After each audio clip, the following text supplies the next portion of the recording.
A guy has been lying in one of the hospitals in Tokyo for a long time. He has been chained to this bed for 3 years. His body is completely motionless, and only his mind is still functioning. The guy could neither cry, nor laugh, nor make sounds, only think about what was happening around him. His name was Ben, and his only entertainment was watching the TV that hung on the wall, where only boring sports matches were constantly playing. There were often people in his room, such as his mother, who often shed tears seeing her son slowly die. That night the doctor said disappointing words to her that his illness was progressing very quickly and her son could stop breathing at any moment. The guy was very afraid of his death, but he came to terms with his situation and was already prepared for it. The device that showed his state of health issued a prolonged squeak, which indicated that the patient was no longer breathing, and before his eyes he saw only darkness. At that moment he realized that his time had come, but suddenly he heard someone's enchanting voice, which told him to wake up immediately. She was a girl of extraordinary beauty. Her hair was thick and bright like the sun, and her body was perfectly shaped. Ben slowly rubbed his eyes, not understanding what was going on here, and then he was horrified, because he could not move because of his illness. But now he could easily move his arm. But his shock was abruptly interrupted by the same girl, calling him the owner, which surprised the guy. She was glad that Ben finally woke up, but the guy was surprised by the picture he saw and asked her who she was, and then the main character fell into a stupor for the second time, because he had just spoken the words out loud himself. But he was interrupted again by the beauty, saying that her name is Jenny and today she is his personal security. Ben didn't understand what was going on here. He was embarrassed that such a girl was sitting on him, who was also dressed revealingly. The main character embarrassedly said that he was already 18 and Jenna was so beautiful that he could get hard. And then he was shocked. Ben's scream rang out throughout the thicket of the forest, and only the deaf could not have heard it. The main character was incredibly surprised that he got hard and felt these painful sensations below. It was all like an enchanting dream. He was supposed to die, but for some reason he ended up here, and besides, his illness, which tormented him all these years, fleetingly disappeared. Jenna was surprised by the guy's reaction, and asked if her owner was okay. Having calmed down, Ben replied that he was fine, and he wondered why the girl called him master. She briefly explained to him who she was and what this place was, as well as who Ben was around these parts. The main character did not understand anything from what was said because the girl said that he was the heir to the Protoss chosen by the Heavenly Lord Kel. Jenna explained that the Protoss is the only surviving place inhabited by humanity. That is, the king of the Protoss is the king of people. The guy grinned and said, waving his hands, that Kel could not have reborn him from another world.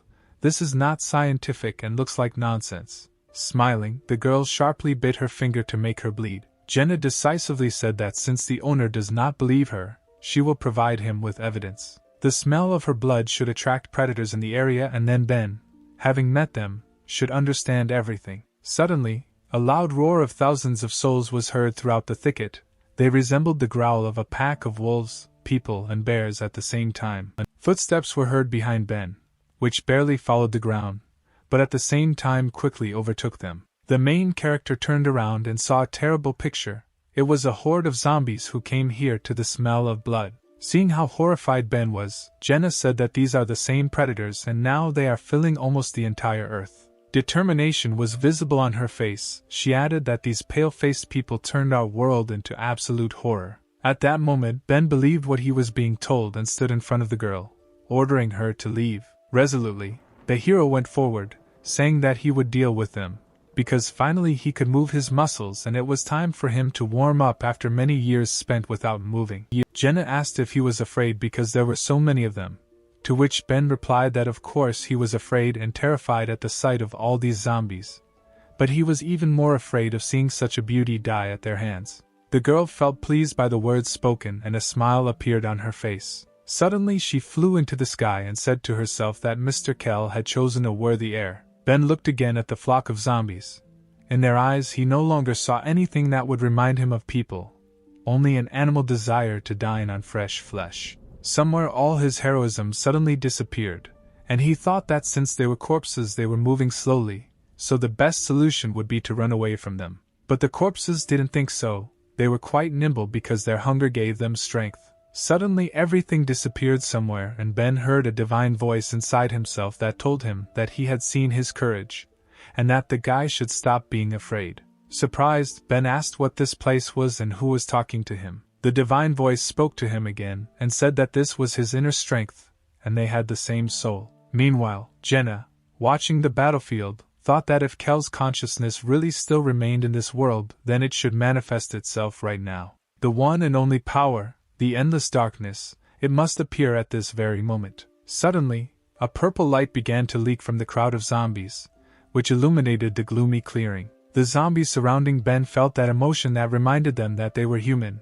It was pain. The purple ball that surrounded the main character began to scatter zombies in different directions as if the wind was sweeping away leaves from a tree. In the center of the crowd of zombies, only our hero remained, surrounded by a purple glow. This was his hidden inner strength.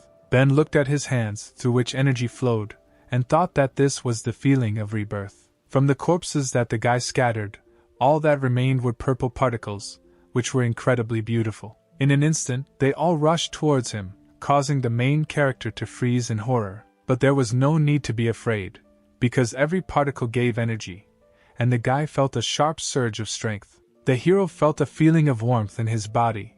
All this energy is now concentrated in him. Suddenly he heard something moving towards him. These steps were already familiar to him, because it was the same girl. She shouted that there was no need to panic, because this was exactly the master's ability, namely endless darkness. Endless darkness can not only absorb energy around, but also during battle from opponents. The hero was not very happy with what Jenna said. He thought that this world has supernatural powers. Apparently his illness was cured precisely thanks to these forces. Suddenly the girl fell to her knees in front of the guy, and shouted that the Protoss would not last a day without his owner. She confidently told the hero to return to the Protoss and inherit the crown. Ben thought that becoming the king of the Protoss was not the happiness he wanted. After some time, the guy saw dragons in the sky, hovering over the walls of the city. Jenna asked why the owner was not very happy that he should become the king of the Protoss, but she never heard an answer.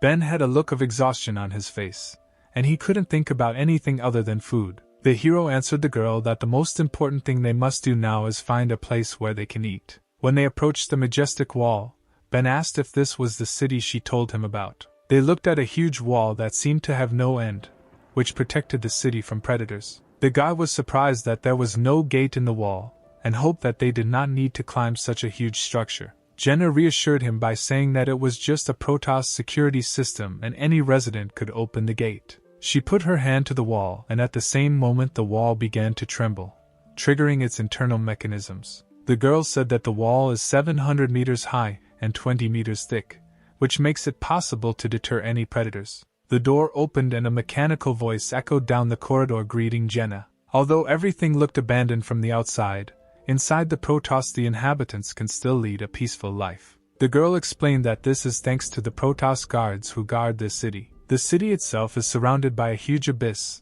and you can only get into it through 12 entrances guarded by guards. All guards are elite fighters who have passed multi-level selection. According to strength, they are divided into levels from strong to weak, a total of 5 levels S, A, B, C, D. The guy was tired of this story because he was still madly hungry. Suddenly a rude voice called the girl, telling her that she had again violated the ban on leaving the city. It was a C-rank Protoss guard named Ethan. He was indignant that Jenna did not ask him for permission to leave. The girl timidly answered him that he had misunderstood everything and she was just looking for Mr. Kell. Residents behind the girl began to whisper among themselves that she was still looking for the master, calling her stupid. The guard just grinned at what he heard. He said that her master died 3 years ago, and his corpse has not been found for a long time. The whole crowd laughed after the leader, causing only embarrassment to the beautiful girl. She was angry at what she heard because she was already tired of enduring these bullying. She remembered that very day,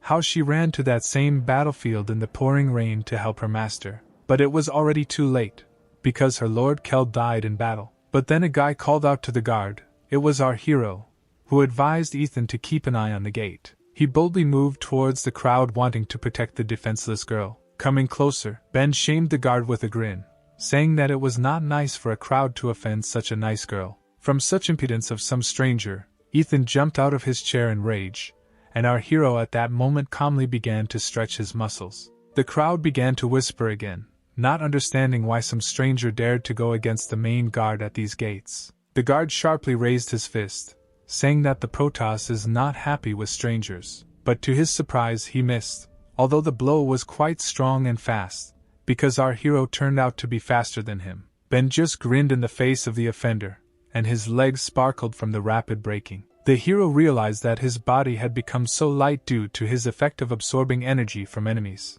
Immediately all the guards' minions rushed into battle to teach the impudent guy a lesson, but to their surprise they all fell to the ground and could not move. It was Jenna. She decided to help Ben using the UR rank ability. She loudly told the guys that no one would touch Ben while she was here. Ethan was amused by this because it was the force pull ability, which creates earth gravity in a radius, and it was too weak for his strength. He abruptly lifted himself off the ground, saying that he felt nothing and headed towards the hero. At that very second he was already above Ben and thought that this battle had already been won. But Ben was able to hold back Ethan's blow with his palm. From the power of the blow, the ground under their feet began to crack, but the main character didn't even move. The guard did not understand what happened because the arrogant guy was supposed to lose after this blow, and then he began to understand what was happening, because his strength began to leave his body. Ben chuckled because he understood how his absorption abilities worked. The guard was horrified and began to beg to stop,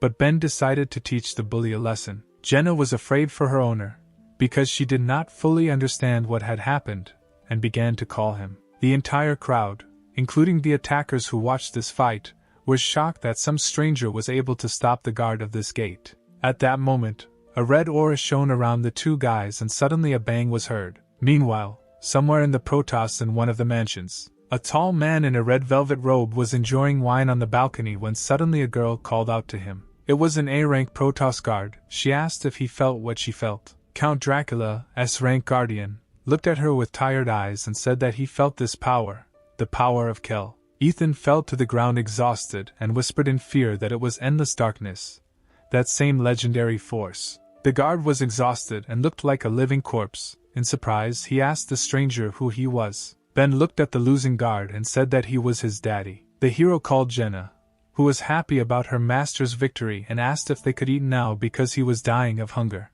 They quickly walked through the surprised crowd, talking about how Ben's eating power was enormous, to which the girl replied that he could eat as much as he wanted. The shocked residents only whispered about who this guy was, how he defeated the guards so easily and was using such powerful abilities. But then two girls stood in the way of our heroes, who were dressed just as beautifully as Jenna. The girl was surprised to see them, because she knew who these girls were and did not expect to see them here. The first girl was dressed in a kimono, and holding a long katana in her hand. She asked if Jenna had any problems. Her name was Leia. The second girl looked more like a scientist with short green hair. Her name was Sarah. Ben was surprised that Jenna has warrior friends. The girl suddenly pressed herself close to the guy and said that there was no need to worry because her owner had already helped her. To which the guy became embarrassed, and told the girl not to do that because he remembers what happened the last time she sat on him. Leia was surprised that Jenna called an unfamiliar guy master, because the last time she only called her master that way. To which the girl confidently said that there could be no mistake, because this guy was chosen by Kel and he is the heir to the throne. The girls were shocked by what they heard because they, like Jenna, were also Kel's protectors, and this means that now Ben is their new owner. The hero was in a stupor, because now two more girls will follow him in this world. After a long day, the newly minted team headed to Kel's residence. The girls finally fed Ben, and the bowls of noodles went away one after another. Leah and Sarah were amazed at the guy's appetite. They had not seen anyone so hungry for a long time. Jenna watched Ben's meal with admiration. She still remembered how he stood up for her today. The hero put the last plate on the table and notified everyone that he was full. Ben's new defenders wondered how many years he had not eaten that he could eat so many plates of food, and Jenna asked if the guy liked her dishes. Suddenly Leia abruptly stood up from the table. All this time she was thinking about the guy's abilities and wanted to talk to him about it. She didn't understand how the hero inherited the ability of endless darkness, and who he was. The girl told Ben that if he really is Kel's hope, then there will be no mercy for him, and his life and training will be harsh. Sarah supported her friend and said that being the master of these girls is not as easy as it seems at first glance. After all, the guy will have to fulfill the last wish of Mr. Kell, namely to become the king of the Protoss and destroy all the corpses. Ben was outraged by another reminder that he should become king, because he did not want this. After dinner, the hero went to his room, thinking about what the girls had in mind today and what kind of destiny awaits him. In his room, he began training, because he had not felt what it was like to train for a long time due to his illness. After doing 100 push-ups, Ben thought about how everyone in this town was telling him that he should be the king of the Protoss. After all, why should it concern him? Suddenly he heard a familiar male voice behind him, who calmly told him that this concerned him directly. The guy turned to the stranger, because he was sure that he was alone in this room. The picture he saw amazed him. He did not expect to see this man here. The stranger had long white hair and a robe in golden tones similar to how nobles dress. It was the Protoss King Kell, the same person everyone mentions when they see Ben. The king told the guy that he was not so stupid if he could recognize him. The hero was shocked by what he saw, because Kell died long ago and should not be here. The stately man, grinning, answered the guy that this is true and his physical body has long been dead. But at the same time, his soul is alive and right now it is in Ben's body. The hero realized that in this case, now it is not a physical body sitting in front of him, but only the ghost of that very king. Kell said that this is so, because now he is completely powerless and can only be in the form of a ghost, and only a hero can see the king, because he is directly connected with him. Ben was indignant at what was said because the man brazenly pulled him out of another world, and also placed his soul into the guy's body without asking. The hero approached the king and was filled with anger. He assumed that the ghost wanted to use his body for his own purposes. Kell's calmness was amazing, because he didn't even move. He calmed the guy down by answering that he wasn't interested.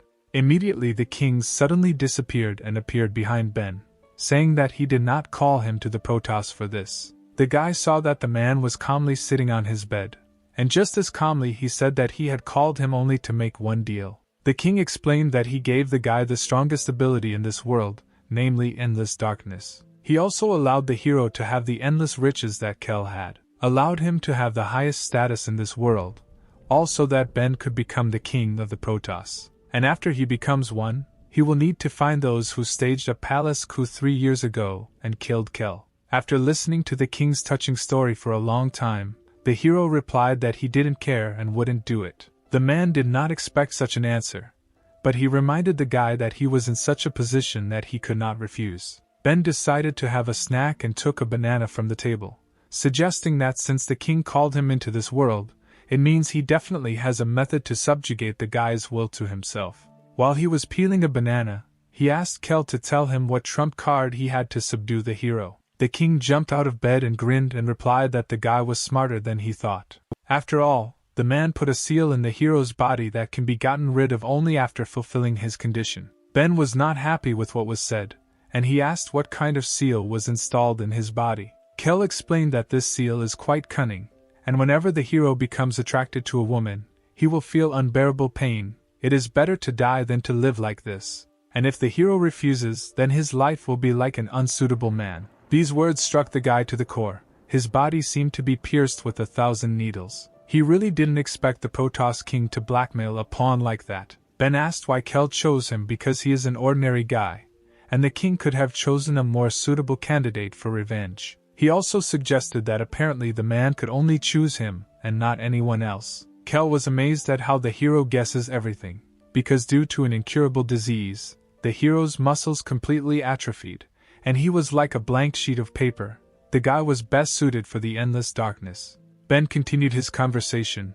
He said that he was very grateful that the man gave him a second life. But he is a living person, and not someone's toy for revenge. After listening to the guy, Kell, with a grin on his face, said that at first he greatly underestimated the hero. Meanwhile, someone's silhouette was sitting on the roof of the house directly above Ben's room. It was Leia, who was surprised that the main character was talking to himself in the room. After talking with the ghost, Ben went to bed. He assumed that it was not a fact that the seal really existed, because then he would wake up every morning in pain. Suddenly the door to his room opened and an unfamiliar girl appeared on the threshold, dressed in fishnet tights. She was wearing a rather revealing outfit consisting of a bright jacket, unbuttoned wide open, and a daring collar around her neck. Also part of her outfit was a large minigun which she pointed at Ben's face. Feeling something was wrong, the guy opened his eyes slightly to see what was happening. The picture that he saw shocked him. In front of him stood an angry girl who was ready to kill our hero at that very moment. Ben understood what a sad situation he was in, so he decided to try to talk before it was too late.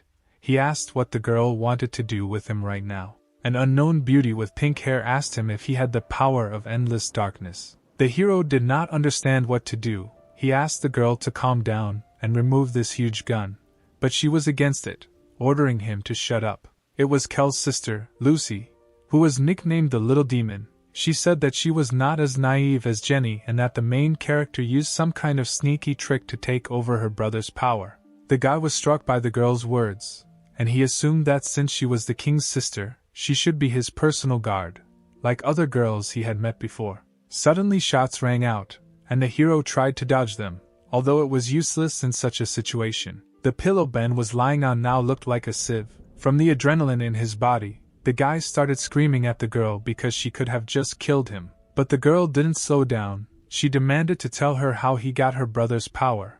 Otherwise Ben would end up just like this pillow. The guy briefly told the whole story of how he arrived in this world and how he received that legendary power. What Lucy heard made her cry, because she thought her brother was dead, and now she finds out that his soul is still alive in the body of this guy. Ben hissed like a snake and told the girl to be quiet, because if anyone found out that Kel's soul was in his body, the king's enemies would kill the guy. Out of overwhelming emotions, Lucy rushed into the arms of the hero, calling him her new brother. But her sudden outburst of love was stopped by the guy's hand, which confused the girl. But the girl didn't stop and tried to hug Ben, to which the guy told her that he was not her brother and there was no need to cuddle up to him. If Lucy really wants to help the hero, then tomorrow she must take him to one place. Surprised by Ben's answer, Lucy asked what this place was. The next day, the girl sat outside the establishment, which was emitting pink neon light, and told all visitors not to enter if they still wanted to live.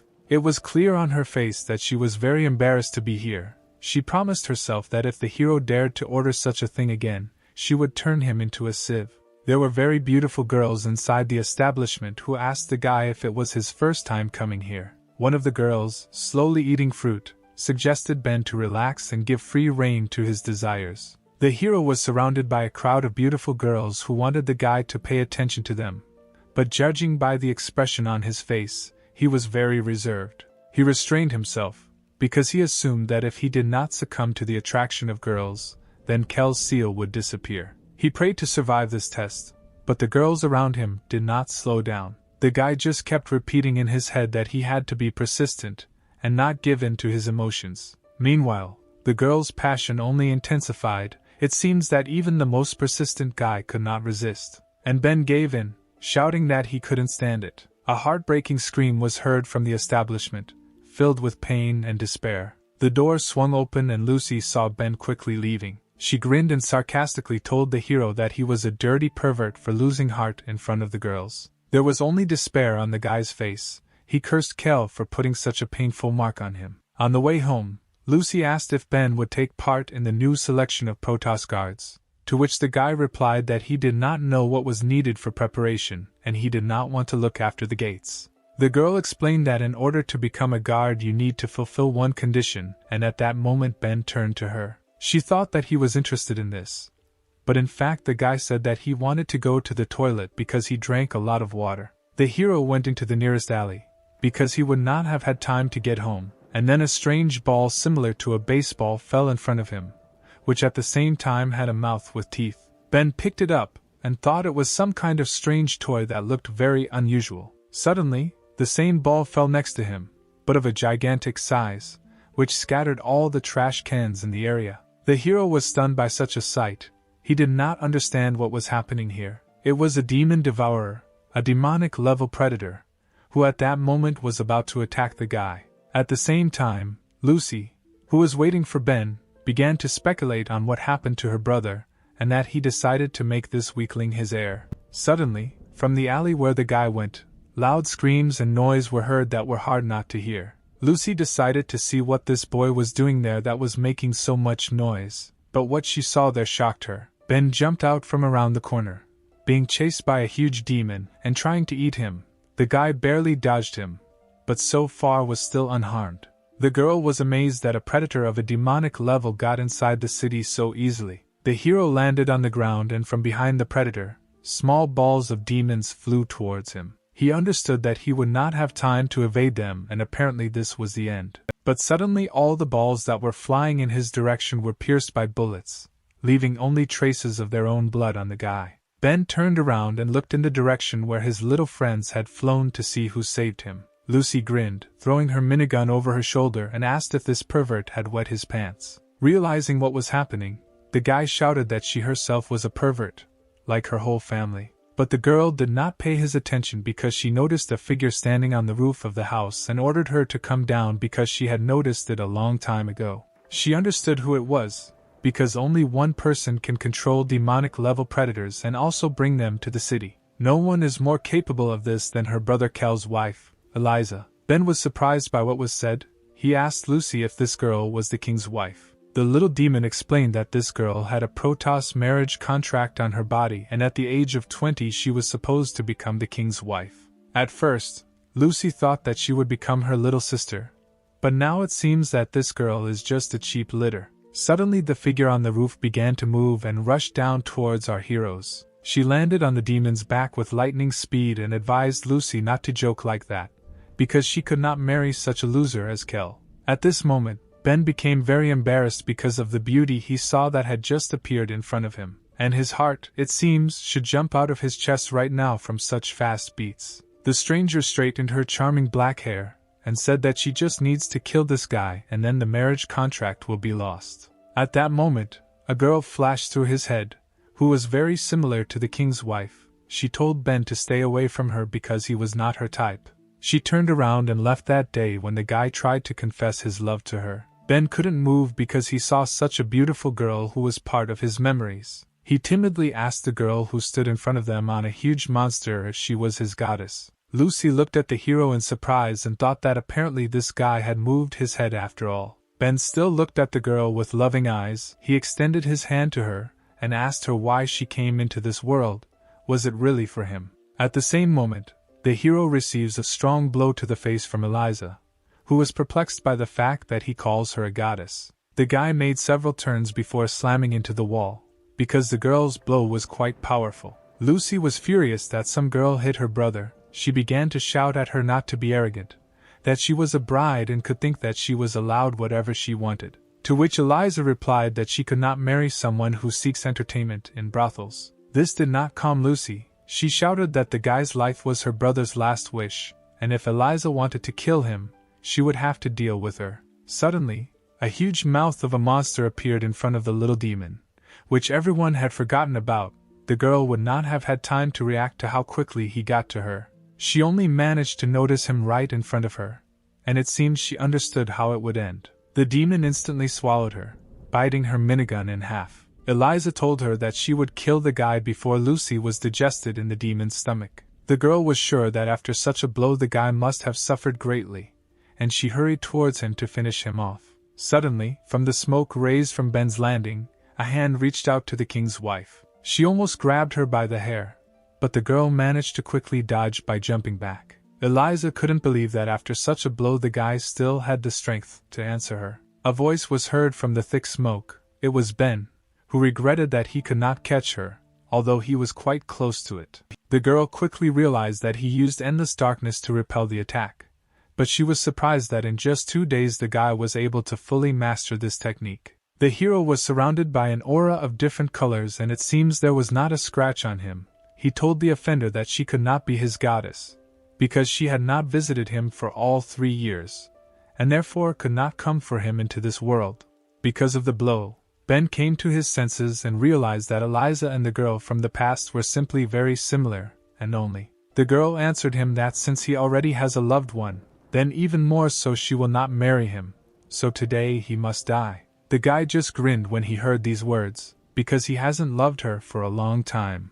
Especially if he becomes the king of the Protoss, then many girls will want to be with him, including Eliza. She shouldn't hold on to him, and she shouldn't be jealous of him just because he went to a hotel. Finally, Ben asked the girl if she liked him. Eliza fell into a rage at these words. She couldn't believe that the guy was saying such nonsense. She only came here because she has a marriage contract on her body that she wants to break. Suddenly the asphalt began to crumble under Ben.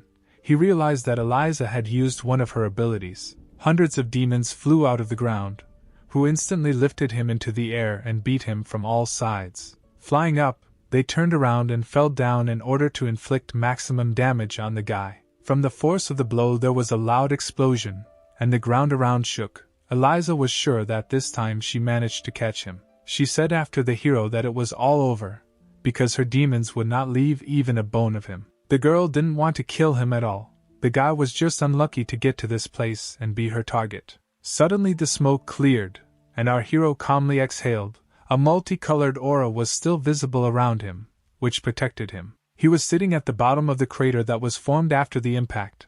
Ben agreed that he was unlucky with the place he ended up in. Eliza was horrified. She couldn't believe that this time the legendary power protected the guy. She was also horrified by the fact that her demons now looked like withered corpses. While the girl was trying to understand what happened, the hero was already heading towards her with the words that in fact he was not going to become the king of the Protoss. Everyone insists that he go down a certain path, but no one asks him what he really wants. He had already died once, and it was this life that Ben decided to live for himself. The hero's words surprised Eliza, but at that moment some noise was heard next to her. Inside the demon that swallowed Lucy, a girl's voice was heard. He asked Eliza if she knew why the little demon uses a machine gun. All because the girl's power is too great, and if she is not controlled, then no one knows what can happen to the innocent. The two fighters were shocked by what they saw. Eliza thought that the compression force of this demon was 2 tons, and she could not open its mouth. Appearing, Lucy shouted that it was a rank or power. Changing her cells, her power becomes limitless. The girl flew out of the monster's mouth as if from a cannon and headed towards Eliza. If she hits with her blow, it will be fatal. The ground under the feet of the king's wife split into small pieces from the force of Lucy's blow, but Eliza still managed to dodge it. She quickly climbed to the roof of the building, realizing that she had greatly underestimated these two. Ben was amazed at how hot-tempered Lucy could be, although after what she did with the pillow it wasn't surprising. Eliza knew that she wouldn't be able to defeat them at close range, so she decided to use one of her abilities since the two were standing so close to each other. Her eyes became like 2 blue moons, and her face became as tense as possible. Our heroes thought that this girl was running too fast, and they needed to come up with something to catch up with her. A huge blue ball appeared behind Eliza's back, which illuminated the entire surrounding area. This was the Blue Moon ability. Ben and Lucy realized that they could no longer move, and their minds seemed to no longer belong to them. Blue Moon rank SSR strength. Just by looking into Elisa's eyes can control weak predators. But if you use the light of the moon, then her power increases significantly, and she can control people for a short time. Suddenly, behind me, I heard the sound of a blade being taken out of its sheath. Someone was quickly approaching. Eliza only managed to see the shine of the blade in front of her. She understood that she would not have time to dodge. The heroes again felt themselves in their bodies. They could not understand what happened to them. It was Leia. With her sweeping blow she hit the girl and interrupted the use of the ability. Eliza was only able to spit out the blood that formed after the blow. It seems that the battle ended at that moment. Leia calmly told the girl that if she wants to kill Ben, then she should first ask her permission. Due to the strong blow, Eliza lost consciousness and fell from the roof of the house. Ben was not taken aback and at the same moment hurried towards the fallen girl. He caught her in flight, preventing her from dying from falling from the roof. The guy started screaming at Eliza to wake up. He didn't want her to die here. But the girl's mind has already become clouded, and it seems she has stopped hearing what the hero was trying to tell her. A little later, our heroes went home, namely to the house of Mr. Kell. Eliza suddenly woke up. She didn't understand what was happening because she thought she died on the roof then. The girl looked around, trying to figure out where she was. There was no wound on her ample chest. Eliza was sure that Leia had pierced her with a sword, but there was not a scratch on her body. The girl tried to remember what happened at that moment, and why the battle was lost. Before her eyes there was a picture of Leia drawing her katana with lightning speed, and it seems Eliza saw a demon behind the girl's back. The king's ex-wife got out of bed to inspect the place. She thought that if Ben's protector was nearby, she would not be able to reach him. Suddenly, approaching the terrace, she saw the same guy who was sitting peacefully and talking with someone. Ben was talking to Leia, asking her how she managed to find them. The defender reminded that it was her duty to provide protection to the heir, and she must always know where the guy is, because not only Eliza is hunting for his head. Kel's killers are looking for Ben right now, and his every move is under threat. And don't forget about the other two heirs. They are Count Dracula, who has great influence in the Protoss, and Kel's older sister, the Archangel Mary. These two are also not happy about the appearance of the hero. Right now Ben is making him look like a weakling so anyone could try to kill him, and it was stupid to let Eliza live. Ben chuckled and replied that he couldn't just watch such a beautiful girl die. Eliza remembered how the guy heroically caught her in the air and helped the girl. She couldn't even think that he was capable of such a thing. The blue moon ability had no effect on Leia. She could have easily killed Eliza, but the guy saved her. This touched the girl. Ben still continued his dialogue, saying that he doesn't need a wife for nothing, although he is not going to be the king of the Protoss. That's why he didn't let her die then. Suddenly the door swung open sharply and Eliza came out onto the terrace, who, it seems, was not happy with the guy's words. Ben realized that she heard everything and decided to play dumb and say that he didn't say anything. Eliza was angry, but at the same time embarrassed. She shouted to the guy that she would not become his wife just because he saved her. Ben, out of shame, didn't know where to go, and the girl firmly declared that she would never marry the guy. The hero was shocked by the girl's straightforwardness, once again receiving such a cruel refusal. It seems that the two forgot that there was a third person on the terrace.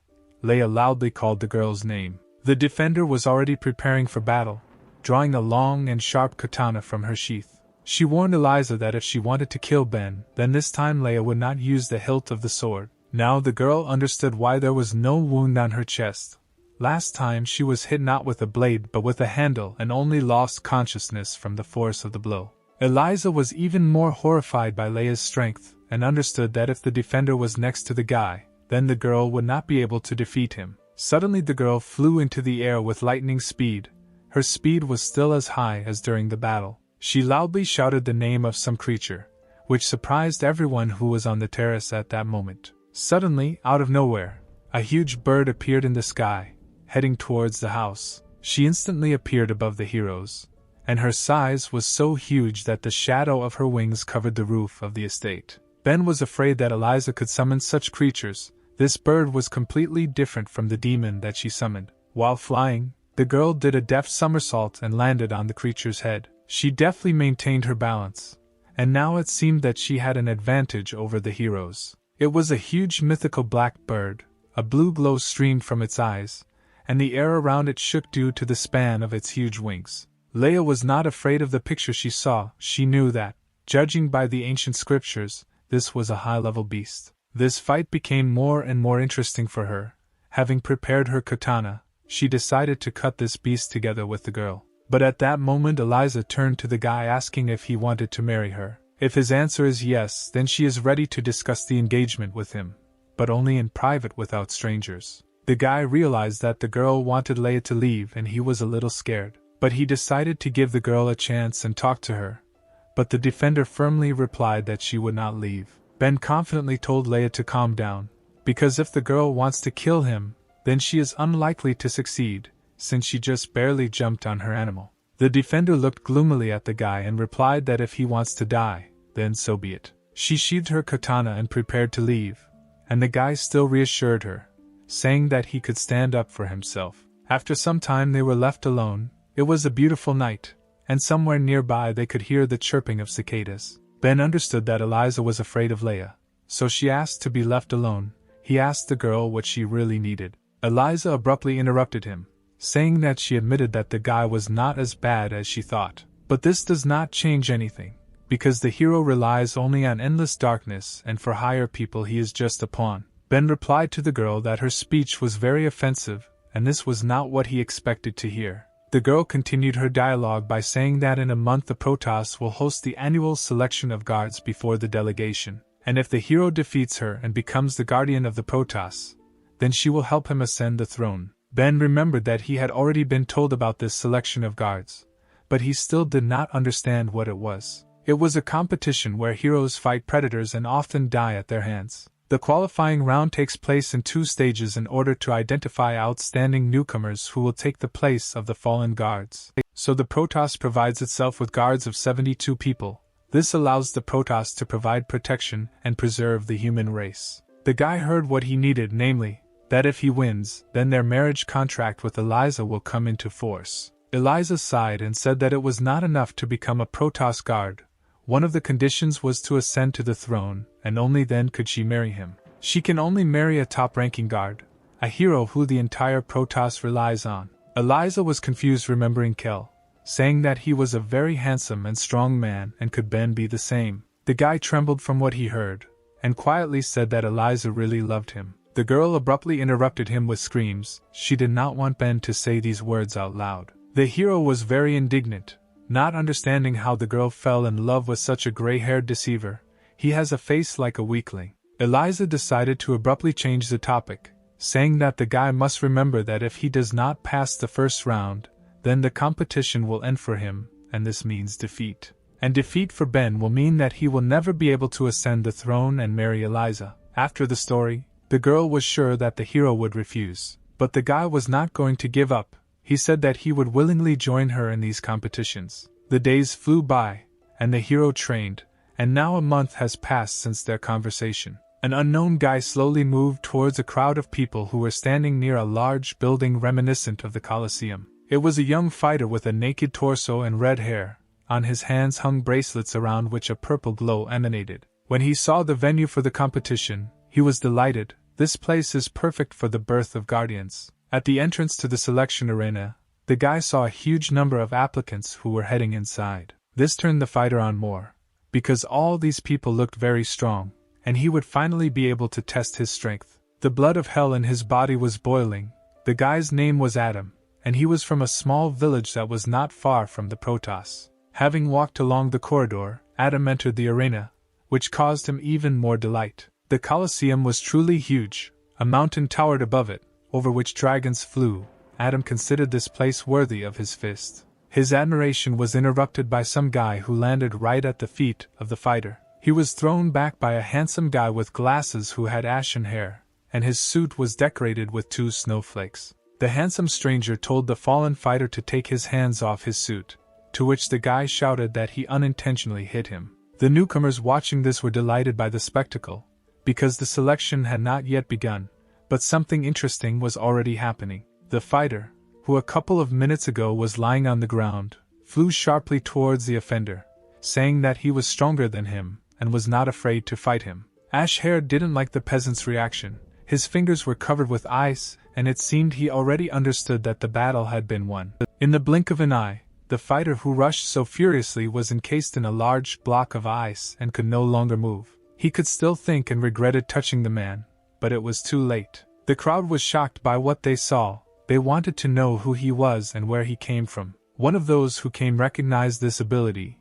It was an elemental level ability of SSR rank, and if he is not mistaken, then only one person can have such abilities and love for purity.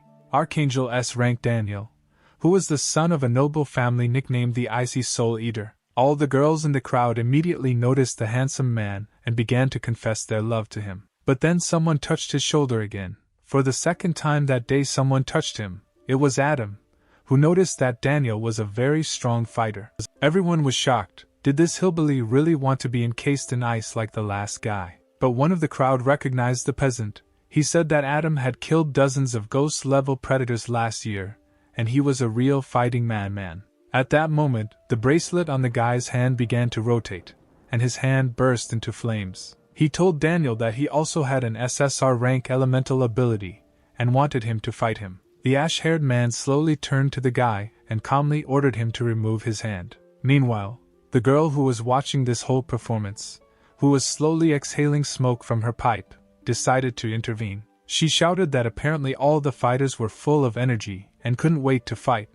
But it was too early to start the game because the selection had not yet begun. It was the school judge who guarded the place, a beautiful girl with a magnificent open bust dressed in furs. Adam realized that it was better not to start ahead of time, and said that he just decided to say hello to a friend. Daniel no longer thought about the impudent man, he was only worried about whether today the same guy who inherited endless darkness would have to. The crowd lost their spirit when they saw 2 SSR rank abilities of the newcomers.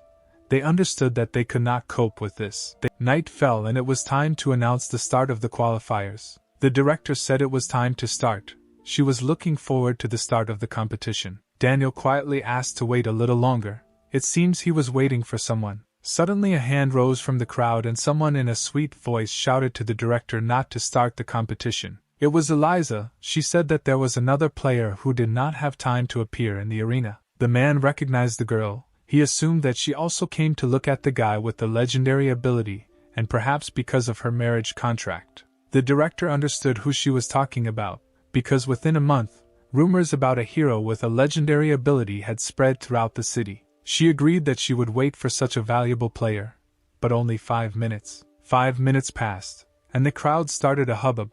They were talking about how the hero was scared of the competition and that he definitely wouldn't come. The director agreed that the time had already run out, and it was time to start the competition. Daniel's face showed disappointment. He couldn't believe that a hero with such abilities wouldn't really come. Eliza was also upset. She didn't want to believe that Ben had deceived her. Suddenly, steps were heard in the distance from the crowd, slowly heading towards the center of the arena. The girl immediately became prettier when she saw the familiar figure. After all, he kept his promise. It was Ben. Surrounded by his girls and guards, he was dressed like a true king in a black robe covered with fur. He said with confidence that all these guys didn't look very friendly. The whole crowd was furious that he had appeared in the arena.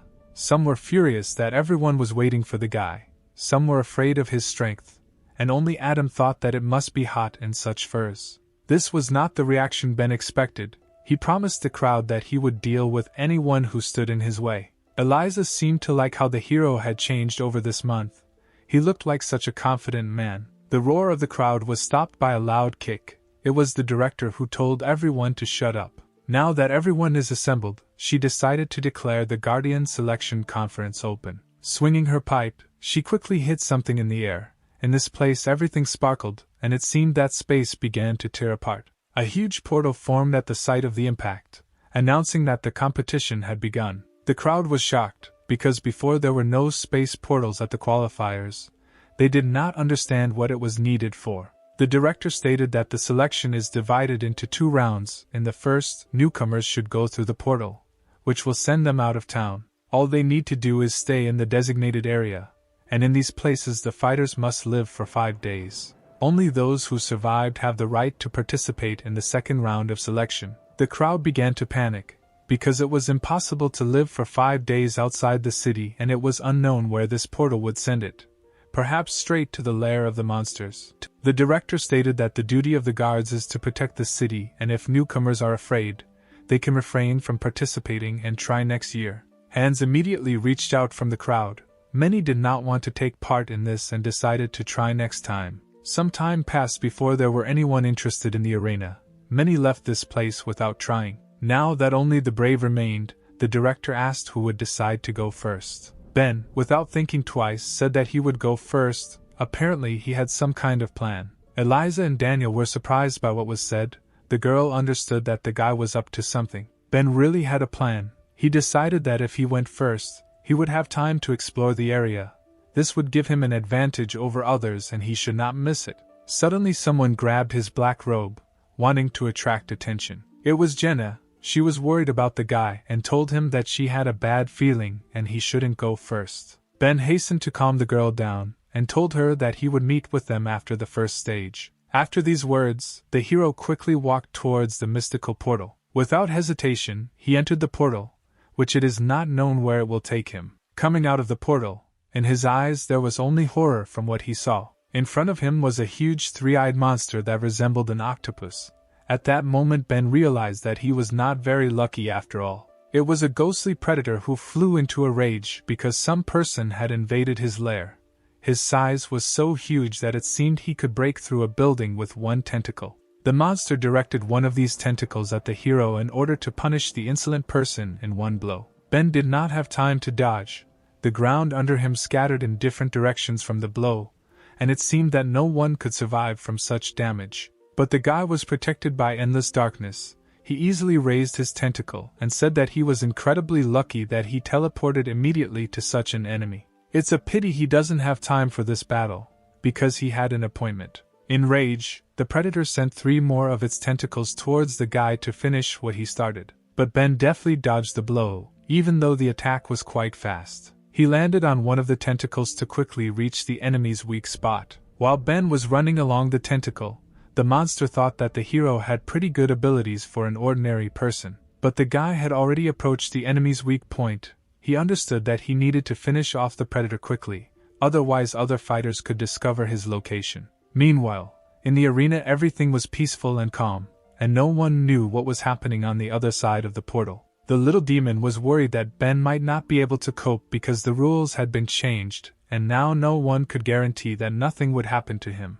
But Leia decided to cheer up the girl by saying that the guy is not as simple as he seems. From the first day he entered the Star Spirit Garden, he was extremely disciplined. He went to bed at 10 p.m. and got up at 7 a.m. keeping a perfect schedule. Every day the hero did 100 push-ups, squats, pumped up his abs, and there wasn't a single day when he missed a workout. And at the end of a long run of 10 kilometers, he never stopped despite the wind and rain. There is always energy in his body, and if he cannot move, he will die because of it. That is why he is like Leia. He has a fighting instinct, and she understands that such people will not die so easily. The predator's eyes popped out from Ben's crushing blow. There is no way to defend against such a blow. Violet sparks began to pierce the monster's entire body, causing colossal damage. Suddenly, purple energy began to be released from the monster, which the guy had already seen before when he fought against corpses. He immediately realized that this was the energy that was left from the squid and now he would absorb it. Suddenly the corpse's hand came out of the tentacle, which seemed impossible because the predator was defeated. Following the hand, a zombie appeared, which gradually crawled out. When it came halfway out of his mouth and eyes, green smoke began to come out, which gradually scattered. This fog began to spread throughout the area. The hero was sure that he had defeated the squid, but now he did not understand what was happening. And then he thought that, probably, the predator was making a signal and attracting other monsters to itself. Suddenly everything around began to sparkle, and the air became cold as if winter had come. The predator's body was instantly covered in ice from start to finish. Now in front of Ben there was only a block of ice that looked like a large mountain. From what he saw, the guy froze in place and did not understand what had just happened. An unfamiliar figure spoke behind him and the hero turned to see who was there. The figure said that the predator asked for help from his kind. It was Daniel. He explained that it was originally a humanoid predator, but when people eat too much they become like this. Ben was indignant that the stranger not only spied on him, but also stole his trophy. Adjusting his glasses, the nobleman replied that if he had not helped the guy, he would now be surrounded by predators and the hero should be grateful to him. The guy didn't listen to Daniel and turned around and said that he didn't have time to fight him, because he needed to find the person with whom he had an appointment. Suddenly the air became cold again, and snowflakes appeared around the hero. The guy had already seen this attack a couple of minutes ago. Ben asked the stranger what he was going to do, covering himself with his aura of endless darkness. Daniel told the guy that the rules are that everyone needs to live here for 5 days, which means that the rules allow participants to eliminate competitors. Ben turned to him, answering that it seemed that by the word competitor he meant him. Meanwhile, in the forest, one of the participants was running away from a crowd of predators. Something on his hand made a sound similar to an alert on a watch as he approached an unknown blue wall. Suddenly there was a loud explosion that tore the guy into pieces.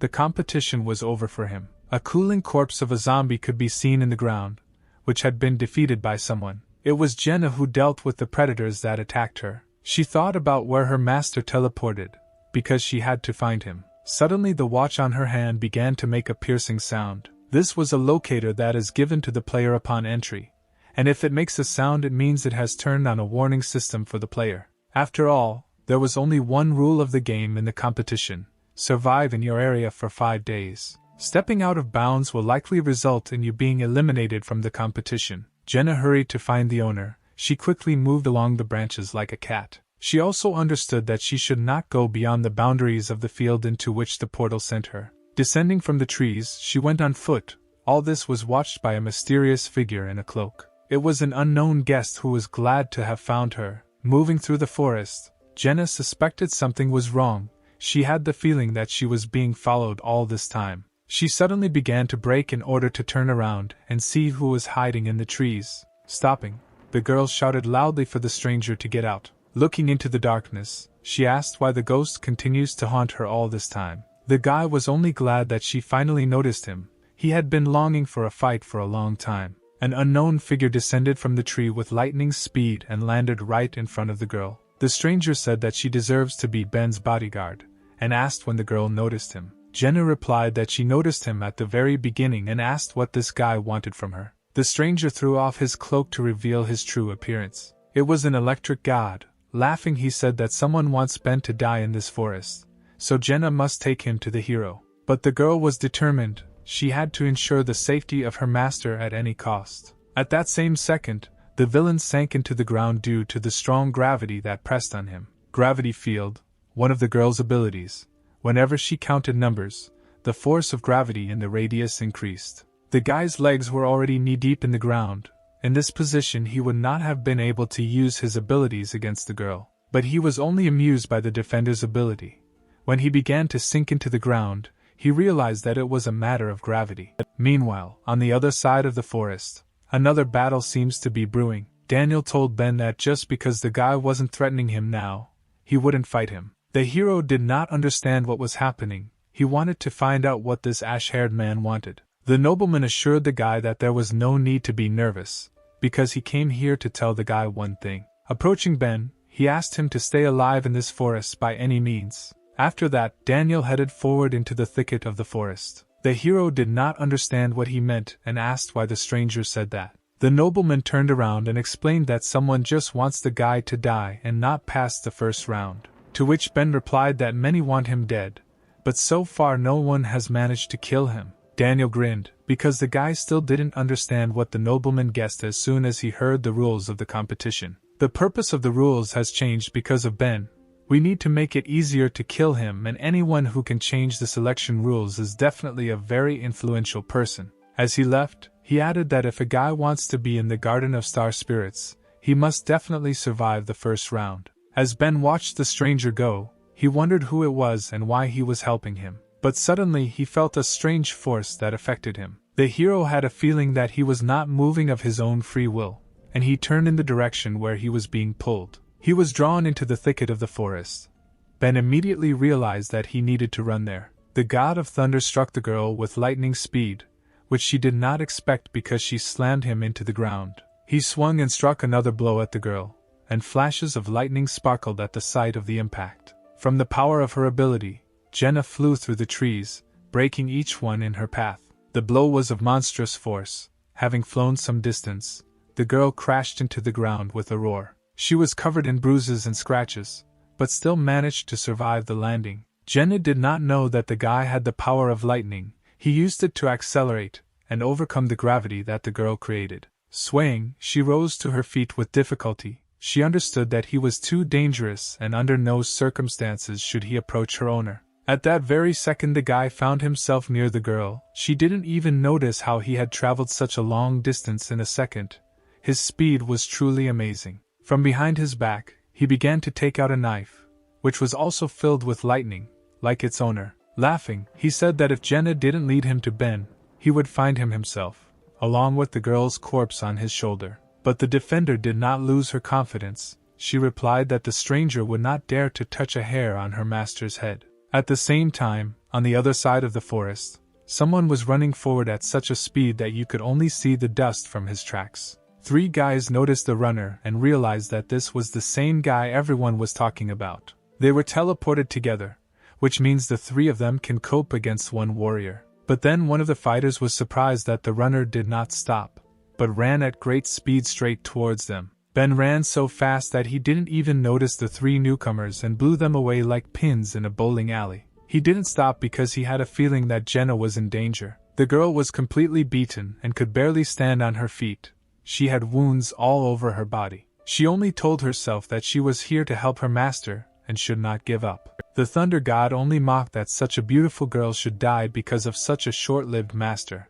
He raised his blade above the girl's head to deal her the final blow, when suddenly he felt something tremble behind him, and moved towards him. A lightning-fast elbow strike hit the guy's neck. He couldn't even figure out what happened. The force of the blow caused the offender to fly forward with great speed. On his way there was a stone into which the god of thunder crashed with such force that the entire thicket shook at that moment. Jenna turned around in surprise because she had already prepared herself for the fact that she was going to die. Near the stone where the offender crashed stood her owner, who arrived just in time. Ben stood near the stone where his opponent crashed. The force of the blow was so great that a crater formed in the place where the god of thunder flew. The guy was hit in the neck, so he no longer showed signs of life. The hero was glad that he was on time, because if he had been late even for a minute, then Jenna would have come to an end. After some time, the heroes were sitting in a clearing.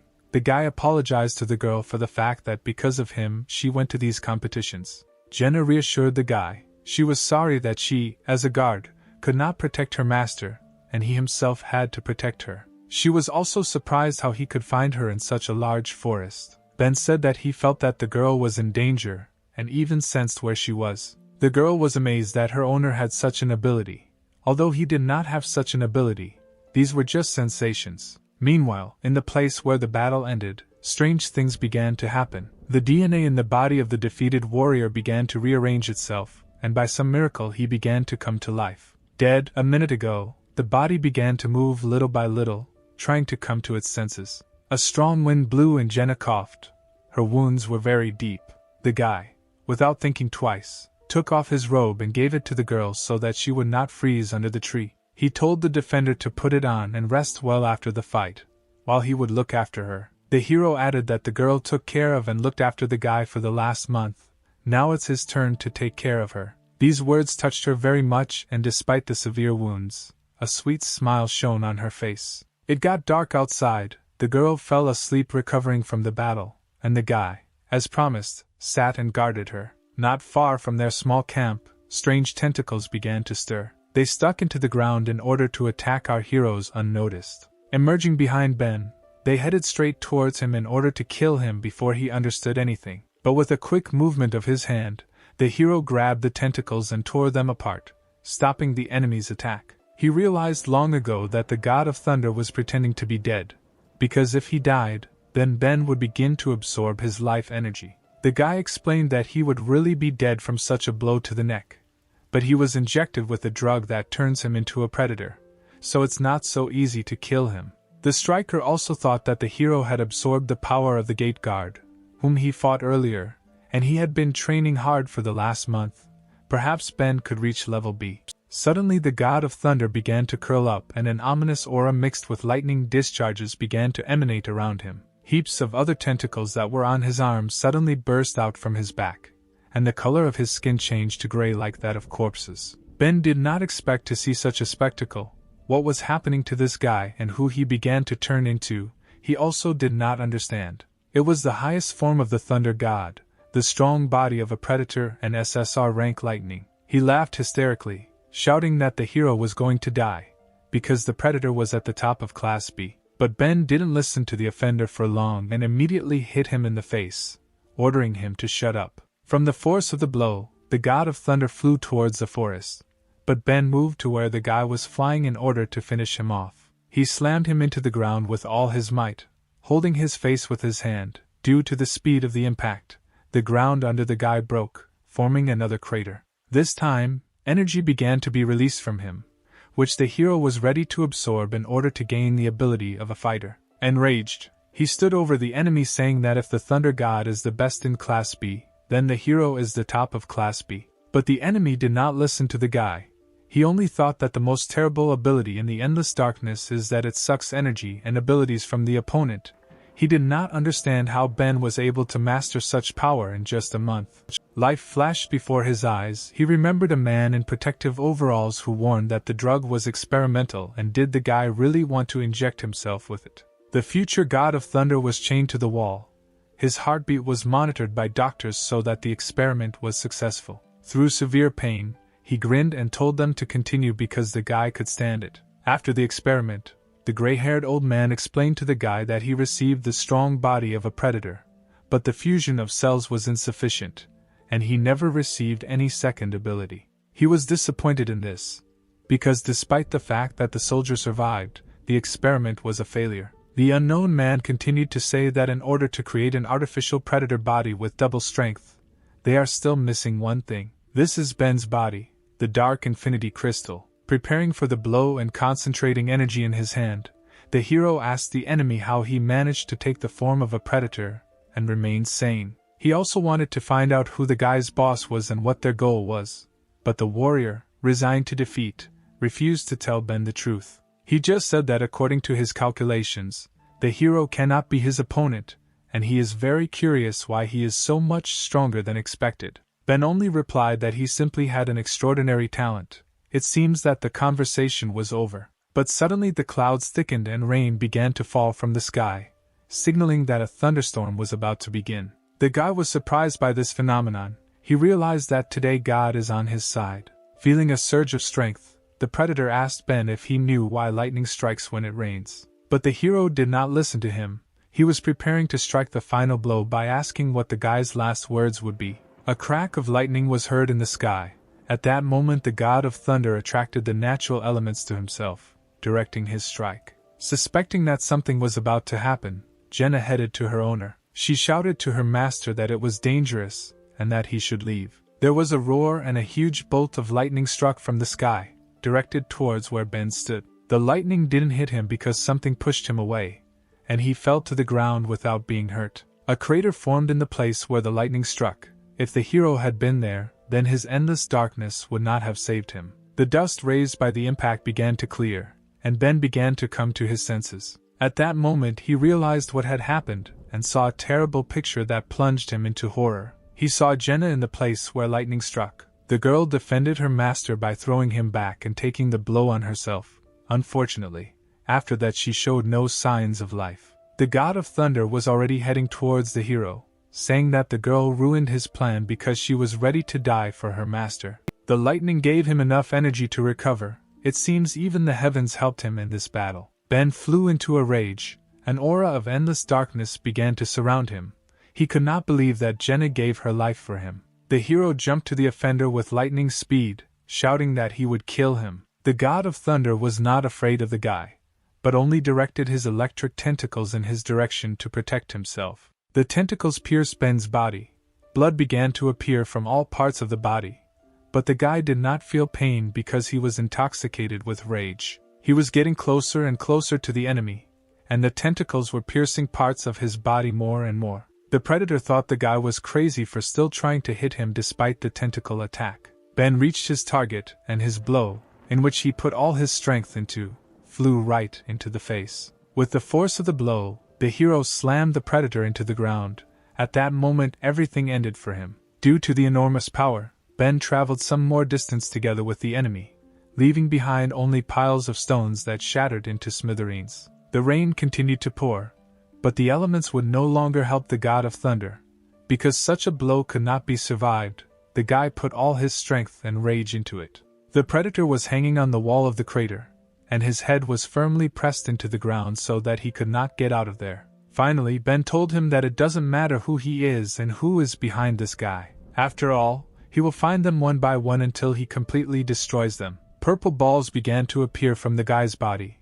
It was all his energy. She went to Ben so that he would absorb the strength and abilities of his opponent. But then he was struck by lightning, which went through his entire body. The guy trembled. He did not expect such an effect from the energy of the god of thunder. The whole body was permeated with wild pain. It felt like 1,000 needles were piercing his body from the inside. From such force Ben could not stand it and lost consciousness, remaining lying with Jenna in the rain in a dangerous forest. The girl handed a bottle of water to the guy, offering to freshen up. This was one of the hero's memories. She asked him if he really wanted to take part in competitions, because they could be quite dangerous. Ben was surprised by this question, because everyone keeps saying that he needs to become king. As a guard, Jenna wanted him to be sympathetic, but as a friend, she didn't want him to get hurt. The guy was shocked by the girl's confession, because he thought that everyone considered him a tool for Kel's revenge. He did not know that Jenna cared about him with all her heart. The girl stood up from the bench and stated that since she was not a Protoss guard, she could also apply to participate in the competition. And so Jenna will go with the owner, so she won't have to worry about him. Meanwhile, on the other side of the protas, two people were discussing something among themselves. The girl in the red velvet kimono said that their operation had failed and the signal had disappeared. She thought that with the power that the Thunder God had it was impossible to lose. Was it possible that they had the wrong information about Ben's power? The gray-haired old man slowly said that perhaps they were missing something. Most likely, someone else went with the guy and is helping him in this competition. The girl was surprised, because she thought that only 4 bodyguards were with him. The old man, angry at the failure, said that they shouldn't think about it now, because there were 4 days left before the start of the selection, so the girls should go after the corpse of a predator who lost in battle. Suddenly the girl's figure found 2 heroes who were lying at the bottom of the crater without strength. It was Eliza. She understood that while the hero was unconscious, this was an excellent chance to kill him and terminate the marriage contract. She slowly approached the wounded body of the guy. He still did not move and could not defend himself. Eliza prepared to attack to finish off the guy, but at that moment she for some reason began to hesitate. It seemed to her that the guy was blaming her for what she was trying to do now. The girl struck and blood poured out in all directions. She pierced the abdominal cavity and grabbed the heart with her hand, which she then tore out. But not from Ben's chest, but from the chest of a zombie who snuck up on her from behind. The smell of the blood of the heroes brought a crowd of dead people who were eager to feast on fresh flesh. She turned to the guy and said that she was helping him only because he himself was not able to fight. Eliza began to fight monsters. She killed zombies one by one. They were not her rivals, so it was easy. After Eliza dealt with all the opponents, she said that it doesn't matter how many there are because they are too weak. But suddenly the ground shook under the girl's feet. It felt like an earthquake had started. A huge monster, the size of a 5-story building, emerged from the ground. On his head he had a helmet that looked like a knight's, and he was emitting steam from his mouth. Eliza was shocked by the size of the creature. She wondered who it was. It was a demon-level predator called the Arbiter, and he was furious that the girl dared to attack his minions. He quickly raised his hand above his head, condemning the girl to death. The referee's hands fell on Eliza like a meteorite falling to the ground. Everything around shook from such a colossal force of impact. But the girl was fast. As always, she managed to dodge the attack. Jumping towards the tree, Eliza sharply pushed off from it to fly towards the referee. She was faster than the giant, so she was sure that he would not have time to evade her attack. But the referee managed to put his hand in front of him, and the girl crashed into it. He threw her to the ground. It seems that the enemy was not so simple, and defeating him would be more difficult than a crowd of zombies. The arbitrator shouted so that the girl did not contradict him. She landed next to the crater where the heroes lay, but was not seriously injured. There were only a couple of bruises and scratches on her. Eliza thought about the fact that the level of a predator depends on how many people he ate. Having eaten 100, he will get a ghost level. But this one was many times stronger than such predators. Was he really able to eat 1,000 people and reach the demonic level? The monster did not wait and rushed to attack. Attacking, he constantly repeated that he was condemning her to death. And then the girl realized that the attack was not directed in her direction. The Arbiter attacks the unconscious Jenna and Ben. A hail of blows, called divine punishment, rained down from the sky. The force was so great that the earth literally rose into the air, and the stones crumbled like cookies. The arbitrator shouted that no one could escape his justice and was preparing for a new attack. His rage knew no bounds. He struck for the last time at the place where our heroes were. That's all. The battlefield looked like a field after a meteor shower, and the referee was confident that he had won. But as soon as the dust settled, he saw the hooves of the creature standing over Eliza, who seemed unharmed by the blows, like the heroes who lay unconscious. The creature exhaled steam, and the referee was surprised that he was able to stop its attack. It was a macho rhinoceros, a ghost-level predator, receiving ferocious and strong blows he enjoyed. The more you beat him, the more he gets excited. After all, he was useful to Eliza. The girl thought that she couldn't leave the heroes here because Ben once saved her, which means now it's her turn to help him. The rhino provoked the predator to attack him more and more. The arbitrator was surprised by such a non-standard creature. He immediately rushed to attack. But the rhinoceros just wanted this. He received pleasure every time the predator struck him. Eliza understood that although the macho man is persistent, everything has its limit, and over time they will lose. Therefore, it was necessary to act while there was time. She took out another creature card from her pocket. The referee continued to beat the defender. He longed for the death of the rhinoceros, and hit him again. But at that moment, Eliza used the ability of visual exchange, inhabiting the body of her beast. The referee froze, because his gaze was directed into the macho's eyes, and now he was under the girl's control. He understood that he was much stronger than her, and therefore it would not be possible to restrain him for more than 3 seconds. Suddenly, a voice was heard behind the predator's back, shouting that 3 seconds would be enough for them to deal with him. A whirlwind flew into the arbitrator and passed through the creatures. It was Elisa's phoenix, which she summoned while the monster struck at the rhinoceros. He was not ready for this. Now there was a huge hole in his chest, because of which he lost his balance and his strength. The referee fell to the ground with a crash without showing any signs of life. The girl was glad that they won. It seemed that after such a wound the monster would not be able to continue the fight. But the phoenix warned that it was too early to rejoice, because the predator just fell, but did not die yet. Now he is unconscious from his injuries, but it will return to him pretty soon. After all, he had a unique ability to exploit. With its help, he can enslave creatures located on his territory and appropriate their life energy. Therefore, if you continue to fight him on his territory, you will not be able to defeat him, because he will constantly supply himself with energy. In this case, it is better to move away while there is time. Eliza didn't like what the phoenix said. She was not used to fleeing from the battlefield. The 4th day of the first round of selection for the Protoss Guard has arrived. Our heroes took refuge in the rock after a difficult battle. Ben woke up with a start, screaming Jenny's name, his eyes still filled with the fight she had fought to protect him. He didn't immediately understand where he was and how he got here, but fortunately for him he saw a girl lying next to him. Jenny was still breathing, albeit with difficulty. She was covered in wounds, and a green healing aura glowed around her. Next to the girl there was some animal that was intensively waving its paws. It was a white hedgehog, a low-level predator. He was a very cute furry animal, who was casting some kind of spell right now. Ben was worried about the girl, and he was afraid that this beast was now doing something to her. Suddenly the little predator jumped up and grabbed the girl's chest. It seems he was excited about something. The hero was outraged by this picture. He asked the animal where he put his paws. But then Eliza appeared and told Ben not to scare the baby, because he had been healing their wounds all this time. The guy asked the girl why she protected them, to which she replied that she did not want to remain in debt to the hero.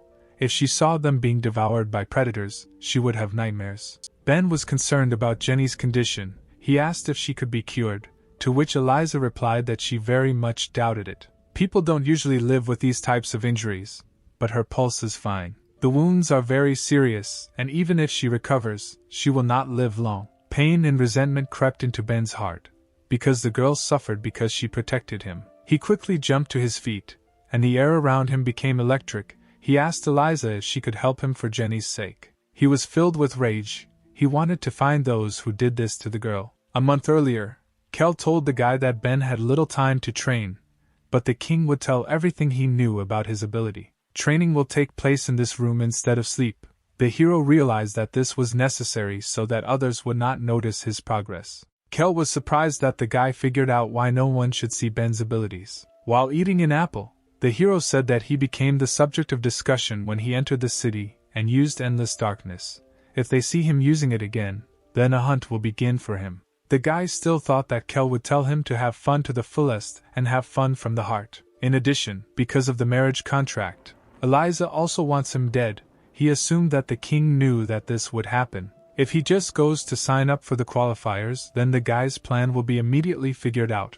Otherwise the hero may not live to see the start of the qualifiers. He also added that Kel most likely expected that the guy would take part for the sake of a beautiful girl.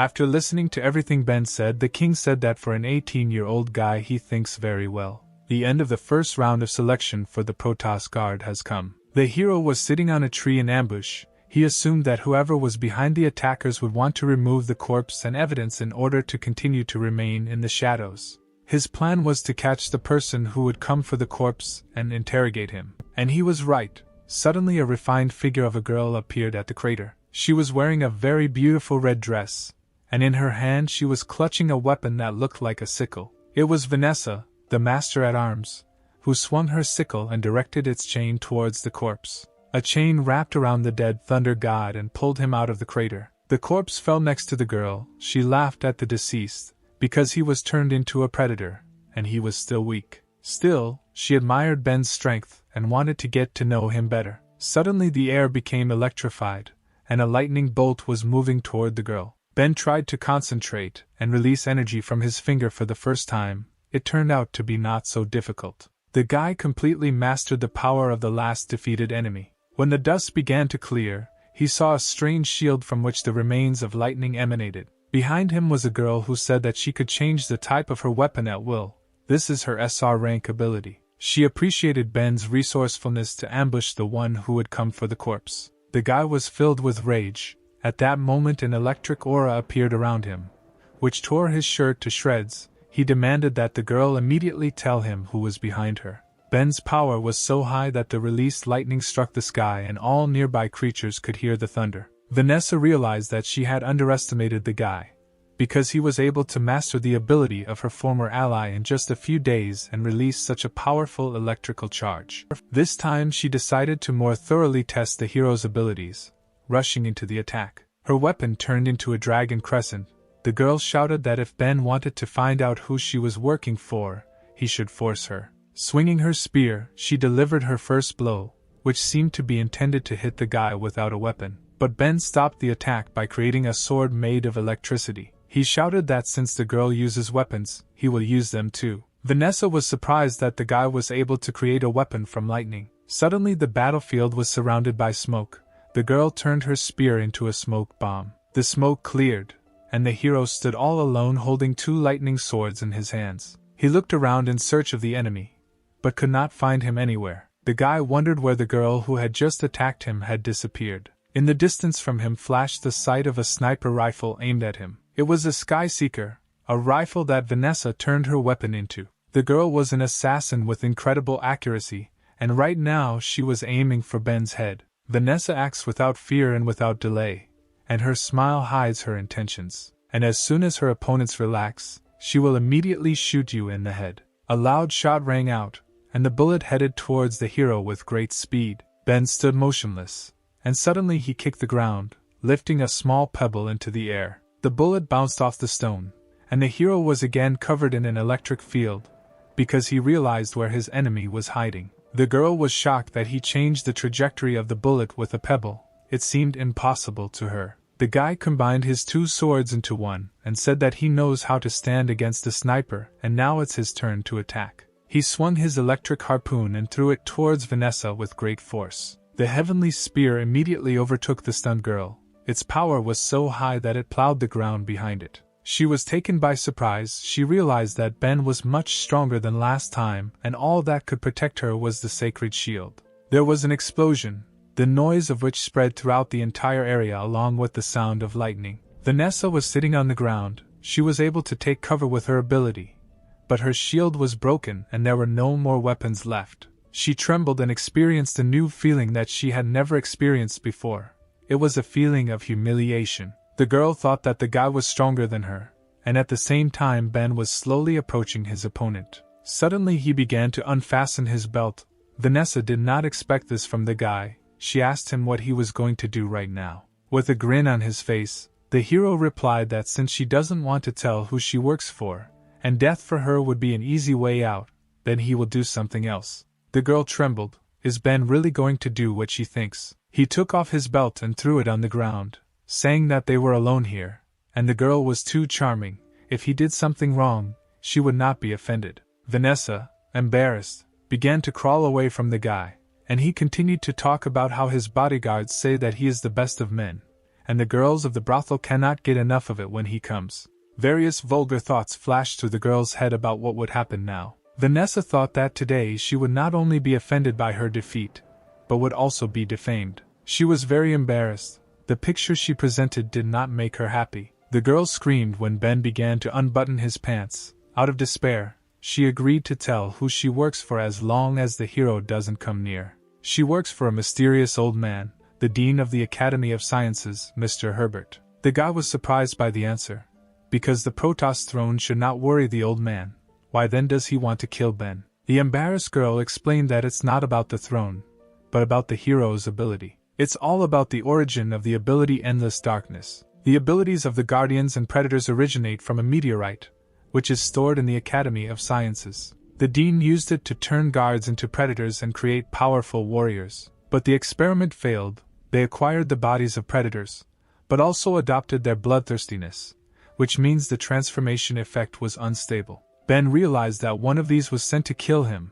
Now it is not surprising that he lost. The girl replied that the experiment was unsuccessful not because of this, but because the power of the meteorite was imperfect and the guards were unable to gain abilities. The hero assumed that since the Dean was hunting him, it meant that Ben's ability could make the force perfect. Vanessa confirmed his guess. The Dean found two cores in the meteorite, a core of light and darkness. The ability of light is radiation, and the ability of darkness is absorption, and if they are combined, the meteorite will gain full power. The endless darkness that is in Ben is the core of darkness. With this core, the Dean will be able to create an artificial predator with a strong ability. Ben asked why all this was needed. The girl replied that in order to strengthen the Protoss Guard and resist the many predators outside the city. The guy did not expect to hear such nonsense. He could not believe that the girl believed this lie. After listening to the story, Bene stood up and buttoned up his pants. He said that he had a friend at the academy, and he had to make sure of Vanessa's words. The girl was surprised that the hero simply leaves and is not going to kill her despite the fact that she is a witness. The hero noticed Vanessa's look and asked why she was against his leaving. Did she really expect Ben to finish what he started? Vulgar thoughts flew through her head, and she embarrassedly replied that she didn't expect anything. Suddenly a huge fist flew towards the guy, which Vanessa noticed, shouting at Ben to turn around. The guy turned around sharply and stopped the attack with one hand, as if he was expecting it. It was the Arbiter who regained his strength after the battle with Eliza. He was surprised that the guy repelled the attack so easily, but Ben calmed him down by answering that the point was not that the Arbiter was slow, but that the hero was too strong. A violet aura concentrated around Ben, which indicated that the guy had begun to use his ability to absorb the enemy's forces. The monster felt his strength leaving him. He hoped that his ability to restore energy would save him, but nothing could help him. He began to dissolve in the air, and his helmet fell from his head, showing us the true face of the predator. Vanessa was surprised that the monster couldn't even hit the guy. Now she saw how endless darkness works. And not only the predator is weakening, all the plants around began to emit violet energy and die at the same time. After using the ability, all that was left of the demonic level predator was his helmet, and the plants in the area withered away. An entire section of the forest has been depleted, and Ben has now become many times stronger. This amazed the girl. The guy turned around and started to leave, saying goodbye that he couldn't waste time here, because the last day of the qualifiers was about to end. Vanessa jumped up and stopped the guy, saying that she couldn't go back to the Dean after telling about him, because he would kill her. Now she has nowhere to go, and she asked Ben to take her with him. The hero did not expect to hear this from his former enemy. Now he did not know what was the right thing to do. At the same time, somewhere in Protoss, two figures were discussing the qualifiers. The girl said that in the first round, out of 33 people, only 8 remained alive. Count Dracula was disappointed by the result he heard. He expected that more participants would be able to pass the test. The director hurried to cheer up her master. She said that in addition to bad news, there was also good news. In the territory chosen for the competition, 3 demon-level predators were destroyed. The Count was interested in what was said. He asked who these 3 fighters were who achieved such success. The director replied that, judging by the data, the first person to defeat the predator was the Eye Soul Eater Daniel. The second was the owner of the Hellfire ability Adam. Well, the third was Ben, the owner of the ability Endless Darkness, and also the most interesting contender in this competition. There was barely a smile on the Count's face. He was very interested in these people. The clock on the tower made a sound, signaling that the first stage of the qualifiers was over and it was time to bring the fighters back. In the forest where Ben and Vanessa were, a portal appeared. The guy once again asked the girl if she wanted to go with him, to which she agreed. In the cave where Jenna lay unconscious, a portal also appeared. Eliza realized that time was up, and Ben never returned. A portal also appeared in the lost places in front of the Ice Lord, and he slowly walked towards it. On the swamp of the dead on the mountain of corpses sat Adam, who was disappointed that time was up, because he had not yet played enough. Suddenly a strange figure with a tail appeared in front of him, which was covered with designs reminiscent of tattoos all over his body. Adam was delighted with the new opponent. He thought that he was very lucky to fight again before the portal closed. A voice sounded in the guy's head, saying that behind Adam there was a portal leading to the city. The fiery fighter was outraged by what was said. He did not understand what the predator wanted. The voice in his head intensified and asked the guy to let him through the portal. Suddenly, Adam's entire body was covered with wounds, from which blood flowed in streams. There was an explosion and the fighter was torn into hundreds of small pieces. Adam fell to his knees from the picture he saw. It was an illusion. He began to choke from the piercing cold and fear that gripped his whole body. The fighter stood up sharply, trying to understand who was standing in front of him. At first he thought that it was a demonic-level predator. But then he realized that they become larger depending on the people they eat, and this one was similar in physique to a person. Is this really a spiritual-level predator? This level is obtained by those predators who have eaten 100 of their relatives of the demonic level. This species is extremely rare. The hero was seized with fear. He destroyed the bracelets that were on his hands. The guy understood that under no circumstances should he be allowed into the portal. Otherwise the consequences are difficult to imagine. In the places where Adam's bracelets had recently been, dragon tattoos appeared that began to glow with red flame. His hands caught fire and formed 2 fireballs, with which the guy rushed to attack. The legendary predator assessed the strength of the enemy.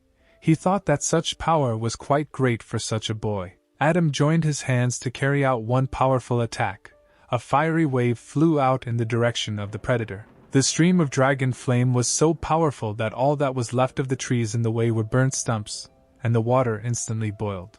All that was left of the forest was a huge burning crater, and the guy was sure that he had defeated the enemy. This was his strongest ability, and no matter who he fought, this move would turn anyone into ashes. But suddenly a fog began to thicken around Adam, looking like hundreds of ghosts. One of them started flying into the unsuspecting guy's mouth. The fog dissipated, flying into Adam's body. His pupils turned white, and he lost his mind. In place of the human pupils, the pupils of a predator appeared, which attacked the fighter. Now this body belonged to the legendary monster. 5 minutes later, all the heroes gathered in the arena of the sacred mountain. Adam was the last one to leave the portal. He left as if nothing had happened. A screen appeared in front of the fighters in the arena, on which was Count Dracula. He congratulated everyone on passing the first round, but asked the participants not to rejoice ahead of time. After all, the second test will be much more difficult. The remaining 8 people will take part in the elimination competition, and only 2 of the participants will become Protoss guards. All fighters will be given 1 month to rest, and when the time comes, the whole city will gather to watch the fight of the candidates. Ben thought that Jenny wouldn't have time to recover in a month, and Vanessa looked enviously at the girl who was hanging on the guy's neck. Count Dracula also added that the fighters had already been divided into pairs and wished everyone good luck. The participants were surprised that they would not draw lots, and the organizers themselves chose who they would fight against. Everyone came to the screen to see their opponents. Eliza saw that her opponent was Jenna. She was upset because victory over a wounded opponent would not honor her. But in the semifinals she will be able to fight Ben. He seems to have become stronger. But the girl believed that he had no chance against her. She also thought that if she suddenly lost, she would have to marry him. She turned around to look at the guy who stood there looking stupid and picking his nose. Eliza turned away sharply, saying that the hero was watching her. But Ben did not understand why she was angry with him. Daniel also looked at the board. His opponent was Adam. Looking towards the guy, he thought that he had a strong opponent. However, the fighter's energy is now not the same as before. The predator in Adam's body turned around, sensing a strange aura that came from the far corner of the building. This aroma was calling to him, and the source of this aura was far beyond the arena. Adam went outside. The monster inside him thought that he had been wandering for exactly 10 years. He traveled to every corner of the continent, but this aura was nowhere to be found. The only place where the predator has not been is Protoss, the surviving city which he could not get into due to a huge wall and defenders. The predator felt that he was really here, the source of the origin of his brothers and all abilities. Gift of Light, a meteorite that fell to Earth long ago, and is now in the Academy of Sciences. If the monster can obtain it, then he will finally surpass the spiritual level. He will achieve perfection and then the whole world will obey him. After several days of completion of the qualifiers, a scandal was brewing in the Central Hospital of Protos. The doctor fearfully stated that they had done everything possible, but Jenny's health was not improving and the doctors could not help anymore. In front of him stood angry heroes who asked if the doctor had done everything, because they doubted it. Suddenly Sarah appeared behind the robbers, who saved the doctor by ordering the guys to calm down. She said there was one person who could help Jenna. The little demon immediately asked who he was. She wanted to bring him to the girl, but Sarah replied that this was impossible. Leia immediately clarified how strong this person was. They were already ready to move out. Lucy was disappointed that some doctor could be stronger than her. Sarah explained that this person is not a doctor, he is an S-rank guard, and also the strongest person in the Protoss at the moment. The power of his mind is perfect, and if he agrees to cure Jenny, she will surely be healed. It's just a pity that he retired many years ago and disappeared without a trace. They tried to find him, but to no avail. Vanessa interrupted the crowd's conversation, saying that he is a master of mind flow control. His age is 56 years old, and his height is 188 centimeters. His ability is the most common N rank, but he perfected it and became a master. After Kel's death, he could have controlled the Protoss, but he was never interested in power. He voluntarily gave up the right to rule the city, so the right to rule passed to Count Dracula, the next most powerful guard. Now he lives on the top of a snowy mountain away from everyone. Sarah was surprised by this information. How could the girl know it?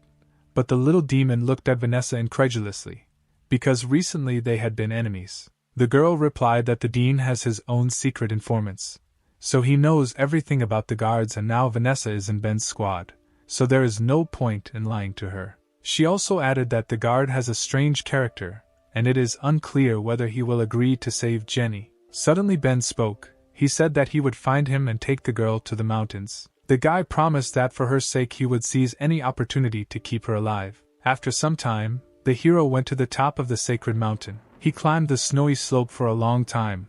On his back was Jenna, whom he wrapped in his robe. After some time, the heroes finally found the guard's house.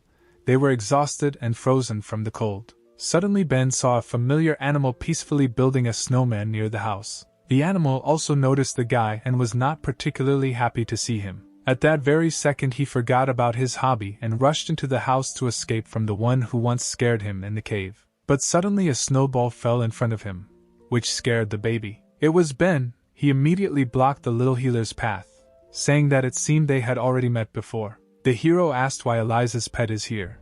Because this is the house of the master of mind flow control. The kid trembled with fear. He could not do anything with such a formidable opponent. But then the figure of a man appeared from behind the house, who said that the guy not only broke into his house without an invitation, but also hurt his pet. The figure came completely around the corner, and Ben was surprised that the snow underneath it instantly evaporated. It was an S-rank Protoss guard, master of mind flow control, Kevin. He was not happy with our hero, and said that the guy did not belong here. Ben at that moment was amazed at the strength of the guard. He felt this aura, under which the snow was melting. It was as if the man was surrounded by a protective mantle, which if you touched, you would immediately dissolve. Suddenly a girl appeared from around the corner, and asked her father who he was talking to and who had come to visit them. It was Eliza, who was surprised that Ben came to her house. The hero was even more amazed that this was the girl's house, and this strongest guard was her father.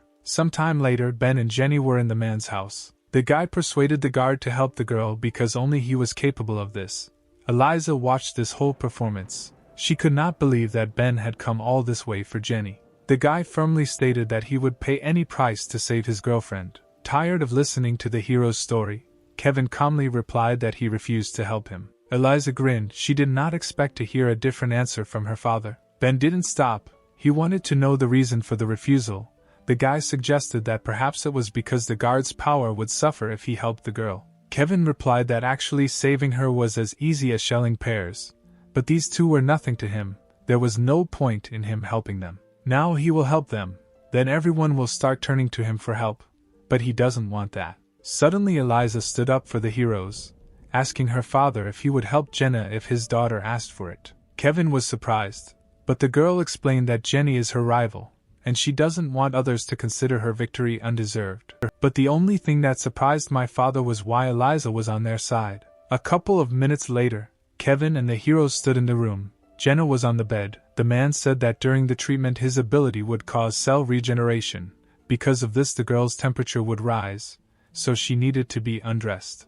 Ben immediately blushed. Images of Jenny without clothes flashed through his thoughts. A couple of minutes later the girl was completely undressed. She was charming, but still unconscious. The master concentrated energy in his finger and directed it towards the girl. He ordered her to obey and touched her head. At that moment, the girl began to come to her senses, and a green healing aura appeared around her. The guard had a strange feeling.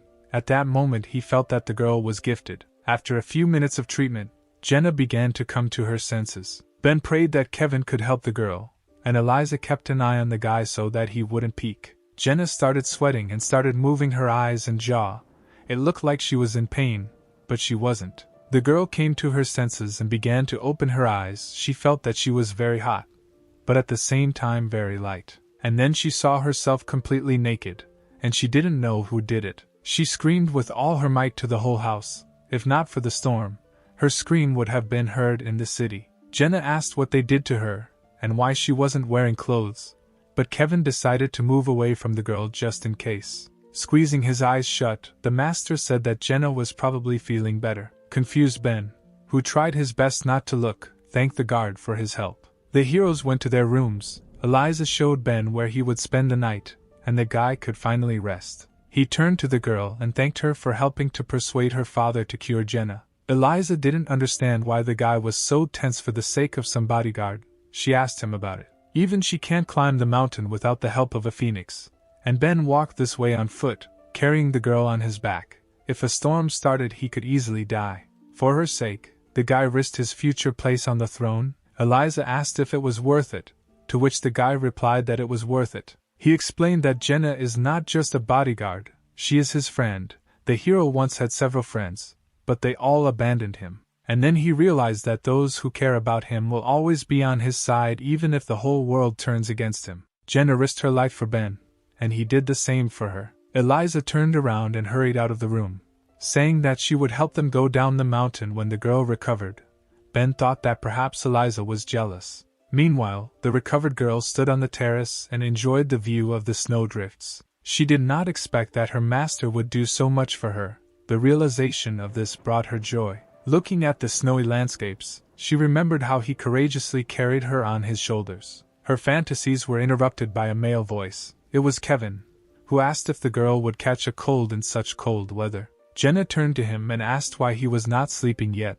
The master replied that he could not sleep, so he decided to drink tea with milk. Suddenly he asked the girl if she knew who the gifted ones were. Anyone who is illuminated by a meteorite receives one ability, but there is a tiny chance that there will be two abilities. Such people are called gifted. Jenna is the second person in Kevin's memory who had such a gift, and the girl seemed to understand what the master was talking about. With such wounds, an ordinary person would probably have died, but Jenna was able to survive.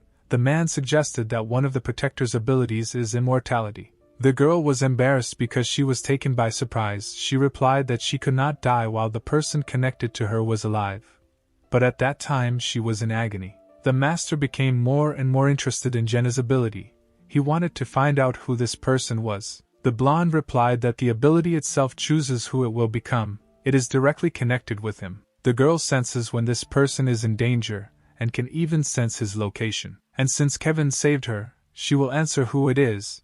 But this secret must remain between them. But in return Jenna will have a request. She asked the master to become Ben's mentor. Kevin was not very happy with what he heard. He replied that he was tired of teaching people and was too busy. Jenna looked away and quietly apologized. She didn't think before asking the master about such a thing. Kevin sternly said that he did not want to teach him, but taking into account the path the guy had come here, he would do him one favor. The next day, a phoenix soared in the sky, which, despite a strong storm, flew somewhere quickly. Ben sat on the bird with the master.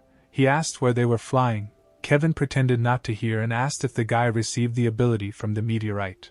In Protoss there are many people with abilities that are often similar to each other. Based on their rarity they are divided into ranks.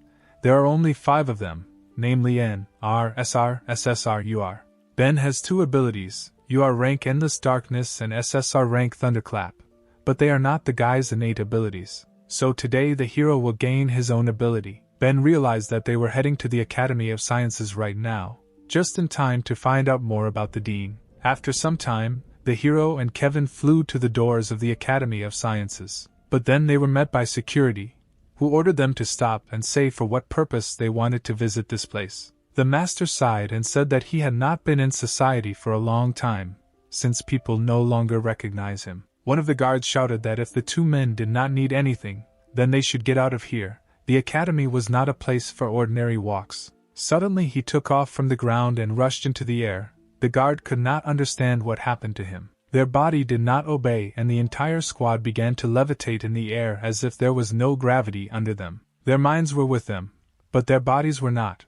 One of the guards was surprised that the man did nothing to lift them into the air. He just looked at them and didn't move. Ben was also amazed by this skill, because Kevin did not use any skills, but just stood. But the guy understood what was going on. He felt the aura that he saw when he first came to the master's house. The power of the mind filled the space as if alive. It is not surprising that the snow did not touch it. Suddenly an old man appeared on the threshold, who recognized this unique aura, because it can only belong to one person. It was the dean, who was surprised to see Kevin here, because the man had not been interested in anything related to the city for a long time. The master replied to the old man that his friend had not yet awakened his ability, and he thought that the dean could help with this. Kevin looked at Ben and ordered him to say hello to the dean of the Academy of Sciences. The old man was surprised that the hero, a friend of the strongest Protoss guard, he wondered how he could find him if the master lives far from everyone. The blind man understood that the boy killed the god of thunder and kidnapped Vanessa. He probably knows that the dean was pursuing him because of the core of darkness. He also noted that it will not be easy to deal with Ben if Kevin supports him. The hero came closer and said that he heard that there was a meteorite in the academy that could awaken abilities. He would like to see it. The dean coughed and firmly stated that he could not show it, because every use of the meteorite must be agreed with Count Dracula, and the gray-haired man had no personal right to dispose of it. And since Ben is a friend of Mr. Kevin, the old man could put in a good word with the Count. Endless darkness began to thicken around the guy. He decided to solve the problem in a bad way, since nothing worked out in a good way. But suddenly the wind barely blew next to him, and he saw the master who was already standing near the dean. The old man was amazed by the man's speed. He was afraid of what would happen next. Kevin looked at the dean with a gloomy look and in a sepulchral voice ordered them to let them through, because the old man would not contradict him. The dean's mind suggested that it was better not to resist this man. The blind old man smiled sweetly and asked the guests to follow him. The trio walked along the long corridors of the academy.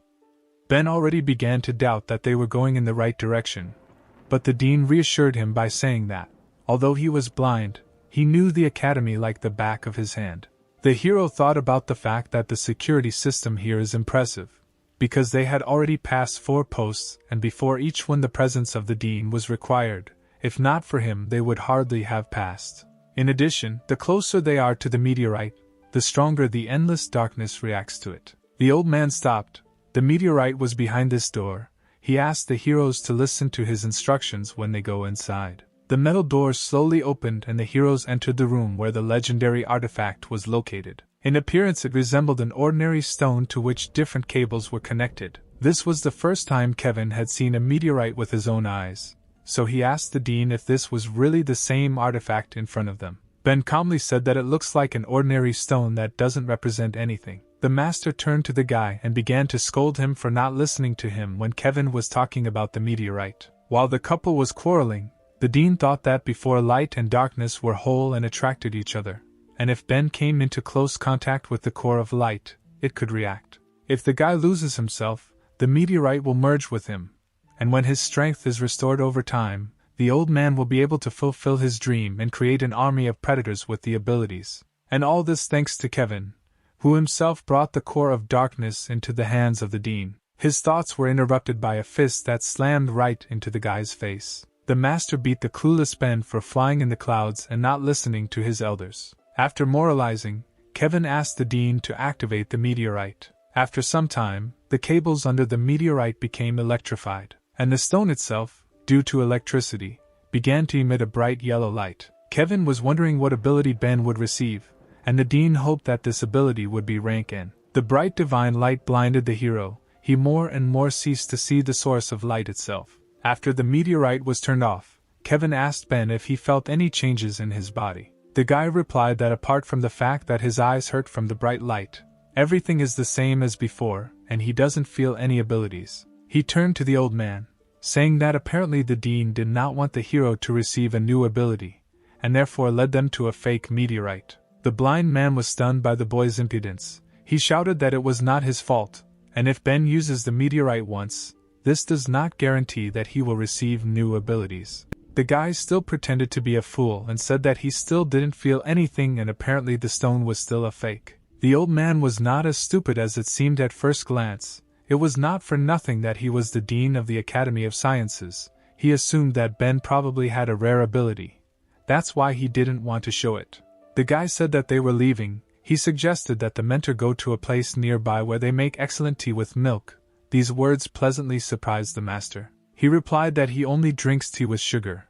Ben also added that they would order coconut pudding. The old man was furious with the hero's impudence. He wanted to kill him right now, despite the fact that the guy was accompanied by the best guard. When the heroes turned their backs to the old man, he pulled out a hidden blade from his cane. The dean thought that Kevin would not have time to react if he struck right now. He pulled the sword from his cane and swung it to kill the unsuspecting guy. But suddenly he froze in place and could no longer move. Kevin asked the old man if he had forgotten what it was like to cross the path of a master. Realizing that he had lost, the dean trembled with fear.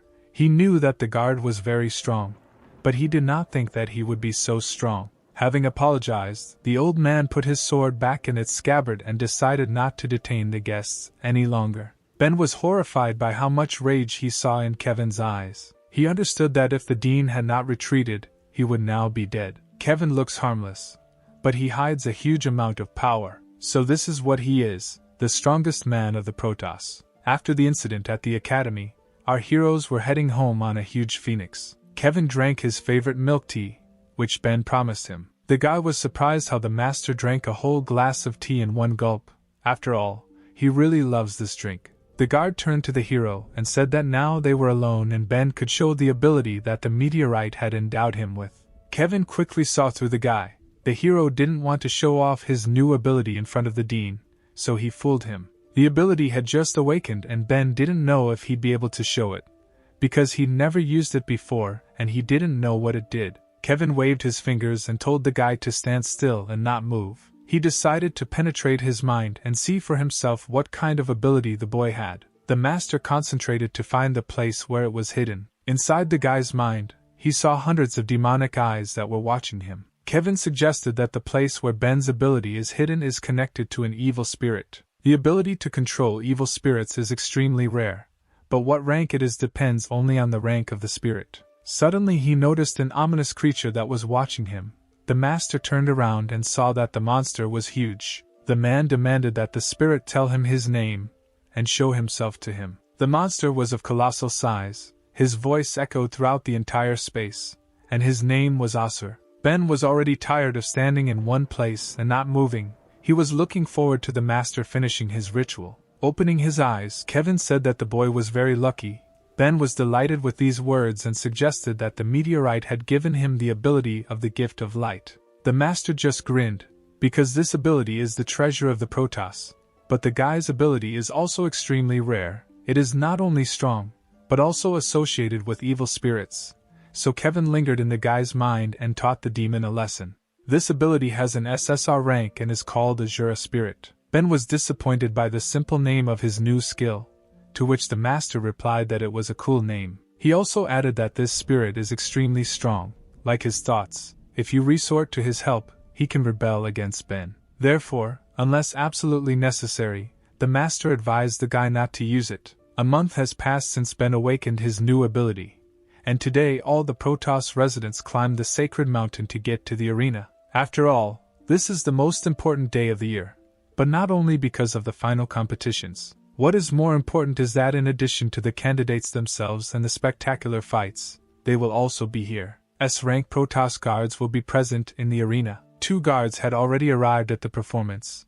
It was Count Dracula and the director of the competition. The audience was happy to see such people live, because before that they had only seen them on TV. The director asked why the Count arrived so early. After all, he is the most important person in the Protoss, and it is common for him to be a little late. The Lord drank blood-colored wine, the same as his robe. He answered the girl that he did not like to wait. It reminded him of waiting for the moon to appear from the clouds. Suddenly the Count heard something move above him. He immediately realized that someone was sitting on top, because it is difficult to remain motionless while sitting on a canopy. The fabric began to boil like boiling blood and the Count's crown appeared from it. Going upstairs, he noticed Kevin and said that he expected to see him here despite the fact that such events were not interesting to the old master. The Count suggested that this was probably due to the fact that his daughter took part in competitions. Kevin was still calm and answered the bishop that this was not entirely true. There's just a tea discount today, and they also have a giant pearl milk tea. The man suggested that the Count try it, but he refrained, answering that sugar accelerates aging. Kevin was indignant and advised to live for today, because the Count and the master were the same age, but the ruler looks younger because he takes care of his appearance. Suddenly the men heard the clicking of heels. It seemed that someone was approaching the arena. It was a woman dressed in a red dress with a large neckline, and pearls sparkled around her neck. Coming closer, she asked what her old comrades were chatting about, and it seemed the headmistress was not happy about the lady's appearance. It was the leader of the Milky Way faction, Archangel Mary, and she was wondering if the warriors were discussing who, besides her son, would become the new protector of the Protoss. Smiling evilly, Principal May asked if the woman was confident in her son, because it was unknown how her presence would affect him. Mary said that she was his mother, and her presence would not harm her son, to which May sarcastically replied that she once left him with his father, and he was unlikely to be happy to see her.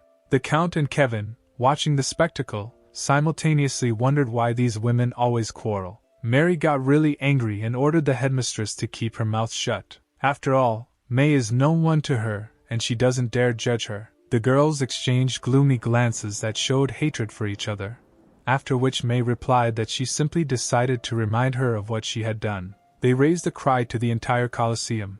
One said that the director had so much to do that he couldn't get a promotion to S rank. The second asked what was wrong with that, and was Mary really proud of her rank.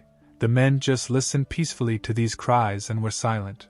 One of the spectators asked her friend why these two were arguing, to which she replied that she only knew the rumors that were circulating about Mary. They say she abandoned her child and seriously ill husband to become the leader of some faction. Many in the city call her corrupt. Besides, she doesn't seem to have any abilities, and she got S rank with the help of Kel. The girl felt sorry for Daniel, because he is so handsome, but has such a cruel mother. Suddenly, behind them, the voice of a guy was heard, who heard only the word beautiful in their conversation. It was Michael, an S-rank guard, the personification of the 7 sins. He asked the girls if they were talking about him. Suddenly the girl was hit in the head by a heart that came from a handsome man. At the same moment, she felt her heart beat faster, and she became hotter. She was overcome by passion, and unnecessary thoughts began to arise in her head, which made the girl feel embarrassed. The girl's friend did not understand what was happening, and it seems that the spectators sitting nearby also noticed that something strange was happening. And the guy just smiled, thinking that the girl was still very lustful. Suddenly a woman's voice behind him told him to stop bullying the girl. He turned around, seeing his old friend, and asked if she wanted to feel real pleasure. The heart that made the previous girl beat in agony crashed into the face of an unknown woman and broke without having any effect. It was Kathleen, a paladin guard of S rank, the sweetest girl with purple hair. She was clutching a sword in her hands, and was dressed in knightly armor. She told the guy that his charms wouldn't work on her. Yet again he tries, but still doesn't understand it. Disappointed, the guy turned around and snapped his fingers, canceling the effect of his love spell to free the girl. He also reasoned why his spell did not work on the paladin. The charming girl asked menacingly what the guy was whispering. He awkwardly turned around and said that he simply admired the beauty of the girl. Kathleen got a little embarrassed and told Michael to shut up. The guy also noticed the girl's slight embarrassment and smiled sweetly back at her. An hour later, May asked for a minute of attention in order to make a ceremonial speech. She announced the start of the qualifying competitions. The crowd screamed enthusiastically at the same moment, and the entire Colosseum began to roar. The headmistress asked the participants to enter the arena and 8 contenders appeared on the battlefield. The crowd rejoiced because an unforgettable sight awaited them ahead. All participants slowly entered the arena. Many were waiting for this fight, and some wanted to finish the competition as soon as possible. Ben was supported from the stands by the girls who were on his team. The guy wanted to wave at him, but then the little demon shouted that if he loses, he might not return home. This phrase confused the hero. This was not the kind of support he was expecting. Ben asked Jenna where Sarah is now because she is not in the stands next to everyone. The girl replied that she could not come because she was on duty at the academy. The guy thought that most likely the dean deliberately detained her at work, because he knew that the girl was his friend. Not only did they come to cheer for Ben, Daniel's mother saw her son and thought about how much she missed him. They crossed glances, the cold gaze of the son and the enthusiastic gaze of the mother. The woman was glad that her son looked at her. They had not seen each other for a very long time and perhaps he had already forgiven her. But Daniel turned away as if he didn't see anything, and his mother chanted from the stands that he would succeed because she loved him. May began to explain the rules to the participants. Firstly, the opponent must either lose consciousness or be immobilized for 10 seconds, and secondly, he must admit defeat. If there is a threat to the life of a participant, the headmistress will interrupt the fight. Ben began to yawn while listening to the rules. He asked if it was possible to start the fight already. He had had enough of showing his abilities. Jenna was worried because the guy looked tired. Maybe he didn't get enough sleep. Kevin was also worried, but for a different reason. He assumed that the hero was tired due to the fact that he did not listen to the advice of the master. The headmistress announced the first battle between the owner of the Endless Darkness technique and the Protoss warrior James. The contenders entered the arena and prepared for battle. A gong sounded announcing the start of the fight. A little boy on the podium asked his mother if the uncle in the raincoat was strong, to which the woman replied that he was a frequent guest at the qualifiers and among ordinary people he was the strongest. The warrior in armor, warming up, said that he had been taking part for exactly 5 years, and every time he encountered a very strong newcomer among his opponents, he thought that this time he would be defeated by the new prodigy Daniel. But strangely enough the gods sent him Ben as his opponent. The hero fell asleep while walking, and the warrior speaking to him stated that his ability would overcome endless darkness. At this moment Ben's eyes glowed purple and he replied that this time he would not use infinite darkness. James was indignant at the guy's impudence, and replied that he was not afraid of being absorbed, and besides, Ben's hero ability was quite recent. Therefore, he was the first to decide to launch an attack, shouting to the hero that he could not cope with him because the warrior was already battle-hardened. And suddenly James disappeared. He moved so fast that he was invisible. Some spectators were amazed, while others had already seen this ability.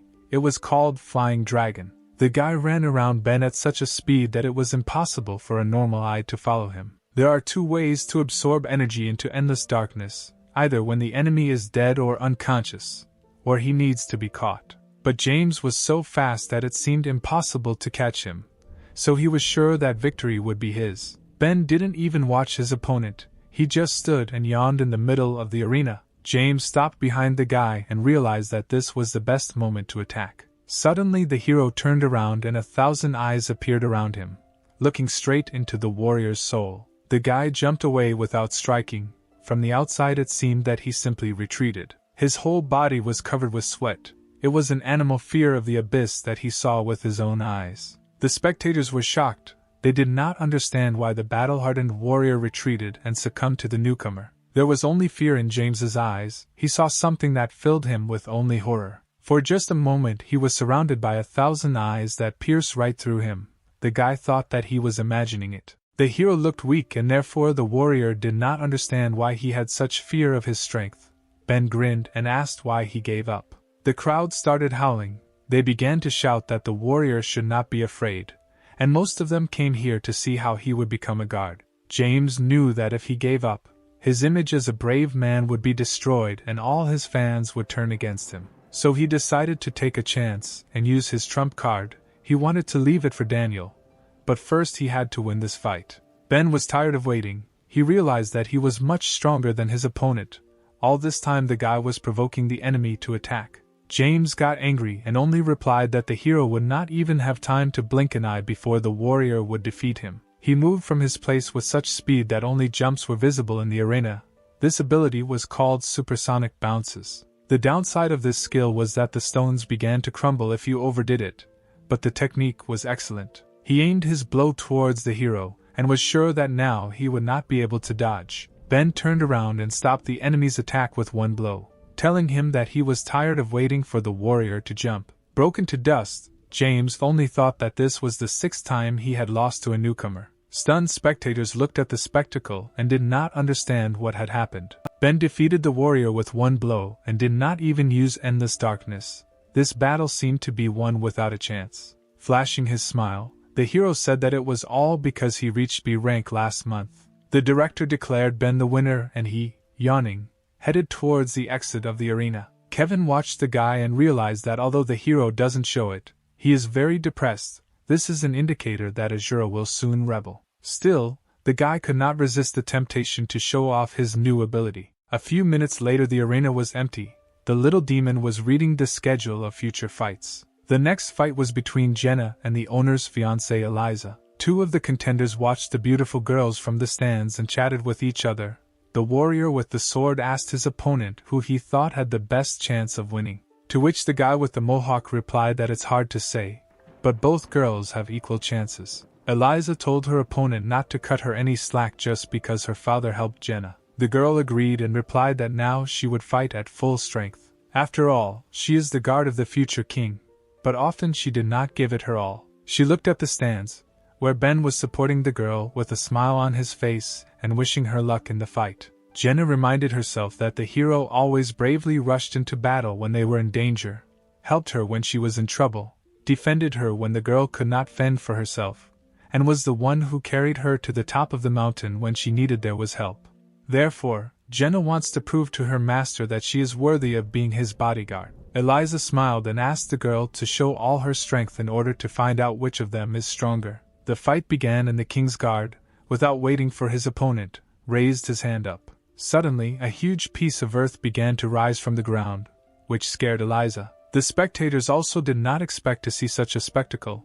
They looked in surprise at the slowly rising stone from the ground. The king's bride was dumbfounded that Jenna could do such a thing. The girl lifted almost all the earth from the arena into the sky. Ben was worried about his guard, because lifting such a huge piece of earth was beyond her capabilities, and most likely she would not be able to cope with it. Kevin calmly sipped his tea and thought about Jenna's strength. He understood that this was her maximum, and apparently she decided to finish the fight with one blow so that Ben could see her victory. But he was confident that Eliza could withstand such a blow. The bride also understood that the girl had put all her strength into this technique, and even though the area of land was huge, she would have time to dodge. Jenna levitated in the air while controlling the earth, and at that moment she increased gravity 100 times. Eliza felt as if the whole building was pressing on her. This did not allow her to move anymore. She fell to the ground and understood that the girl had figured out her plan and increased gravity so that she could not move and admitted defeat until the block fell.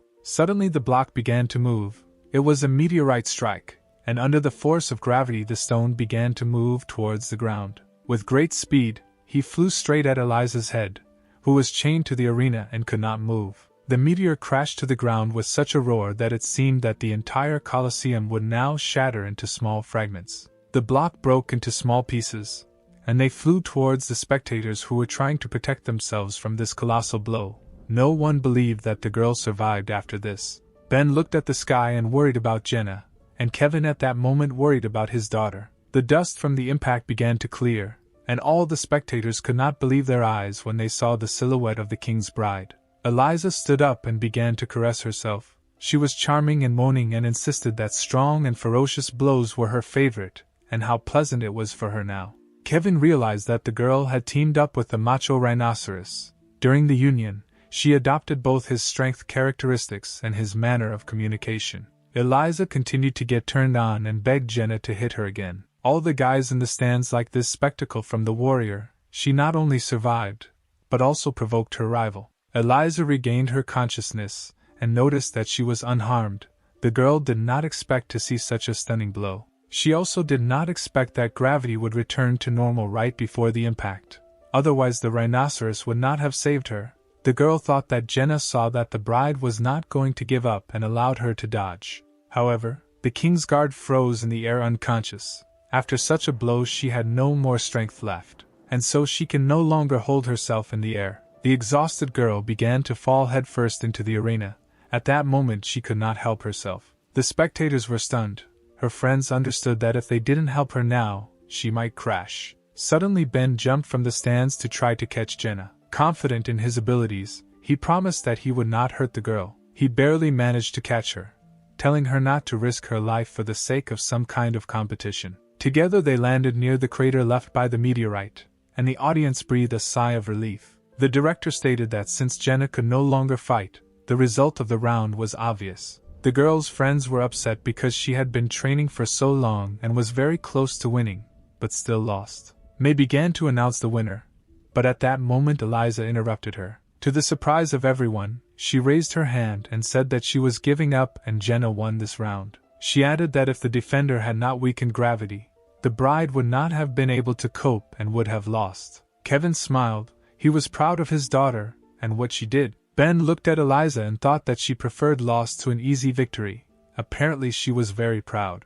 But suddenly at that moment the hero felt that someone was pulling him by the collar. It was Jenna, who was completely exhausted, wondering if she had won. The hero smiled sweetly at the girl and replied that she won, and he was very proud of her. To celebrate, Jenna grabbed the guy and hugged him tightly. She thanked him for his support, and Ben was very embarrassed by what was happening. Eliza, watching the cute couple, trembled with envy overwhelming her. It seems that this hurt her feelings. She got angry and screamed for these two to come and control themselves. Jenna's friends grinned and realized that the girl was jealous of him, and Vanessa was jealous of such a warm hug, because it was probably very nice. The director declared Jenna the winner and announced a break for an hour in order to carry out work to restore the arena after the fight. After some time, Ben sat with the girls and discussed their fight. They bought a cool soda to catch their breath. The guy told the warriors that they shouldn't quarrel over some kind of competition. Eliza was upset by her defeat. She apologized to the hero for dropping out so early and not being able to fight him. The girl realized long ago that she was no match for him and would not defeat him. Therefore, she was not against Ben taking the throne, and Eliza also began to talk about the engagement. But at that moment an old man appeared behind the heroes. It was the dean, who noticed that the guy was very successful with women. Ben was not happy to see his enemy. He told the old man that he would not believe him if he came to congratulate him on his victory. The blind man told him that the hero shouldn't talk nonsense. He still remembers how the guy humiliated him several times, and he just won't leave it like that. This time Kevin is not around, because the dean checked that he went to buy tea, so no one else can interfere with their fight. The old man took his sword out of his cane and pointed it towards Ben. He was sure that this time no one would protect the guy. The warriors got angry because of Dean Lee's impudence. Eliza began to say that the old man allowed himself too much. According to the contract, she was Ben's fiancée and would not let him be offended. Jenna supported her. Our hero noticed that the dean had chosen a bad place for the battle, because if he were killed in front of the audience, Lee would disgrace the Protoss guards. He asked if the blind man was confident in his decision, because Count Dracula would bring him to justice. To which the old man replied that the Count is not the king of Protoss, he is just a deputy, and it is not for him to judge him. Suddenly Lee's energy changed. At that moment the guy realized that the old man had decided to go on the attack. Pointing his sword at the enemy, the dean shouted that the guy was too young to teach him. Lee tried to attack, but at that second the heroes heard the sound of crossed swords. Something prevented him from doing so. The vile old man was surprised that someone put a block. At first he thought it was the paladin Kathleen, but then he remembered that he was not inferior to her in fencing, and she also had no reason to stop him. Of all the Protoss swordsmen besides Kathleen, Dean couldn't think of anyone who could stop his attack. It was Leia. She made it just in time, drawing her katana halfway out of its sheath and blocking the old man's attack. Lee knew this girl, because he studied information about her, but he did not think that she was so strong. Following Leia, the footsteps of other defenders were heard. The little demon was delighted with the guests, because they had been looking for him for a long time. The pink-haired girl told the old man that they would not let Ben be offended. At that moment, someone called the dean. He recognized this voice, the voice of his subordinate. Vanessa turned to him saying that this time she would not be on his side, because for the sake of his selfish plans he had destroyed many innocent lives. 3 defenders stood up as a wall in front of the guy and promised that the old man would not kill him until they died. Eliza and Jenna also did not want to stand aside and also promised to protect Ben. The hero was surprised by the resilience of the girls. At that moment he realized that after a long time he had real friends. Flowing into a rage, Lee shouted that all these girls would die in vain because they were no match for him, and he was not afraid of anyone. Suddenly, someone's heavy hand fell on the blind man's shoulder, and a trembling ran through his body. In his head, he analyzed that such a silent step and a touch that made his heart stop could belong to only one person. The dean was trembling, but was able to turn to the stranger.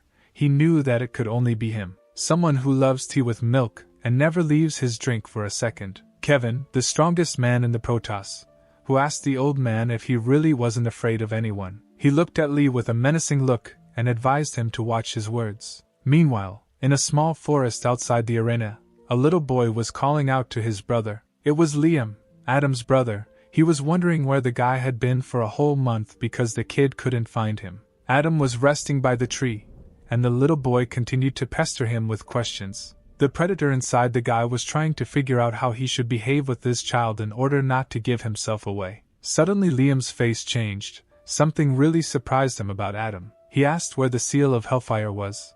Because it disappears only when the guy is in mortal danger. Because Adam's ability is too strong, his mentor was worried about the guy's lack of control, which is why he found the best blacksmith who can seal the warrior's skills. The predator was distracted from his rest because he was already tired of listening to the child, but the boy continued to talk without stopping. Suddenly he froze and the monster's mind became clouded, losing control of his body. For a second, the eye of the real Adam appeared from behind the monster's eye. The guy screamed as loud as he could for Liam to run, because the predator in his body was dangerous. Adam immediately took hold of his eye and it seemed that he was coming to his senses. The predator locked the guy in his own body again.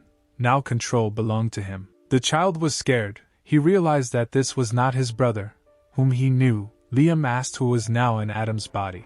There was a scream, and the clearing was filled with blood. These were the last words that he uttered in his life. Meanwhile, renovation work was completed at the arena, which meant that the competition could continue. Kevin suggested that the dean watch the fights together and not disturb the youth, to which he replied that he was blind and would not see them. The master looked gloomily at the old man again and ordered him to watch the fights. Lee immediately agreed. The director announced that the fight would take place between the head of the Iroquois, Mason, and the owner of Hellfire, Adam. Mason said that he was not afraid of the guy. He heard that many wanted to see Adam fight, but the head of the Iroquois also considered himself a strong contender. After all, everyone would like to have his ability. It is one of the most amazing R-rank abilities.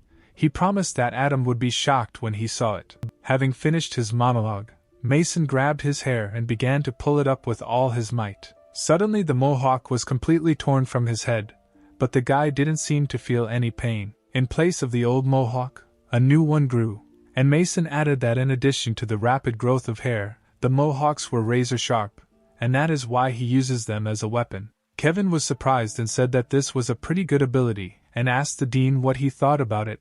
The old man was not happy. Mason shouted, announcing that the fight had begun, as he would now use his deadly ability. A dry squall. At that same second, hundreds of Iroquois, which looked like boomerangs, flew towards Adam. Suddenly the arena became hotter. The predator directed a barrage of fire towards the enemy. The leader of the Iroquois was covered in burns, and his unique ability burned away along with his victory. Adam looked at his enemy and calmly answered him that he was talking too much. Mason raised his hand and declared that he was giving up, his mohawk now resembling a scraggly bush. The spectators were shocked. This year the fights were very spectacular.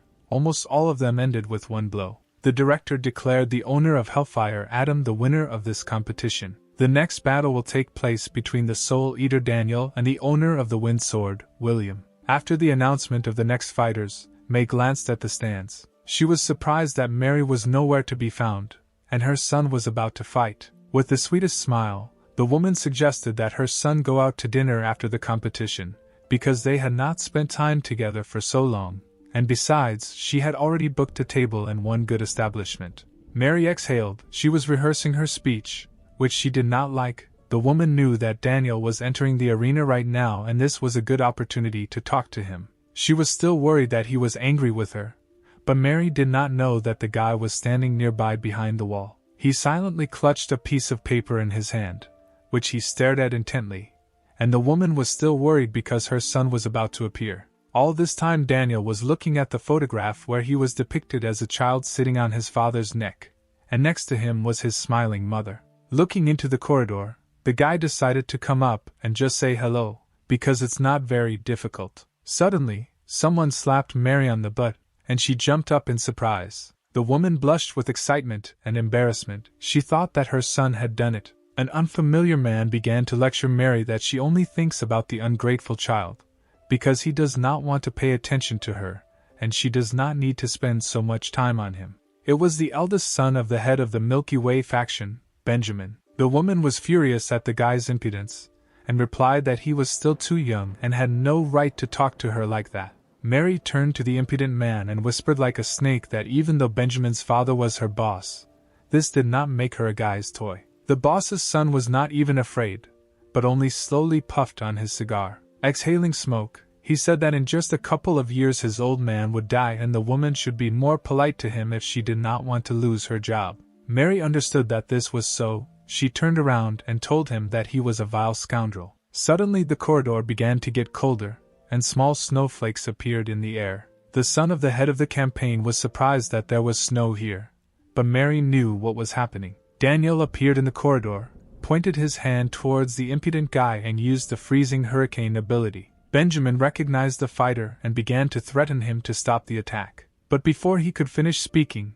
an icy stream of wind lifted him into the air and carried him towards the arena. There was an explosion, and the impudent man flew out of the entrance to the arena, landing right in the center of the Colosseum. He fell in front of the feet of Daniel's opponent, who had already waited for his opponent. William did not recognize the man at first, but then realized that he was the son of the faction that controls all energy sources in the Protoss. Benjamin no longer looked so impudent.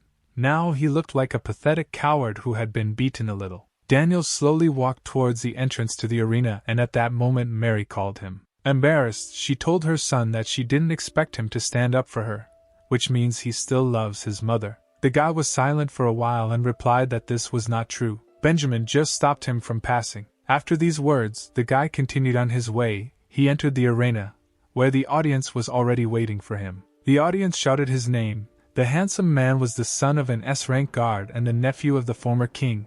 Everyone was already waiting for his fight. The girls in the stands wanted to see him most of all, because they thought the guy was very handsome and many were in love with him. William thought that Daniel was popular with the ladies. He was strong and handsome, but still infuriated the swordsman, who had already figured out how to defeat his opponent. William raised his hand and told the judge that he had a complaint. The guy pointed at Benjamin and accused Daniel of beating an innocent spectator. Such behavior is a violation of the principles of the guards who protect their people. Therefore, he demanded that the judges disqualify Daniel due to a violation of the rules. The girls in the stands were furious. They considered the swordsman unscrupulous because he decided to cheat instead of fighting honestly. William grinned. It didn't matter to him what the public was shouting, because half of the costs of maintaining the internship were covered by Benjamin's campaign, and Count Dracula would not dare turn a blind eye to this for the sake of some fighter. The viceroy bowed his head and said that he did not see Daniel beating the guy. He also asked the director if she saw anything. May confirmed that nothing had happened, so it was decided to take Benjamin to the hospital and continue the competition. William was deeply disappointed. He did not believe that the Count was ready to ruin relations with his sponsor for the sake of some warrior. After hearing the words of the judges, Daniel realized that everything had been settled and began to prepare for the fight. The guy decided to act honestly. Since the swordsman uses weapons, he will also use his weapons made of ice. Having created a huge ice scythe, Daniel decided to start a fight and ran towards his opponent. William was still stunned by the judge's decision and did not have time to react to the attack. He could only ask the guy to stop. But Daniel did not listen to him. He struck his blow at the swordsman, which he called ice execution. The guy looked pretentious and ended the fight with one attack, saying that the fight was over. Ice spikes protruded from William's chest, and the guy himself was shaking from the cold he felt. The girls in the stands chanted the handsome man's name, and his mother became embarrassed when she noticed that her son had grown up. The director announced the semi-final. Ben and Jenna were supposed to fight in it. The guy looked at the girl and asked if she was ready for battle. The defender smiled sweetly and told the owner not to worry about her. Suddenly she raised her hand. The girl told the judge that she was refusing the fight. Jenna explained to the guy that they were not rivals, and besides, she spent all her strength in the first fight and would not be able to fight. Ben decided that the girl was blatantly lying, and most likely she was planning to retreat a month ago, when the opponents were announced. Jenna was embarrassed, and replied that apparently nothing could be hidden from her master. She straightened her hair and added that only two can become guards, so the girl wanted to provide an easy exit to the finals for the hero so that he could definitely become a guard. The director announced Ben as a finalist, which meant he would be promoted to guard. James was touched by this act. The guy was jealous that the hero was very lucky, because such a beautiful girl lost his victory. May announced the next battle. The Soul Eater Daniel and the owner of Hellfire Adam will fight in it. The one who wins will become the Protoss guard. The firefighter stood in the arena and warmed up, then he raised his hands in the air. This surprised Daniel. He expected the guy to immediately attack, and not prepare for battle. Suddenly, a huge pillar of fire flew into the sky from Adam's hands, which was so powerful that the ground under the guy's feet began to crack. A pillar of flame rose high above the arena and began to take the shape of a dragon. Our heroes were amazed by such a sight, and by the fact that the guy's ability had taken shape. Count Dracula didn't show it, but he was also interested in Adam's skills. He noticed that he released too much energy for a beginner. Only there was no surprise on Daniel's face. He was focused and confident that the fiery fighter started right away with his trump card. The Hellfire took on the form of a dragon, which was aimed at the Ice Devourer. A huge power was concentrated in Adam's body. The Predator began to wonder why the guy sealed it. The battle began, and a huge fire dragon opened its mouth, and a red-hot ball of fire began to form in it. The spectators were intrigued. They did not expect to see such power and were afraid that the fire would spread to them. May was also amazed by the guy's strength. She asked her master if she should stop the fight, because the audience could get hurt, to which the Count refused. From the mouth of the fire dragon, a column of flame burst out, which was supposed to burn Daniel. The guy was not afraid of Adam's power, because he knew that he himself was quite strong. The Ice Eater raised his hand, and at that same second a high ice barrier rose in front of him. Two opposing elements collided. The dragon's flame crashed into the ice wall. From such a powerful hellish flame, the barrier began to melt until it completely disappeared. The Predator in Adam's body grinned. He knew that such a wall would not stop his attack. There was a monstrous explosion, the Colosseum shook, and flames covered the entire field. Frightened spectators tried to protect themselves from the flames that flew towards them. After the attack, the smoke cleared. Daniel coughed, but was still alive, which surprised the Predator. All the clothes on the guy's body were burned. The nobleman said that such a blow could not cope with his barrier. But besides this, Adam did not take into account two more things. Firstly, because of the barrier, the firefighter could not see everything that was happening on the field. Adam was surprised. It seems that he began to guess that this was not the real Daniel in front of him. And secondly, thanks to the barrier, the nobleman was able to reach the enemy. Daniel launched a sweeping blow with his scythe, but the Predator dodged, saying that he had underestimated his opponent. His fist was hot, and he was ready to attack. This time the handsome man would not leave. Adam shouted that this would all end and dealt a fiery blow to Daniel. The guy managed to dodge and land on the arena without much harm. Daniel spat out blood. A burn was visible on his face, yet the fiery fighter was able to slightly wound the enemy. Seeing this picture, Mary realized that things were bad, because her son was very proud and the fact that he was hit was unthinkable for him. Now Daniel was furious, his vision clouded, and he was preparing for a new attack. Steam was coming out of the guy's mouth. He only quietly whispered that Adam wouldn't just leave here now.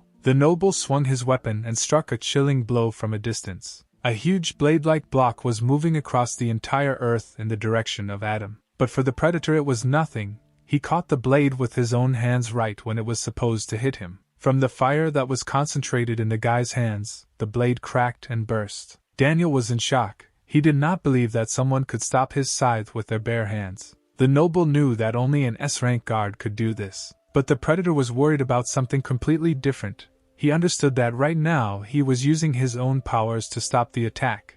He needed to be more careful because there were guards everywhere, and they might notice something was wrong. Kevin watched the fight with interest. He wanted to find out more about Adam. The monster was preparing to attack. Thinking that he had not entered the Protoss in order to win the competition, he specifically chose Adam's body, because he considered him the strongest participant. Daniel, blinded by rage, began to unwind his scythe in preparation for his ice attack. But the predator was seriously angry, because his plans did not include losing to some newcomer. The attacks of opposing elements again collided with each other, deciding which of them was stronger. Lucy at that moment was more afraid for Ben. She saw how strong both of his opponents were, and was no longer sure whether the guy would win. Kathleen was also impressed by both participants in the semi-finals. She believed that the two of them deserved to win. After the attack, both fighters were already exhausted. The predator did not expect such an outcome, but thought that it would be even better. After all, he will no longer be able to squeeze anything out of Adam's body, and if he gives up, then no one will suspect anything and the monster can calmly go about his business. After all, his relatives could not attack the Protoss before because of his guards, which include the strongest S-rank guards, of which there are only 10. 6 of them are here now. Besides Kel, who died, 3 more are missing, and since they are not present at such an important event, something must have happened. The gift of light is now barely guarded. The predator can only give up and hide unnoticed in order to get it. Such a chance must not be missed. Adam turned to the judges and began to raise his hand. Daniel couldn't believe his eyes. The guy said that he had no more strength left, and he was giving up. The words he heard shocked Daniel. He did not believe that after all the powerful attacks, Adam had just given up so easily. The nobleman began to shout at the guy. He asked to show his trump card and did not believe that he could do nothing more. In response to this, the predator only grinned and said that since Daniel survived the last attack, victory would not shine for Adam. Something was wrong here, and the Ice Devourer realized this, because a battle-mad fighter cannot just give up. The monster inside Adam thought about the fact that people do not understand that there is no point in trying if it is obvious that there is no chance. He turned around and walked towards the exit of the arena, telling Daniel that he got off easy, so he was lucky and should be happy about it. The nobleman was not satisfied with this situation. He thought about how suspicious the guy was behaving now, because in the first round he thought completely differently. His thoughts were interrupted by May announcing the end of the battle. Daniel won, which meant that he was now a guardian. The next battle will be the final, in which 2 new guards, Ben and Daniel, will fight. At this moment, the hero was interested in why the nobleman helped him in the first round. Perhaps it was because of his relationship with Kel. After the fight, the predator in the body of Adam descended from the mountain. He was no longer interested in the fight because he had a different goal. At that second he noticed that someone was following him from the arena itself. The guy turned around and asked what the unknown pursuer wanted from him. In front of him stood a tall man with a bag on his shoulder. He had overgrown hair and torn clothes. The unknown firmly said that it was not Adam in front of him now, and asked who was now in his body. There was no longer any point in hiding. The predator asked how the stranger realized that he was not Adam. Everything was quite simple. It was the guy's mentor, S-rank guard Joseph. The predator was surprised why the man did not expose him in the arena, because there were more guards there, and he would have been in danger. But Joseph is only here alone. Apparently he came to die. Suddenly the monster received a powerful blow to the face. He did not expect such an answer from the man. Due to the force of the blow, Adam flew away and began to fall from the cliff. Joseph, after his blow, ordered him to shut up. Falling down, the predator was surprised that the mentor was hitting his student with all his might. Joseph jumped with great speed towards the guy, forgetting about his bag, which he was carrying on his shoulder. With a rush, he kicked his opponent in the stomach, saying that he and Adam had been through a lot. The force of the blow was so strong that the monster flew down the cliff like a bullet. He powerfully crashed into the ground, crushing all the stones that were under him. A mentor landed nearby, and it seemed like he didn't care about height. Joseph was so fast that he landed faster than his bag, which was falling from the cliff. In flight he grabbed it, as if it was all intended. The man ordered the predator to leave the body of his student. He took the guy by the leg and added that if the monster continued to hide in Adam's body, he would kill him. The predator was shocked by the words spoken. He replied that Joseph had gone crazy. The man barely chuckled, saying that it was not the first time he had heard these words. Apparently Adam often said this during training. The monster began to concentrate power in its fist, around which a green aura appeared. He directed the attack at his mentor, ordering him to let him go. Suddenly the man disappeared and Adam fell to the ground, the danger to the predator having passed. All beaten up, the guy began to get up. He didn't understand who attacked him, but that didn't matter anymore. After all, he will remain forever in his prison, where the souls of the people he once devoured will gradually suck all his strength out of him. Having risen to his feet, the monster thought that it was time to hurry for the gift of light before the final of the competition came to an end. Meanwhile, the main fight began in the arena. Daniel told Ben that he was already a guard, which means he was one step closer to the throne. But it was too early to rejoice, because Kel was a teacher and close person to the Ice Eater. Therefore, he wants to help him. But first the hero must show what he is capable of himself. Ben understood why Daniel helped him in the first round. The nobleman just wanted to make sure that the guy was suitable for Kel's place. Therefore, he decided to show all his power. A dark aura began to concentrate around Ben. Black lightning began to appear in the air and hit the sky with a roar. Daniel was shocked by what he saw. He didn't understand how the guy managed to make the lightning black. Ben released all his fury in the form of lightning. His power was felt even in the air. The spectators were surprised by what they saw. They felt some kind of terrifying atmosphere that was accumulating in the arena. James felt this energy again, exactly the same as in their fight, as if someone was watching him. Dean Lee realized that this energy was similar to Azura, which means that Ben received for the ability. The old man asked Kevin if they had already summoned him. The master himself was surprised. He replied that they did not summon a demon, but he had no idea how the hero managed to use this power. Only one thing was clear: Ben was able to combine the energy of Azura and the ability of the God of Thunder. The guy's eyes turned a frightening purple color. He asked Daniel if he was disappointed now, to which the guy replied that the hero is indeed special, because in addition to endless darkness, he himself has the ability. Ben was angry. A month ago the nobleman considered him an unworthy opponent, but now everything is different, because in this competition he will not use the ability given to him. The battle began, and the hero attacked first, jumping off the ground with such force that it cracked. Having approached the enemy, Ben shouted that this time he would use his ability. Terrified, Daniel used one of his abilities, Ice Patterns, which created a wall of ice around him. But she could not protect him. The ice around the guy began to crack, because it could not withstand such a strong blow. Ben struck a blow called Spiritual Lightning. The force was so great that Daniel's barrier could not withstand it and burst. The guy flew away from his opponent and thought that Ben was not so strong in the first round, and besides, it was still unclear what the effect of his technique was other than a feeling of severe anxiety. He drew attention to his cheek, from which blood was coming, yet the hero was able to touch him. Suddenly, at the sight of his wound, Daniel felt a strange sensation as if he was being pulled inside. 1,000 eyes appeared around him. He did not understand what was happening because he was consumed by fear. Vanessa asked why Ben stopped. Because now was a great moment to attack, and Leia noticed that he was not the only one who stopped. Both opponents froze on the battlefield. Suddenly Daniel heard a voice saying that his feelings were under control and there was no point in continuing the fight. Opposite him appeared Ben, who was of colossal size. He advised the nobleman to surrender, because he could not win. May suggested that causing fear and controlling the enemy's senses is the ability of Azura. The Count confirmed her words. But she didn't understand why Ben didn't summon a demon, because spirits are usually used for summoning. The Count stood up so that he could see better and said that Asur is an unusual spirit. The hero does not have enough strength to tame him. Moreover, if he summons him, then Asur can rebel against his master. Instilling fear is a passive ability of the demon, therefore the risk is minimal. Combining it with lightning, he strengthened the attack.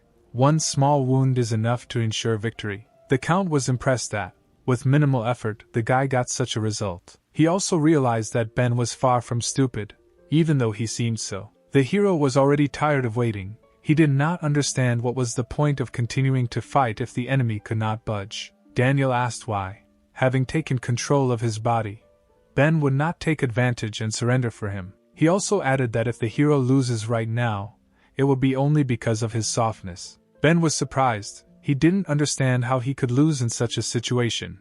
It seemed like the enemy was up to something. Suddenly his legs were covered in ice and immobilized him. But not only his legs, but also the entire arena was covered in ice. This was an icing technique. Ben looked around and saw that he was surrounded by walls of ice. He exhaled and called Daniel stubborn, because the hero gave him a chance to just give up, and he is making everything difficult. The guy didn't expect it to come to a fight, but Daniel froze the entire arena just to immobilize him. The nobleman did not react in any way to his words but simply stood in place motionless. The hero remembered that Daniel could not hear anything, because he took control of his senses. Suddenly, the Ice Eater said that Ben was the first, not counting Kel, who could resist him. He recognizes his talent. But the hero missed something. Ice, Daniel's sixth sense. The guy froze the arena to know Ben's location, not to immobilize him. Therefore, the hero needs to prepare, because the nobleman begins to attack again even without his senses. His hand shot into the sky and the ice began to accumulate into one object.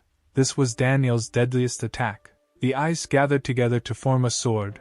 It was the ice sword Excalibur. Mary was worried, because her son had already received the position of guard. Why then take the risk and use this ability? Jenna was also worried, but for her owner, she was afraid that the guy would get hurt. The spectators were delighted to see the legendary sword. It was enormous in size, and its cold chilled to the bones, lowering the temperature throughout the Colosseum. Ben was happy with what he saw. He underestimated Daniel and, it seems, everything was only getting more interesting. The ice around the hero's feet burst. Such an attack could not hold him back for long because he was still covered in black lightning. Ben stated that since the nobleman fights at full strength, he will not give in and began to form a black ball in his hand. After some time, the ball increased in size and looked like a huge black cloud of energy that was ready to explode. Without thinking twice, Ben launched the ball at his opponent to check which of them was stronger. Daniel also did not stand aside and aimed Excalibur at the hero. The spiritual realm and the legendary sword collided with each other. Both guys wanted to find out which of them was the strongest with this particular attack. But their strengths were equal, which meant that both could suffer. Even Count Dracula and Kevin were surprised by what they saw. The sphere and the sword began to crack. None of them wanted to give in, and it was not clear which of the guys was stronger. There was an explosion and it was unclear who won. The spectators were amazed at such the power of the skills. But suddenly something appeared in the sky. Violet energy began to gather into small balls, signaling that Ben would now absorb the energy with the help of endless darkness. Meanwhile, outside the Protoss arena, a girl with green hair was watching the fight on a screen. It was Sarah, locked in the academy. She greedily ate popcorn and reasoned that if the guy wins, his rating will be very high. Suddenly the girl felt a strong push that almost threw her out of her chair. Because of the push, Sarah spilled popcorn all over herself, and was very unhappy about it. But what happened? The girl thought it was like an earthquake. Suddenly, behind the glass, she saw the killed guards and a guy with red hair who looked like one of the participants in the competition. Adam walked forward, not noticing the enemies. He felt that his goal was very close. Suddenly he stopped. The guy realized that the fragment was behind this door. Moving closer to the door, he swung his fist to knock it down. His strength was so high that the metal door with one blow shrank like a sheet of paper. The barrier was destroyed, and the predator was in the room with the meteorite. Adam was happy that he had finally achieved his most cherished dream. His goal is the gift of light. With its help the predator will finally be able to surpass the spiritual level and become the crown of evolution. Suddenly, the footsteps of some stranger were heard behind the guy's back. It was one of the B-rank Protoss guards who attacked Adam, saying that he was denied access to this room. The predator saw the blade of the sword that appeared in front of his face. He was surprised by the man's impudence. Adam instantly grabbed the man by the face and slammed him into the wall. He was infuriated that this weakling was distracting him at such an exciting moment. The power of the blow was such that the mark of the guy's hand remained forever on the face of the dead defender. Sarah watched all this through the cameras. She was horrified that the fighter killed the B-rank defender with one blow. She understood that the unknown person came for the meteorite. Even the commander-in-chief could not stop him, which means the girls should not try. Sarah only got a job here to get Ben to the dean, and she didn't want to risk her life for the old man's business. She was scared, so she decided to hide and pretend she didn't see anything. Meanwhile, in the arena, the warriors began to recover from the explosion of the sphere and sword. Daniel felt his senses return, but he didn't know why. Because the fight time had run out or because Ben had let go of control. But then he saw a familiar aura in the sky, which he had seen before. He got angry and accused Ben of using endless darkness even though he promised to fight without it. The hero was ashamed. He explained that this ability is passive and he himself can barely restrain it. So, as compensation, he returned Daniel's feelings to keep things fair. Mary decided to leave the arena. She was angry at Ben's invincible power. The woman understood that after the destruction of the sword, her son no longer had a chance to win. She knew that endless darkness does not obey the will of the owner and absorbs energy on its own, so the hero not only won the fight, but also became stronger, and Daniel weakened. At this point, she considered the fight over and left, because she did not want to see her son lose. Suddenly, the heroes heard a strange sound that was like a roar. It could be heard throughout the city. Count Dracula and Director May were shocked. They seemed to understand what had happened. The dean asked Kevin in a trembling voice where the sound came from. Kevin replied that it sounded like the sound was coming from the old man's academy. A huge pillar of light was coming out of the roof of the academy, and it seemed like right now everything was going according to the Predator's plan. He understood that S-rank guards were about to arrive, but unfortunately it would be too late. After all, what he was looking for was in his hands, the gift of light, the greatest treasure of the Protoss, which the monster had been looking for 10 years. Without thinking twice, he began to absorb what looked like a small fragment, but which contained enormous energy. Suddenly, someone's hands formed a strange sign aimed directly at the fragment. It was Sarah who used the grapple on the gift of light and sealed it. At that same second, the small fragment dissolved in the air as if it had not been there. Adam did not understand where his gift had gone. At the very last moment it disappeared. He became very angry and looked at the silhouette that stood at the entrance to the room. The guy was outraged that at such a moment the girl simply teleported the gift of light, and besides, he did not understand how she could survive, because he killed everyone in his path. She replied that she did not want to interfere in something that was not her own business, but as a resident of Protoss, she could not stand by indifferently to the murder and theft of the greatest treasure. So Sarah decided to fight and not let the Predator get him. The girl's words angered him more and more. He once again asked where she teleported the fragment, but Sarah brazenly told Adam that it was none of his business. Suddenly, tentacles flew out of the guy's hands. This was no longer the ability of Adam, but of the Predator himself, which was called Hellish Chains. The girl was surprised by the attack, because the guy did not use such a technique at the competition. The tentacles grabbed the girl by all parts of her body. She realized that there was something wrong with Adam's energy. It was not like human energy. In a second, she was completely at the mercy of the monster, which completely enveloped her body with its vile tentacles. The Predator said that he would give the girl exactly 5 seconds, and if she did not tell where the core was, she would die of suffocation. Sarah replied that his threats would not change anything, because she understood what she was getting into, and besides, if the monster kills her, she will never know where the fragment is. The girl placed a seal on the gift of light before teleporting it, a barrier blocking its connection with the outside world, and if the Predator kills her, he may forget about searching for the treasure. Adam himself noticed that he no longer felt the presence of the core, so he decided to torture the girl, since he couldn't kill her. The grip of the tentacles intensified, twisting the girl's arms, legs and neck. She screamed in pain, but had no intention of giving up. Adam once again asked the girl where she was hiding the fragment, while continuing to torture her. The girl just laughed in the monster's face, answering that he was where he would never be able to find him. Leia was already running towards the academy, because she knew that her friend was there now. She accelerated her pace because she was worried about the girl, but at the same time she understood that everything would be alright since Sarah was on duty. Dean Lee also joined the chase, but he was not worried about the girl, but about his priceless treasure. Suddenly Leia heard a strange squeak behind her. She turned her head to see what was there. Behind her flew hundreds of bats, the faithful companions of Count Dracula. Leia saw that the Viceroy himself and 2 S-rank guards had also arrived to help. Apparently something serious happened. After these words, all the heroes rushed to the academy. A few minutes later, Leia landed at the entrance to the Academy of Sciences. The torn corpses of the guards lay around her. She looked around the place in preparation for battle, but Sarah's corpse was not there. Suddenly she heard the dean's cry. It seemed that he had found the battle site. He trembled and constantly repeated the same words about the gift of light, that he was his. Leia thought that the old man had gone crazy, but when she looked away from the old man, the girl saw someone else in the room besides the meteorite. It was Adam, who lay unconscious covered in his own blood. The old man continued to rave, and Leia quickly went down to the guy to interrogate him. She thought that the fighter would have problems, because he quietly left after the fight to get here. But then the girl noticed a strange wound on the guy's body. It looked as if he had made it himself.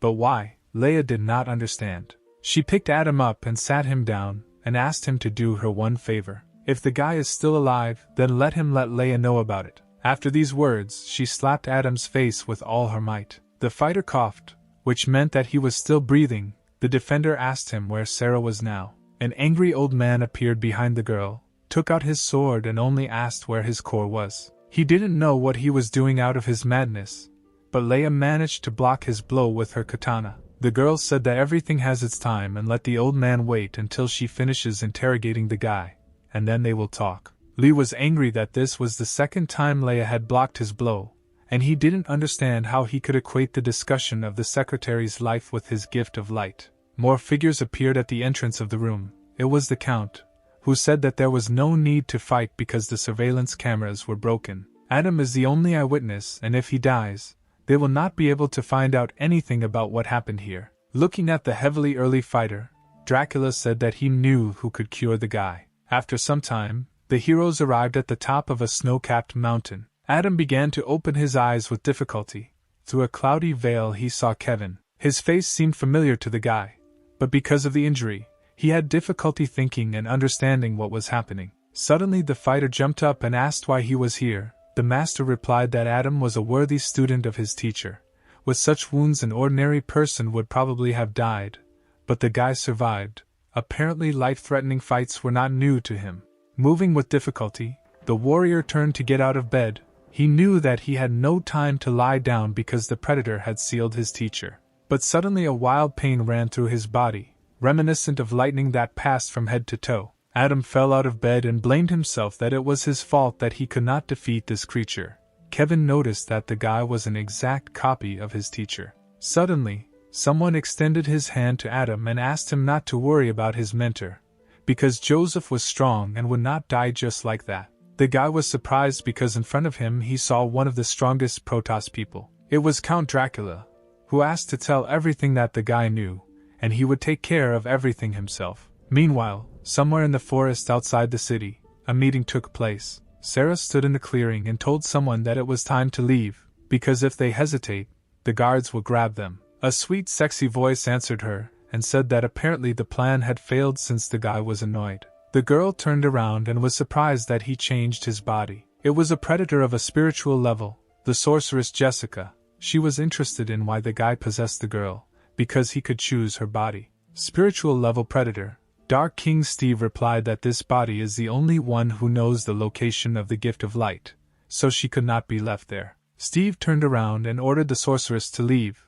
because they had very little time left. Suddenly, some rustling was heard in the bushes. Someone called the monsters and asked him to wait. The hairy hand of a creature appeared from behind the tree, hurrying to meet him. It was a Way Ghost-level predator. The monster was worried that his allies decided to abandon him, and then he would get lost and not find them. Meanwhile, in Kevin's hut, the heroes discussed the incident at the Academy of Sciences. Adam told Count Dracula all about a ghost-level predator that can inhabit other bodies. The governor had not met one for a long time, but, unfortunately, he could not leave the city because power was now in his hands. Therefore, he entrusted the task of rescuing Sarah to the paladin Kathleen and the S-rank guard Michael. The Count ordered the girl to be returned safe and sound, and the predator to be killed. The paladin jumped up and swore with her life that she would complete this task. Michael finished reading his book and with a grin on his face said that he understood the assignment. Suddenly the door to the room swung open and Ben appeared in the doorway. He responsibly stated that he was also joining the task. Leia supported him and also wanted to help. Sarah was the hero's bodyguard, so the guy considered saving the girl his duty. Leia straightened her hair and stated that Sarah was her friend so she would not leave her in trouble. Kevin was not happy with Ben's statement. Eliza was the guy's fiancée, and the master was afraid that his entire family would be guards and would always have to be watched. The old man was not happy either. He told the hero that his opponent was a predator on a spiritual level, and the guy would not be able to defeat him. Ben answered the old man that all the dean's thoughts are only about the core, and apparently he is not at all interested in the girl's life. Kathleen told the guy that this task was not so difficult, and she could handle it herself. There was no need to risk her life again. Kevin stood up for Ben and said that there was no need to suppress the guy's enthusiasm once again. Besides, the hero had become a guard and such an outing would be training for him. He turned to the Count and asked if he was against it. The Viceroy was embarrassed and replied that no, which means it was decided that Ben and Leia would go with the guards. Dracula was frightened by Kevin's gaze. He thought that the master was angry with him, and in order to make amends he would need to send the man a discount coupon to the tea house. Then the Viceroy turned to Ben. He proclaimed that because of the rush, they would do without the Guardian initiation ceremonies. So now the Count names the guy the Guardian and Protector of the Protoss. It also assigns the hero a rank. He will be in the 7th squad. Adam thought about the fact that he did not expect Ben to be able to defeat Daniel. The hero was happy about his dedication and the fact that he could go on a mission. The city door opened and 4 guards set out on a mission. The fighters had to work as a team and save Sarah and the Gift of Light. During the investigation, it was revealed that the enemy was heading this way, and the team rushed in pursuit. The road was familiar to Ben. After the first round, he studied the map of the area. In addition to the territory marked Not Explored, there was another one marked Entry Prohibited. Anyone who entered this territory alive did not return. This place was called the Cemetery of the Guards. Kathleen was surprised that the hero was able to remember this unremarkable road, because the map shows thousands of paths. Michael told the hero that he was a very interesting person, since he went to study the map in his free time. Ben replied that this was a habit from a past life. But now they need to catch up with the enemy because he is trying to hide from them. Meanwhile, the trio of predators walked through the forest. Wei became bored because he was promised that there would be fights, and that is why he went with them. Jessica notified her allies that, judging by the signal traps, there were 4 enemies, and they would soon catch up with them. But after a couple of seconds she realized that there were 5 opponents. Wei was pleased with this news. He asked permission to detain them, because the monkey was already tired of the fight. Steve turned around and replied that Jessica would take care of the enemies. That's all, because the predator will have another more important task for Wei. After some time, the monkey listened to his master, and he did not like the plan. Wei got angry when he heard the suggestion and said that Steve was just using him. The Dark King replied that he needed to quickly find out information about the location of the Gift of Light, so the monkey would have to carry it so that he could concentrate his energy on the search. They walked forward. Steve told Wei that when they get to the guard's cemetery they will be safe. Meanwhile, the pursuing heroes stopped because Ben noticed something. It was an ambush, and right now a huge boulder was flying towards the hero. Leia was already running to help the guy, saying that she would deal with the obstacle. The girl delivered 30 blows with her blade in a few seconds. The stone shattered into fragments, and did not cause any damage to the heroes.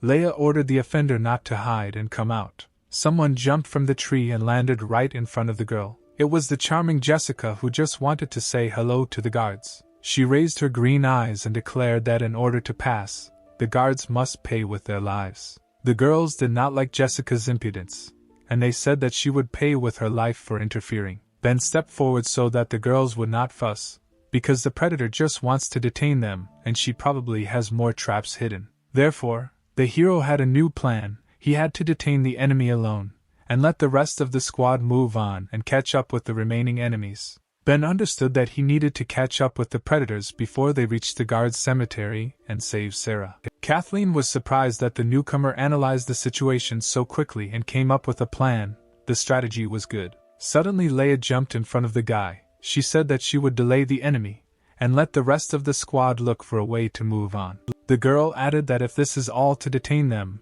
then it is better that heroes stronger than her continue on their way. Leia also noticed that the predator was 1 against 4, but was completely calm. Apparently she was very dangerous. The girl waved her sword over the demoness head, preparing to strike. She did not want Ben to risk his life in this battle. Leia launched a series of consecutive strikes with her katana, attempting to distract Jessica. The predator was not the least bit afraid. She calmly sent her hare to attack the girl. The two heroines collided with each other. No one wanted to give in, but it was unclear whether Leia would be able to hold off such a strong opponent for a long time. The rest of the squad did not stand and watch the battle for long. They decided to pass by the succubus while they had the opportunity. But Jessica was not going to give up. She decided to detain the entire squad and not let anyone leave. Her hare instantly rushed down into the ground. She could fight several opponents at once. Ben immediately realized that the predator was using an attack from a distance, and they needed to be careful. The ground in front of the heroes began to rise, and the succubus's hair flew like blades, blocking the path. Kathleen's sword began to glow yellow, rushing forward and shouting that she would deal with the obstacle. A huge divine ray of light hit the hair from the sword, tearing the hair into shreds. Jessica did not expect such strength. She could not believe that the girl was able to cope with her bonds. At that moment, the heroes jumped over the demon and found themselves behind her. Ben landed and realized that they had managed to break through. The squad headed forward, leaving Jessica and Leia behind to fight. The hero promised that he would under no circumstances die and would return Sarah and Leia home. The succubus was upset that the heroes tore her hair, but she was more infuriated that the three of them were able to escape. She pointed at Leia and shouted that if she lost Steve's love because of this, it would be the Protector's fault. Suddenly the ground shook and green footsteps could barely be seen on the surface. Someone very quickly rushed past the girls, leaving them behind. The speed was so high that Leia didn't even understand who it could be. She assumed it was Dean Lee, and was surprised that the old man had been following them all this time. Jessica forgot that there was a fifth pursuer. She was afraid that if the plan failed due to her fault, then Steve would no longer have fun with her. Leia was serious and threw her katana sheathed to the ground. Holding her sword tightly in her hands, she said that although Jessica is a spiritual level predator, her thoughts are still just as mundane. The girl became sad. She replied that she couldn't understand, because all this time while Steve was in the Protoss, he was thinking only about the gift of light. He wasn't with her for a whole month, and it really upset her. Jessica began to cry with all her might. Leia could not know how bad she felt without him. Due to the loud crying, waves of sound emanated from the succubus, which scared away all the birds in the area. Leia was not at all moved, but only noticed that Jessica was screaming like a cat at night. But suddenly she felt that something strange was happening to her body. It was not just a scream. The sound waves affected the brain, and now the girl could not control her body. Jessica was surprised. She didn't even realize that she was capable of this. The sound waves of her scream can affect a person, causing him to lose his fighting ability. Taking advantage of the moment, the succubus went on the attack. She pointed her hair at Leia, telling her to feel how love stabs her heart. Hundreds of hairs flew towards the girl, which at the base looked like sharpened swords. Leia couldn't believe that she would die here on her knees. There was a scream and the clearing was filled with blood. Meanwhile, the hero and team were close to catching up with the enemy. The silhouette of Wei appeared in front of them, who knew that Jessica could not be relied upon. She had missed the three. He was sitting on a tree stump. In his hands was a huge club. The monkey was sure that he could deal with everyone with one blow. Michael grinned and said that his favorite animal was the monkey, so he would fight with it. Suddenly, another primate appeared behind him, preparing to attack.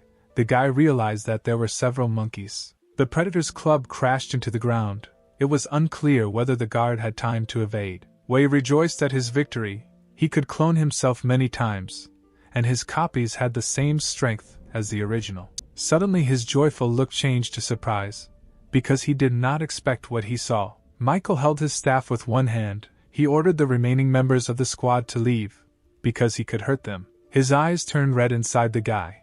One of the 7 deadly sins woke up. Michael's face changed. From a smiling guy he turned into an angry man. It was a sin of anger. Michael's body released such powerful energy that the trees around him rose into the air. The monkeys were shocked by what they saw. Their anger was awakened and they were ready to fight. The guy said that he would deal with the predators himself, and then catch up with the team. Ben was shocked, because Michael seemed to have become a different person. Kathleen explained that 7 personalities live in the guy's body, so this is not surprising. Wei was even a little scared.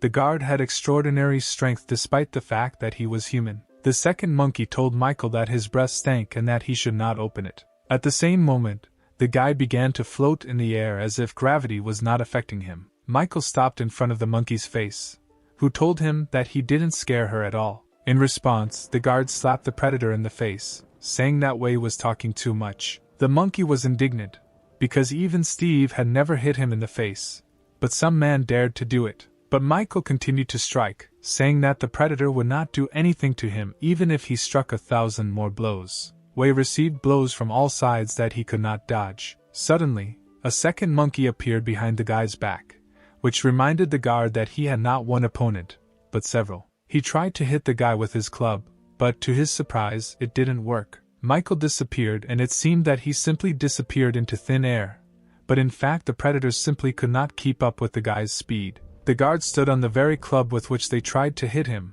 It seemed that the opponents were not equal in strength. Wei was surprised that the guard had such great speed, but the guy replied that in addition to him, the Protoss had at least 6 more equally strong people. He jumped and kicked the enemy, noticing that the 6 guards would even be faster than him. From the force of the blow, Wei landed on the ground and let go of his weapon. The strongest Sin told the vanquished that he, like a domestic animal, would become docile with one blow. Meanwhile, the sun began to rise over the forest. The night was ending and a new day began. The original Wei ran as fast as he could to the guard's cemetery. He asked Steve if he had found the gift of light, because their pursuers were very strong. He felt the pain of his clones and added that if the guards caught up with them, he could not cope with them alone. The monkey wanted the master to quickly finish his ritual and find out where the core was, after which they could finish off Sarah. Steve didn't listen to him. Right now he was focused on finding his artifact. In Sarah's mind, the girl was beaten and exhausted. She sat on the ground completely exhausted. Sarah prayed for someone to save her. She didn't want to die in this place just like that. Suddenly, one of the zombies appeared from behind the wall and was already walking towards her soul. But just as quickly as he appeared, he was pierced through with a sword. It was Leia who arrived in time and saved Sarah from certain death.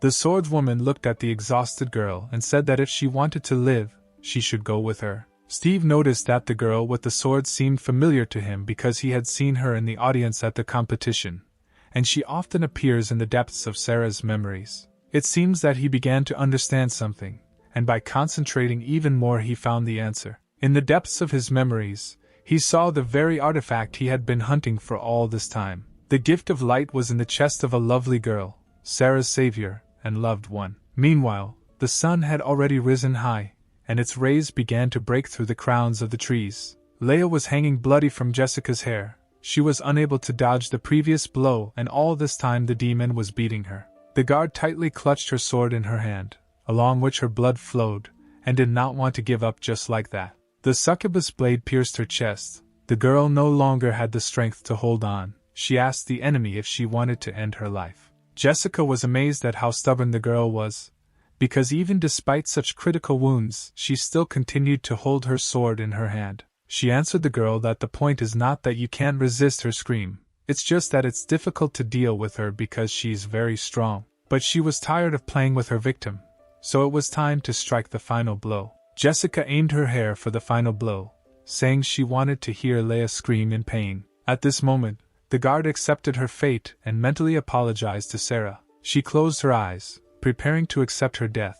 This time she was unable to save her friend. Suddenly, a bright yellow light illuminated the entire clearing. There was a powerful explosion that scattered all of Jessica's hair like small torn threads. The epicenter of the impact began to narrow, forming a small yellow ball. In the center of this ball stood Leia. She was completely protected by this unknown force. Jessica was surprised by the power of the skill. She was sure that the enemy was without strength. The succubus did not understand where the girl had such a strong ability. The predator looked at Leia, who was surrounded by divine light. It instantly healed all her wounds, from which blood came out. All the power was concentrated in the guard's chest. It came from a small yellow fragment. Hidden inside Leia was the gift of light, which now gave her new abilities and strength to defeat her rival. Jessica couldn't believe her eyes. She was frozen in surprise at the picture she saw. The succubus realized that all this time the gift of light was in Leia. The predator trembled as if she was afraid of what fate awaited her. Leia noticed this and asked the succubus not to be afraid, because her blade was fast. Apparently the heavens favored her today. But it seems that Jessica was not afraid. She was filled with joy and she was trembling with delight, not fear. After all, the path to the happiness of her entire life is now right in front of her. If she can get the gift of light, she will receive Steve's love, so it was in the girl's imagination. At the same moment,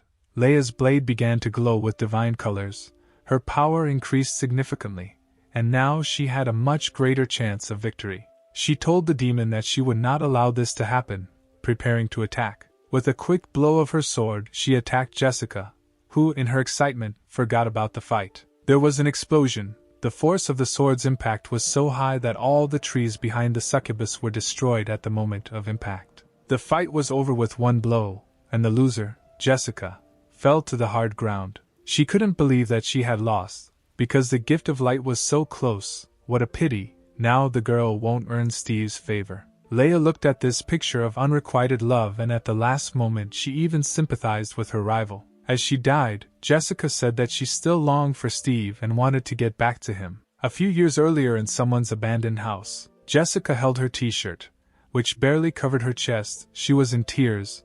At that time she was 18 years old. The unknown man put on his pants and told the girl not to cry and to keep everything that happened a secret. He adjusted his glasses and added that if anyone found out about this, he would turn Jessica's life into a living nightmare. The girl began to scream hysterically that there was not a drop of humanity in the guy. In response to this, the man hit her in the face with such force that she began to bleed. There was rage on his face. The guy said that Jessica needed to understand something.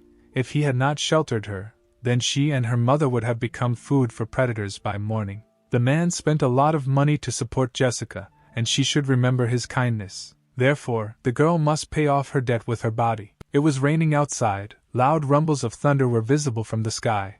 At this time it is good to stay at home and not go out anywhere. But in this weather, Jessica stood on the roof of a multi-story building. All her feelings and emotions disappeared, and even the cold rain was not a hindrance for her. She wanted to end her torment. In her head the voice of an exhausted girl told her to take a step into the abyss. Just one step and it will all be over. She will no longer have to endure bullying. The beauty stood up on her tiptoes and had no doubt about her choice. She spread her arms to the sides and began to say goodbye to this unhappy world. Jessica thought that if there was an afterlife, then she hoped that at least she would be treated well there. Suddenly, just before the jump, someone spoke behind the girl. An unknown person said that death is not a solution. It was Steve who said that only power can change something. The girl was scared when she saw the predator, but she had nothing to lose. Steve asked the girl to come up and become his subordinate. If she decides to be with him, then the Dark King will grant her a power that is unknown to ordinary mortals. At that moment, he bit the young girl's innocent neck, giving her some of his powers. Some time later, in the same house where the girl felt only pain and suffering, a man sat on the floor and trembled with fear. Jessica looked at him with contempt and said that didn't the guy want the girl to pay him back? Now is a great chance to repay the debt. The man was scared as a kitten and begged not to take his words seriously. He grabbed Jessica's leg and insisted that he knew that he was wrong. He begged her not to kill him because the guy could find other younger people for the girl to eat. But unfortunately for him, the newly made predator did not like human flesh. For the first time, she used her hair in the form of blades, pointing them at the offender. There was a piercing scream filled with pain and the man's blood splashed onto the wall. He died without immediately even feeling the pain that Jessica felt all this time. She didn't feel sorry for him, but only that for the sake of someone like him, the girl gave up her human essence. As Jessica staggered towards the exit, she wondered if it was worth it. Having finished the fight, Leia turned around and decided to catch up with her friends. But suddenly the hair of the defeated rival began to envelop her legs, trying to stop her. Leia turned around and was surprised that Jessica did not die after such a powerful blow, but simply sat there and thought. The succubus turned to the swordsman. She said that she felt bad, as if all her memories had been erased. Therefore, the girl asked Leia to help her. The guard did not expect to hear such words from a former enemy. It was unclear whether it was true, or the demon lied to take revenge. Meanwhile, in another part of the forest, two predators continued their path to shelter. Wei wondered what kind of power the gift of light had since Steve was persistently trying to get it. Exhaling, the predator replied that the monkey would not understand him until he himself reached the limit of his strength. Steve went through a lot to reach the peak of his spiritual level, and now he feels so lonely from the realization that there is nothing left to strive for. It seemed to him that there was no one stronger than him in the world. But he was wrong. Once he managed to lose to one opponent, a young guy from the human race. Wei was shocked by the story. He did not believe that his master could lose to someone. Steve replied that it was true. This man was a real genius in battles. And then a few days later he founded Protoss, which was Kel. If it weren't for the endless darkness that the guy possessed, the Predator would never have lost to him. When Kel died, Steve found his remains, but there was no endless darkness with him. This became a big problem for the Predator. And therefore, if he can obtain the gift of light, he will change beyond recognition. With its help, Steve will be able to resist the power of endless darkness, go beyond his limits, and finally overcome the spiritual level. Wei listened to this story and began to understand a little of his master's desire. If Steve can get the gift of light, he will become the strongest in the whole world. After some time, the team of predators came to the border of the guards' cemetery. It was right in front of them, yet they managed to make it before the guards appeared. Wei said that they need to leave a note for Jessica so that she knows where to look for them. Steve jumped off his comrade's shoulder and replied that there was no need to do this, because Jessica will not come. When Steve asked her to detain the guards, he understood that the girl would not be able to resist them. Wei was shocked by what he heard. He didn't expect that his master was planning to leave her from the very beginning, because Jessica said that the three of them were family. That Steve only coldly replied that if in exchange for her he received the gift of light, then her sacrifice was not in vain. In addition, family is a word from the human world, and predators do not need families. Having finished the dialogue, he turned and ordered to follow him. After they entered this part of the forest, the pursuers would not be able to find them. Suddenly, a huge arc shot came from the sky towards the predators. The team noticed the attack. At that moment they realized that they would not be able to leave without a fight. Wei managed to dodge the attack by crouching, and only slightly the arc was able to touch his head. A line of light fell right in front of them, cutting down all the trees in the way. The monkey thought that he was lucky to evade, because a little more and he would have been left without a head. The sudden attack left behind a huge ditch that went deep into the ground. Steve was impressed by such strength. Not everyone could cut such a chasm in the ground with just one blow of a sword. Now he understood why Jessica could not detain her pursuers. In the sky they saw Kathleen, who told the predators that whoever crossed the border would die without the right to pardon. Steve replied that it was quite arrogant to threaten him, since he was much stronger than an S-rank guard. He simply turned around and jumped over the gap, ordering his companion to follow him. Kathleen, seeing the impudence of the enemy, only said that he asked for it. She flew at lightning speed towards the predator to hit him. Wei was scared. The girl was so fast that it was impossible to follow her with her eyes. Kathleen attacked Steve with her sword, but he successfully blocked the attack by creating an impenetrable shield around himself. He turned to the girl and said that she did not lie, despite the fact that the predator was in their friend's body.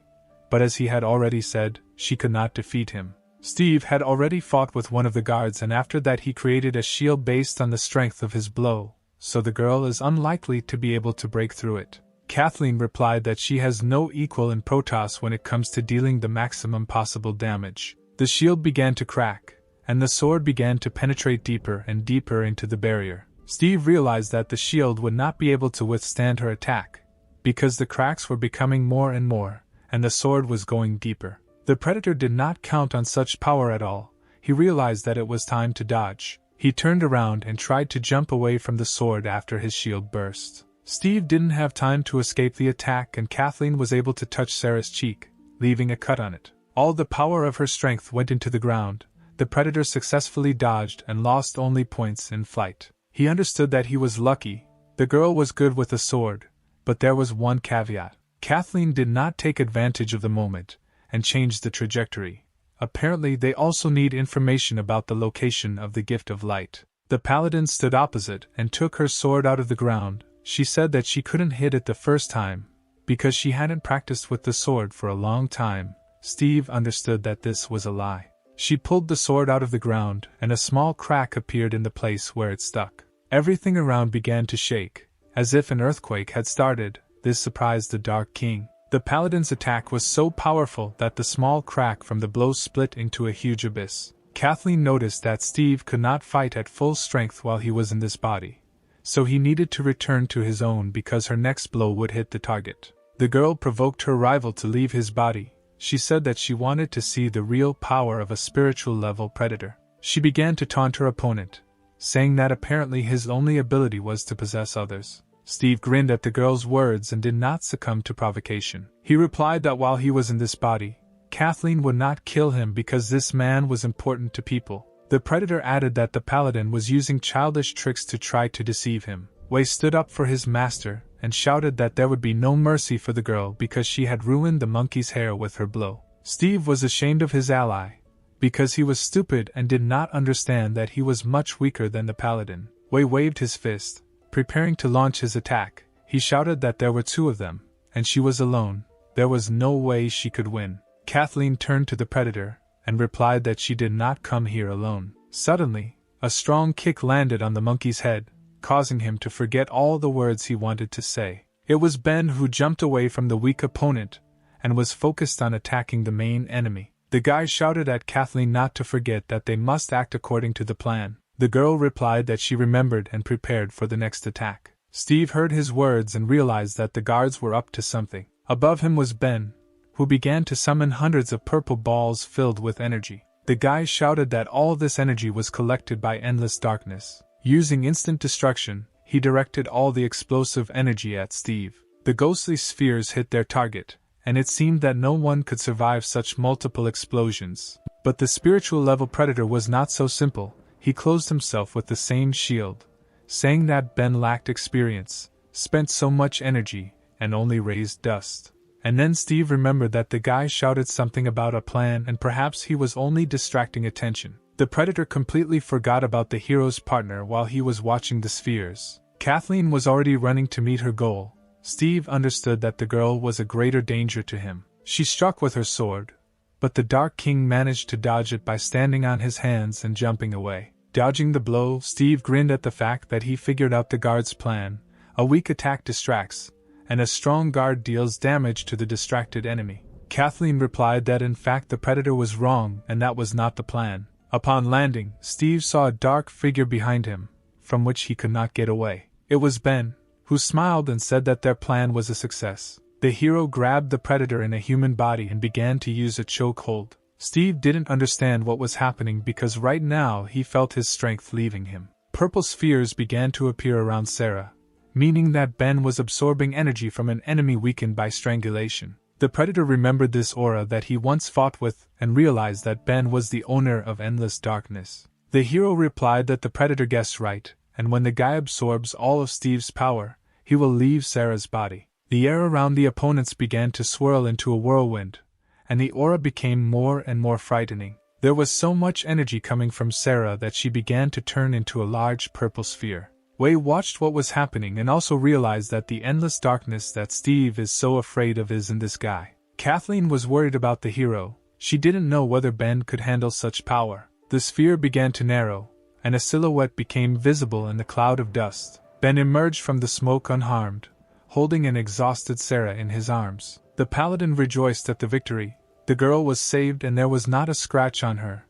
The hero cleverly thought of everything and his plan was a success. Ben sat Sarah by a tree stump and created a shield around her, which he stole from Steve, so nothing would threaten her. He knew that the girl could not hear, but he told her to rest well while the battle was going on. The guy added that he would wait until Sarah came to her senses and then they would all figure it out together. Suddenly, laughter was heard from the cloud of smoke. The enemy was still not defeated, but now at least you can fight him with full strength. Steve laughed because he was very lucky because he not only found out the location of the gift of light, but now he would be able to take away the endless darkness. The predator appeared in his true form. He said that the heavens were favoring him today, so he was having fun. The Dark King raised his hands into the sky as if calling on God and shouted that he was the chosen one. Ben replied that he was rejoicing early because at least half of the predator's power had been absorbed. Therefore, it is not a fact that the second half will be enough for Steve to take away the endless darkness.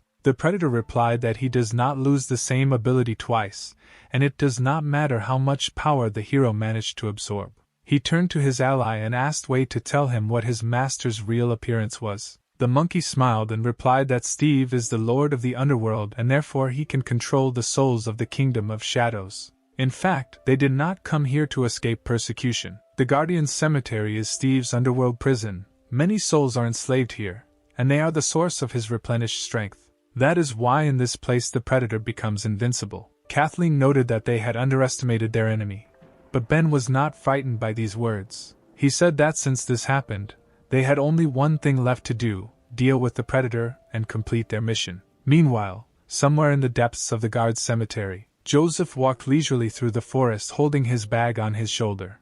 Passing by a tree, he touched it a little. The tree instantly came off like a small branch due to the mentor's terrifying aura. But Joseph didn't seem to notice this. He walked forward, and in front of him lay a huge stone. But the power of his aura was so high that it cut through the stone, while it slowly walked forward. The man had made a huge hole in the stone and was approaching the exit. When he came out, the obstacle shattered into pieces. But Joseph did not react to this either. Apparently this was a common thing for him. He was only worried about the place where he ended up. The man walked forward all night, but never came out anywhere. Suddenly he saw hundreds of souls flying in some direction. Joseph was surprised by this because he had already dealt with them before. He thought and said that apparently the educational process was not in vain for them, and now they decided to help him get out. Thousands of spirits responded to Steve's call and headed to him to feed him with energy. Ben was shocked by how many spirits he saw. Apparently the Predator had killed a huge number of people. Kathleen understood that they could not allow the Dark King to devour them, because then they would not win. But it was too late. Steve began to absorb all his souls in order to continue living with them. The number of people he killed was so great that he began to increase in size from absorption. The heroes could not stand and just watch, so they decided to launch an attack on their enemy. Wei stood in their way. He wanted to delay the team so that his master could make a rebirth. The paladin was not frightened by the monkey's menacing attitude. She only replied that he asked for it. Wei didn't expect her speed to be so fast. Kathleen delivered a blow that killed the demon-level Predator in an instant. The monkey was too slow compared to the girl, so this fight was over for him. The heroes headed towards Steve, and the once former ally of the Predator fell to the ground, swaying. But our heroes saw that it was already too late. After all, the monkey managed to detain them, albeit not for long. The Dark King absorbed every soul, and from the amount of energy he became very fat. All these souls filled him, and Steve now looked like a huge ball hanging in the air. The ball grew larger and began to crack. The Predator felt the boundless power that filled it. Suddenly it burst from the number of souls it had absorbed, and a blue cloud of smoke filled the clearing. Ben was shocked by the picture he saw. He did not expect that the Predator would simply blow itself up. Kathleen told the guy not to relax because the explosion was not fatal. Steve appeared before them, a spiritual-level Predator in the guise of a soul absorber. He did not hesitate, and immediately directed his attack towards our heroes. Ben managed to react, and used the shield that he had recently stolen. He ordered Kathleen to hide behind it. An explosion occurred. The force of the released energy was crushing and formed a blue sphere in the place where the team stood. The explosion left a huge crater in the center of which was a shield sphere, one of Ben's abilities. The guy realized that if it weren't for the shield, then there would be no trace of them. With one wave of his hand, Steve released a huge amount of energy. Was this really his full power? The shield began to crack, and the hero noticed that his ability was at its limit. Just a little more, and he would not have been able to stand it. The guy told the paladin that he would have to dodge the next attack, but Kathleen thought that Ben had recently become a guard, but had already rushed to protect her. You can't say that he is reliable, but at decisive moments you could rely on him. Steve was floating in the air and was disappointed that his attack did not hit the heroes. The Dark King felt that this was not the limit of his capabilities, but only 70% of them. But he did not understand why this happened. Suddenly the Predator remembered Joseph, whom he had sealed in his prison. He assumed that most likely it was his doing. There was a noise behind Steve. It was the sound of trees breaking like thin branches because someone was approaching. Joseph came out of the thicket of the forest and declared that he was tired of walking in the dark and finally got out. Steve was surprised that the guard was able to survive. He asked the man if he was the same ignoramus who attacked him recently. There were no emotions on Joseph's face. As always, he simply asked the Predator who he was. Steve grinned and said that apparently the guard forgot him too quickly, to which Joseph replied that he did not understand what he was talking about because they had never met. The Dark King realized that the man was rather stupid and asked directly what he had done with his spirit slaves. The guard replied that if he was asking about those spirits in the forest, then he taught them a lesson and prayed for their peace. Steve was angry. He did not expect that by locking the guard in prison he would lose so many souls that he had been collecting for years. Out of rage, he jumped into the air in order to attack the one who ruined all his plans. The speed of the Dark King was great, and Joseph did not have time to dodge his attack. Steve struck his opponent in the face with his hand, causing him to fly to the side. The man fell to the ground, but he never let go of his mysterious bag. Apparently there was something valuable to him there. Steve said that even though he now has 70% of his strength, this will be more than enough for the guards. Joseph rose to his feet as if nothing had happened. This was not the first time he had been hit by an enemy. The man told the predator that he had a rather weak blow, and if he took his time, he would show him what strength is. But alas, maybe another time they will fight, because now Joseph was in a hurry to the Protoss, to reveal the identity of the one who harmed his student. A team of heroes immediately arrived and said that for this there is no need to go to the Protoss because the one the man needs is here. Ben pointed his finger at Steve and said that he not only used Adam's body, but also inflicted a fatal wound on him.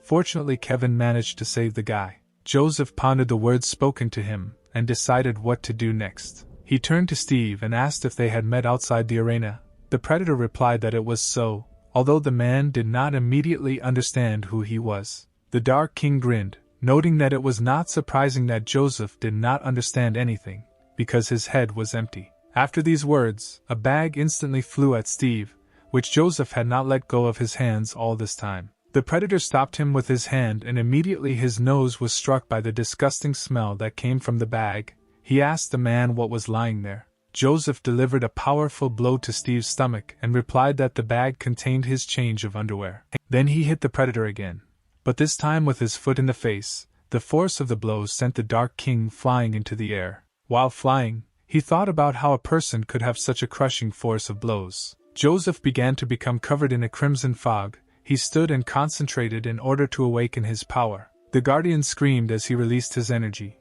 This was the path of a despot, a fighting spirit stance. The strength was so high that his rage could be seen in the pulsating muscles. He shouted that only he could beat his student. After these words, he headed towards Steve, deciding to finish the battle without allowing the enemy to land. His aura, which was flying around, began to turn into the form of a dragon and flew straight towards the predator at great speed. Steve realized that the power of such a blow should not be underestimated since she took the form of a dragon. He put his hand in front of him and shouted that he would hold all this power. Ben was shocked by the strength of the S-rank guard. The guy thought for a second that Joseph was a monster if he had such impressive abilities. After the attack, the dust began to clear and traces of torn flesh appeared on the monster's body. Steve said that this idiot was able to break through his living armor.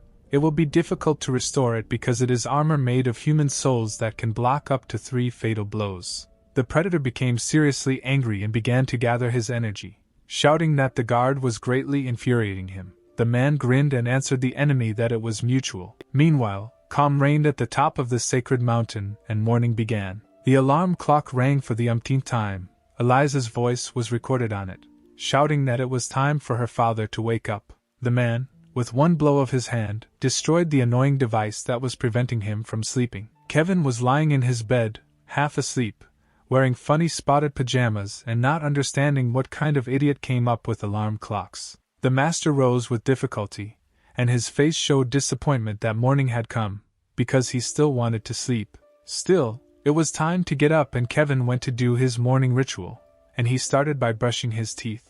After briefly rinsing his mouth, the man perked up a little. His next morning activity was drinking a glass of his favorite tea with milk. Sitting on the toilet and drinking tea, he shouted to his daughter that he was very hungry and asked if she had already prepared breakfast. He called Eliza all this time, but no one answered him.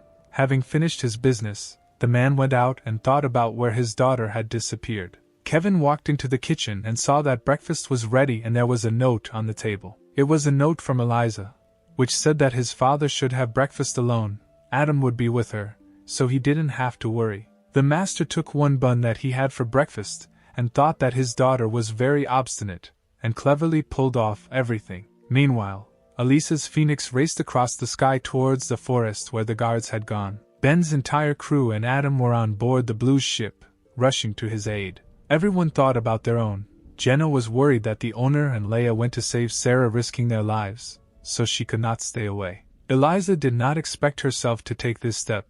She was worried that the guy had died, in which case the girl did not know what to do next. Lucy was angry that Ben went on a mission with Leia and didn't invite her. It wasn't fair. Vanessa thought that Dean Lee probably followed them, so the hero should be careful. Adam was embarrassed at the sight of beauties. He envied Ben because he was successful with the girls. After some time, the newly formed support team arrived at the first battle site. Adam was amazed that all the trees were cut down.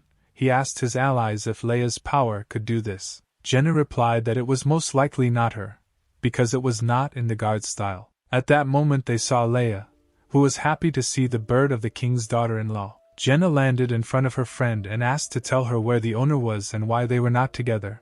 Leia replied that it was all because she was detained here. Jessica appeared behind the girls, who had been following Ben's guard all this time. Leia asked why the girl was pursuing her. Because she spared her life, showing leniency. Jessica replied that she was no longer interested in fighting and it was because of her that she became like this. So now Leia is responsible for the succubus. Jenna was wary, because in appearance the girl looked like a predator, but a completely different aura emanated from her. Leia replied that Jessica was actually a predator, but after she defeated her, she did not die and is now following on her heels. Apparently it's all about the stone that is in the swordswoman's chest. Because of it the succubus lost her memory. Eliza descended from the phoenix. Interrupting the girls' conversation, she explained that this was a purification effect. The bride heard her father talk about it. Such is the ability of the gift of light. Leia was surprised that the artifact was in her, and Eliza replied that apparently out of despair, Sarah decided to hide it in her friend. Purification removes negative effects, but can also erase memory.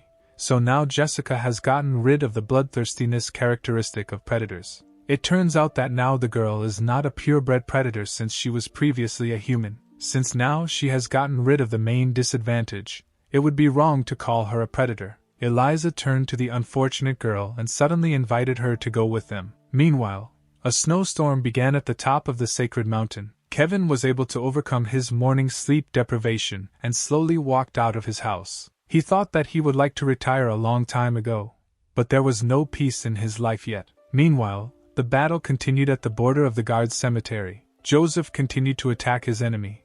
Due to the high speed of the strike, only crimson sparks were visible in the sky. Sparks appeared at the moment when the man delivered his blow, and the monster blocked it. Kathleen also did not stand aside and tried to hit the predator with her divine attack.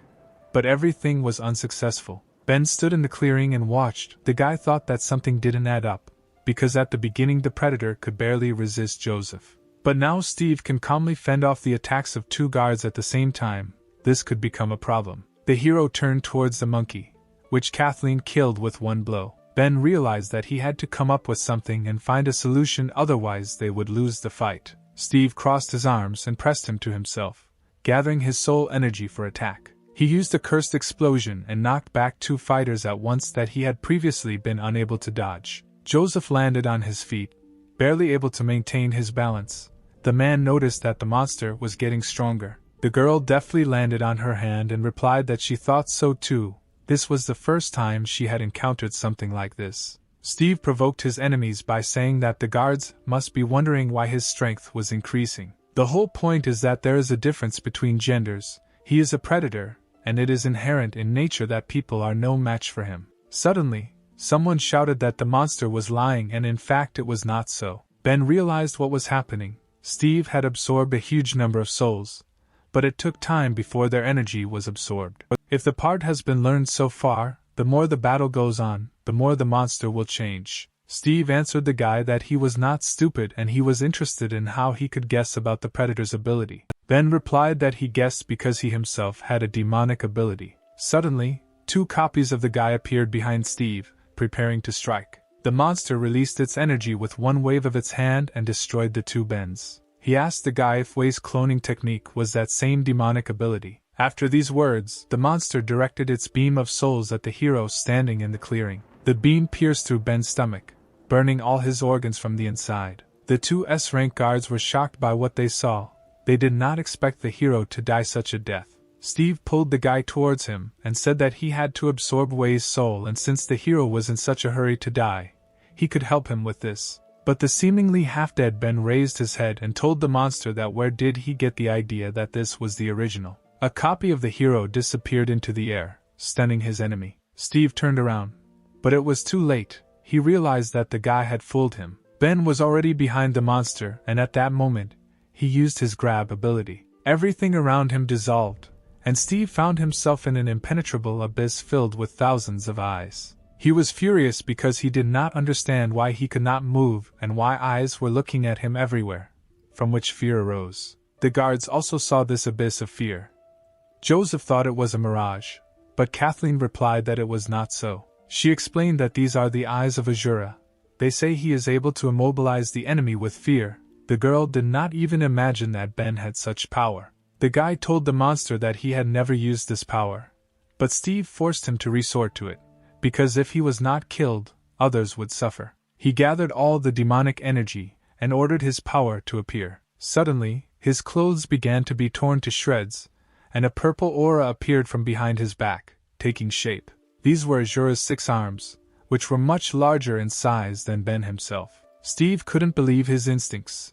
Suddenly the thirst for killing the hero became stronger than that of predators. This was impossible for a person. An imperceptible fatigue appeared in Ben's eyes, and he ordered the predator to get out of the dungeon. At that moment, one of Azura's hands struck the monster's face, which could not move. Ben slammed his opponent into the ground, pushing him out of the abyss of fear. Steve felt hellish pain, but at the same time he realized that he was no longer under control and could move. The blow was so strong that it removed another layer of spiritual armor. Now the monster could only die once. He was furious that a pathetic man could do this to him. Steve shouted that he would kill Ben, but in response to this, he received a fist blow that finished off the enemy. Ben shouted that this is not the end and Steve better take care of himself. A flurry of blows fell on the monster, which continued to beat him to the point of exhaustion. The predator tried to block the attack, but Azura's strength was much greater than his. Under a flurry of blows, souls began to fly out of Steve's body, fleeing. Kathleen was surprised that the souls of the dead fighters were leaving the monster. They feared Azura much more than the Dark King. After the attack, the monster rose to its feet. It had a huge number of wounds and abrasions, but they all immediately disappeared, because the hero also destroyed the last of the layers of the spiritual shield. Ben shouted that he needed to attack immediately because now the monster could be defeated. Joseph, without thinking twice, gathered his strength into the last attack. Even without words, it was clear to him that he needed to help the hero. The man used a tiger volley. A huge saber-toothed tiger made of energy rushed towards Steve. Kathleen also did not stand aside. She said that right now the Dark King Steve will pay for what he did. The girl instantly rushed towards the enemy and cut through his body, leaving behind only the blood of the monster. 2 guards attacked simultaneously, leaving no chance for the monster to win. Kathleen exhaled and announced that the verdict had been reached, and the fight was over. Joseph took revenge for his student, and said that Steve crossed the wrong person's path. The dust from the blows cleared and the blood of the monster could be seen dripping onto the ground. His leg and arm were severed, his body was cut in half, but he struggled to stay on his feet. All because he did not want to give up, because the gifts of light and darkness were right in front of him. But the predator understood that he had lost in this battle. He fell into the crater, saying that he would not retreat so easily, after which he no longer showed signs of life. Ben was covered in sweat due to using too much energy. The guy couldn't believe that they won. Kathleen looked at the hero, whose power was gradually beginning to dissipate. She noticed that Ben's fortitude is so great that it seems difficult for him to maintain it. Suddenly, the hands behind the guy's back began to disappear, and he closed his eyes from fatigue. After Azura's hands completely dissolved, Ben lost consciousness and began to fall down because nothing else held him in the air. Kathleen, without thinking twice, jumped towards the hero in order to grab the guy before he landed. She managed to grab Ben, and this made the girl blush a little. Now the guy was very close to her face, and she could take a closer look at him. Embarrassed, the girl turned away and noticed that if you looked closely, Ben was very handsome. Joseph interrupted the awkward pause and asked Kathleen why she was blushing, if she really hurt herself when she caught the guy. The girl, as if nothing had happened, abandoned Ben and replied that Joseph was talking nonsense because she had the most ordinary complexion. The man was stupid, but not that stupid. He noticed that Kathleen couldn't lie at all. Ben woke up from hitting the ground. He realized that he had apparently lost consciousness since controlling Azura's power requires a lot of energy. It seemed that the battle was over, but the hero had a strange feeling. The guy did not understand what could be the matter. And then he finally realized a terrible thing that no one noticed. The endless darkness was not activated, which means Steve is still alive. Ben shouted to the guards to finish him off quickly. The monster opened its eyes, which were directed to the place where Ben was sitting. The guardians were too late, and Steve delivered his final blow, the beam of which emanated from his mouth at the enemy, because of whom he lost. Ben did not have time to react, and only noticed how the beam of power was directed directly at him. The energy went straight into Ben's mouth, and went deep into his body. Horrified, Kathleen realized that things were bad and she needed to be more careful with such a difficult opponent. Steve exhaled for the last time to take over Ben's body and gain endless darkness. He laughed. His delight knew no bounds, because in the guy's body there was endless darkness and Azura, as well as other abilities that the hero absorbed. Ben's eyes changed to Steve's yellow pupils and the worst happened. The predator took possession of the hero's body. Kathleen raised her sword and began to gather divine power. She advised Steve to get out of the guy's body, otherwise he would taste the power of her blow again. Steve just grinned. It was the best body he had ever had, and now he was not afraid of Kathleen's sword. The girl was disappointed because she also understood that she could not cope with the power of endless darkness and Azura. But suddenly Joseph came out to fight. He told Kathleen to control herself.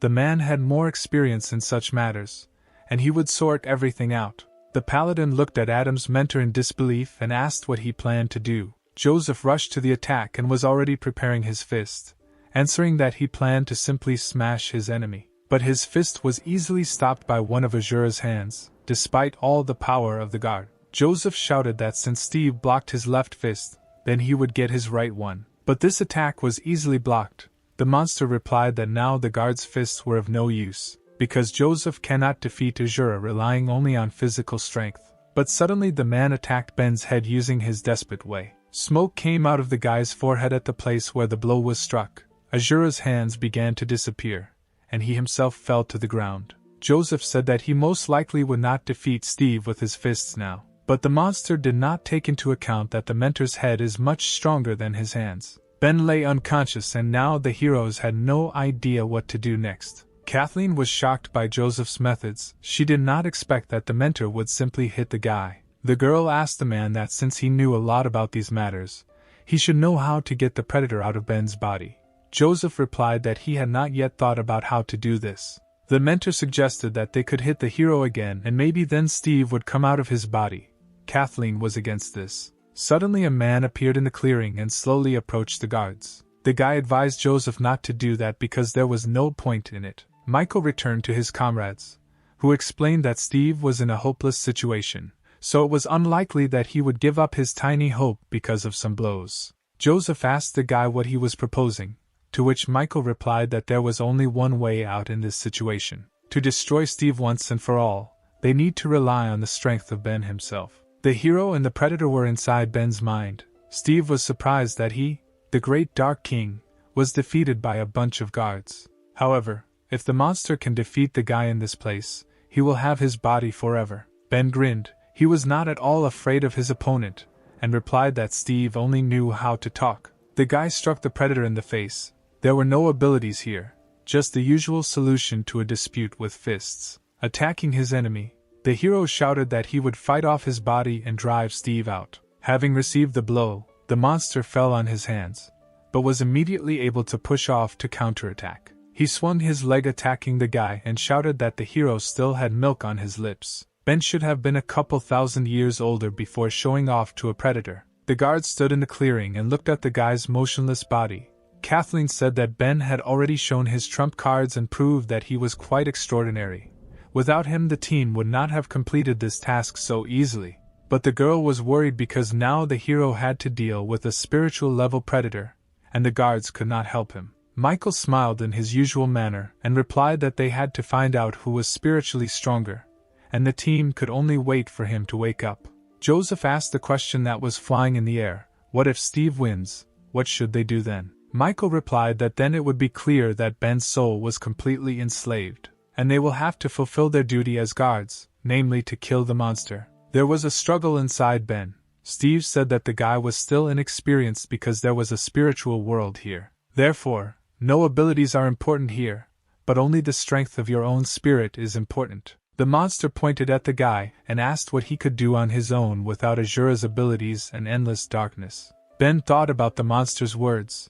He thanked him for reminding him of this. The guy remembered how his body was paralyzed and all he could do was think and reflect, and most importantly, fight for his life. Steve was surprised at how the hero's energy began to change dramatically and increase in size. The guy's big spiritual eyes appeared from the impenetrable abyss. Ben told the monster that since spiritual strength is important here, he sympathizes with Steve, because the monster ran into the wrong person. The predator was amazed. He had never seen someone's spiritual power be so great. The monster assumed that this was a trick, but this could not be true because in the spiritual world it is impossible to use abilities. For the first time, he succumbed to fear. Steve didn't understand why the guy was so strong. Ben replied that the monster just didn't know what the hero had to go through. Previously, he could not even dream of moving his arms, and this body was difficult for him to achieve. Therefore, Ben will never allow a stranger to take him away. Steve shouted that he was not afraid of the guy,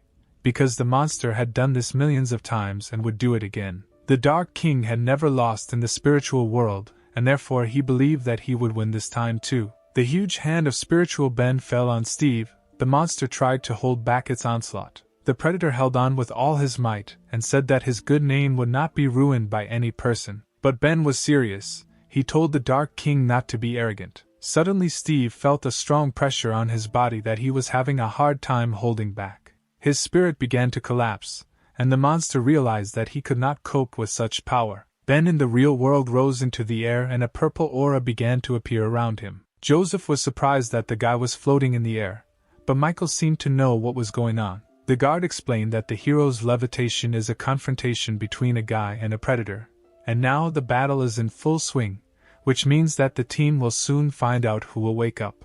Suddenly, another person appeared in the clearing, moving at high speed towards Ben. It was Dean Lee, who pointed his sword at the guy and replied that he doesn't care who wakes up, because Steve killed his subordinates, and Ben is always getting in the way. The old man considered that now he had an excellent chance to finish them both off with one blow. The guards were surprised by Lee's appearance in this place. They did not understand what he was going to do. The dean struck his blow and blood was shed. At that moment, at the other end of the forest, Jenna felt her pulse quicken. The girl became worried and suggested that something was probably happening to her owner. Scarlet blood from the old man's blow flowed onto the dead ground. But it was not Ben's blood, but Kathleen's, who caught the dean's sword with her own hand. The girl saved the guy and said that after they left the Protoss, she had the feeling that someone was following them.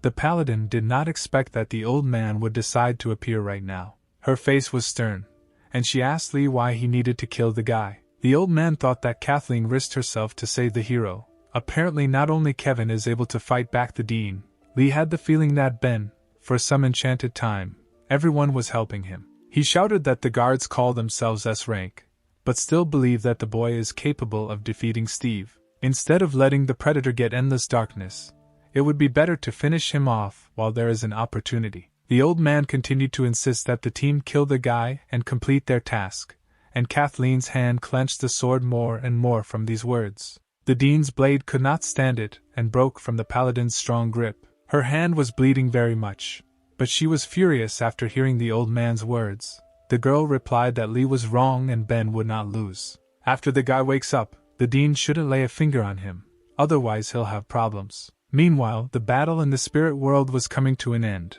and the clothes on Ben's body began to dissolve into thin air. The guy thanked the girl for her words, and Kathleen heard this and blushed. The girl realized that it was Ben's voice and began to turn to look at him. Still, he was able to defeat Steve. But then she saw a charming picture in front of her. Standing in front of her was Ben, who had a completely naked torso. He looked like a strong man from fairy tales. The guy turned and asked what condition the girl's hand was in.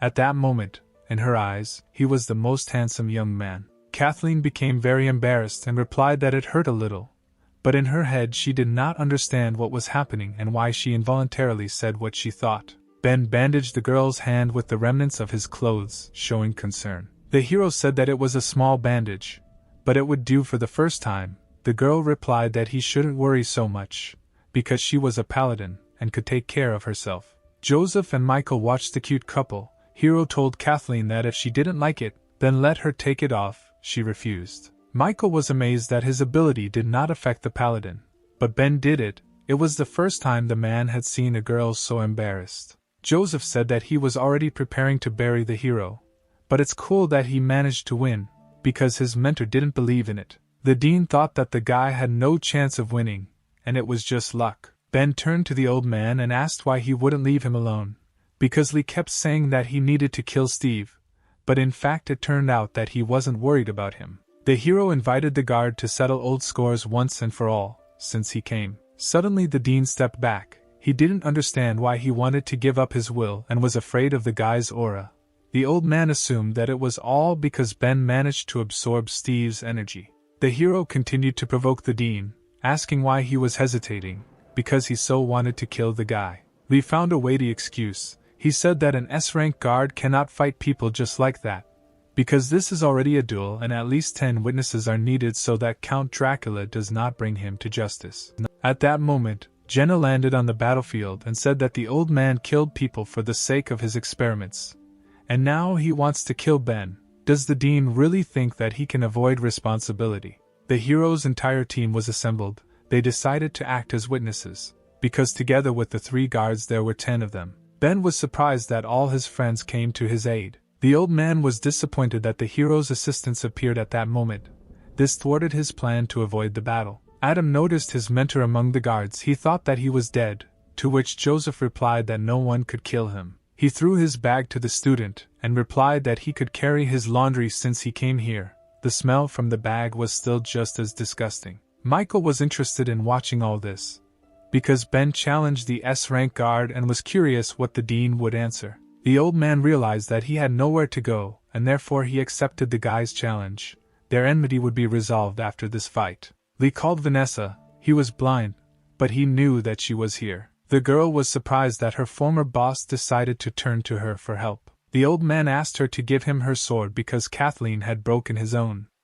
Lee didn't want to stir up the past, but simply get a weapon for a fair fight. Ben asked the paladin to also borrow a sword, but the girl was surprised by this because the guy had never fought with him, and the dean was no worse a swordsman than Kathleen. The hero replied that he wanted to defeat the enemy on his own field, because he had already performed the old man's techniques many times, and besides, the energy of Steve's souls was still being absorbed. He turned to the girl and told her not to worry, because the guy was confident in his victory. After some time, the 2 sworn enemies prepared for their decisive battle. The old man said that he knew that someday this day would come, but he didn't think it would be so soon. It wouldn't be easy to win because the dean considered the guy no equal to himself. In addition, Ben does not know about Lee's real ability, because he has not shown it yet. The dean gripped his sword tightly and prepared to fight the hero. A green aura began to form around him. He said that he earned his position thanks to his skills and it was stupid to challenge him. Having gathered enough energy, Lee summoned his strongest form. The old man's body was covered with a green sphere, which completed his transformation. Ben noticed that the dean's aura was worthy of S rank because anyone would feel uneasy if such a person used his full power. In the sphere, long black hair became visible, which was blowing in the wind, and the lake blue eyes of a man who had awakened. It was an SR rank ability, a memory. Lee made his body take on the appearance of his youth. Now his body was 27 years old. The dean looked like a very handsome young man. He told Ben that only Kevin had seen him in this appearance. Joseph noted that Lee had good hair in her youth, and Adam added that this was a great example of how you can go bald in old age. Kathleen thought that she had been a guard for a long time, but this was the first time she had seen the dean's ability. Most likely the old man was serious since he decided to use it. Ben couldn't even imagine that there was an ability that could restore youth. He wondered if his vision had returned too. But one way or another, most likely this was all the dean could do. So the guy prepared to attack. Lee was angered by the guy's words, because at 27 years old was the peak of his youth, in which he was at the peak of his strength. The old man started first and suddenly disappeared instantly. This surprised the hero. But it wasn't just Ben who was amazed. Jenna was also surprised that the dean had simply disappeared. Eliza had not seen anyone move so quickly. It was impossible to follow his movements with her eyes. Lee used maximum speed and now he was circling around the guy. No one could see his movements. Ben waited and at that moment the dean appeared behind him and said that this was the end for the hero. But the guy seemed to be waiting for this. He deftly repelled the attack despite all the speed that the old man showed. Lee was surprised that the guy was able to parry the blow. He couldn't believe that Ben was as fast as him. The hero turned to the enemy and replied that he had absorbed the energy of 1,000 souls of Steve. Now his capabilities have increased several times, and he sees Lee's every move. Kathleen blushed again. She seemed to like Ben. She thought that the guy had calculated his strength from the very beginning and there was no reason to worry. You could still rely on the hero. In the split seconds that lasted for the fighters, Ben began to collect purple spheres for attack. The old man apparently hoped that the guy would use only the sword, but no one forbade using all his abilities. Spheres of energy hit Lee, but he managed to dodge because his speed was maximum. He jumped away from the guy and realized that he had set energy traps to catch his opponent. The old man understood that if his vision was not completely restored, he would lose this battle. The dean hit the ground, which cracked and small stones rose into the air. Swinging his sword, Lee said that Ben was too cruel for a young man. After that, he struck with his sword the stones that had previously risen into the air. Seeing the attack,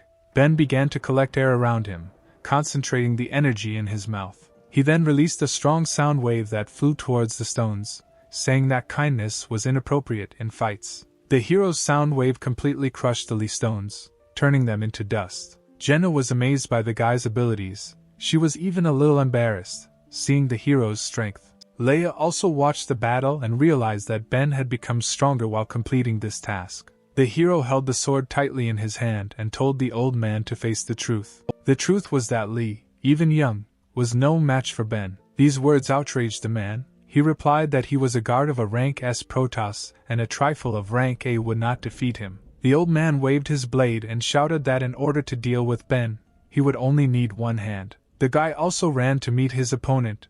It was time to check who was stronger. The two fighters collided and from the outside it seemed that the hero had struck his opponent with one blow. Eliza was surprised at Ben's speed, because he moved in an instant, and Lucy still could not understand who won. The hero's pupils turned white. He was kneeling with a blade clutched in his hand. Suddenly, a cut left by Lee's blade appeared on his chest and blood poured out of the guy's chest. The man also froze in this position and there was not a scratch on him. But suddenly he had a cut, but a larger one, which touched his entire hand holding the sword. His arm began to fall away from his body, and his pupils were as white as Ben's. It was Azura's evil eye.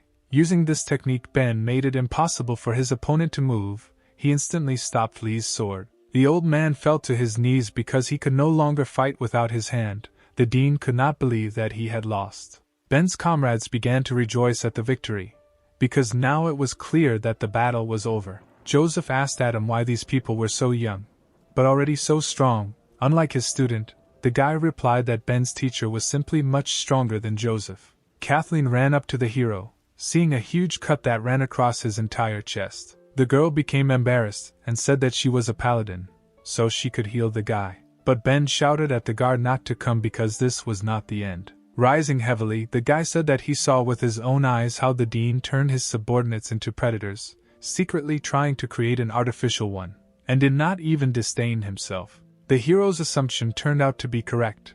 Agony was a reagent for turning into a predator. Ben turned to his opponent, telling him not to pretend to be dead, because the guy had recently seen such a trick. The old man laughed. He recognized the strength of the hero because he did not expect to lose here. The blind man added that for the sake of his goal, to unite people and predators, Lee must kill Ben. The old man shouted that everything he had done and would do was for the sake of the Protoss. There was a powerful explosion that was similar to the sphere in which Lee transformed when he became young. Ben was shocked by such power, and he also smelled a very strong smell of blood. Jenna knew this feeling. It was the same as when she fought with the god of thunder, but the dean's energy was much stronger. Vanessa folded her hands and prayed that the old man would give in and not be so stubborn. When the sphere dissipated, something huge appeared in front of the heroes, not resembling the former guard. Kathleen noticed that this ability is not from the human world.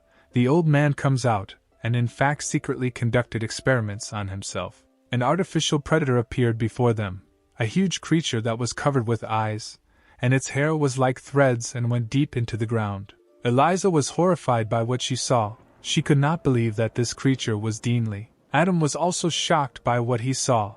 This creature looked even more terrifying than a spiritual-level predator. Jessica, although she was a former predator, found the creature disgusting. The monster opened its mouth and slowly began to repeat Ben's name. Then it said that it wanted the guy to die, and the eyes on its body looked at the hero. Seeing the monster in front of them, the guards stated that they had originally assumed that this fight would be between the two. But when they saw Lee in such a form, they could no longer remain indifferent.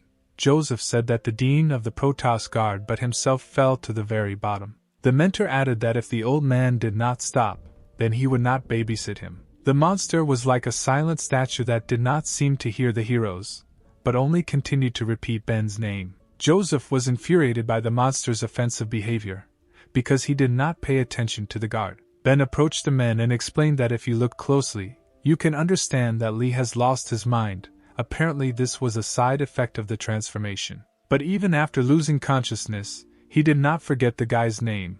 Apparently he really wants to get endless darkness, and will not stop until he kills the hero. Vanessa confirmed Ben's words. The dean's experiment failed. He needs endless darkness to make a breakthrough in research. But the girl herself sees this appearance for the first time and doesn't know what to do with it.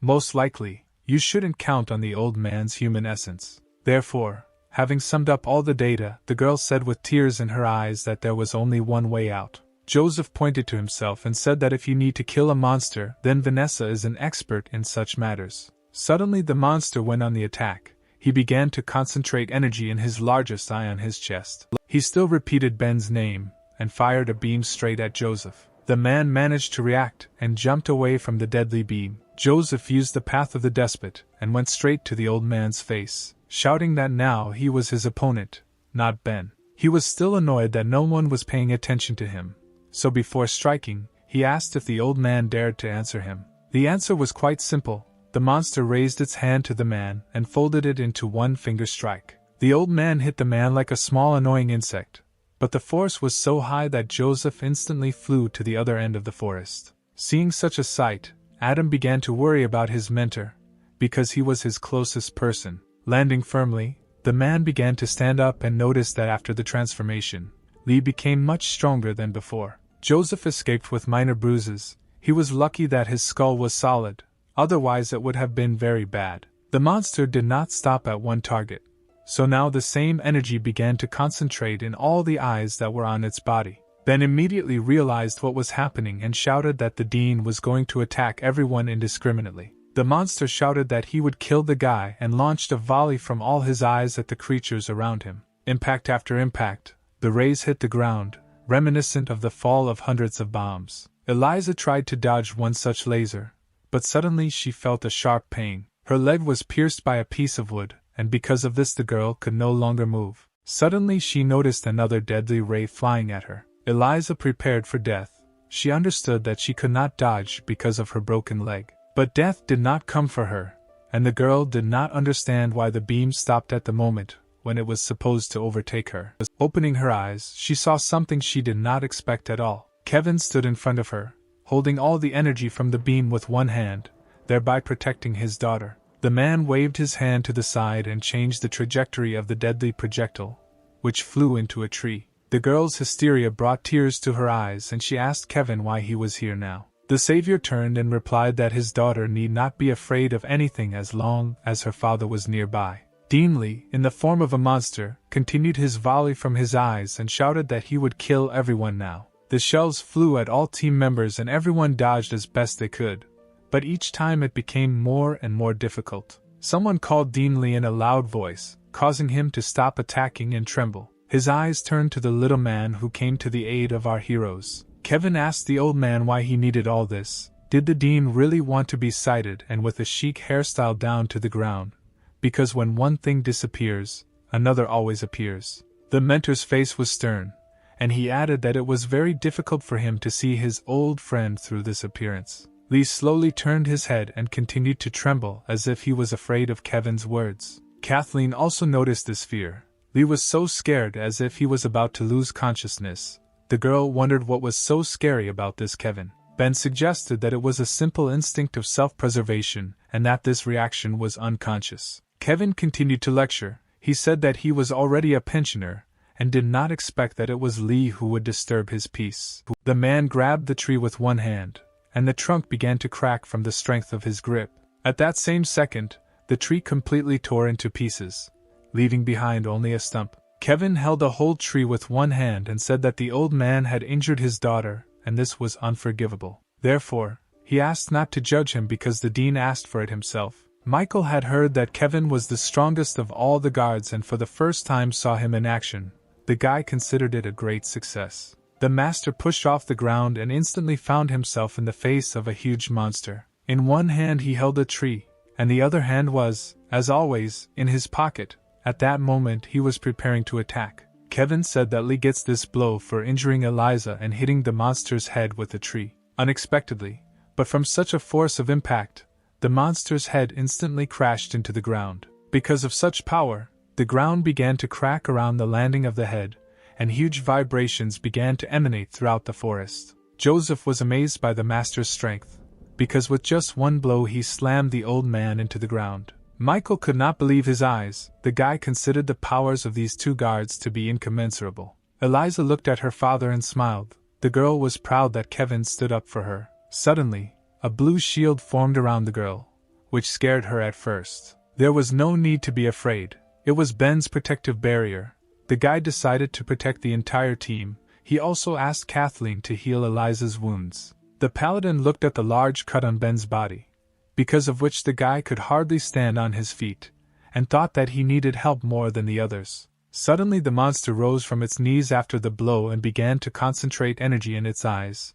It furiously wanted to kill everyone who was here. At the same moment, the tree that Kevin was holding flew into his main and largest eye on his chest. The man was floating in the air after the throw. He asked his friend if the old man had regained his sanity. But apparently this was not the case. Kevin looked sternly at the monster and said that now he will help Lee learn from his mistakes. The master went on the attack. His blows and movements were so fast that outwardly it seemed as if a huge whirlwind was spinning around the monster. Michael was an S-rank guard and had high speed himself, but even he couldn't keep up with Kevin's attacks. Within a couple of seconds, the monster felt terrible pain and screamed, each eye on its body bleeding from the blows. Leia was amazed. The master was able to destroy every eye of the monster at the same time. It was truly amazing. Ben had not seen Kevin's strength before. He was amazed that the man managed it in an instant, which is why he was nicknamed the strongest guard. The master carefully landed on the ground and said that he and the dean were colleagues, so the man did not want to kill him. The monster was on his knees bleeding, and Kevin turned around and told the old man not to do that again. But the exhausted monster did not want to give up. He said that everyone who was here would die. A green ball of energy began to form above his head, increasing in size. When the power has reached its maximum, Lee shot all that energy at Kevin. The sphere was approaching Kevin, who was peacefully walking forward, and it seemed that a couple more seconds and the strongest guard would die. Eliza shouted to her father to dodge the attack. The girl seriously panicked. Suddenly, at the very last moment, the master turned around and spat his straw, which he had been holding in his mouth all this time, towards the ball. The massive attack stopped and looked like a ball that had been stuck with a needle and was about to burst. The guards were shocked that Kevin was able to stop the dean's dying blow with just one straw. Ben noticed more. He saw that Kevin not only stopped the attack, the master also struck back. The energy-filled straw cut the enemy charge and headed towards the monster. At that moment, the creature that once was the dean realized that there was no way for him to evade. The straw pierced Lee's head. The blow was so powerful that only the lower part of the huge skull remained. Kevin exhaled with disappointment, and said that if the old man had not taken the wrong path, he would have made a good guard. But alas, the master had to stop an old friend who craved forbidden power. Kevin thought that if he had not done this, the dean would have become like those 5 guards. Having finished thinking about the battle, the master saw in front of him a team that he could protect. Stunned Joseph, Michael and Adam stood in front of him. The master asked what these three were doing here. The heroes saw the guard's strength and after that did not want to contradict him, so Joseph timidly replied that they were not doing anything. Kevin calmly turned around and replied that since there were no more problems here, he needed to leave because he had another important matter.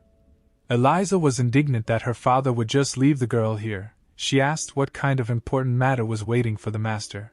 Kevin turned around and replied that Ethan had milk tea at half price today, so he didn't want to make a difficult choice between his favorite drink and his daughter. Flying to get his tea, he shouted for Ben to take care of Eliza. The guy was frightened by the strength of the great guard, so he agreed with fear in his eyes. After some time, Kathleen began to treat Eliza's leg, at which point the bride noticed something strange in the sky. Energy began to be released from the body of the dead Dean, so much of it that it seemed as if purple snow was falling. Kathleen said that Lee lived a long life and this energy contains all his knowledge. If Ben absorbs it, he will certainly become much stronger. One of the spheres landed on the hero's hand, but he blew it away, not wanting to accept this gift. Kathleen jumped up and was surprised that the guy just took it and scattered it. The girl asked why he did it. Ben replied that he had already absorbed the power of tens of thousands of Steve's souls and it was still difficult for him to assimilate them. His body could not withstand more energy. Besides, all this power is Kevin's trophy and the guy felt that he had no right to take it. A little more than a month has passed since our hero's first task. He was in his estate. The sun was already rising outside the window. It was 6 in the morning. Someone woke Ben up. The guy rubbed his eyes and asked who dared to interrupt his light sleep. Opening his eyes, he saw a gorgeous picture. In front of him was Jessica's magnificent breasts. The girl was sitting on the guy and wild passion was visible in her eyes. It was she who woke up the hero. Ben was embarrassed and asked the succubus not to overstep his boundaries. The girl moved closer and said that everything was fine, she just couldn't bear it anymore. Jessica had been watching the guy all night and finally had the opportunity to sneak into his bed unnoticed. The hero thought that although the girl had regained her human nature, she had not stopped being lustful. In this regard she had become even worse. If everything is left as it is, then Ben cannot avoid a reaction. He did not want such difficult tests in the morning. The guy didn't know what to do and suddenly the girl took the initiative. She put her hands on Ben's chest and said that the hero has a very pumped-up body, and this scar gives him masculinity. She blushed all over. The succubus began to fantasize about all sorts of things because the bodies of human men were more beautiful than those of predators. From the unexpected gestures of attention, Ben jumped up and told the girl that she was too carried away and to be a little more restrained. Suddenly, the bedroom window opened and a strong wind blew, blowing sakura leaves into the room. Someone landed neatly on the windowsill. It was a samurai protecting Ben. The girl said that as soon as she left for a second, Jessica had already made her way into the guy's room. Leia stood gracefully by the window and held a katana in her hands. She added that with such behavior the succubus was asking for her blade. Jessica was frightened by her former enemy, and said that she had understood everything wrong. The girl had not come to seduce the guy, but simply to wake him up. Leia hid the blade and advised him not to do this again, and besides, the hero should not let his guard down either. The guard looked at Ben and asked if he forgot what day it was. The guy replied that he remembers, because today there will be a ceremony at which Dracula will assign the hero S rank. Jessica was not aware of such news, so she shouted throughout the house with joy. She suggested that it was because Ben helped stop the dean. The guy nodded and said that not everything was so simple. He and Leia did everything possible to deal with the Count's problem. The hero slowly got dressed and added that it was he who managed to show Lee's true appearance, and that in fact the old man was defeated by Kevin. Therefore, the guy did not think that he was worthy of S rank. Simply moving up the rankings would be enough for him. After getting dressed, Ben decided to go to Count Dracula himself and ask what he thought about this. After some time, the guy approached the Count's estate, which looked like a luxurious castle with a security guard at the entrance. Before the hero appeared, another stranger approached the estate.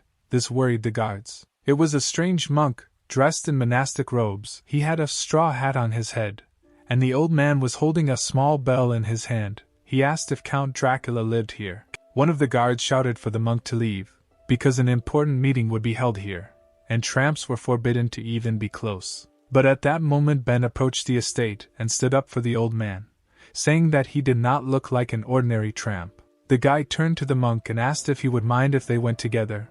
The old man thanked the hero. Ben didn't know how to address the stranger, so the old man pulled the rope to take off his hat. The monk showed his face and said that his Buddhist name is Kunai, and he is an S-rank Protoss guard. The hero made the same welcoming gesture as the old man and also introduced himself, saying that he was glad to meet the monk. The guards recognized the master. There were rumors that the monk left the society for several years to seal the sword and never attended such events. The doors opened and the heroes were allowed into the estate.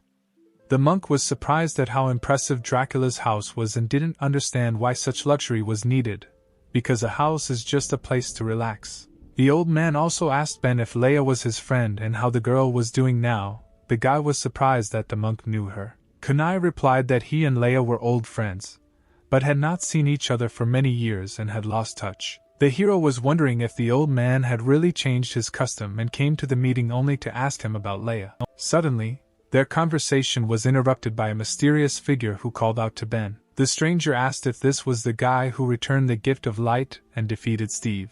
And also, isn't this the same hero who is not inferior to Dean Lee in fencing skills and became the youngest S-rank guard in history? A graceful girl sat on a blade that was floating in the air. She wondered if all these rumors were about this guy. The warrior said that she was very interested in Ben after all these stories. That is why the girl wanted to check for herself what the hero was capable of. She made a gesture with her fingers and ordered her swords to appear. Suddenly, bright stars appeared in the sky and quickly approached the earth. Ben was amazed by such a greeting. He did not expect that he would have to fight in the Count's estate. Hundreds of blades began to fall from the sky, ready to strike the hero. At that moment, a bell rang in the air. It was a monk who told the guy not to worry. Because of the sound that the bell made, all the blades evaporated into thin air. The old man did not want to offend Ben because he was Leia's friend. The hero was amazed that the monk stopped such a strong attack so calmly. The stranger was disappointed. She told Kunai not to poke his nose into other people's affairs, because the girl did not come to test his abilities. The monk replied that today was the day Ben would be promoted, not the time for fighting. The stranger said that the old man was very boring, and at that moment a barely noticeable beam appeared on her face. To the girl's surprise, a huge arc of light was heading towards her. The blow immediately threw the offender off her blade, but did not cause any damage to her. The arc of divine light was so powerful that, flying further and crashing into the dome of the building, it immediately cut off half of it. At the entrance to the estate stood Kathleen, who loudly called the stranger by name. Paladin was serious, and said that she did not allow Ben to be attacked. The guy was surprised that Kathleen came here, and the old man thought that the guy had a lot of options. The stranger, whose name was Lillian, gracefully stood on her sword, from which she had recently fallen. She was outraged by Kathleen's appearance, and replied that she was just playing with the guy and it didn't concern her. Lillian rushed to attack the paladin, saying that she reacted too strangely. Did she really like the hero? Kathleen became embarrassed and replied that this was nonsense, and Lillian had misunderstood everything, and also attacked her rival. At that moment, a flash appeared. It seemed as if two girls were clashing swords. The monk noticed that Ben is very young, but has already mastered this ability. It is not surprising that the Count values the guy very much. Lillian was clenched into a purple fist, and screamed to be let go because she wanted to teach her rival a lesson. Kathleen was also blocked. She replied that the girl's words did not affect her at all and that Lillian would have no mercy for attacking Ben. This flash was the call of the hands of Azura. The guy was holding two warriors who were arguing among themselves which of them was better. Ben realized that the girls were old enemies and he was wondering why this happened. The monk explained that the fact is that Protoss is not their home.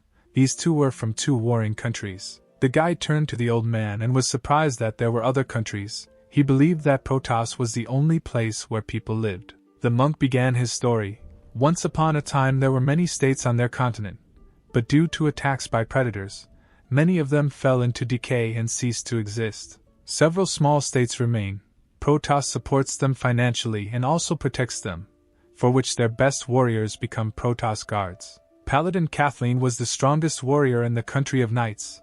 This country looked like a city from the Middle Ages with castles and paladins in armor. Fencer Lillian arrived from a mysterious eastern country where female fencers live. She is also the head of the sword school there. A figure in a red robe emerged from the estate and watched as the girls argued among themselves. It was Count Dracula along with Michael and Joseph. He stated that he had not gathered everyone here to watch them fight. But the warriors continued to swear. This began to irritate the Count. He shouted for everyone to calm down quickly, which scared all 4 participants in the brawl. Suddenly, the Azura's hands split, and Ben was surprised by this, because the Count said only a couple of words. Not only the guy felt the pressure on himself, but other warriors too. The hero noted that apparently Count Dracula is on a completely different level of power.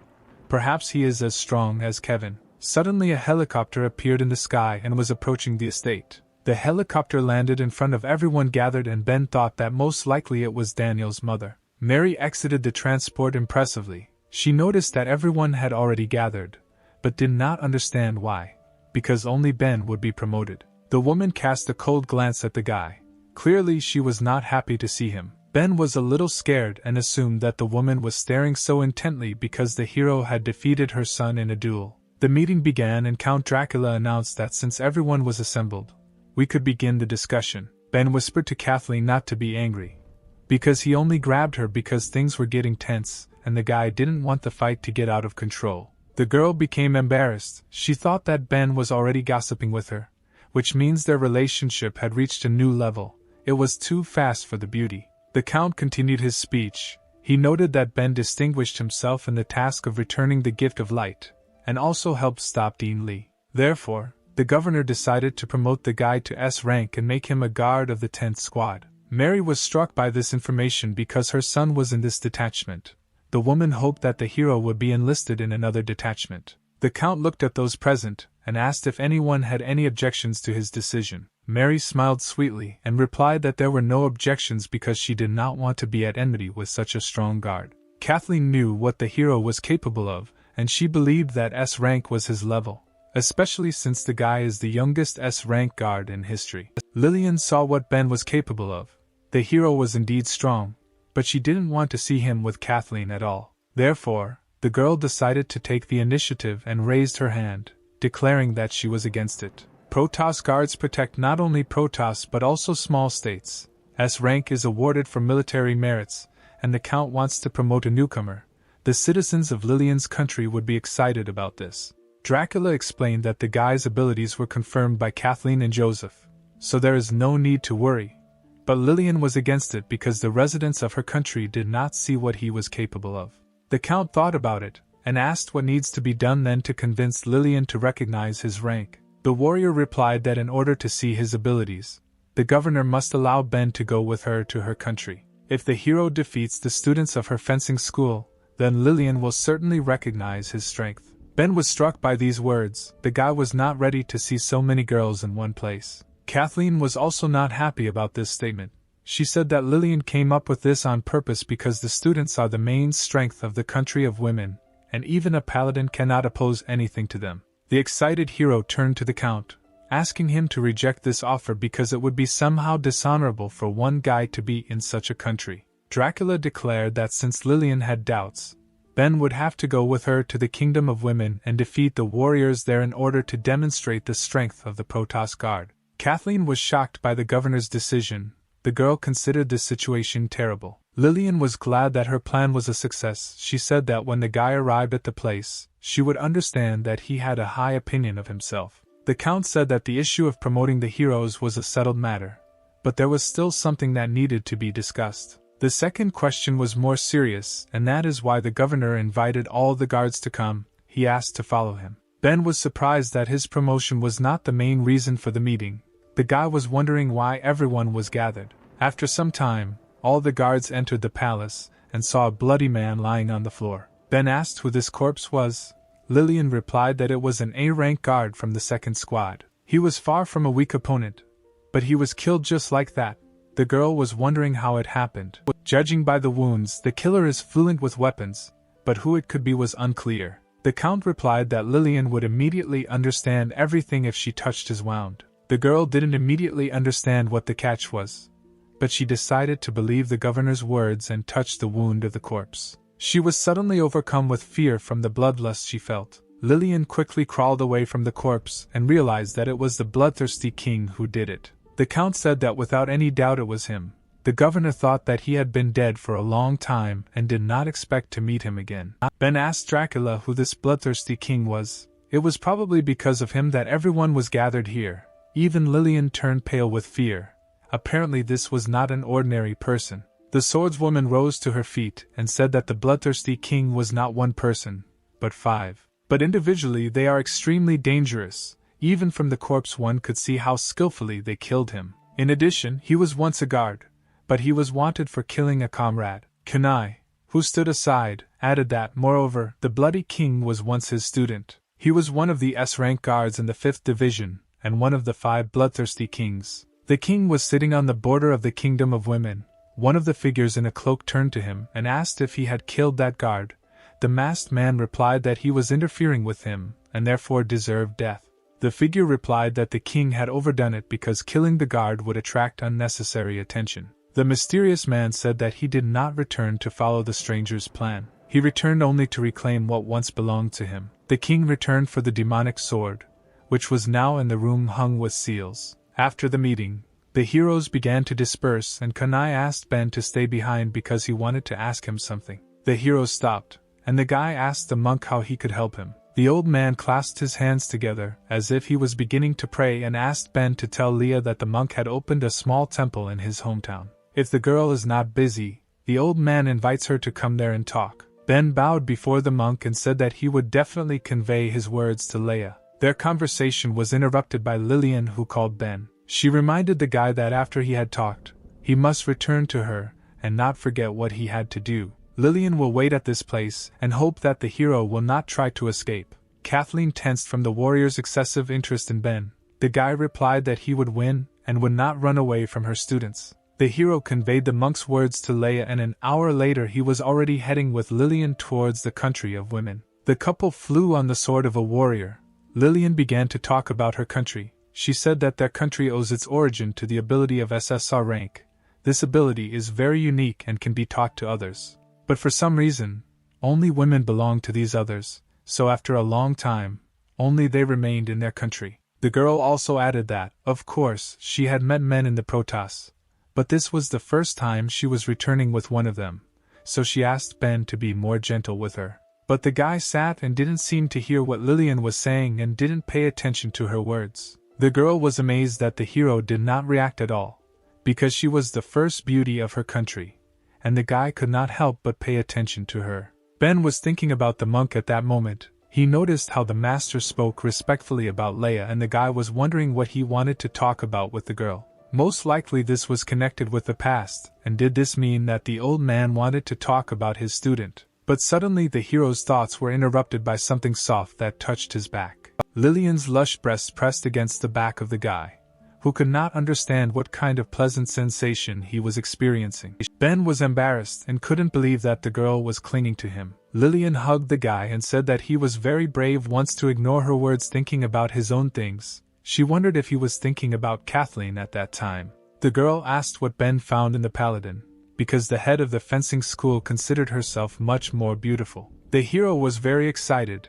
He couldn't believe that Lillian was flirting with him, which means most likely her students are the same. Ben tried to free himself from the hug, but the girl continued to ask who was more beautiful than Kathleen or her. Because of this commotion, Lillian lost control of where she was flying and the couple headed straight into the river. The girl lost control and the couple fell into the water with a crash. Ben emerged from the water and was glad that he learned to swim in elementary school. But then he saw a picture that made him forget about the fall and the cold water. In front of him were mountains and houses of different sizes. The hero realized that he had found himself in the country of women. The girls on the shore began to whisper. They did not understand who it was, a predator or a person. One of them suggested that it was a girl, but for some reason she did not have breasts. Ben saw a very pleasant landscape.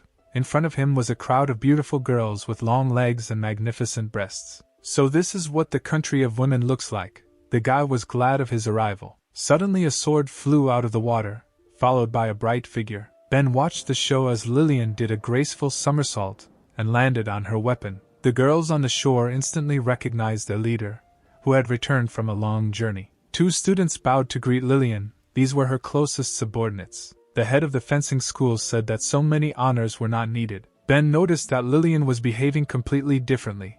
There was no trace of the previous flirtatious behavior. Perhaps this was due to the presence of the students. The woman pointed to the hero and told her subordinates to bring the guy who fell into the water to her. Tonight he would be interrogated. The girls standing on the shore unquestioningly obeyed the mistress's order. They turned towards the hero, assuming that he was the guy who fell into the water. Suddenly they were stunned that the man in the water was a guy. They had never seen a man before. All the students were shocked that the head brought a guy to their country. The girls began to look at Ben like he was an animal in a zoo. One of them was surprised that the guys were people without breasts. Some girls liked the hero. They didn't understand why. When they saw him, a pleasant shiver ran through their bodies. It turns out guys are very wonderful creatures. The girl with blue hair said that men are rare in their area. It's a pity that they have to grab him. But before that they need to take him to the city square so that everyone can see. The women's excitement was interrupted by the head, who ordered her subordinates not to be fooled by Ben's beauty. Although they flew here on the same sword, once in a foreign country the guy began to pester Lillian. The hero was outraged by what was said. He shouted that everything was the other way around, and the girl was lying. But the crowd believed their mentor more. The girls wanted to grab the guy and make him a eunuch, because all men are debauches. Ben was outraged at how easy it was to deceive these people. Soon night came and our hero was already being led to the mistress. Ben was tightly tied, and he had a blindfold over his eyes, because of which the guy did not know where they were going, so the hero decided to ask the women about it. The girl in pink said that the head forbade talking to him. Her friend confirmed that all men are dangerous and they are not yet strong enough to contact them. After a couple of minutes they stopped and told Ben to wait here and Lillian would pick him up. After the guards left, the hero immediately freed himself from the rope. The guy suspected that Lillian knew that this could not stop him. Apparently, in fact, she was not planning anything bad. Ben took off the bandage and thought about the fact that the head had made a lot of effort to bring the guy here, but he didn't understand why. Suddenly the hero heard some sounds next to him. This sound was like the splashing of water. The guy decided to sneak up unnoticed and check what was happening nearby. Having approached a small lake, Ben hid behind a stone so that no one would notice him. The hero began to turn around a little to see what was the source of the noise. Lillian, who was completely naked, washed herself in the water. The girl reached out and asked if Ben had seen enough of her body yet. The guy quickly hid and didn't understand how the head of the school was able to notice him. The girl just grinned sweetly. Ben became very worried. He said that he was unintentionally peeping and because of this he felt awkward. The guy apologized, who knew that Lillian would wash here. The girl began to swim up to the stone where Ben was hiding. She said that she might not be as innocent as Kathleen, but much more feminine. Therefore, since Ben saw her naked body, he will now bear responsibility. The guy stood behind the stone and was silent. The girl wondered why he said nothing to her proposal. She was a little upset and asked why the hero didn't want to be responsible for her. Was he really one of those who enjoy themselves and immediately leave? Ben thought for a long time and replied that he did not understand what responsibility Lillian was talking about. The girl suddenly jumped out of the water and said that she would not force the guy to marry her. The hero was surprised and he asked what she wanted from him then. Lillian became embarrassed and replied that she wanted the guy to spend the night with her and in the future she would not reproach him for this. The hero got excited and replied that he seemed to guess that the girl's words were a trick. Lillian tried very hard to bring Ben here and also didn't want him to talk to her students. But in fact she was just thinking about herself. The girl thought through everything well. But it's unlikely that spending the night together is her true desire. Ben started to come out from behind the rock to talk to Lillian and started talking about geckos. But he was immediately dumbfounded when he saw a completely naked girl in front of him and forgot what he wanted to say. He looked away and asked her to get dressed first and then finish. Suddenly the beauty took the stupid guy by the collar and pulled him towards her. Lillian took the initiative and kissed Ben to show the seriousness of her intentions. The hero froze for a second in pleasure. This was his first kiss, and he could not believe that this was happening to him. After some time, Lillian asked the guy what he wanted to say about geckos, to which he replied that he had already forgotten. The girl grinned and asked why the guy had a strange expression on his face. She assumed that the hero was very worried. Ben could hardly restrain himself and replied that he was fine. Lillian noticed that the guy was too nervous over a trifle. Apparently he and Kathleen were making slow progress. Suddenly, a yellow disc flew into the sky at great speed, distracting the cute couple. The disc exploded and a large fiery sign appeared in the sky. The hero asked what this meant. Lillian shouted that this was a signal for help. Probably the predators had attacked, so she urgently needed to go help. Suddenly Ben's hand appeared in front of her, blocking her path. This was unexpected, so Lillian asked the guy why he blocked her path. Ben replied that the girl could not go to fight in this form.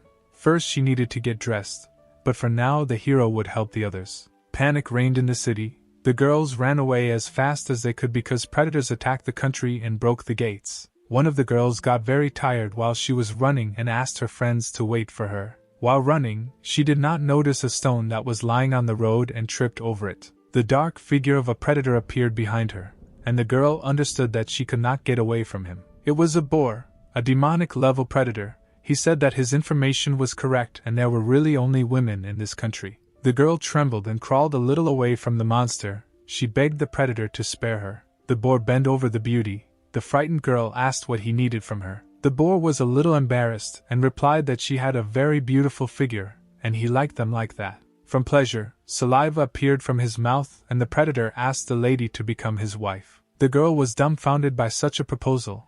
How could she marry a monster? The boar slowly licked his lips and said that silence was a sign of consent. So it was time for them to go to the newlyweds' room. Suddenly, a purple beam of light pierced his long tongue. The boar did not follow what happened. He did not understand what exactly flew at him from above. The demon-level predator looked at his tongue and saw a huge hole in it that the beam had made. At that moment, he instantly felt all the pain and screamed throughout the entire area. Ben landed in front of him. The guy wondered if today, boars are getting married too. The hero raised his head and looked at the predator with a stern look. The guy said that such a beautiful girl could not agree to marry such a monster. The boar was outraged by such impudence, and Ben told the girl not to be afraid because he would deal with the offender. The beauty was surprised that the libertine whom their head of the school brought saved her. The boar raised his club and asked why the hero was sticking his nose into other people's affairs. He raised his weapon and added that whoever goes against the predator must die. There was a sound of impact. The monster fell into a ferocious rage and began to destroy the place where the hero stood. The monster shouted that such a pathetic person could not stop him, so this is where he will die. Having finished the series of attacks, the predator thought that not even the slightest piece was left of the guy. The boar was sure that the offender was finished, so it was time to return to his victim. The predator said that he needs more than just one beauty, but also all the local girls. But suddenly his fantasies were interrupted by someone's voice, who said that the boar apparently flies in dreams. It was Ben, who stood on his club and was already preparing his blow. The hero said that he would help the boar wake up and face reality. The monster was surprised that the guy survived his series of attacks, but it was too late to dodge. Ben shot his energy from his fist at the monster. Due to the power of the ability, the predator's head instantly came off. The girl whom Ben protected was amazed that the hero was able to defeat him because this predator killed several guards, which means he was very strong. The failed husband fell to the ground with a roar, and could no longer disturb anyone. Ben asked the girl if she was okay, to which she replied that she was a little hurt, but nothing serious. The beauty smiled sweetly and noticed that the hero did not look like how Lillian described him. She was wondering who he was. The guy turned to the girl and replied that his name was Ben and he was the new Protoss guard. The shocked girl was very happy to see the hero, because he was the same Ben who defeated Dean Lee. She didn't think that she would be able to meet this guy, much less that he would save her. The girl considered herself very lucky. Ben did not expect such a reaction. He was surprised that someone here knew him. After some time, the hero asked the girl if she knew how many predators had attacked the country.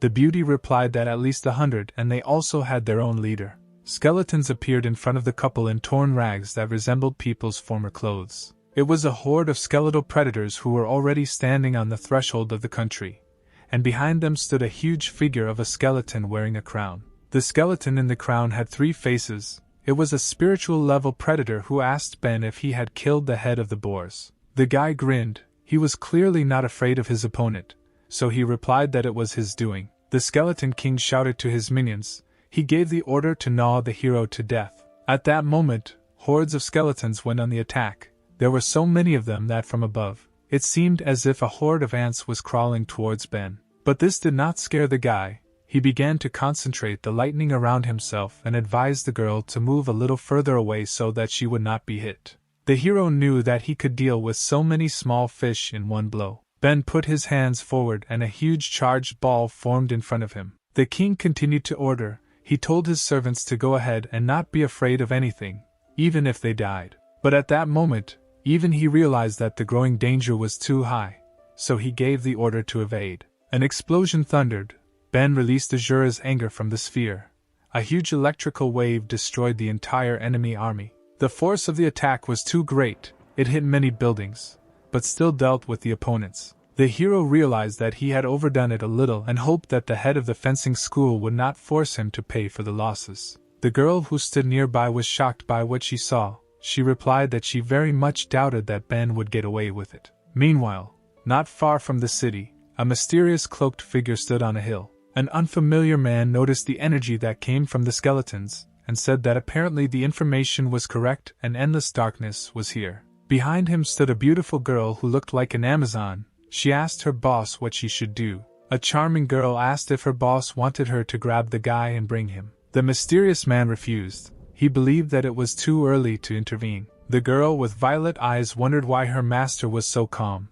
Because the endless darkness was so close, she assumed that it was because Lillian was nearby. The man replied that she should not be underestimated. Even though she is only 18 years old, she is the head of the fencing school and the entire country of women. Not everyone can achieve such heights. In fencing, the girl is not inferior to the level of the two strongest Protoss guards, and maybe in some places even surpasses them. Moreover, the stranger had never met anyone braver and more assertive than Lillian in his entire life. Meanwhile, a horde of goblins was approaching the other entrance to the country of women. They did not want to give up all the prey to the boars and skeletons. One of the main monsters told his comrades to be more gentle with girls because no one needs mutilated bodies. But as soon as he stood on the entrance step, one of Lillian's swords fell in front of him. The girl landed right next to her blade and began to examine the surroundings. Next to her, she saw only bloodied and mutilated students who had fallen victim to the attack of predators. The picture she saw seriously angered Lillian, who was already ready to show her enemies what she was capable of. The enraged girl shouted that if the monsters want to enter her country, then let them try to defeat her first. She stood in front of a huge horde of monsters and vowed that she would personally slaughter each of them. These words made the crowd of monsters laugh. They could not believe that such a fragile girl would interrupt them. One of the ghost-level predators said that this time there are several tens of thousands of them here. She cannot defeat such a number of monsters. The predator added that even if the head of the fencing school was here now, they would eat her alive. But because the girl was very beautiful, the monster offered to become his wife in exchange for life. He asked what the woman thought about this. But at that moment he received a lightning strike with a sword. Feeling a sharp pain, the monster realized that it was not an ordinary student standing in front of him, but the head of the school herself. Lillian was unperturbed. She was not afraid of the blood that gushed from the monster. The horde began to panic. The predators were sure that the head of the school was not in the city, and there was no one to defend the country. The girl was serious. She said that the monsters should not even think about running, because she would catch up with everyone and kill them. A battle ensued. The monsters' heads flew off one after another. They could not match Lillian's speed. The predators who stood behind the crowd saw a fountain of blood shooting into the sky. They were wondering what was happening on the front line. Some monsters realized that they could not cope with the girl and shouted to their brothers to run away as quickly as possible. The girl continued to crush the opponents and shouted that the entrance to the country was under the protection of Lillian. The horde of monsters, once confident of victory, rushed to run, thinking that the girl had gone crazy. After some time, Lillian stood around a mountain of corpses. She dealt with everyone who wanted to enter her country. In total, she managed to cope with 80,207 monsters alone. Footsteps were heard behind her. Someone was coming down to her from the entrance to the city. Ben said that Lillian held up well, was able to fight off so many monsters on her own, and even counted the dead. The guy added that it's not for nothing that the girl is famous as a virtuoso fencer. But it seems Lillian was not pleased with the hero's support.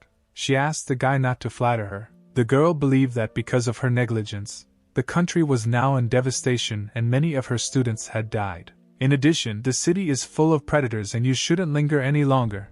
You need to deal with everyone who entered the country. Suddenly, Ben grabbed Lillian's hand as she was leaving, preventing her from leaving. The girl immediately blushed at the hero's touch. She was wondering what he needed. Ben said that it is not necessary to kill predators in the city. Lillian was surprised by such words. The hero explained that he and her subordinates dealt with them, and the sanitary detachment had already taken care of the wounded. Besides, he had already developed a thorough plan for protecting the city. Ben simply realized the misfortune of this country, and he wanted to help the head of the fencing school with her problem. Lillian was amazed that the hero dealt with all the monsters so quickly, and already made decisions on every issue. The guy headed into the thicket of the forest and called the girl with him, saying that they had one more important matter. Lillian asked what kind of business awaits them. Ben replied that they need to avenge the dead and destroy the lair of monsters. The girl stopped the hero and said that she could not go with him now. The fact is that she is the head of a country of women and is responsible for her students, so she cannot just leave somewhere. Ben replied that he understood her concern, but she only had 2 reasons to worry at the moment. The first reason: if the predators attack now and she leaves, then who will protect the city? And the second reason was the terrain, so the girl is not sure that she will be able to find the refuge of the predators. Lillian was amazed.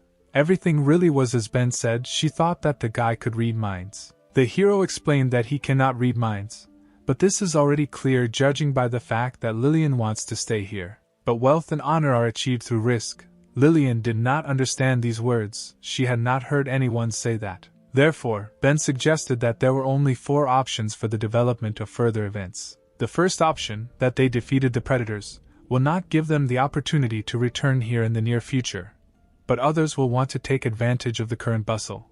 But if they see that Lillian has returned, they will not dare to poke their noses in. The second option: judging by the outcome of the battle, both sides suffered losses, so the enemy will believe that they stayed here to recuperate, and in the meantime the team will reach their lair and suddenly attack. The third option: Ben can specifically release one of them to follow him, so the heroes will know where the predators live. The fourth option: predators are herd creatures. They need to feed on people or weaker relatives in order to become stronger. Therefore you can rarely find them in large numbers. They must have some common reason to unite. Having described all the options for the development of events, the hero said that the choice remains with Lillian. Will the head of the country close his eyes and follow his heart?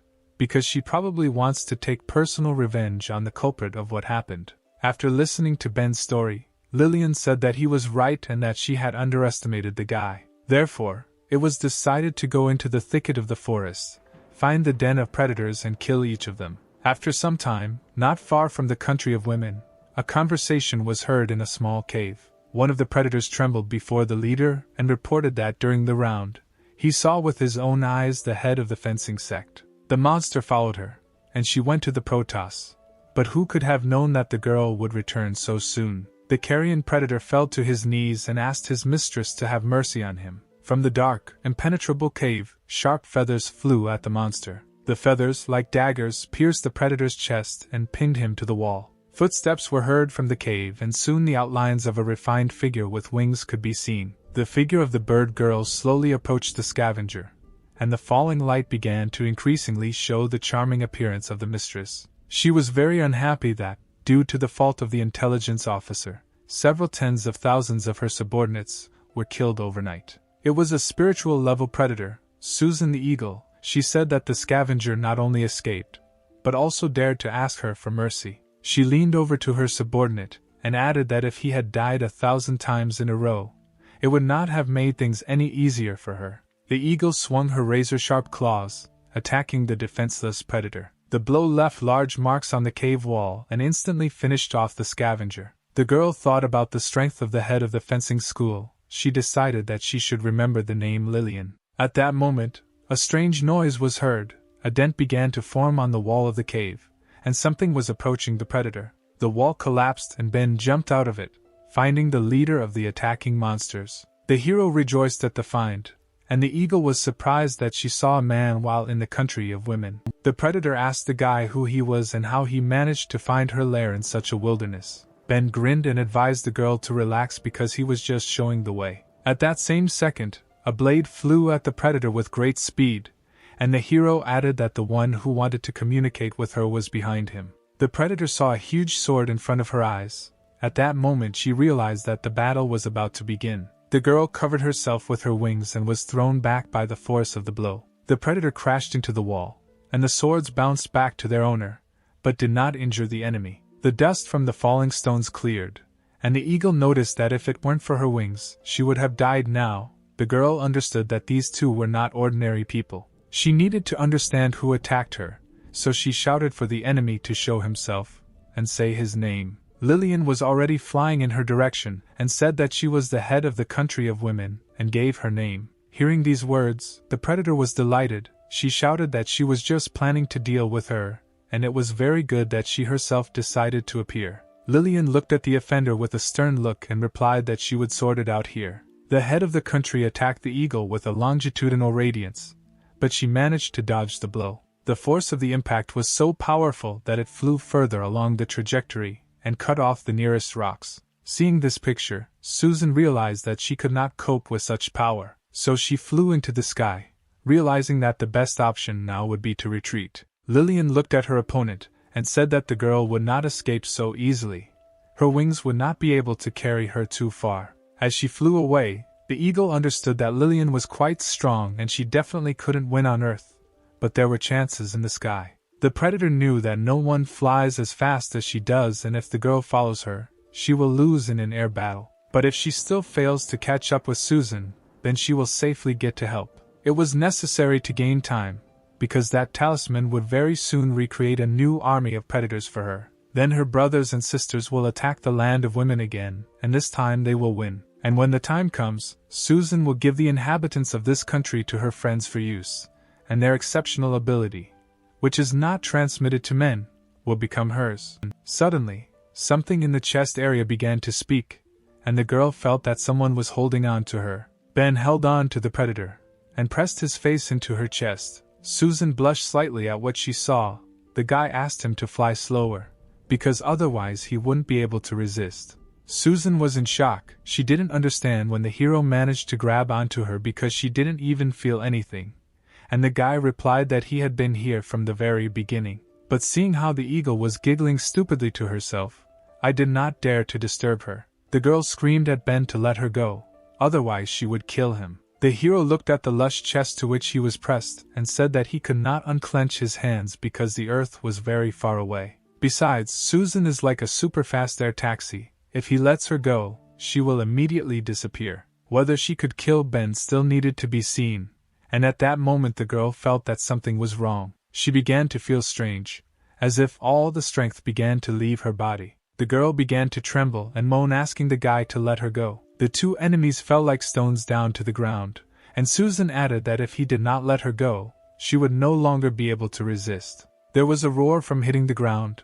The eagle and Ben landed somewhere in the thicket of the forest not far from Lillian. Some time passed, and the head was able to find the guy along with the predator. Susan was unconscious and sitting under a tree, and she was also interestingly tied up with rope. Ben grinned and said that now the enemy would not be able to escape from them. Lillian was a little embarrassed, but still said that she had been living for quite a long time, but she had never seen anyone tied up like that. She was wondering where the guy learned this. Ben was taken aback by the awkward question and replied that he saw it on TV and that it didn't matter at all. The guy noticed that this bird has a spiritual level.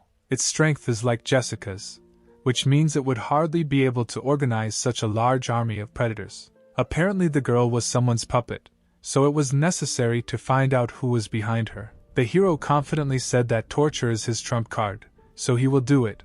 Lillian doubted his words. Ben began to wake up the eagle by hitting her cute face. The girl did not wake up, and the guy continued to wake her up, saying that he had not absorbed all the power, so let Susan not pretend to be dead. Little by little the eagle began to come to her senses and slowly opened her eyes. But suddenly she looked at her chest, and this picture shocked her. The girl saw that she was tied up in a rather unusual way and could not move at all. Outraged, Susan began screaming at Ben, asking what he was going to do with her. The guy smiled flirtatiously and said that he had not done anything yet. He just needed to tell who ordered Susan to attack the country of women, and then the hero promised not to touch her. The eagle calmed down a little, but was embarrassed that she was in such a position, She replied that she would not say anything because it would do her no good. Suddenly, Ben slammed his hand against the tree next to Susan and said that the girl already knew about his ability. As soon as he touches a woman, suddenly her strength begins to leave her,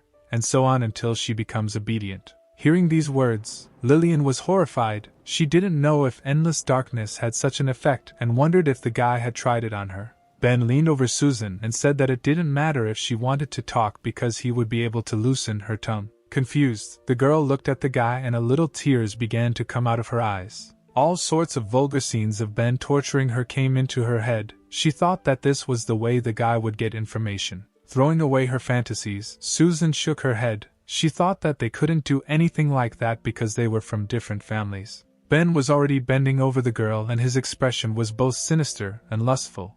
The guy said that it was time to start the torture. Susan got scared and screamed that she didn't want this pervert to come near her. The eagle quickly gave up and shouted that she would tell everything, just let the hero not touch her. After some time, the predator told about the talisman and the mysterious people in cloaks. Ben was surprised by the story. He didn't understand what talisman the girl was talking about. Susan said that the morning talisman was given to her by a man in dark robes. She could not see his face and did not know who he really was. But the talisman actually works. It requires blood to activate, after which it will summon predators at a level lower than the creator. Ben theorized that the black-robed figure had caused Susan to attack the land of women. The girl replied that this was not so. She believed the words of another predator and voluntarily went against the country of women. Ben thought that this predator was most likely a demon of the mountain pass, and the guy in black wouldn't just give the eagle a talisman. She was simply used, and she had no idea.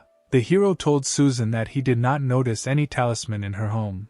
Where then is it now? The girl was a little embarrassed and replied that he was with her, but since she was tied up, let Ben look for it himself. The guy didn't understand where exactly the talisman was. Most likely it was some kind of trick. Susan shouted that she was tied up, so there could be no tricks. The girl said everything she knew, and it was up to the heroes to believe it or not. Lillian said that if the talisman really was with her, then it could only be in one place. Ben became worried and asked the head of the fencing school where this item could be. Lillian looked at Susan's chest and said that he could be in the girl's safest place. The warrior approached the eagle and extended her hand to her magnificent chest. Susan began to feel embarrassed about searching for the talisman. She said that the object was a little further away and wanted the search to end quickly. Lillian found a morning talisman, and Ben was surprised that the item was very small and looked like a fake. Susan explained that it is real, now it is small, but if a drop of blood is added, the talisman will increase in size and release its power.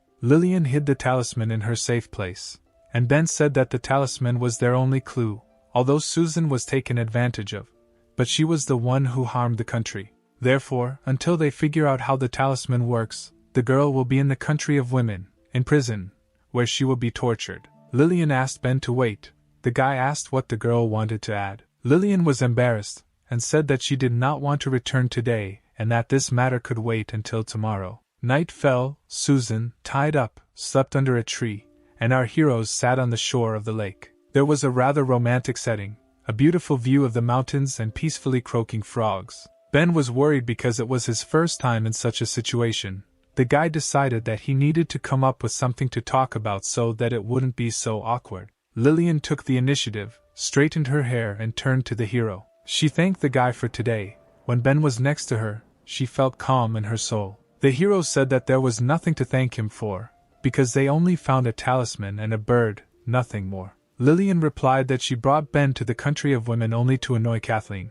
But the guy not only did not protest, but also helped them when trouble came. The previous master of the school handed over her post to Lillian when she was 18 years old. In addition, the responsibility of defending her country fell on the girl's fragile shoulders. Neighboring countries were destroyed one by one and Lillian worked hard to keep her city going, a burden that had become too much for her to bear over the past few years. Ben listened to the story and thought that the girl had to go through something that is difficult for other people to imagine, because becoming the head of an entire country at 18, and even in difficult times, is very difficult. Lillian stretched and joyfully stated that although today had been a busy day, for the first time she felt very light. The girl lay down on the green grass and asked Ben if he knew why it was so easy for her today. The thing is that for the first time in her life she met a guy she could rely on. Ben got worried and told the girl to repeat her words because he didn't hear them. Lillian sat down, looked at the hero and repeated that she had met a guy you could rely on. Ben pretended not to understand what she was talking about. The hero asked if she was talking about him. Lillian got down on all fours and said that this was a stupid question because he was the only one nearby. The girl added that it was her first time spending the night away from home, so she asked the guy to be more gentle with her. Ben was shocked and replied that the head was behaving inappropriately, and events were developing too quickly. Lillian blushed and said that her mentor once told her that men were bad people and could not be trusted. But it was a lie, because her words had nothing to do with the truth. The girl was silent for a while, and then asked Ben why he didn't feel anything for her. At that moment, the guy's heart was beating so fast that it seemed like it was about to jump out of his chest. The situation was very awkward. Ben did not suspect that the head of the country of women had such a side. The hero looked at Lillian's large breasts, and didn't know what to do. The guy thought that if, seeing such forms, no feelings arise, then can he even consider himself a man? Ben swallowed with excitement, and thought about Kel's seal. The guy didn't know if he could overcome it. But the hero ran out of patience. He could no longer restrain himself at the sight of such a beautiful girl next to him. At the same moment, he was struck by a hellish pain that swept through his entire body. Ben fell to the ground and began to sway from side to side, holding on to his most important place on his body. Seeing this situation, Lillian said that it turns out that a guy, when he thinks about something vulgar, his body is pierced by pain from which he wants to die. The girl suggested that the hero was affected by the seal of the lizard's technique. Ben was surprised by what he heard. He asked Lillian how she knew his symptoms, because people don't talk about such things left and right. Everything was quite simple. The lizard technique was developed in the country of women by mentor Lillian. She was as strong as Dracula, and in her youth she had extraordinary beauty. However, one day a certain Casanova deceived her feelings and left her alone. To settle the score, she not only blinded him, but also invented the lizard sealing technique. Ben remembered the only blind person he knew and assumed it could only be him. Lillian confirmed that it was Dean Lee. He relied on his natural beauty and deceived his mentor, which is why all the residents of the country of women hate him. Now Ben understood why the girl he saved had her eyes sparkling at the sight of the hero. It was because he killed Dean Lee. Lillian added that according to the tradition of their country, every girl who has reached the age of 20 must leave home and find a groom. If she gives birth to a boy, then she will take care of him herself, and if she has a girl, then she is obliged to send her to school for education and training in fencing. To prevent the same thing from happening to the residents of the country as with her mentor, she developed a technique and passed it on to Lillian, so the guy was lucky that he met her. After all, the head of the fencing school could remove the seal of the lizard's technique from the hero. Ben couldn't believe his ears. Could he finally be freed from this nasty seal? Lillian said that in order to remove the seal, the hero needs to undress so that the girl can look at him. After a couple of seconds, Ben jumped up and took off his pants, exposing his valuable device. Lillian examined the guy and said that the technique works. It is a little different from the one that her mentor taught her, but the principle is the same, so she can handle it. The girl took her striking sword in her hands and told the hero not to worry, because everything would pass quickly. The guy panicked and asked why she needed a sword. Lillian replied that the seal needed to be cut, and that the hero should not worry because her blade was fast and swift. Lillian swore that she would not hurt Ben and struck several times with her sword. After the ritual, the guy realized that he really wasn't hurt, but it just seemed that his blood and energy were starting to boil. The strength from all over his body accumulated together and seemed about to burst out. Ben was all on fire. He told Lillian that he had a high fever and the guy couldn't control himself. His body felt like it was about to explode. The hero began to boil more and suddenly all his clothes were torn, and his muscles became much larger than they were before. Lillian dropped her sword at the sight. She did not expect such an effect from removing the seal. The girl blushed all over. She assumed that all the sealed power of the guy had escaped. At the same moment, Ben knocked the head of the fencing school to the ground. Intoxicated with his thirst, the hero asked Lillian for forgiveness because he was unable to control himself. The girl tensed from such a surprise and told Ben to do as he wanted with her. Having come to his senses a little, The hero asked if it was really possible to do this with her.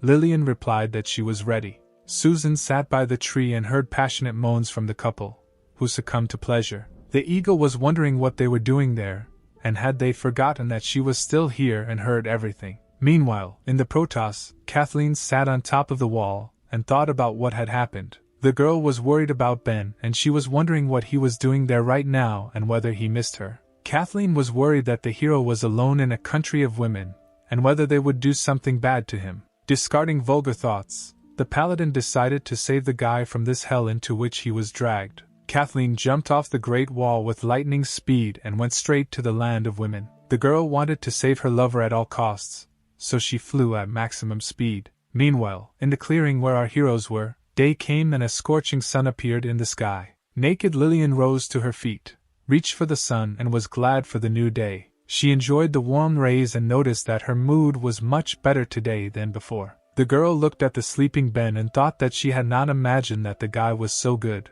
Perhaps it was because he had been sealed for a long time. At night the hero was like a tiger, and for a very long time they did not go to bed. Ben began to wake up and held in his hands the soft silk that felt like the skin of a goddess. Having come to his senses, the hero looked at the fabric and realized that he was holding stockings in his hands. Memories of how he filmed all these things with Lillian immediately came into his head. The lovely girl was already lying next to him, and told Ben that last night he completely satisfied her. Ben became worried and replied that it was all because of the removal of the seal. The power surged and his mind became clouded.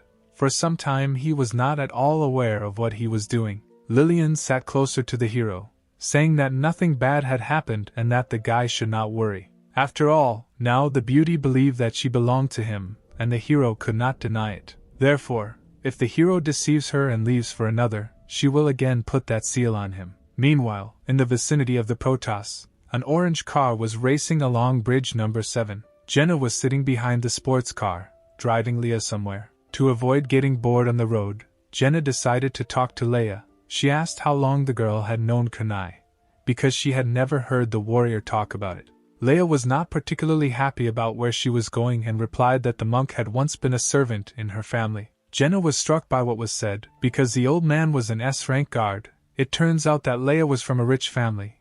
But the girl replied that this is an old story and he was not yet a monk. The fast car stopped at the foot of a small temple where old man Kunai lived. The girls got out of the car and Jenna said that they would wait for the master here, and then go to the head of the country of women. Leah had no face. Jenna noticed this and asked if her friend was okay. The girl noticed that the warrior was somehow sad, despite the fact that they had arrived in her native land. But suddenly Jenna saw a terrible picture of the area and everything immediately became clear to her. The village where the girl lived as a child was completely destroyed and now resembled only an abandoned area. Leah closed her eyes and old memories that she had long forgotten came flooding back to her. In her memories, the girl saw her parents, who were killed and lay bloody on the ground. Little Leah sat near a mountain of dead relatives and begged them to wake up. Suddenly, a man began to approach the little girl, holding a blade in his hand that exuded a dark aura. A tearful Leia heard footsteps and turned to the strange stranger. The guy was covered in the blood of his victims, and said that he needed to kill all his relatives to sharpen the blade in battle, and the girl remained the last victim.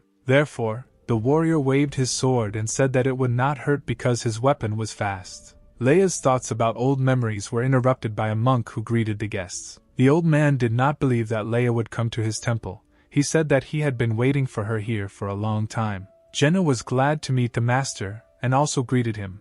But Leia dryly asked why the old man was looking for a meeting with her. Kunai replied that his life was coming to an end, but he still had one business left in this world and therefore he wanted to entrust it to Leia. Meanwhile, in the clearing where the cute couple was, day had already come and the heroes had to return to the country of women. Lillian made shorts for Ben out of feathers, which at least somehow hid his dignity from the eyes of other girls. The guy was not particularly pleased with his outfit because he was quite embarrassed to look like that. Lillian said that the guy was to blame because he was so overwhelmed with strength that his clothes came apart at the seams and the beauty could not afford for the hero to walk naked in front of her students. The head blushed and said that she couldn't wait for them to return and she would take measurements of future clothes with her own hands. The girl wanted to measure the neck, chest, waist, hips, shoulder width. Susan looked at the dreaming girl and assumed that, judging by the flowing saliva, she did not hesitate to paw him for the sake of it. After some time, our heroes were already heading to the city. Ben was leading the captive and Lillian was flying nearby on a sword and telling Susan not to even think about resorting to her tricks. Otherwise she would subdue her for the blow. Approaching the borders of the country, a voice was heard asking the students what they had done with Ben. The guy thought this voice was familiar. Kathleen was serious, and said that if she didn't see the hero today, there would be a conflict. The students replied that he had left with the head and was out of town. Suddenly, a man's voice called out to Kathleen, which immediately made her feel embarrassed. The girl blushed all over and realized that it was Ben. It was his voice. The beauty turned around to make sure that it was the hero, and then she saw a pleasant sight. The girl saw beautiful, strong muscles that were like those of the guys from her imagination, and beads of sweat flowed down the hero's expressive six-pack abs. Ben stood as if nothing had happened and asked why Kathleen had come. Was she really looking for him here? Kathleen did not hear him. She was boiling more and more with love and thought that she was dreaming all this. After all, she saw Ben's naked body and at that moment blood began to flow from her nose. The paladin trembled and fell to the ground, covering her face with her hands. The hero became worried when he saw the blood and thought that the girl was wounded. Lillian grinned, thinking that the pursuit of her man had led Kathleen all the way to the door of her house. After all, the paladin was very persistent. An hour later, our heroes moved to the house of the head of the fencing school. Kathleen woke up in bed and thought about how embarrassed she was about passing out in front of Ben. The guy was sitting next to him and noticed that the girl had woken up, which made her immediately blush. Ben held the soup in his hand and said that Kathleen had lost a lot of blood and had lost consciousness, so the guy prepared her soup from dates and lotus seeds. It is good for anemia. The hero sat down closer and offered to eat while the soup was still hot. The girl noticed that Ben was a very caring guy. The hero held out a spoon of soup to feed the girl, who thought that if they were together, she would be very happy. The guy didn't understand where so much blood came from because he examined the paladin, but could not find any wounds. Kathleen became worried and said that it was all because of the dry water. She was suffering from excess internal heat, and her nose was bleeding. This is normal. Because Kathleen got excited, the blanket fell off her, exposing her ample breasts in front of Ben. The guy immediately blushed and told the girl that her blanket had fallen. Kathleen said that it was okay that it fell and looked down at herself. At that moment she was shocked by the picture she saw. She only now realized what had happened. After all, the girl was completely naked, and her lover saw her lovely forms. Kathleen screamed so that the whole house heard her screams. The girl did not understand where her clothes were, and why she was naked now. Ben replied that all her clothes were stained with blood, but fortunately they managed to wash them. Kathleen covered herself with a blanket, and asked the hero if he had done anything to her when he saw her naked body. Ben turned away and replied that he had simply made her soup and had no other intentions. It seems that these words disappointed the beauty. Deep down she still wanted the guy to do something with her. Lillian came into the room and told Kathleen not to make things up. After all, she personally asked the maid to take her clothes to be washed, so the girl may not be inspired once again. Lillian threw her clothes on the bed and told Kathleen to quickly get dressed, to which the girl asked why she was so kind to her if they were enemies. The head replied that she was not as petty as the girl thought, because she was her guest and therefore Lillian would not offend Kathleen. In addition, there are currently problems in her country, and they have already attracted someone else's attention, so most likely the heroes will need the help of a paladin. A couple of minutes later, our heroes were already walking down the corridor. Lillian needed to give instructions to her students, but she would prefer to be alone with Ben now. Suddenly, someone's gentle hand pulled Ben by his clothes. The guy turned around and asked Kathleen what the girl wanted. The sweet beauty asked if Lillian had caused him trouble, because he had already proved to them everything they needed. Ben blushed and thought that Lillian was right when she told him why she actually brought him here. Kathleen even came to him and the guy realized that she really liked her and did not want to upset the girl. The hero smiled and replied that he had already figured out how to settle everything here, so Kathleen needn't worry. Jealous Lillian turned to the cute couple and asked what the two of them were whispering about. Kathleen stated that she asked Ben if the warrior was using her powers as head to complicate his life as a guard. Lillian replied that she would never do that because she loved him dearly. Kathleen was indignant, and asked what kind of expression Lillian makes when she thinks about Ben. Is she really up to something? Lillian got angry and said that she thought about what she wanted and that Kathleen should not interfere in her own affairs. Ben put his hand to his face, disappointed that the girls had not lived in harmony for 5 minutes. After some time, our heroes left the house, where Lillian's students were already waiting for them. The girls noticed that Ben was also here. Yesterday he helped them a lot, and besides, the hero defeated Dean Lee, and it was not clear why the head called him dissolute because he looked like a very good young man. Many girls liked the guy. They thought he was very handsome and strong, and wanted to be closer to him. Lillian interrupted the whispering by ordering everyone to shut up and listen to her. The head said that not long ago they were attacked by a huge number of predators. Victory was theirs, but there were many wounded, so they couldn't relax. The girls must unite and defend their country because it is small, but the students must not allow others to push them around. If they are attacked, they must destroy the enemies. The students raised their hands and shouted that they would defeat all the offenders, and they would never return to their country. Ben noted that Lillian deserves to be called the head of the country because in just a moment she raised the morale of her subordinates. One of the students approached the hero and asked the guy to pay attention to her. The girl embarrassedly asked if Ben remembered that he saved her yesterday. It was the daughter of the elder of the fencing sect, Alex. Suddenly, the woman who was lighting the cigarette advised the girl not to get close to the guy. And besides, the stranger wanted to discuss something important with the head. Lillian turned to the woman and asked if she had found any clues in the case that the head assigned her. The stranger slowly exhaled the smoke from her cigarette, and replied that she had found everything she needed. It was the elder of the fencing sect, Betty, who said that the morning talisman was associated with the legendary Grand Master Harry who committed suicide. Lillian frowned when she heard the name and demanded to know everything Betty knew about it. After some time, our heroes were already sitting in the head's house and listening to the report. Betty said that the previous chapter had already fought with him, so she knew something about the man. He owned the most complex ancient Western techniques. His strength was the creation of magical artifacts, which are now commonly called talismans. He possessed an extremely nefarious SSR rank ability that allowed him to take away people's abilities and then put them into a talisman item. To make the talisman special, he looked for unusual abilities, and as a result, every country put him on the wanted list. Harry was not only a talented master, but also a collector of talents. The better the ability, the more interesting he was. Lillian understood what the elder was getting at and assumed that based on what was said, they could only attack because of one person. Disappointed, Ben pointed at himself and realized that everyone was referring to his abilities. Betty replied that it was because of the hero that the predators attacked, and it was he who brought trouble to their country. Yesterday's attack could have been entertaining, so Ben needs to leave the country as soon as possible, otherwise they will be in even greater danger. Kathleen was indignant and asked what was the point of dragging the guy here then, and now driving him away. Betty calmly replied that she was telling it like it is. Dying because of one guy is a bad trade for the country. Lillian sternly asked the elder if she thought that the leader was a coward who would cling to her life. This does not even take into account the fact that Ben protected them from predators yesterday, and besides, he is her man. It doesn't matter who the master is, even if God himself comes, no one will lay a finger on the hero. Kathleen supported Lillian, and said that she was also ready to swear on her life that she would protect Ben. Alex also did not stand aside and said that Ben is their benefactor, and her mother is mistaken.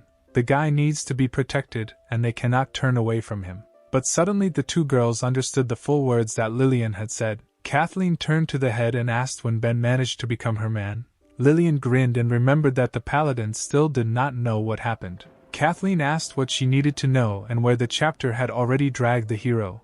At that moment Ben realized that a massacre was about to begin. Lillian turned to the hero and said that last night she and him did what husband and wife should do. The girl added that after such a night she can consider the guy hers. The story told to Kathleen was like thunder, shattering her dreams of a bright future. The girl silently turned and, like a robot, to the surprise of the heroes, headed to the other end of the room. There she sat down on the carpet and constantly repeated to herself that Ben and Lillian were engaged in marital affairs. Following her to the other end of the room was Alex, who also had plans to get closer to the hero. She sat down next to Kathleen and said that she shouldn't have come here and that it would have been better if the king of boars had eaten her yesterday. Ben turned to Lillian and said that he seemed to have broken several girls' hearts without knowing it. This whole situation with love triangles was interrupted by Betty because they had much more important things to do. She asked Lillian whether her decision was final, because their guards had already suffered many troubles,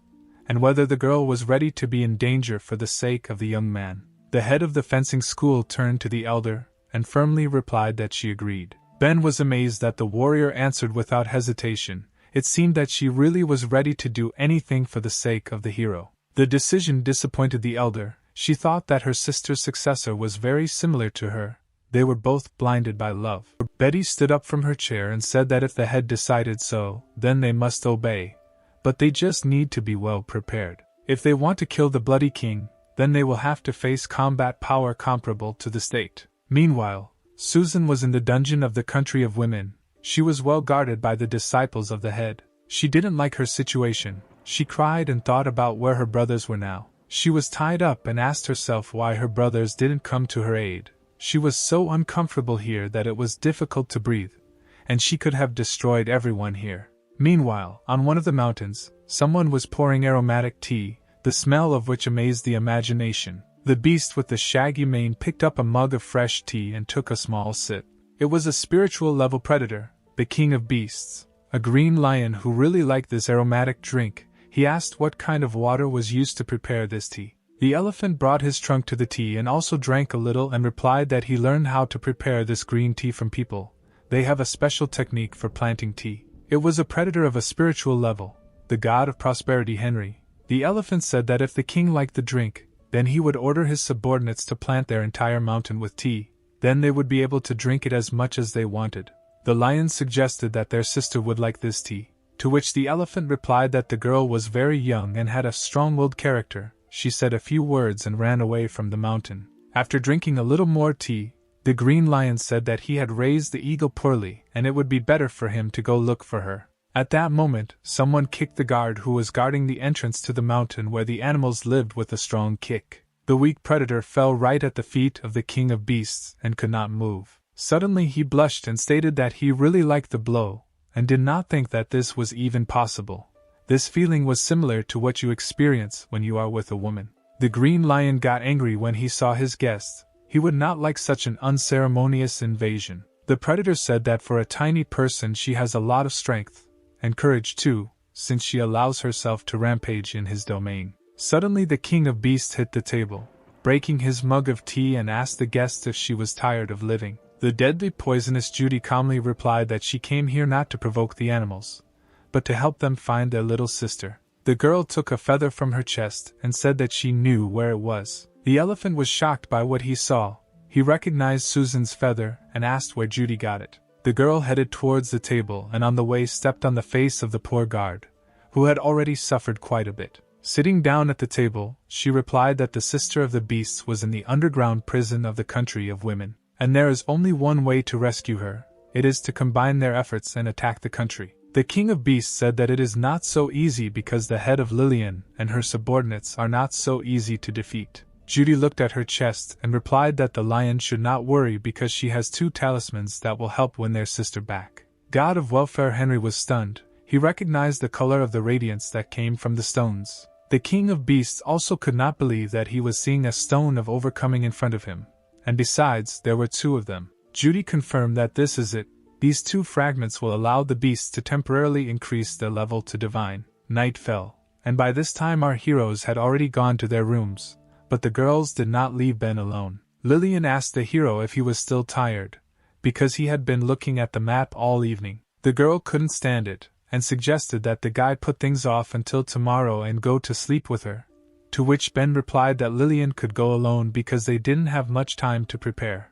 Kathleen looked at the head with disdain and firmly said not to interfere with Ben, because he was planning how to organize the defense and how to conduct the battle. Lillian replied that she didn't need to be reminded because she herself knew, and why on earth did Kathleen sit in her office. The girl replied that Ben was a Protoss guard and she was obliged to ensure his safety. The hero tried not to pay attention to the girls who were always swearing and focus on work. Looking at the map, he came up with a plan. The guy said that last time the enemy attacked to assess their strength, and they already know how their defenses are located. The enemy operates at night, and they operate during the day, so they need a plan that the enemy would not have guessed at so that they could change their current disadvantageous position. Kathleen became more and more delighted with the hero's ingenuity. The girl thought that Ben had become a truly wise guard. Lillian also noted that the plan was worthy of her man. It was so daring that she wanted to try it. Suddenly, someone knocked on the door and said that guests from the Protoss had arrived. Lillian headed towards the door and wondered who could come to her at such an hour. The girl abruptly opened the door and saw guests on the threshold whom she did not expect to meet. On the threshold were Ben's two protectors, Jenna and Leia. The girl said that she was a Protoss guard and came to her master. Ben was glad to see Jenna, and Lillian wondered why the girl called him master. The blonde noticed that on the way here there were a lot of corpses of predators. Apparently they had a battle here. The girl ran sharply and jumped into the guy's arms, saying that she was very worried and it was good that her owner was not hurt. The hero gently hugged the girl and reassured her, saying that everything was fine and nothing had happened to him. Lillian was stunned by the picture she saw. She could not accept that her boyfriend was hugging some girl. The jealous head sharply asked who these people were, and why Ben was hugging one of them. In order to calm Lillian, the girls told why they came here. The head said that somewhere she had already heard the excuse that they had arrived in order to protect Ben. Kathleen was indignant because she realized that Lillian was laughing at her. Ben confirmed the words of his friends, saying that they had come to protect him, since ever since he ended up in the Protoss, they were the ones who took care of him. Jenna always silently paid for the guy and explained how everything works in this world. Leia guarded the hero from the street every night and took care of his safety. The girls are not only Ben's bodyguards, but also his friends and family. Lillian noticed that the hero is a highly moral guy, and you shouldn't be jealous of him over trifles. Jenna said that not only she and Leah, but all the sisters like the owner, and therefore they follow him according to their hearts. Lillian became wary when she heard about the other sisters. She asked if there were other bodyguards. The hero turned pale, because he understood that something would happen when Jenna told everything. The blonde said that she was the first, then Leah, Sarah and Lucy joined after Vanessa and Jessica moved into their house. They also want to protect the owner. Kathleen and Lillian became gloomy when they heard how many competitors they had. Jenna added that, by the way, there is another defender, Eliza, who is the hero's fiancé. These words finally finished off Lillian. She seduced the guy who has 6 girls who like him and plus a fiancé. Ben was covered in sweat when he looked at the head, and icy cold wafted from the girl. Lillian became very menacing in appearance and demanded an explanation from the hero. Under pressure from the interrogation of the head of the fencing school, Ben spoke in detail about his life in the Protoss. She did not stop being jealous, but came into a position realizing that not everything depended on him. The hero exhaled with relief because finally his battle on the love front was over. Leaving the house, it seemed to Ben that Leia had somehow changed in behavior. The guy turned to the girl and asked if she was hiding something from him. Jenna was wary, and Leia thought about the hero's words and did not know what to answer. The girl glanced at her sword, from which a dark aura emanated. The warrior did not show it, and said that she was fine. There was no need to worry about her. It would be better if the heroes thought about how to kill the bloody king. The answer surprised the hero, because he clearly felt that Leia was subject to enormous pressure. Apparently it seemed to him. Meanwhile, Kathleen sat by the lake nearby and looked at the peacefully croaking frogs. She took one of them in her hands and asked the frog why she lacked determination. The girl thought that if she had taken the initiative earlier, she and Ben would have been together right now. Suddenly, behind Kathleen, something rustled in the forest and headed in her direction. The girl turned around sharply to see what was watching her. Standing in front of her was Judy, who didn't expect to see anyone here. The poisonous girl recognized the paladin. She was wondering what she was doing in the country of women. She did not expect to meet such a difficult opponent here. Kathleen got to her feet and realized that in front of her was not a resident of the country. She asked the girl who she was and why she was walking around here in the dead of night. Judy realized that the paladin had no idea who she was and therefore she had a chance to leave. The predator said that she was just passing by and that the girl should not pay attention to her. Judy turned around, trying to leave, and said she wouldn't bother Kathleen, but the girl asked her to stop. The paladin took out her sword and said that the stranger emanated the smell of a high-level predator. This was extremely suspicious. Considering that she appeared near the country, Kathleen assumed that the girl was a minion of the Bloody King. Judy turned around and replied that the paladin was not as stupid as they say. since she had already thought of it. The girl with violet eyes stopped and offered to fight once the paladin realized who she jumped out of it. Kathleen did not need to be persuaded. The girl rushed to attack her opponent first. She struck twice with her blade, forming 2 divine arcs. Kathleen's blow crossed the ground, and the force of the blow created 2 deep ditches resembling a cross. Judy managed to jump away from the attack in time and did not receive any damage. The girl said that the fame of Kathleen's abilities is well deserved, but you shouldn't mindlessly attack strangers. After this, poisonous Judy began to become covered with strange patterns similar to red tattoos. The patterns matched the girl's mouth, and after that she released a poisonous mist from her mouth. A pink mist began to fill the clearing. The paladin was right in the center of this skill. Kathleen covered her nose with her hand and realized that it was poison. The girl guessed that the enemy's ability was poisoning. Judy said that holding her breath would not help because her poison of obscenity did not spread through the respiratory tract. This poison enters the body even through the tiniest pores and spreads instantly. The point is that only the girl's lover can neutralize it. The predator's words surprised Kathleen because it was a complex poison, and it seems she began to understand how it works. It turns out that in order to neutralize the poison, the girl needs to get closer to Ben. Kathleen was shocked that someone had come up with such a vile poison. The paladin decided that she needed to get out because bizarre pictures were already starting to creep into her head. Judy said that she wouldn't be able to leave. The more Kathleen resists, the faster the poison spreads, so she needs to quickly figure out where to find her lover. Otherwise she will die if she doesn't manage it overnight. Kathleen fell to her knees, her head filled with only vulgar thoughts.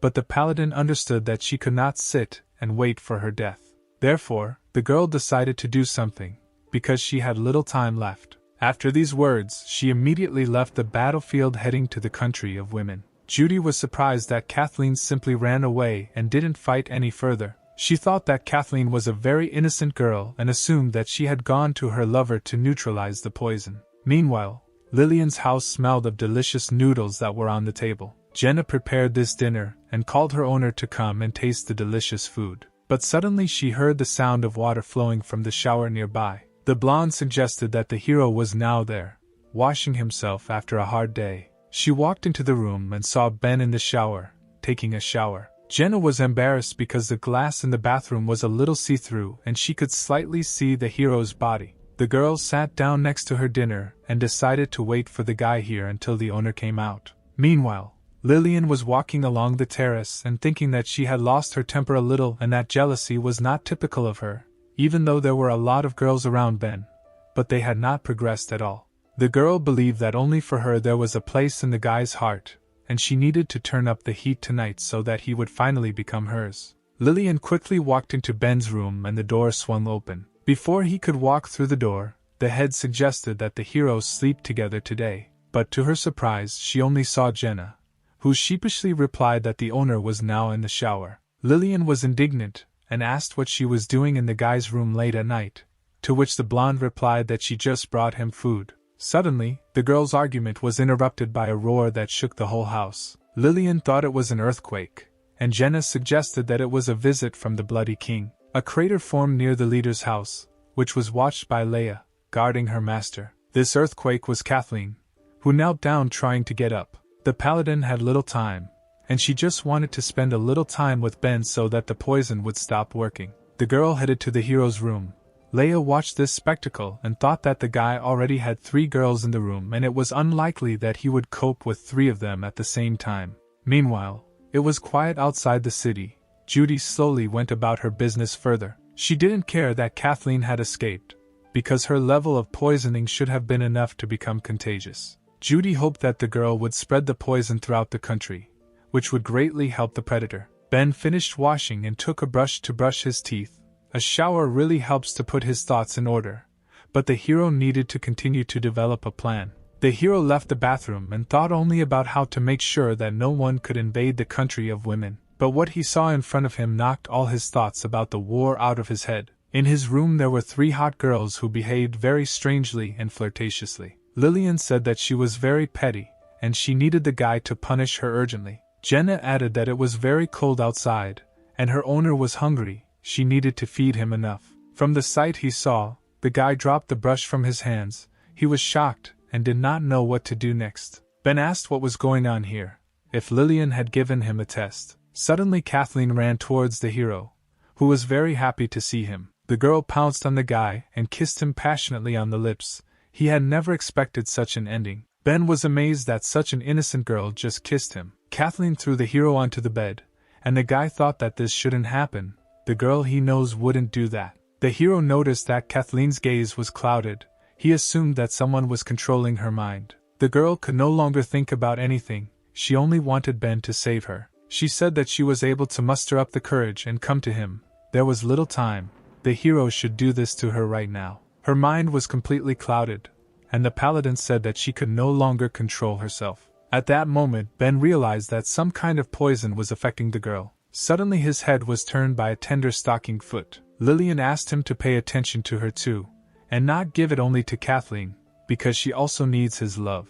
A third girl with magnificent breasts, who did not want to lag behind her friends, fell onto the bed nearby. Jenna told the hero that she came to him for the first time. She hoped that the guy would not drive her away. Watching the girl's lust, Ben realized that the poison could be transmitted, and if it was picked up in the country, the consequences would be scary to imagine. The hero confidently stood up for blood and said that we need to deal with this disease right now. To the girl's surprise, he did not cope with the method they wanted.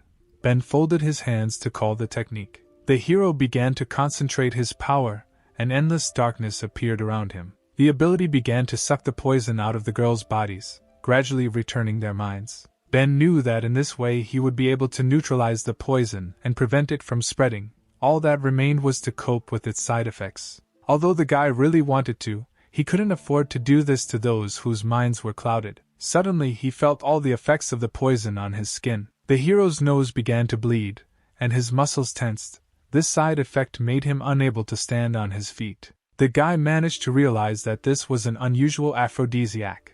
If you resist its effect, it will only get worse. Ben lost consciousness, and all the girls were able to come to their senses and began to try to wake up the hero. Lillian began to worry about the guy. She did not want to become a young widow. Jenna didn't understand what happened to Ben, but it seemed that the hero began to come to his senses a little. Kathleen explained that this was all because of the poison that the guy had absorbed in order to save them. Lillian ordered the girl to save the guy because she was a paladin, to which Kathleen replied that her abilities would not help here. The fact is that in order to neutralize the poison it was necessary to mix yin and yang. Kathleen said that it was her fault and therefore she would save him herself, and suddenly took off all her clothes. The girl stood in her underwear. She decided to help Ben get rid of the poison in the only way she knew. Lillian was outraged that Kathleen decided to figure everything out herself, because the hero helped them all out. Therefore, the head decided that they should all help the guy get rid of the poison. Jenna and Lillian also immediately got rid of their things.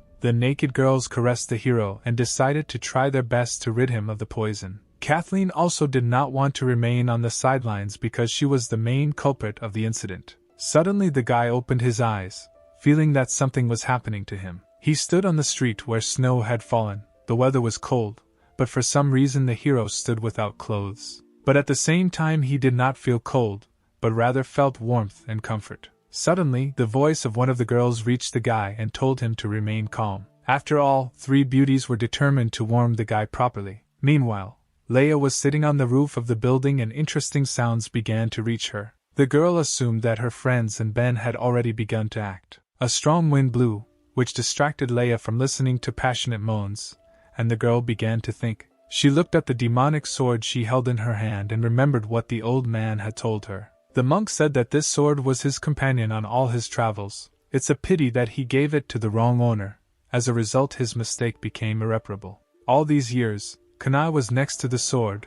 Every day he prayed to save him from cruelty. But now the old man's time is running out, so he wants to give the blade to Leia because her soul is pure, as before. The girl replied that this sword was soaked in the blood of her family, and a couple of lines of prayers could not wash it away. Leia believed she could still talk some sense into her brother, just like when she tried. The warrior turned around and said goodbye to Kanai, advising him to get rid of the sword. The monk said that it cannot be destroyed because it contains the souls of Leia's family members. The old man's words interested the girl, and she asked to tell him what he meant. The monk said that the sword was nicknamed Evil Spirits not because it is capable of leading astray. The most important reason is that the souls of those who died from him will fall into his slavery.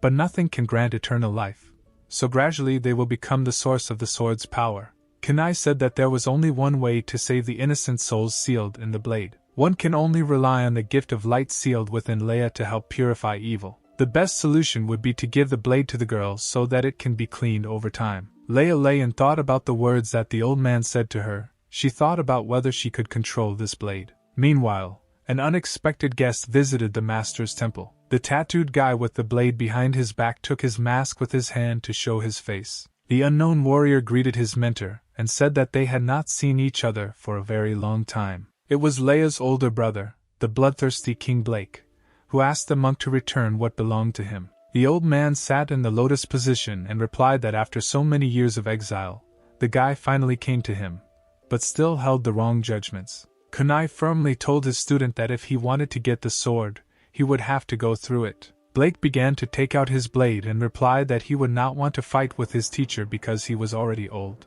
and the old man should take care of his health.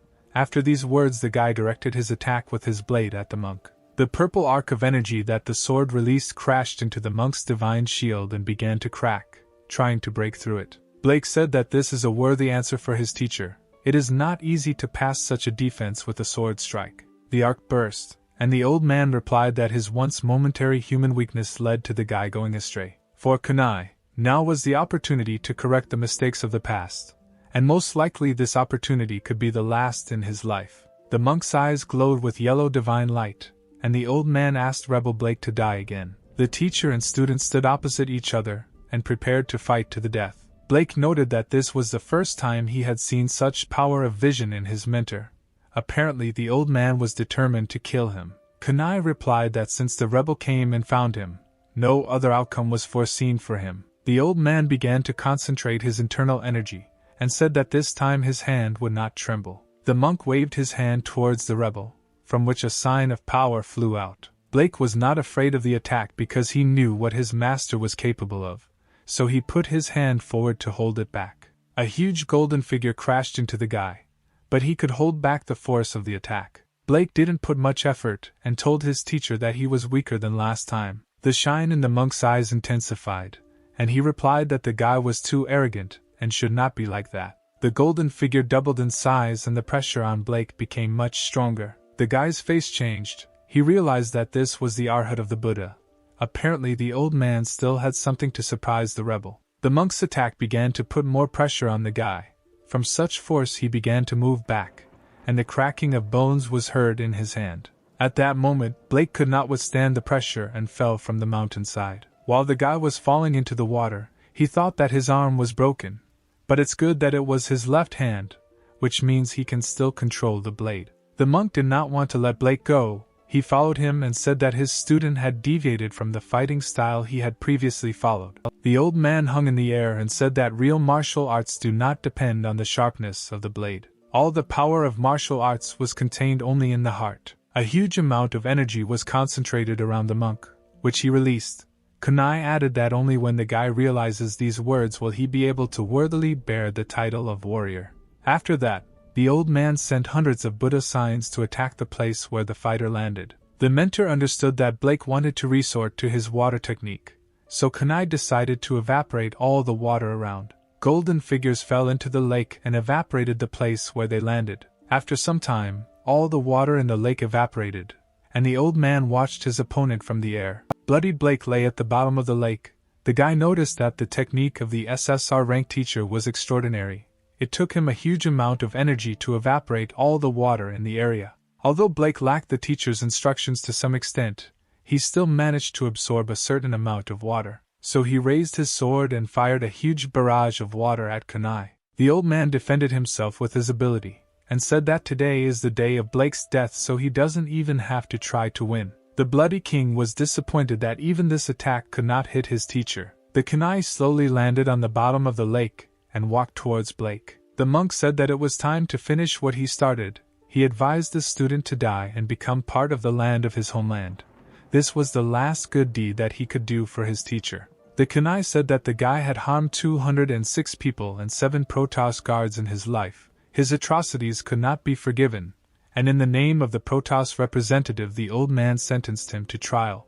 Before pronouncing the sentence, the monk asked if the rebel had any last words before dying. Blake smiled because the monk seemed too pompous when he made his speech. The student asked his teacher if it was he who made him so cruel. Blake pointed to the village and asked the old man to take a closer look at it. The rebel said that he alone could not do this. If it weren't for the old man's words, he would have lived like any other person. He would have had the opportunity to inherit his father's business, as well as fulfill his duties as a brother.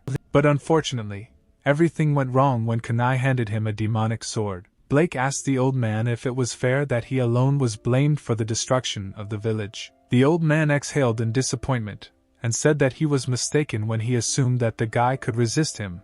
It was his fault. And in order to pay for his mistake, the monk decided to commit suicide after the death of his student. Blake grinned. The guy laughed at the fact that the monk was confident in his victory. Behind Kunai, a hole appeared in the ground, in which something was moving towards the old man. Blake said that the monk's self-confidence would destroy him and attacked him with his sword from behind. The old man did not expect such an ambush and did not have time to dodge.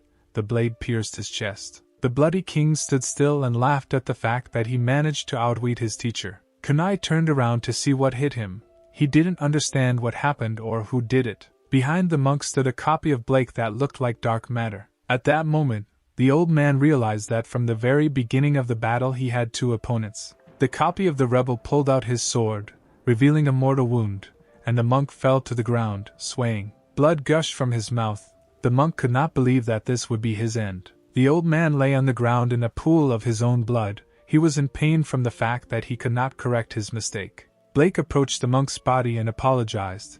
Everyone who happened to see his second face was already dead, and Kunai was no exception. Before his death, the dying monk asked if he could ask his disciple a question. The old man said that the guy knew very well that his Buddha block was capable of repelling any attack on its own. So why was Blake confident in the success of his attack from behind? The rebel chuckled and replied that it was because the kunai deflected his technique. The fact is that in a normal situation the monk would have ignored the guy's previous attack, but this time he repelled it. Then Blake realized that by simultaneously using his extraordinary techniques the old man sacrificed his defense. Kunai closed his eyes and was surprised at the guy's ingenuity. Before he died, he smiled, realizing that at least his student had not underestimated his teacher's abilities. After some time, it began to rain, accompanied by loud peals of thunder. The sky cried. Having lost another guard, the student buried his teacher and stuck his broken arm next to him. Blake arrived at the temple where the legendary demonic sword was located. The guy stood at the entrance and felt his call, which came from this temple. Blake held his shoulder with one hand, where once was the hand that he had cut off for himself. All his years in exile as a rebel, his existence had been miserable in anticipation of this sword. The guy entered the temple and couldn't wait to get his treasure back. Opening the door, he entered the sealed room in which the legendary sword was kept. But to his surprise, he was not there. All the efforts of the bloody king were in vain. The picture he saw made his cheekbones ache. His rage knew no bounds, yet the old man was able to outwit him. Meanwhile, somewhere in the land of women, Leia sat on the roof of Lillian's estate. The girl was guarding her owner despite the weather. Suddenly she sneezed and was surprised by it. She thought that she had never been sick. She had a bad feeling as if something had happened. The girl got up and thought that this was all nonsense. A new day was dawning and her watch was over. She decided to go take a warm bath. Meanwhile, warm water began to gurgle in Ben's room. The guy woke up and decided to wash himself after a hot night, and a side effect of the technology. Ben stood and thought that last night, it seems, he did something bad, and the guy was wondering what the girls would do when they woke up. The hero raised his head to look in the mirror, and was surprised. A red trail similar to the one Kathleen brought yesterday came out of his mouth, and his body began to be covered with pink patterns. It seemed that the poison was activated by the ability due to the fact that Ben absorbed it. So now this ability was in his collection. The hero smiled because he had acquired an interesting skill and thought that every cloud had a silver lining. When he fell into the Protoss, he constantly relied on the power absorbed by the endless darkness. Only because of this was he able to stand on par with other S-rank guards. But Ben clearly felt that after Dean Lee, the absorbed energy did not have the usual effect on him. It was similar to the mechanics of the game, where in order to raise an already high level, many times more experience is needed. If a hero wants to overcome a barrier, he must start with his own abilities. If he can master everyone perfectly, then his power will become limitless. While the guy was thinking about his strength, he came out of the bath and was surprised at what he saw. He saw a naked Jenna, who was covering herself with a blanket. The girl said that it seemed that the poison did not have a bad effect on him. Lillian was also sitting nearby and noticed that the three of them did a good job. Kathleen didn't stand aside either. She was embarrassed and said that due to an emergency yesterday they had to neutralize the effect of his poison. And although there was a reason for this, since it happened so, the girl decided that she should become his. Ben blushed when he heard these words and replied that they could all become his girlfriends at the same time if they wanted. Lillian didn't like the hero's plan, and she called him an animal. The guy asked the head if there was a spacious training ground here where no one usually looks. Lillian was surprised by such a sudden question and asked why he needed such a place. Saliva began to flow from her mouth, and she thought that Ben was still poisoned and wanted to go with her to the second round. The hero said that everything was fine with him, he just wanted to find a secluded place for his practices. Although there was little time left, even a little training could increase his chances of winning. Lillian smiled and replied that he deserves to be her man because the guy is still just as reliable. The head decided that they would all need to try. A week passed. A chilling aura wafted from the Western Sea Island. The Grand Master of an isolated island sat in his abandoned castle. Countless bloodthirsty monsters gathered here, and at the head sat a man in a cloak on a throne. Next to him stood 4 subjects close to him. The man said that the time had come and it was time for them to move forward to battle. The cloaked stranger extended his hand and concentrated sinister energy into it. Behind the horde of predators, a portal began to appear that led to the land of women. It was the void cycling portal that the Grand Master created. The man ordered all the predators to enter him. It was time to take over this country once and for all. His eyes glowed with a violet light. He ordered his warriors to destroy every single one of them. The master's words invigorated the hearts of the monsters, who were preparing to attack. A horde of predators began to enter the portal, behind which an impregnable country awaited them. One of the master's companions said that the predators were full of zeal.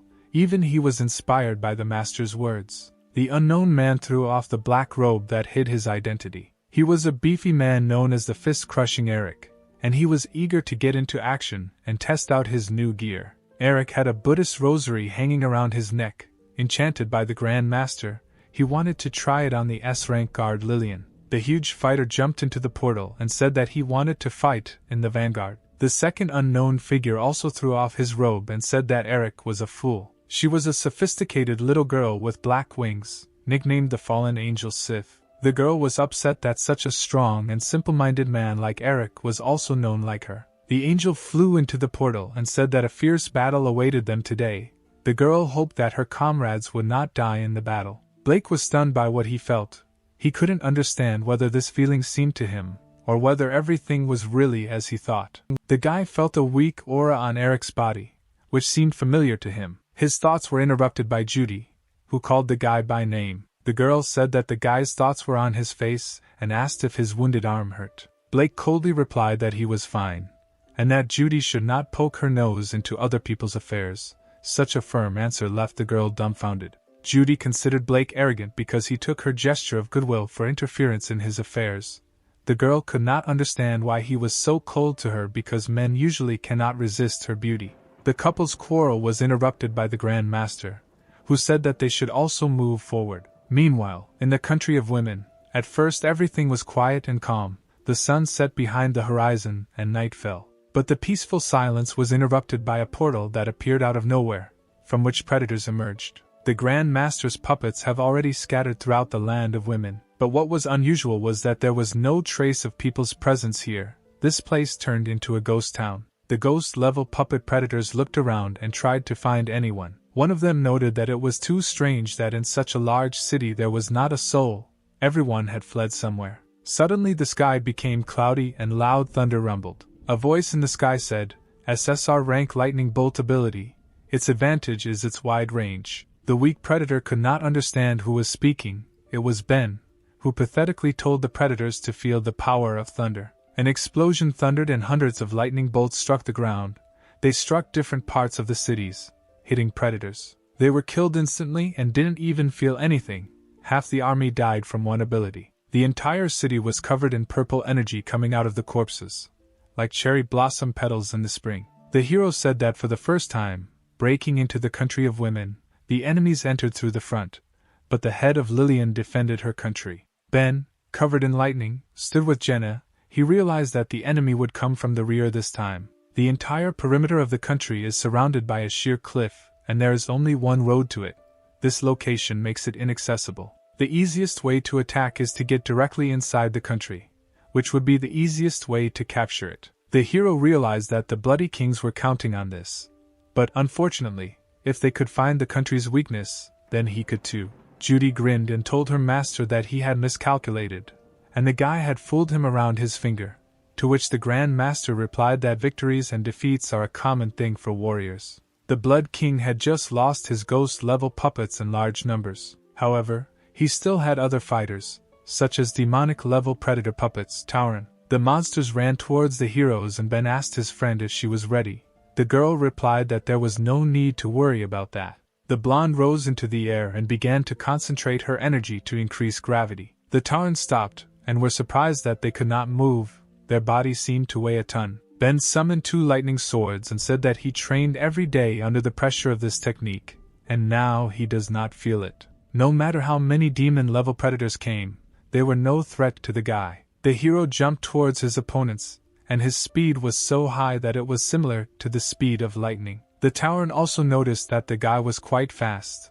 It was impossible to follow his movements. Ben instantly appeared on top of one of the predators and swung his sword to strike. Lightning flashed from the blade, and the unaware predator was cut in half. The guy was standing on the corpse, but suddenly a second Tauren appeared next to him, who was ready to strike the hero. The predator said that the guy was used to such pressure due to training, but now he would die, and at that moment Ben cut his opponent's stomach with a quick blow. The Tauren fell to the ground, showing no signs of life, and the hero noticed that his opponent was talking too much. Ben stood on the corpse of a monster, which dissolved into the air, releasing energy. The guy understood that the council's fears were not in vain, because bloodthirsty kings could really destroy an entire country. They have a lot of demonic-level predators under their control. Such combat power is comparable to the military power of an entire state. If they had not evacuated civilians, the consequences would be scary to imagine. Ben continued his battle and jumped on his next opponent, a huge demon-level centipede. There were a lot of them, but this was not a problem for the hero. He swung his blades to attack in the air. The guy decided to use an electric surge in order to hit more opponents than just attacking them with blows. The hero's lightning passed through the monsters, cutting each one into 2 parts. Thanks to the endless darkness, he could feed on energy while in battle. The longer he fought, the stronger he became. The number of predators did not matter, they were just food. Jenna was happy for her master. She saw the fruits of his training. The guy became much stronger. Ben sat on a mountain of corpses.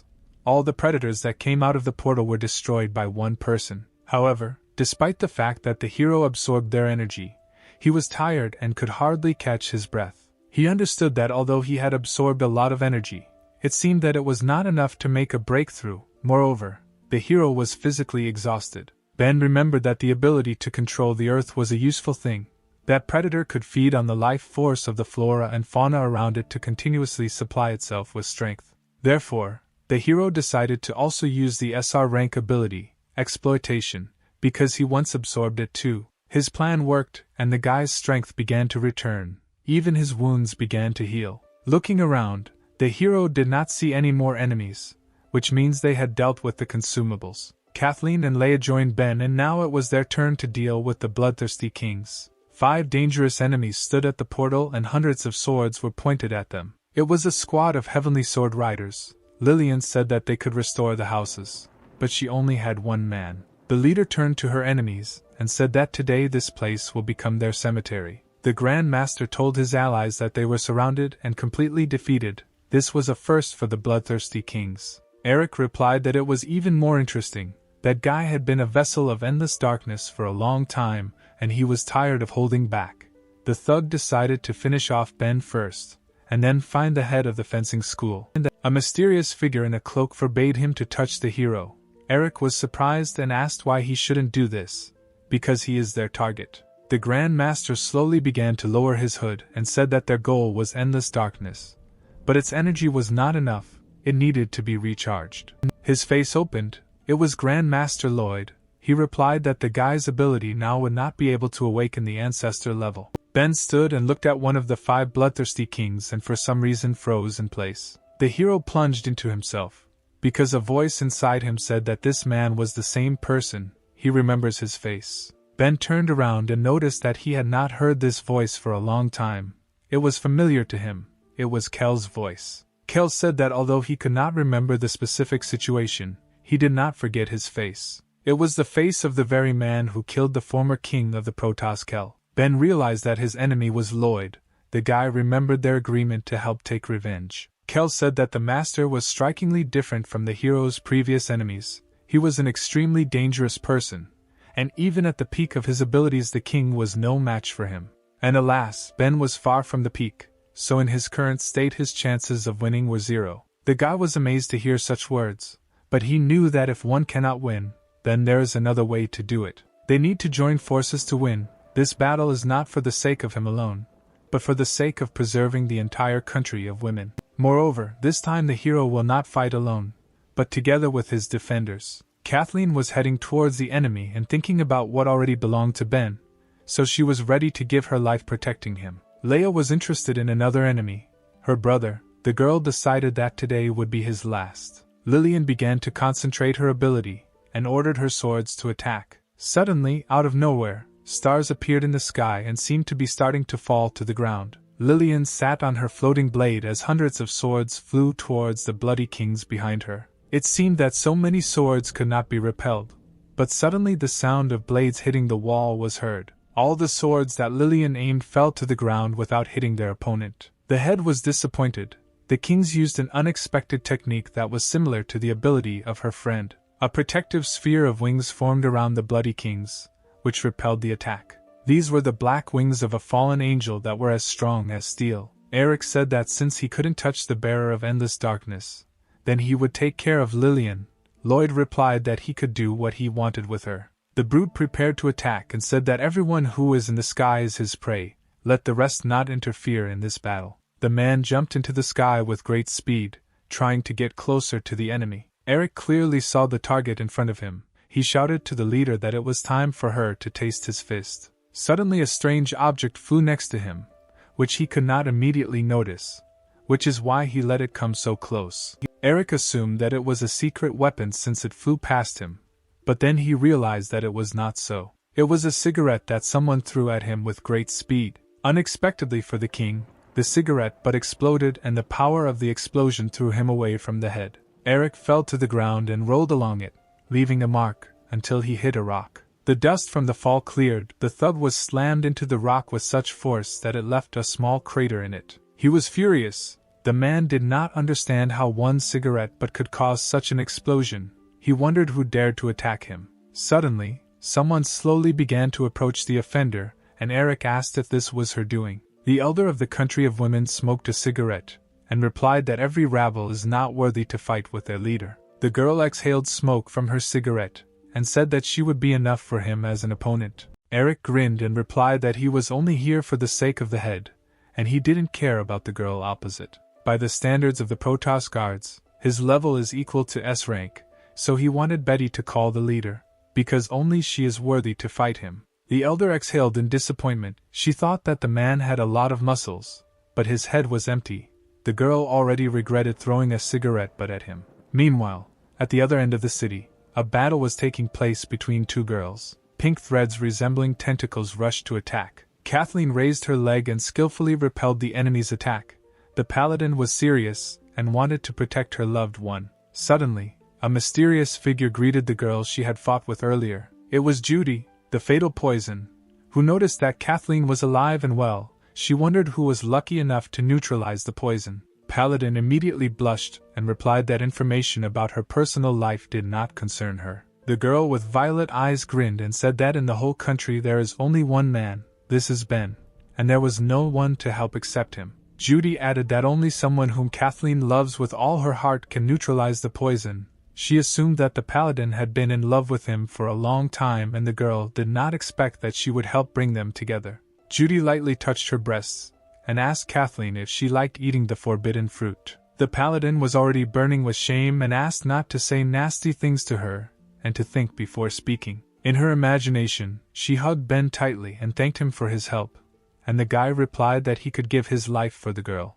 From such warm words, the girl passionately kissed her beloved on the lips. Ben reciprocated, and Kathleen thought that from now on she would be his personal paladin. No matter what happens to the hero, she will always be able to heal his wounds, both physical and mental. Kathleen shook her head and said that it was a disgrace to imagine such a thing. She could not concentrate on the enemy while there was nothing but nonsense in her head. Meanwhile, in another part of the field, the battle was already in full swing. Two warriors crossed their swords. In battle, Leia collided with her older brother Blake. This battle was destined for them by fate. Blake told his sister that they had not seen each other for a long time, and the girl had grown a lot. Leia also had not seen her brother for a long time and therefore she was wondering what happened to his left hand. Blake seemed to have already forgotten that he had lost his arm, so he did not immediately understand what the girl meant. But then the Bloody King replied that he had demonstrated to his teacher what he had learned from him. Hearing these words, Leia was stunned. It turns out the old man knew that this day would someday come. The warrior called the guy an animal, because Kunai had so many hopes for him, and he killed him, like all the innocent people before. Blake replied that he himself was sorry, but he didn't have to choose, because he was already going his own way and there was no turning back. The girl tightly grasped the cursed sword in her hand and said that because of this piece of metal, her brother renounced everything. She got into a fighting stance, and said that only today would she use it to take her own brother's life. A battle was also flaring up in the sky. Lillian and her students looked at the fallen angel flying up to them. The girls mentally compared the most important advantage of women. Lillian's breasts were full and large, whereas Sif's were rather small. The leader sarcastically told the girl that apparently she had problems with physical development. She probably didn't eat enough. The dumbfounded Sif replied that large breasts are not a reason for great conceit. Ben also had his own opponent. The guy stood on a mountain of corpses and waited for the strongest enemy to attack. The guy understood that 4 bloodthirsty kings had already found opponents, and only he was inactive. His target was Ben, but the mysterious man did nothing. Lloyd just stood and waited. The guy began to be annoyed by his opponent's calmness. Suddenly, the man opened his mouth and sound waves began to come out. From a great distance, the words of the Grand Master reached Ben. He said that the guy should not worry, because he would only have one opponent. Ben was horrified that Lloyd understood his train of thought, and answered him at such a distance. The guy assumed that the master could read them. Elder Betty once talked about Lloyd's abilities. He received a disgusting ability of SSR rank, ability theft. He is able to remove a person's ability and infuse it into an object, thereby creating a magical talisman. It's no wonder Kel was so wary of him, because Lloyd just needs to collect more talismans. In theory, he could have countless abilities. The Grand Master has already shown a couple of impressive abilities, the first being teleportation over vast distances. The second ability, but no less terrible, is the control of a huge number of predators. The man has now demonstrated a third ability, transmitting voice over long distances and possibly reading thoughts. The worst thing was that Ben didn't know what other abilities Lloyd had. In principle, little was known about him. He was a rather difficult opponent. Suddenly the whole earth began to move. The hero thought that an earthquake had begun, and perhaps this was one of the abilities of the Bloody King. But this earthquake turned out to be the destruction of a rock, exactly where all the civilians were located who took refuge from the invasion. Ben assumed that this was where the enemy Lloyd had told him about was located. A huge elephant's foot appeared from behind the mountain, walking slowly, destroying everything around. It was a huge white elephant, the height of a whole mountain, on which the king of beasts sat.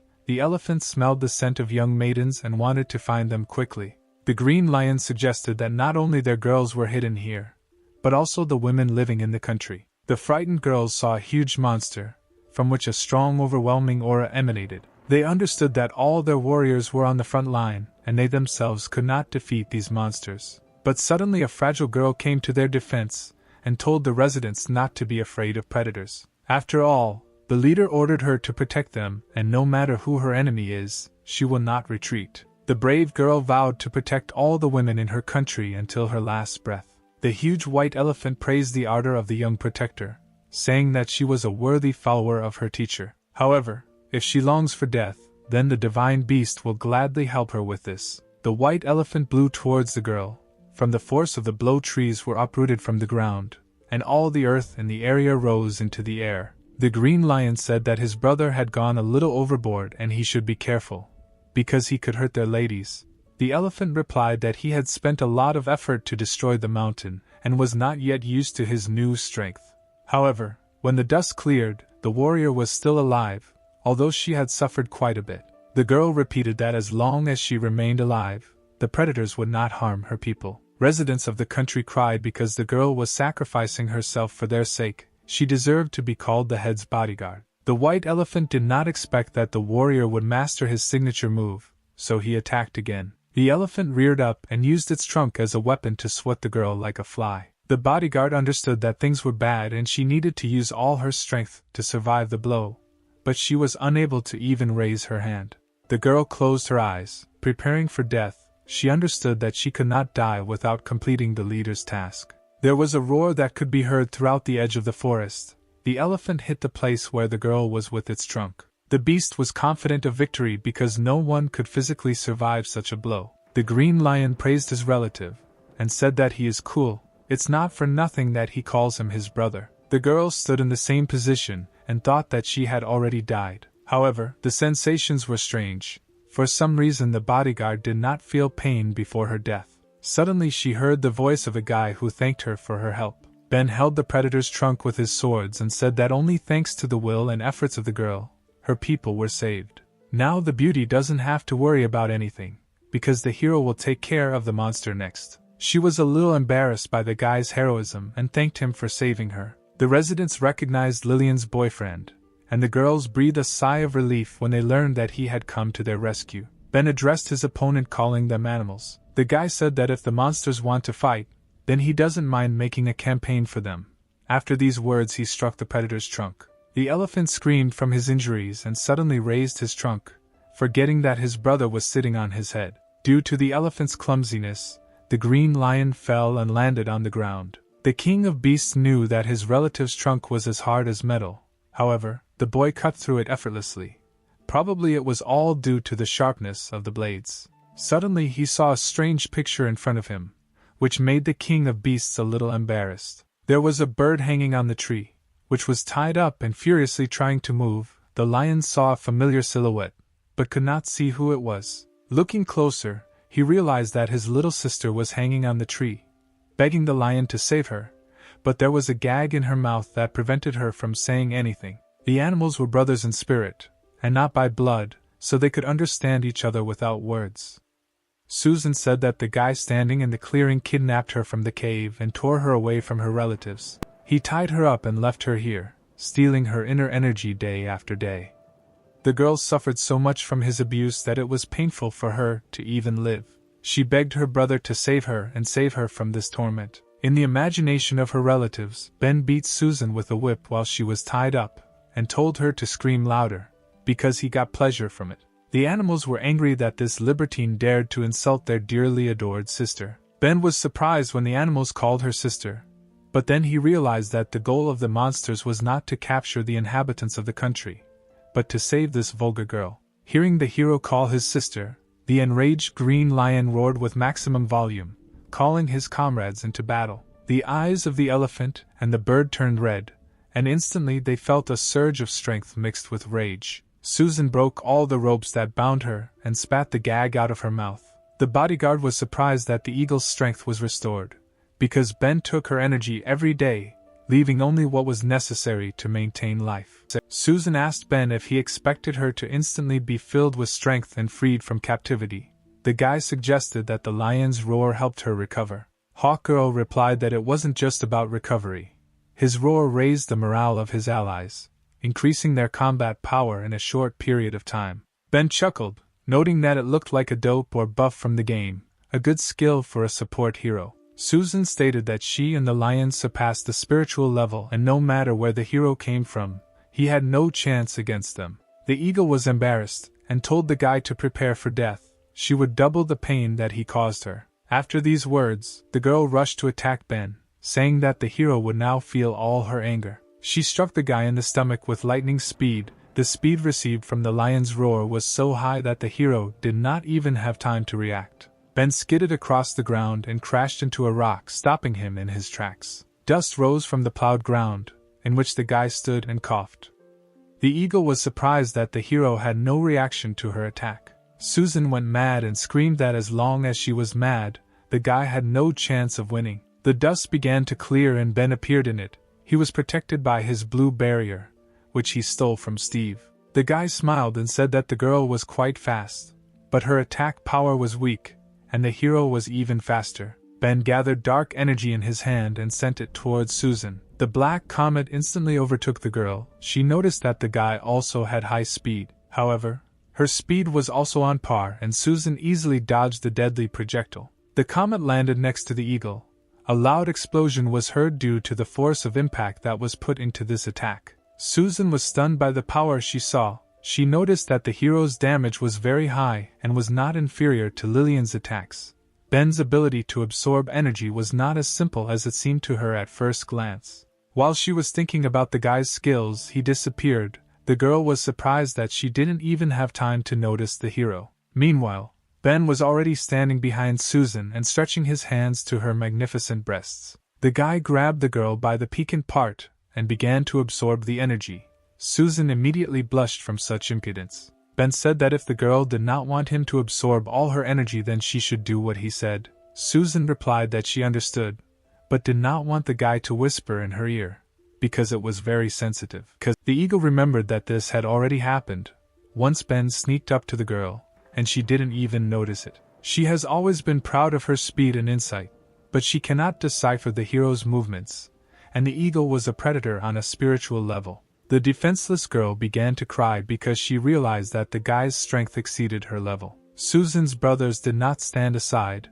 They were outraged by what Ben did and called him a lecher. The great white elephant shouted for the hero to let go of the girl and attack the guy with his assertive breath. His attack missed Ben because at that moment Susan and the guy flew into the sky. The hero told her to try her best to fly away so that the animals would admit their mistake. Susan pretended not to listen to Ben and screamed at the top of her voice, begging her brothers to save her. The elephant and the green lion ran after the bird, which flew further and further. The wounded bodyguard watched as a huge white elephant walked away from civilians. It seems that she began to guess that Ben had taken the dangerous animals away from the girls. The bodyguard fell to the ground exhausted. She understood that the danger had passed, and she could finally rest. The elephant and the lion looked stronger than that girl with wings. If they started fighting in this clearing, then all the inhabitants would suffer. But it was difficult to finally determine who would win and who would lose. The beauty smiled and thought that the guy was much more caring than she imagined him to be. The animals chased the offender. They came to a place where there was not a soul around. Ben understood that they had gone a sufficient distance, and now they could deal with their opponents. The hero pushed off the bird and jumped up. Once in the comics he saw a wonderful technique of fist fighting, and now the guy decided to use it. Ben himself could not emit a huge stream of blinding light, but he could use the one he already had. The green lion could not follow the guy, because in this position the sun blinded his eyes. The sun was so bright that while the lion looked at it, his eyes hurt, and he closed his eyes. Ben took advantage of this situation and flew towards his opponents, attacking them. The guy hit the green lion in the face with his fist. The beast did not see this attack, because the hero outwitted him. The power of even Ben's simple attack was great, and the enemy flew some distance away from the guy. The hero summoned his two swords. He understood that he couldn't linger here because the guy didn't know how things were going in the country of women, and Lloyd was bothering him. Therefore, the hero decided to seize the moment and kill the green lion at once. The beast landed, and only he had time to come to his senses when he immediately saw that the guy was running towards him. Ben's lightning blades rang out, instantly striking the enemy. The green lion flew away from such a force of the blow and fell from the white elephant. During the flight, blood poured from the king of beasts. There were so many wounds that it seemed that there was damage on every part of his body. Susan was stunned when she saw that her best brother in the world was killed by this idiot. She couldn't believe it. Ben looked at the lion, which fell down until he was out of sight. The guy said that now it was the elephant's turn. However, Suddenly a lion fist flew at him from behind him, making it difficult to dodge. The eyes of the king of beasts glowed red. He hit the hero with his blow and said that his brother had not yet reached his turn. Ben fell off the slope with a crash and crashed into the ground, scattering all the trees in the clearing. Having traveled quite a distance, the guy stopped and stood up. Ben spat some blood from his mouth and got into a fighting stance, but the green lion managed to beat him up a little. The hero wondered why he inflicted fatal damage on the lion, but it was not that he did not die, but only became stronger. The green lion stood on the back of his brother. A red aura was coming out of him. The white elephant told him to release all the energy of the stone of overcoming. A bright stone shimmered in the center of the king of beasts' chest. He said that even if he had to sacrifice his life, he would help take revenge on his sister, on the one who had offended her. The stone of overcoming sparkled more and more brightly. It filled the king of beasts with strength and promoted him to a higher level. The white elephant also had such a stone, and they both began to release their power. The elephant said that the lion had long been carried away by tease and forgot about battles, but for the sake of his sister he would sacrifice his principles. Hearing these words, Susan burst into tears. She was proud that her two brothers stood up for her. The bright red aura grew larger and larger. It looked like a huge scarlet flame that was flaring up and was about to burn the entire forest. The hero noticed that the power of the stone was so great that the forest began to tremble from such power. The last time Ben had such a similar feeling was during the battle with Dean Lee. The green lion charged all his power and was ready to attack. He addressed his opponent, calling him a libertine. The king of beasts told Ben that he assumed that the hero had never encountered a predator that had surpassed the spiritual level, so today the green lion would teach him a lesson in manners. Suddenly the beast felt a piercing pain that ran through his entire body,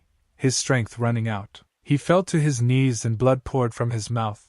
The lion realized that Lloyd had deceived them, and there was something wrong with his stone. Ben and Susan were stunned by such an unexpected outcome.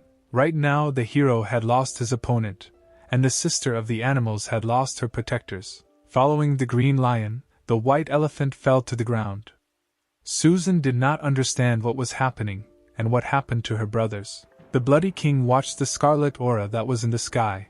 He realized that the time had come. Lloyd wanted Ben to kill the animals, and then 2 doses of energy from predators that had surpassed the spiritual level would become his. The white elephant shrunk in size and lay next to the green lion. Susan flew up to them and asked why her brothers suddenly changed their shape. The green lion croaked that it was all about Lloyd. He deceived them all, despite the fact that they had surpassed the spiritual level. This power, when released, on the contrary, injured them. Now the animals were powerless, and that libertine would easily finish them off. Before the hero understands what happened, Susan needs to escape. The lion did not want them all to die here. The white elephant supported his brother. He told the eagle to listen to her brother and save herself. The animals wanted the girl to live her life for the 3 of them. Susan watched her dying brothers and tears appeared in her eyes. The girl began to sob and said that because she was eager to attack the country of women, her brothers died. Therefore, she firmly decided that if her brothers were in trouble, she would not abandon them, but would protect them. The hero came close, and the eagle noticed him behind her back. He was terrible in the eyes of the animals, a real monster who would bloodthirstily cut them in half right now. The eagle was frightened by the guy's stern look. She assumed that Ben realized that her brothers had lost their powers. The girl sat on the ground and began to beg the hero to let her brothers go, because they only wanted to save her. They were not interested in the country of women. Susan was embarrassed and said that if the guy did not harm them, then she would agree to any demands. The green lion told his sister not to agree to anything, because Ben is a libertine and has vile thoughts. In the lion's brother's imagination, Susan sat in an indecent pose in a maid costume, and prepared to repay her debt to Ben. The guy asked the eagle if she really agreed to any demands. She firmly answered that she would do whatever he wanted, as long as the animals remained alive. Suddenly the hero said that he wanted the animals to unite with him against Master Lloyd. If Ben understood correctly, then the lion and elephant lost their shape precisely because of him. The guy realized that he gave them the opportunity to transform to help him absorb their energy, so he did not attack, waiting for him to become stronger, or rather not he, but his endless darkness. Susan would have agreed to this demand, but she said that her brothers were seriously injured and would not be able to help in the fight. Ben snapped his fingers and said that it was okay, because he had prepared for this battle in advance. A blue fog began to appear above his head. Susan was surprised by the appearance of this colorful energy. The blue mist transformed into the form of a beautiful girl, who asked if the new master was calling her. It was the spirit healer from the energy of thousands of souls, the sacred light of Lin. Ben explained that Lena is one of the spirits he freed from Steve. As long as the spirit is attached to the physical shell, it is able to use abilities. After these words, the guy ordered the spirit to move into him. Susan could not understand where the hero had so many abilities. The guy looked at his former opponents, then at the spirit. He ordered his subordinate to cure the animals. The beautiful spirit immediately obeyed its new master. While Ben treated his new allies, the battle continued in the land of women. Judy chased Kathleen, who ran away from her by jumping through the trees. The poisonous lady laughed because the invincible paladin suddenly rushed to run away. She was wondering what the girl was so afraid of. She assumed that it was because she was making her remember shameful things. The dear paladin closed her eyes and tried not to think, because every time she saw Judy, her mind became cloudy, and her thoughts began to get confused. She understood that in such a state there was no point in fighting. She needed to get rid of obsessive thoughts. While she was thinking about the battle, she didn't notice where she ran. She was surprised by what she saw. Kathleen ran to a small lake and flew straight into it. The paladin realized that the water would help her come to her senses. The girl dived into the water with acceleration. She sank deeper and deeper, trying to hide from the enemy. Kathleen didn't think about anything. She didn't even understand how to fight. So now she was simply drowning, trying to get rid of Judy's poison. Suddenly she opened her eyes and realized that the water had helped, and the vulgar thoughts began to recede. The girl began to stay near the surface of the water, but she realized that water was a temporary measure, and she had to come up with a way to resist the poison beyond it. Otherwise the paladin would not win. Kathleen saw bubbles rising to the surface of the water. At that moment she figured out how she could win. Her thoughts were interrupted by Judy's spiked whip breaking the surface of the water and heading towards Kathleen. The girl was surprised when she saw that her sweet, tender neck was wrapped as if with a rope. The noose tightened and the thorns pierced Kathleen's neck. The more the whip was compressed, the more damage the thorns caused. Judy stood on the shore and, as if she was catching Kathleen with a bait, she shouted that she would get the paladin even in the water, and she could not hide from her. The girl pulled out Kathleen, whose neck was bleeding and unable to breathe. The paladin fell to the ground, and the whip released her. The girl immediately coughed up blood, greedily swallowing air. Judy approached the wounded girl and asked why she wanted to oppose the bloodthirsty king for the sake of Ben. Was this guy really worth it? The poisonous lady mocked her and advised Kathleen not to let herself be deceived by a man, calling her a fool who fell in love for the first time. The girl was breathing hard and began to heal her neck. At that moment her gaze became stern, and she told Judy not to speak badly about him. Judy said that Kathleen couldn't even save herself, but she was still thinking about Ben. There was poison everywhere here, so the paladin couldn't even hope to gather her strength. The poisonous bloody king swung his whip and said that now Kathleen will die a miserable death. The spiked whip slammed into the sweet girl, striking her again. But suddenly, Kathleen was not injured. She caught the enemy's weapon with her hand, and her hand began to bleed from the sharp thorns. She looked menacingly at Judy and asked why she thought she couldn't win. The poisonous king was surprised that the girl was able to stop her attack, because this is not how they usually react to her poison. She imagined that Kathleen would sit there embarrassed and say that she was completely wet and would look for someone to help her take off all her clothes and help her dry. The paladin stood up and held the whip tightly. Judy could not believe that the girl had somehow managed to cope with the effects of the poison. Kathleen sharply pulled the enemy's weapon, pulling the offender towards her. The paladin had enough strength in his hands. Judy flew straight towards the girl and did not understand what she was doing. Kathleen caught her enemy by kicking him. The girl said that Judy will answer for the words she said about Ben. The poisonous king flew to the other end of the lake, jumping across the water like a small pebble. Furious Kathleen said she was fighting for love, the face of which her opponent could not resist. Judy lay on the ground and could hardly move. She felt as if all her bones were broken. After all, the fame of a paladin was well deserved. But it seems the poisonous king began to guess how the girl managed to resist the poison. The fact is that her whole body is shining. She probably covered herself with a completely energy shell, isolating herself from the poison. The girl realized that if she managed to break it, she could win. Suddenly she looked at her chest and noticed that she was all wet because of Kathleen. At that moment, she noticed that from the other end of the river, a golden figure jumped into the sky. Kathleen crossed the entire lake in a split second and flew towards Judy. Attacking her, she asked what this pervert was staring at. Judy was amazed at the paladin's speed. The girl did not give the king even a second of respite. Kathleen closed her eyes and gathered all her strength into one blow. She told her enemy that now she would feel all the pain on her own skin. The paladin delivered a stunning blow with her sharp blade to the ground where Judy stood. The force of the blow was colossal.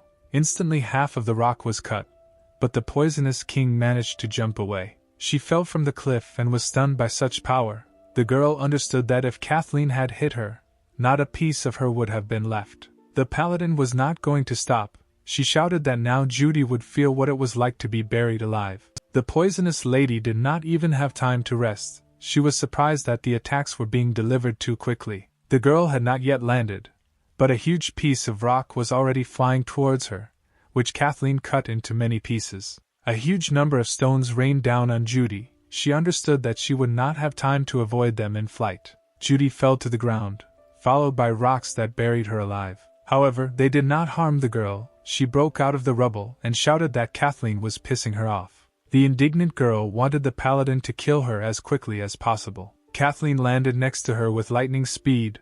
The girl was not going to stop and wanted to win. She heard Judy say something to her, but it was hard to hear at the height, so she asked her to repeat it. Judy became agitated and replied that she didn't say anything. The paladin must have heard it. Suddenly the bloody king began to tremble. She was surprised by this and did not understand why she was seized with fear at the sight of Kathleen. The girl could not believe that there was another person besides Lloyd whom she feared. Not long ago, Judy drove her to despair, and now in front of her stands a woman who is full of strength for battle. Wasn't Kathleen lying? And it's all about love, which gives her the strength to go forward and not stop. In desperation, Judy threw her whip to the ground, not wanting to fight anymore. She fell to her knees and thought that because of her ability, she got to see the disgusting side of people. Therefore, she always neglected men and never believed in love, did not even talk about it. Judy has been alone for as long as she can remember. It's hard to even imagine that there is a cozy and familiar feeling of love. Only thanks to Lloyd she was able to continue to live. At that moment, the girl decided that she had had enough of murder, blood, greed and constant darkness. She wanted to be like Kathleen and live happily. The paladin watched the trembling Judy and did not understand what was happening. She assumed that the girl had lost all her fighting spirit. However, based on the experience of fighting the poisonous king, Kathleen assumed that she was up to something, so it was impossible to show pity. Kathleen charged forward. For the sake of Ben and her happiness, she wanted to continue to fight with all her might. Judy asked to stop because she had given up and did not understand why the paladin still wanted to kill her. Kathleen waved her divine sword and said that this was probably a trick, and she did not believe the girl's words. The blade glowed with a bright light, and the paladin launched her final attack on her opponent. Judy did not move and simply closed her eyes to accept her fate. However, to her surprise, she did not die. In front of her stood a figure in a dark robe who saved her from death. Kathleen was amazed that someone could stop her devastating attack. She was also stunned that Lloyd, who had suddenly appeared, was able to stop her blade with just one finger. The Grand Master came to the aid of his subordinate. If he had not arrived in time, then Kathleen would have won this battle. Judy couldn't believe her eyes. She asked her master if he had come specifically to save her. Lloyd calmly replied that he did not expect that the enemy would be able to break the psychological defense of one of the 5 bloody kings. The Grand Master looked at Judy gloomily and said that he was very disappointed in her. The girl was more afraid of Lloyd than Kathleen and excitedly shouted that she was very sorry about this. Realizing that the enemy was very dangerous, the paladin decided to retreat. She sharply jumped away from Lloyd. The girl understood that this old man was different from other people. His true strength was immeasurable.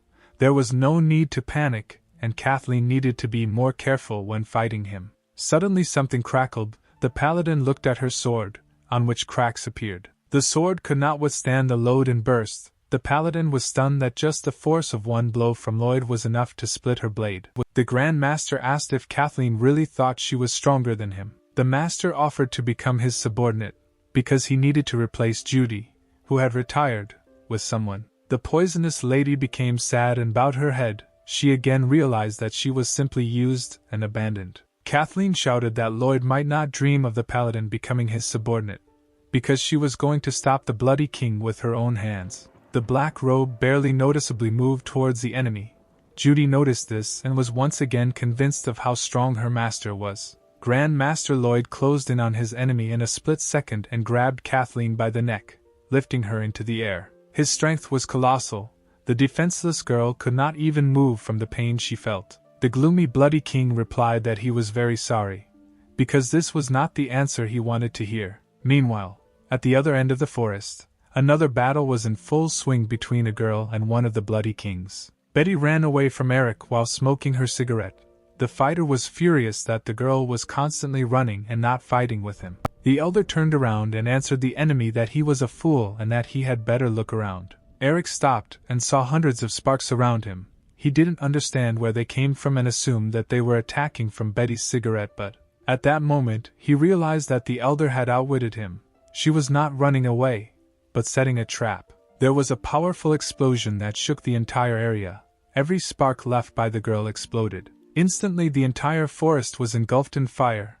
Now the battlefield was engulfed in flames and made it impossible to retreat. Betty sat on a tree and said that this is an SSR rank ability, detonation.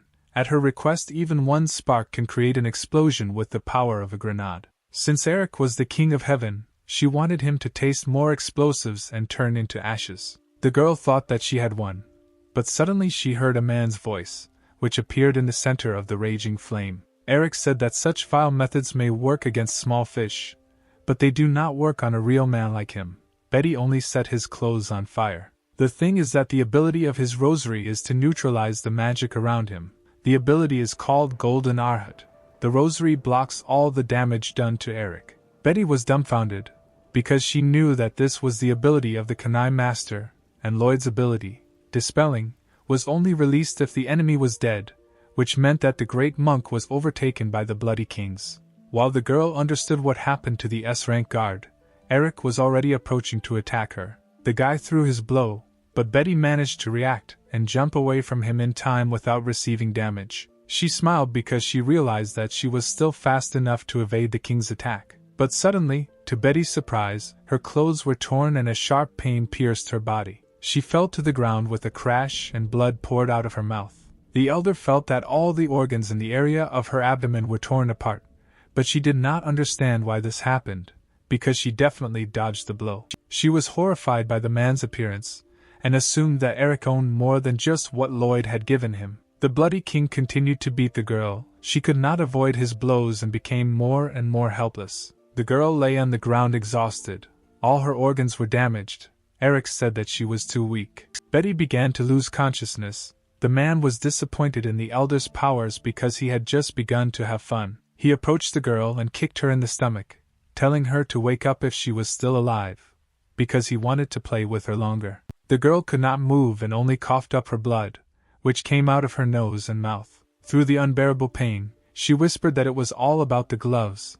They enhanced his attack. Eric grinned. He said that the elder of the country of women was still understanding something. She was right. His gloves were also enchanted by Lloyd. From all the damage he received, the guy could make an air explosion, so the more damage he received, the stronger his attack became. This is one of the abilities of his explosive fist. The bloody king said that due to the fact that Betty was on the verge, it would be boring to play with her further, so he decided to finish her off with one blow. Eric charged his gloves and delivered a savage blow to the girl that should have killed her. However, right before he struck, his fist stopped and hundreds of gloomy eyes appeared around him. Eric didn't understand what was happening. He couldn't move, and even an air explosion couldn't be used. And where did all those eyes come from? Which made the guy's body numb. Suddenly, someone kicked him hard in the face. The bloody king was sent flying by the blow, straight into the raging flames. It was Ben who managed to come to the rescue in time. The guy told Betty not to move and to rest. The hero added that he himself would deal with the bloody king, and only then heal her wounds. The elder looked at the guy in surprise. His aura was very calm, as if the guy was confident in his victory. Eric stood up after such a blow and said that this was outrageous. Even the golden figurine of an Arhut was powerless. Ben still managed to hit the man on his beautiful face. And although the Bloody King had no idea what the hell the guy was doing, but from the moment he left a mark on his face, he was destined to die. Suddenly, to Eric's surprise, a white elephant, a green lion and an eagle emerged from the flames and joined Ben. The Bloody King was indignant. He asked why they were together with the hero, and not on their side. Susan shouted that the Bloody Kings dared to plot against her older brother, so the three of them went over to the light side and now Ben is their older brother. Eric grinned. He said that now they have 3 traitors. Apparently Uncle Eric will have to take good care of them. Ben asked Brother Leo to strengthen him with his furious roar. The King of Beasts replied that he understood the order. A loud roar of the beasts rang through the thicket of the forest, which filled all his comrades with strength. Ben's eyes turned red and he felt the buff of the lion's roar. The blood throughout his body was simply boiling, and the thirst for battle was incredibly intensified. Now that the guy is in this state, the one who will die today is Eric. The gloomy eyes of the Azura appeared around the Bloody King. The man again could not move or use his abilities. At that moment Ben dealt him a crushing blow, which left a second mark on the enemy's face. The force of the blow sent Eric flying into the air, his impenetrable rosary once again unable to protect him. Before he had time to land, Ben flew up to him. The hero said that the spirit of the Azuras was intimidating his target and spiritually weakening it. For a short time all the powers were sealed, including abilities. For Eric this was a disgusting ability. Ben used it again so that the Kanai beads could not save him. The hero, overcome with rage, dealt a powerful blow to the Bloody King's stomach. Due to the powerful blow, Eric went to the ground with lightning speed, so the hero helped him land faster. The power was so high that the man, when he landed on the stones, bounced off them like a ball. All his clothes could not stand it and burst. The animals watched this picture and could not believe their eyes. Susan said that they seemed to have chosen the side of the right person. Betty was also stunned as she watched the fight. Ben's power was so high that he instantly forced Eric to suppress his incredible thirst for killing. Now the elder realized that the hero actually had a chance to become the savior of the country of women. Eric lay on the ground and did not understand how the guy managed to strike him, because he had never lost in his life and had never experienced such humiliation. The Bloody King was furious. Lloyd told him that the golden Arhut figurine would protect the body, and the explosive glove would give him strength. He was supposed to become invincible. However, these strange eyes were an exception. Eric believed that Ben was not his opponent. The hero sat on a tree and said that, judging by the way Eric looks, he is not ready to accept defeat. The Bloody King defeated Betty only with the help of the advantages that the artifacts gave him, but Ben believed that there was no way the guy could defeat him. However, the hero understood that all the energy that he spends on the Azura spirit can be saved and increased because he has already used this power 3 times. So he needs to do without it for some time. The guy decided to bluff. Eric didn't think that he would ever meet a person who didn't value him at all. Because not everyone can become the owner of Lloyd's artifacts, these magical objects absorb all the enemy's hatred before death. When worn for a long time, the body absorbs the spirit of grievances, and then goes out of control. Besides Lloyd, only Eric could endure the effects of these artifacts. If Betty and Susan were surprised by what the Bloody King was saying, they understood that the cooler the body, the more artifacts they could use. Eric flew into a rage and said that his flesh allows him to use 12 artifacts at once. Light shone around the fighter's body, the flash blinded our heroes, and the king transformed. Sparkling armor appeared on the body of the Bloody King, which was filled with ominous power. Eric summoned his artifacts, and said that this is his most powerful equipment. On earth and in the sky no one will surpass his perfect armor. The fighter laughed hysterically, and assumed that Ben was already so scared that he couldn't utter a word. Betty looked at Eric. His armor that covered his body sparkled. She understood that when he fought with her, he did not use all his strength. The girl was worried about Ben. She wanted to know what the guy would do in the face of such power. The hero stood and was silent. His new animal comrades supported him, saying that he was their strongest brother. Suddenly he said that in order to wear his armor, he just needed to resist the spirit of hatred. Eric was surprised by what was said. He realized that the guy was up to something and he had a plan. Ben replied that the Bloody King's artifacts looked too pathetic and he thought they would suit him better. Eric was shocked by the words he heard. He realized that the guy wanted to take away his artifacts. Meanwhile, The first sounds of battle were already heard in the sky above the country of women. Sif said that there are a lot of people in the country of women. She asked Lillian if she knew why the angel chose them as her opponents. The leader exhaled and replied that, of course, she knows. Because other than this reason there is no other explanation. Sif was surprised by the answer. She thought that Lillian had already guessed everything if she said so. The head of the country of women enthusiastically said that the real reason is that the fallen angel is simply jealous of her because her breasts are larger than Sif's. The girl was indignant at such stupidity. She asked not to discuss her breast size with her. She looked so defenseless just to accumulate energy. The girl grinned and said that she still had an ace up her sleeve. Suddenly, the defenseless, fragile girl began to transform. Her breasts became much larger, and her body no longer looked like that of a small girl. Sif transformed into her true form, a six-winged fallen angel. Now the situation has completely changed, and now the inhabitants of the country of women should have envied her. Her breasts were simply huge. Lillian would no longer be able to mock her because she was clearly losing this battle. The students of the leader of the fencing school were embarrassed when they saw such a size. They understood that they pale in comparison with her. Sif must have exceptional talent. Lillian replied that the girl had turned from flat to a cash cow. She advised her to be careful with this image, otherwise her breasts would sag. Sif said that the girl is pretending. Because her envy is written on her face, she has already lost in the breast issue, and now she needs to show her real skills. Chains began to appear around her delicate hands, which emitted an ominous aura. Sif ordered her soul shackles to entangle her opponents. Lillian grinned and said that these were just pathetic chains and they would not hinder her in any way. Such an attack was too naive. Sif looked at the head and replied that she had not thought of attacking her. This attack was not intended for her. At that moment, Lillian realized what had happened. She was fast, but her student was not. The leader of the fencing school turned to look at her subordinates. All her students were shackled in gold chains and could no longer move. The girls tried to escape, but it was useless. Their bodies were numb, and all they could do was watch the battle. The students begged their leader to help them because the girls would soon not be able to breathe. Lillian was afraid for her subjects. Each of them could only rely on the strength of their mentor. The leader was worried, but was able to firmly answer her students that everything would be fine with them, because she was nearby. She proudly raised her sword and said that Lillian, the leader of the school of swordsmen, would protect them from everything. The proud girl swung her sword in order to cut all the chains. But suddenly her blows did not go through and could not cause even the slightest damage to the bonds. Lillian did not expect this. She did not understand what was happening and why she could not cut the chains. Sif laughed. She told the girl not to waste her strength in vain. Because these chains are made of metal, hardened in hell, there is no person who could cut them. People entangled in soul chains will be quietly attacked by the inhabitants of hell.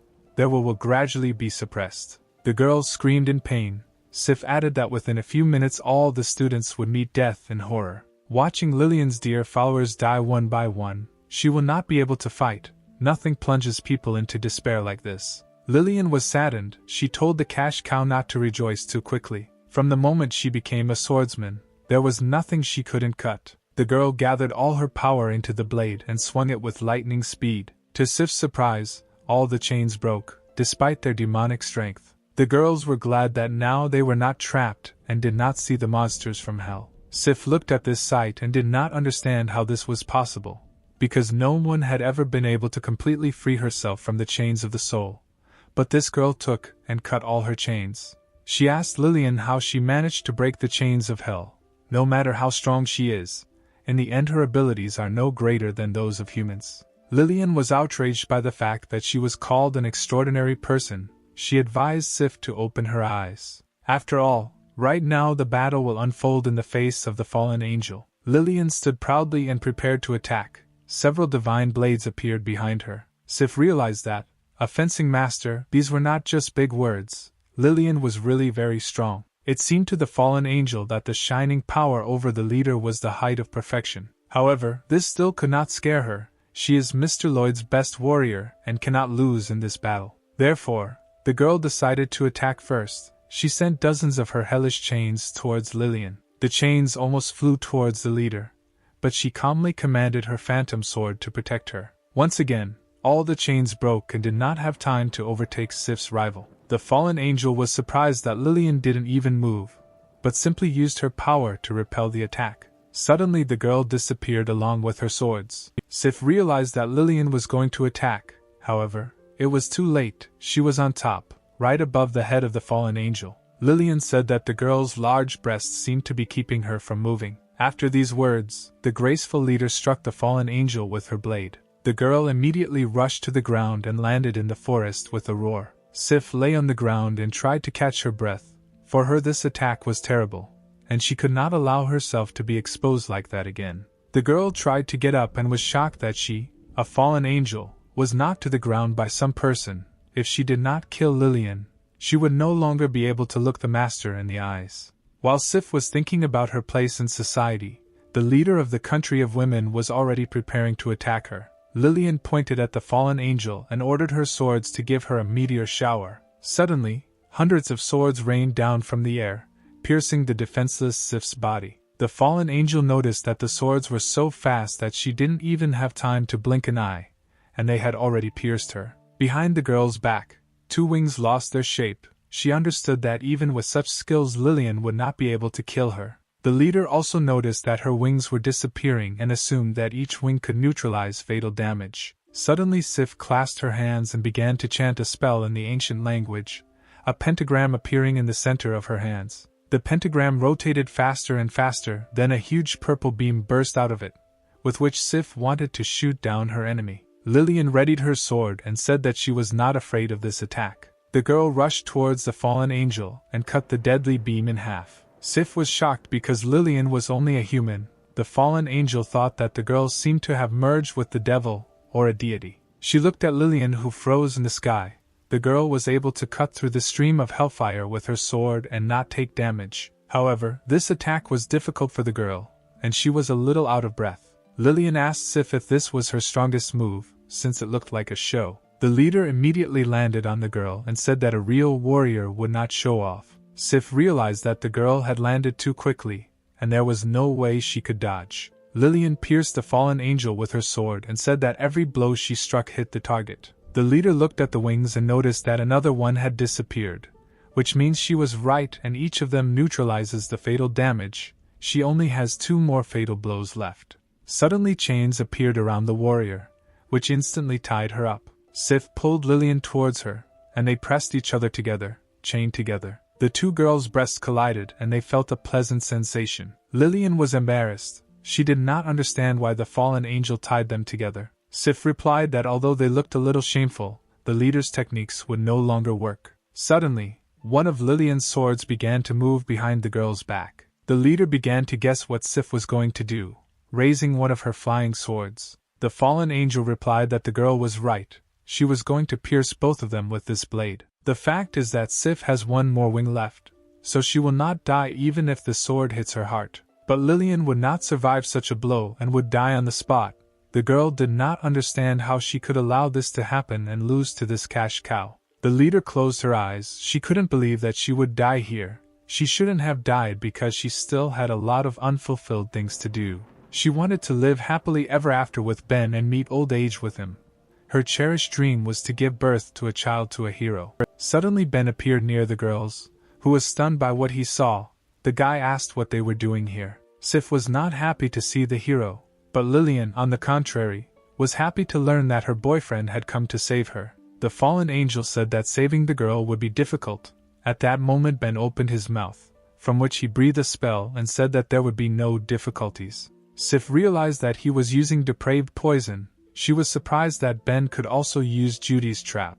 The beautiful angel blushed. She realized that she was losing control, because this technique works flawlessly on girls. After a couple of seconds, she lost control and only lust was visible in her eyes. Ben was like an archangel in her mind. She asked him if he would pull her out of the abyss of loneliness. The girl was interested in how she could repay the guy. Sif offered to serve her archangel. Ben watched the squirming girl and thought that the effect of this depraved poison was very cruel. His allies arrived to the hero. He ordered them to tie the girl tightly while she is delirious. Her thirst for murder can be very dangerous. Susan replied that there would be no problems, because she upgraded her binding technique by spying on it from Ben. The girl added that even the European obeyed her technique. Eric was glad that he was not the only one who lost the battle. In the end, If you think about it, the guy was hard on himself, because losing to Ben was forgivable, since he is as strong as Lloyd. They are real monsters. About 5 minutes ago, Eric stood beaten in front of the hero. He felt a trembling when he saw Ben raise his hand. The hero told the enemy that he could not even dream of victory, because now they would finish, because Ben could not spend so much time on the thug. Eric got scared and shouted that he was giving up, because his strength was already running out. Ben began to approach the Bloody King. Seeing this, Eric panicked and said that the hero could take his artifacts in exchange for his life. The Bloody King fell to his knees. Ben said that he did not need his armor because it was broken, but he would take the rosary. Eric agreed with this decision and said that his earrings were still intact.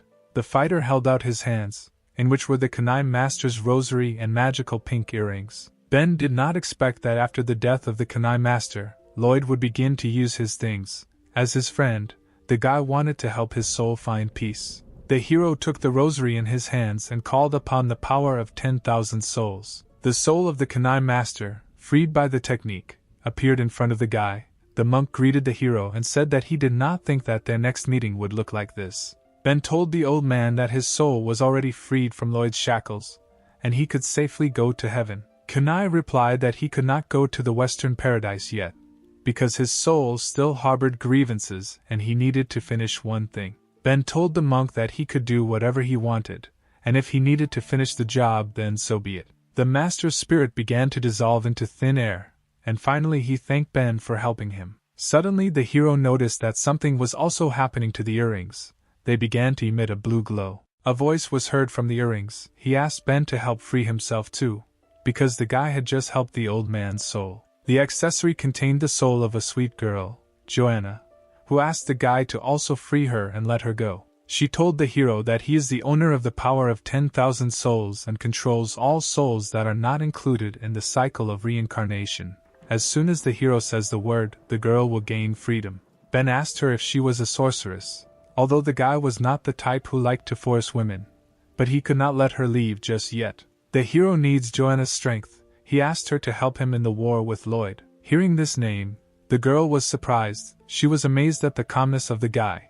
Joanna assumed that the hero did not know who the master really was. However, judging by Ben's determined eyes, he was confident in his abilities and his words were not an empty phrase. The beauty smiled and said that she understood. Lloyd, this is the man who imprisoned her in pink earrings, so she will help the hero. Joanna made him more resistant to the forces of darkness. The hero would be able to suppress most of the magical damage he received, and the girl also knew many forbidden spells that could be used in battle. Earrings sparkled on Ben's ears. The guy said that Joanna is very strong and he hopes that she will take care of him. Eric was shocked. He was content only with reducing damage, and thanks to the control of the dead, Joanna revealed all her techniques to the hero. Meanwhile, at the other end of the battlefield, another battle was in full swing. Blake commanded water and said that his family's previous techniques were lost. Even his father could not defeat the guy, and Leia especially could not. The Bloody King said that in an age when everyone has their own talent, there is only one path for the mediocre, and that is death. Leia sat bloodied on the shore. She shouted for the guy to shut up, because he has no right to defame the name of the head of her clan. Blake replied that this sword that the girl was holding in her hands was just a waste of resources. Therefore, the guy decided to destroy Leia and began to collect water in his sword for attack. Streams of water headed towards the girl. Leia knew that this was a comprehensive attack. Apparently the guy decided to destroy her once he used this skill. Suddenly, a golden aura appeared around the warrior and someone told her not to be afraid, because he would protect her. The spirit of Kunai appeared in front of the girl, who came here in order to continue his fight and correct the mistake. Streams of water hit the place where Leia stood, but a golden aura shone beneath them. It was the dome that Kunai created. The girl couldn't believe her eyes. She asked the old man why he was still alive.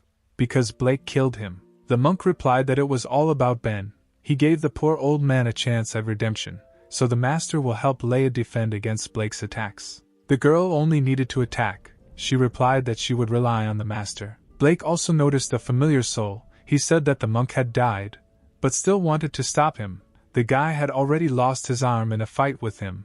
The Bloody King would not run away in the face of the blade. Blake looked at the master and said that he was a coward and it was not his fault. Kunai did not listen to the student. He told Leia that she did not need to suppress the power of the demonic sword, she needed to release it. Otherwise they had no chance of winning. The old man looked at the core that was glowing in the girl's chest and added that she did not need to be afraid, because the light was merciful to her. This core, which the girl once acquired, will help cleanse herself of the magic of the demonic sword. Leia decided to take a risk. It might take her a little time, and so she trusted the protection of the kunai. The old man spread his arms wide and told the girl not to worry. He would not allow her to have problems. A golden barrier appeared around Leia, protecting her while she tried to control the power of the demonic blade. Blake was already losing patience. He sent another attack towards the barrier. Water flows hit the impenetrable shield of kunai. However, the golden barrier protected him. Blake kept trying to break through the defense, but his attempts were unsuccessful. The master asked the student if he had forgotten the power of the teacher's protective techniques. Blake's water could not harm him in any way. The bloody king flew towards the barrier and said that the old man had relaxed in vain, because the golden figurine protects too, therefore its power should weaken. Kunai knew that the guy was right. He was surprised that the bloody king was able to guess about his weakness. Blake raised his sword and cut his old master's spirit in half. Along with the spirit, the dome of the kunai was also cut. The guy said that in fact the monk could no longer hold back the full force of his attack. However, Blake looked at Leia and realized that he was already late. The old man managed to detain him. A demonic aura was concentrated around the girl. The guy guessed that she wanted to seize the power of the blade. The blade became covered with a scarlet color reminiscent of blood, and at that moment he awakened. Leia opened her eyes. Her pupils became dark with red outlines. She said that she saw in front of her someone who was about to die. Blake was furious. He shouted that the blade belonged to him, and no one would dare take it away. Suddenly his hand was grabbed by Leia. She was much faster than before. Blake could not move. He asked the blade why he was doing this. Because the sword chose him, not Leia. The guy had been waiting for this sword for more than 10 years. Blake did not believe that the blade did not remember him. Leia, suddenly dizzy, struck the guy.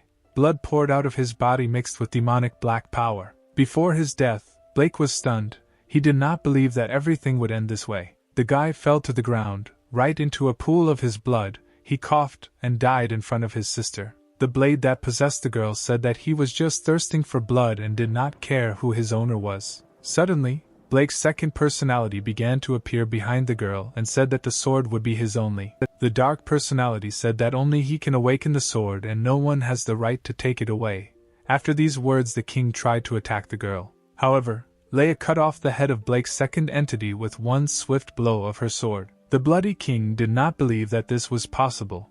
This was not the outcome of the battle he expected. Deciding that the battle was over, Leia wondered who to kill next. She tried to leave, but suddenly the dying Blake grabbed her leg. The guy said that obviously the blade chose him. After all this, he couldn't just leave Blake here to die. The cruel demon in Leia's body turned around and stabbed the sword into the guy's body with one blow. This time Blake died completely, and the demon was happy that the guy had finally calmed down. Leia said that she hates people who say the same thing over and over again. Suddenly the girl felt a strange energy next to her. The warrior stood up and realized that a strong aura was hiding behind the mountain. She should go there and kill everyone there. Meanwhile, a new battle was unfolding behind the mountain. Ben came to Lloyd, followed by a drug Sif and Eric, both tied up. The hero rejoiced that the Grand Master had finally entered the battle. Lloyd said that the guy exceeded his expectations, because he was able to capture 2 of the Master's subordinates. Sif looked at the guy and thought that when he gets angry he becomes even more beautiful. Ben asked the Master where Jenna and Kathleen are now because he doesn't see them on the battlefield. The Grand Master did not keep the hero waiting. He ordered the captivating cube to appear. Suddenly a sparkling cube appeared in front of the hero. In this cube sat the captive Jenna and Kathleen, who were glad that their master had come to save them. Ben told his subordinates not to worry because the guy would definitely get them out of the trap. Jenna replied that everything was fine with them and the hero need not worry. She asked if her master was injured. Kathleen was also more worried about the guy than about herself, because Lloyd was very strong. Ben said that he understands this. But no matter how strong the enemy is, he will not allow anything to happen to his girls. The hero turned to the master and offered him an exchange. The guy wanted to exchange Eric and Sif for Jenna and Kathleen. Ben added that this was a fair exchange, 2 people in exchange for 2 of the hero's friends. Sif was glad that in this form she could still help the Archangel and be useful to him. The Grand Master replied that he would gladly accept this offer, but the exchange would be for the wrong too. Lloyd offered to exchange the girls for Ben, namely for the endless darkness that is hidden within him. Ben expected such an answer, because the Master was obsessed with endless darkness and wanted to create an ideal body. But there is one caveat: even though Lloyd was very strong, he still won't be able to make this ability stronger. The old man noticed that Ben was a very smart guy. He was even able to partially guess what the Master's power was.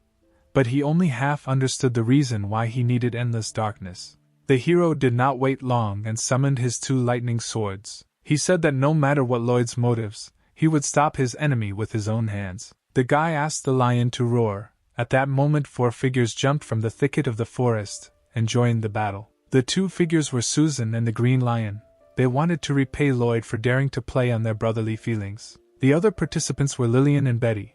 The leader said that the Grand Master would answer for hurting her sister and her boyfriend. The Grand Master raised his shining staff and said that they overestimated themselves. This could not be solved by negotiations. The Master charged his staff, which he hit the ground with, and immediately a green pentagram appeared on the surface. Tornadoes began to appear from it. This was the power of the insane wind that Lloyd possessed. Betty fell from such an onslaught. She realized that the Master's staff could create a tornado of incredible power. Susan also came under attack. The eagle could not even get close to Lloyd due to the strong wind. However, there was a warrior who had nothing to do with this wind.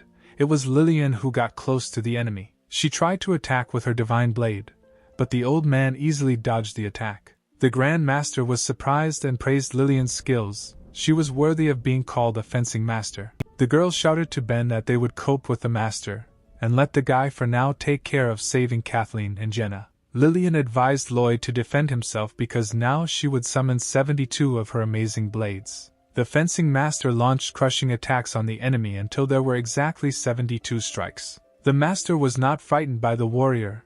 He spun his staff and called upon the power of the fire of karma. A huge raging flame consumed Lillian. There was a lot of it, and it seemed to occupy the entire forest. After the attack, the girl stood completely exhausted. She could only say her boyfriend's name. Betty came to her mistress's defense. She said that it was unforgivable to treat Lillian like that. Next to the elder, jokes with fire are very bad. However, the master used the third element, piercing ice. Betty was surprised that he also possessed ice techniques. The girl froze in place.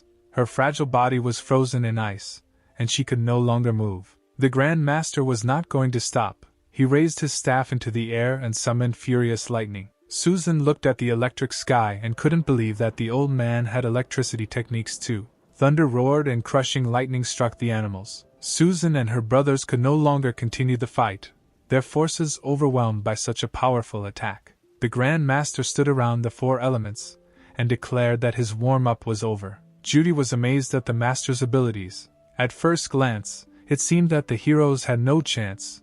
Perhaps Lloyd was even stronger than Kevin from Protoss. Suddenly, the girl's thoughts were interrupted by a crash and flying glass shards in the air. She turned around to see what was happening and couldn't believe her eyes. The captivating cube, the highest level containment technique, was destroyed. Ben just took it and broke it. The guy stood and hugged his girlfriends, who were very happy about such hugs. Kathleen was embarrassed because their breasts were glued together, and there were still people here. The girl was burning with shame. Jenna noticed that her master was not the same as before. Now he was more reliable. Lloyd explained that the guy could not break the cube. He simply absorbed it with his endless darkness. However, this was the Grand Master's plan. He was glad that the guy fell into a trap. Lloyd put a lot of magic into the cube. Ben could not cope with it, so he solved the problem in his own way when he realized that he could not destroy the magic cube. His endless darkness has already accumulated at his solar plexus. That's all he has in his body. Such people are only good for being fooled. The Grand Master rejoiced that the endless darkness would finally return to him. Ben froze in the air and looked around. It seems he didn't even listen to what the Grand Master was saying. The hero examined the battlefield. On one side lay a defeated green lion and a white elephant. Susan was also barely breathing and lay unconscious, sparks from the lightning still running through her body. Lillian lay burned in the middle of the raging flames and could no longer fight. Ben assessed the situation and asked Kathleen if she could heal the wounded. The guy decided to entrust this task to the paladin. The girl was glad that she could help the hero. She said that her healing abilities were more than enough. The guy turned and told Lloyd that his abilities were not enough to defeat Ben. The Grand Master replied that he was tired of talking and it was he who allowed the hero to go so far. Ben decided to attack first. He instantly got close to the master to launch his attack. Kathleen barely noticed how the guy disappeared. She understood that she was very far from his level, because he was very fast compared to her. The main battle began. Ben stood opposite Lloyd and their gazes crossed. The guy asked the old man if he had enough strength to defeat him. The hero did not think that the great master would succeed. Lloyd grinned and said that the guy was getting arrogant ahead of time, and he would be very surprised when the fight started. Ben attacked first. He used the explosion to damage the enemy standing nearby, but Lloyd jumped away in time. Joanna's soul in the hero's body uttered a list of forbidden rose techniques. One of her techniques was the pink dance. A pink pentagram appeared under Ben, which summoned orbs. Lloyd said that he was not afraid of the rose techniques. Because eggs do not teach a chicken, he extended his hand in order to absorb the attack of the spheres. The pink comets hit the Grand Master's pentagram, but they were unable to go further. Ben gave orders to the girls. He told Jenna to reduce his gravity for maximum speed, and Kathleen should heal her teammates when the opportunity arises. Gravity began to decrease and stones under Ben's feet rose into the air. The guys started towards the Grand Master. The speed was maximum. When he ran, all the stones on the surface flew up from such speed. The hero instantly got closer to the enemy. Even Lloyd was surprised at such speed.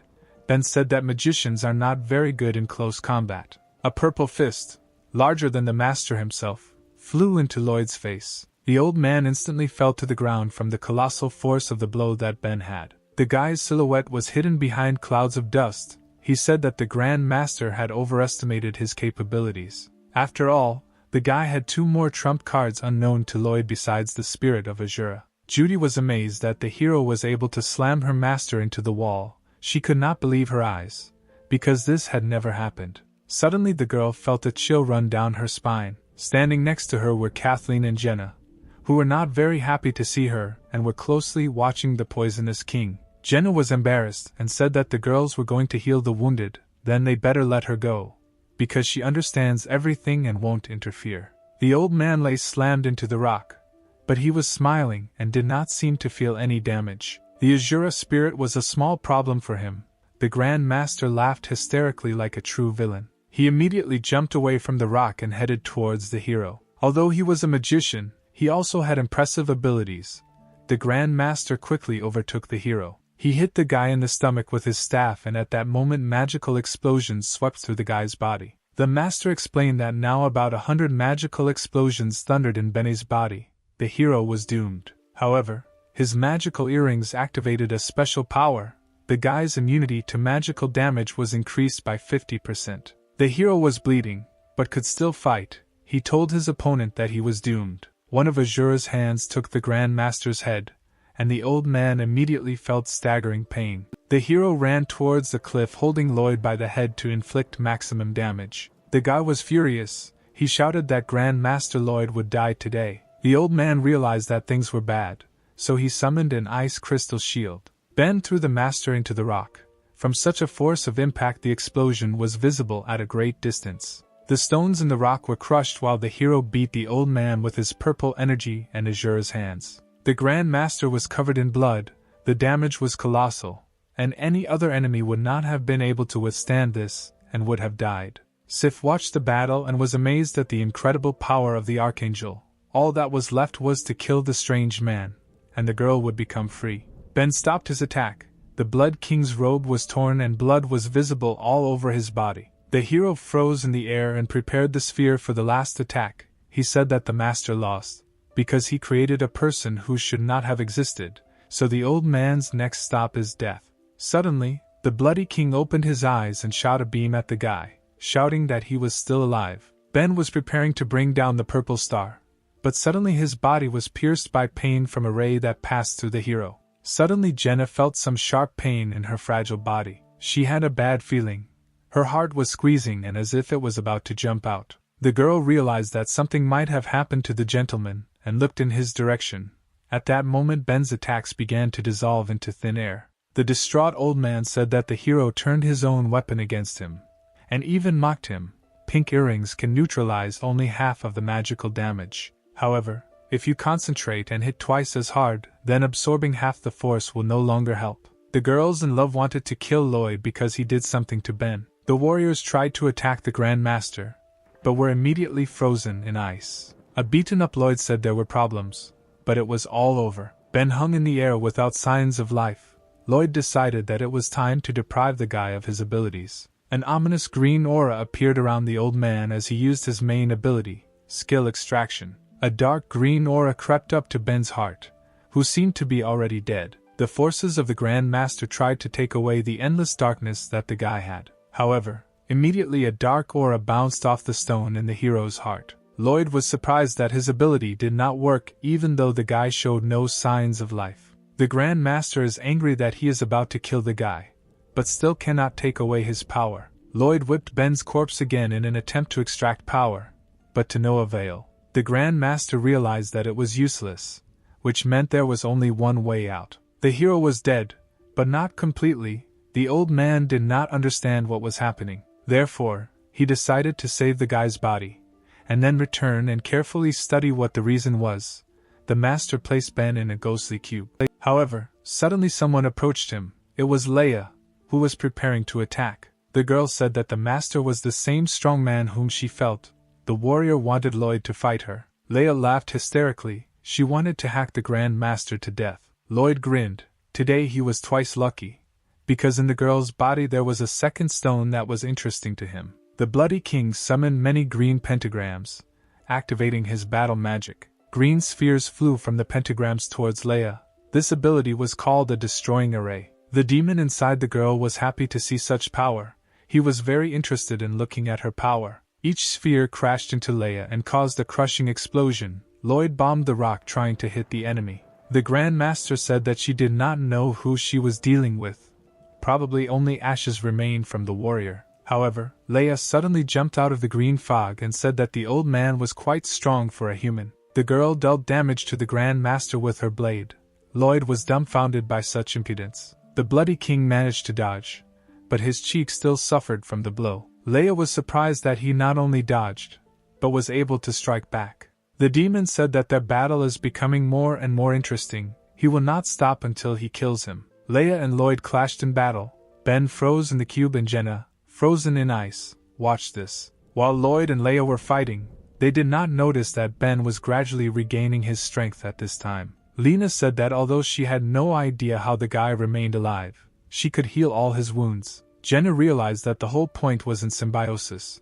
Her ability saved the master. Only the girl's breath was needed to save life. Because of this, Lloyd could not extract the power. Ben opened his eyes. The fire of revenge was lit in them. The hero will be the one who laughs last. Lloyd told Leia that he admired her eyes, filled with a lust for murder. In addition to the ability to extract power from the dead, he wanted to make her his servant. The demon bowed her head and said that the master was lying, because after they exchanged blows, she realized something. The girl became embarrassed and said that the real strong man she felt earlier was not Lloyd. The old man grinned. If it wasn't him, then who? Because there was no one stronger than him here. Suddenly, a tired voice calmly called Lloyd. The old man knew who it was. The Bloody King turned around to see who was calling him. Suddenly he was surprised by what he saw. The old man did not understand how this happened. In front of him was Ben, who was completely healed. Purple dragons were already flying around the guy, eager for the death of the master. The hero's eyes were filled with power. He told the Grand Master that the time had come for his death. The old man suggested that Ben's trump card was resurrection.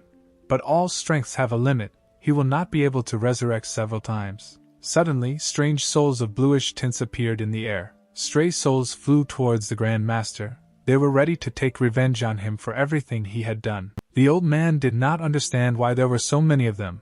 The fact is that they flew in from everywhere. For example, the souls of predators from the country of women who died in the mountains. There are also souls on the shore of the women's lake. One of them was the murdered Blake. Souls from the forest, where many guards died, also flew to the aid of the hero. Leia watched this spectacle. she realized that there were not so many souls even in her blade. All these souls gathered around Ben. It seems that he was the strong man whom the girl felt. She fell into madness, realizing that if she could kill the hero, then all these souls would become hers. Suddenly, Kel appeared in front of the hero. He said that he didn't think that the hero would now use the power of 10,000 souls. To be honest, the former king was also a wandering soul. Under the influence of the power of 10,000 souls, he clearly heard Ben's orders. Kel apologized to the guy for underestimating him. All this time the former king slept in the hero's body and regained his strength. So now he wanted to help Ben avenge his death. The hero's power increased many times over. He thanked Kel and said that he would keep his promise. A bright flash of light shone, blinding Lloyd and Leia, Ben gathering all the souls into himself. The demon inside the girl could not help but tremble because he saw in front of him simply incredible power that he craved. Lloyd couldn't believe that the hero had seized the power of the dead. It infuriated him that he didn't know about such an ability. Ben replied that the Grand Master himself endowed him with power, and never paid attention to obvious things. All that remained was to scour the darkness alone. This was the guy's last trump card, the power of 10,000 souls. All these 10,000 souls, combat experience, and skill had already merged with the hero's body, so Lloyd's chances were zero. The Grand Master grinned because he thought that Ben was bluffing. Having summoned several stupid souls, he hardly became much stronger. Suddenly, a bright iridescent sphere flew towards the old man. The sphere touched the Grand Master and exploded, causing him enormous damage. Ben, who shot at the enemy, said that he did not hear the words of the stupid old man. Suddenly there was an explosion as if something had broken the sound barrier. The hero instantly rushed towards his enemy, flying past Leia. The demon inside the girl was a little scared when he saw such speed. He understood that he was no match for the guy. Ben's rage went off scale. He wanted to take revenge on the bloody king for all the atrocities that he had committed. The beaten king stood up and shouted that the hero was just a puppy and could not laugh at the Grand Master. Lloyd raised his staff and commanded a giant ice dragon to appear in front of him. Instantly, a huge dragon appeared from the ice pentagram and rushed towards the quickly approaching Ben. The hero was not at all afraid. He said that anyone who stands in his way will die. The dragon quickly flew towards the guy in order to hit him. Lloyd laughed hysterically. He shouted that he also mastered summoning techniques. The giant ice dragon was his most powerful summoned animal. The dragon opened its mouth to fire a blast of ice. However, a purple beam hit its mouth. The animal did not understand what had happened, and suddenly it felt something strange happening to its body. The ice giant dragon's body began to explode in all parts of its limbs. Ben did not pay attention to the beast. He gathered strength in his fist, saying that this blow would not only be for Kel, but also for all the inhabitants of the country of women. Lloyd was scared and understood that now it would not be sweet for him. He asked the hero to stop and talk. However, it was too late to talk. Ben dealt his crushing blow to the old man's body. The Grand Master felt the full pain of the blow, and involuntarily spat out a large amount of blood from his mouth. However, the attack did not end there.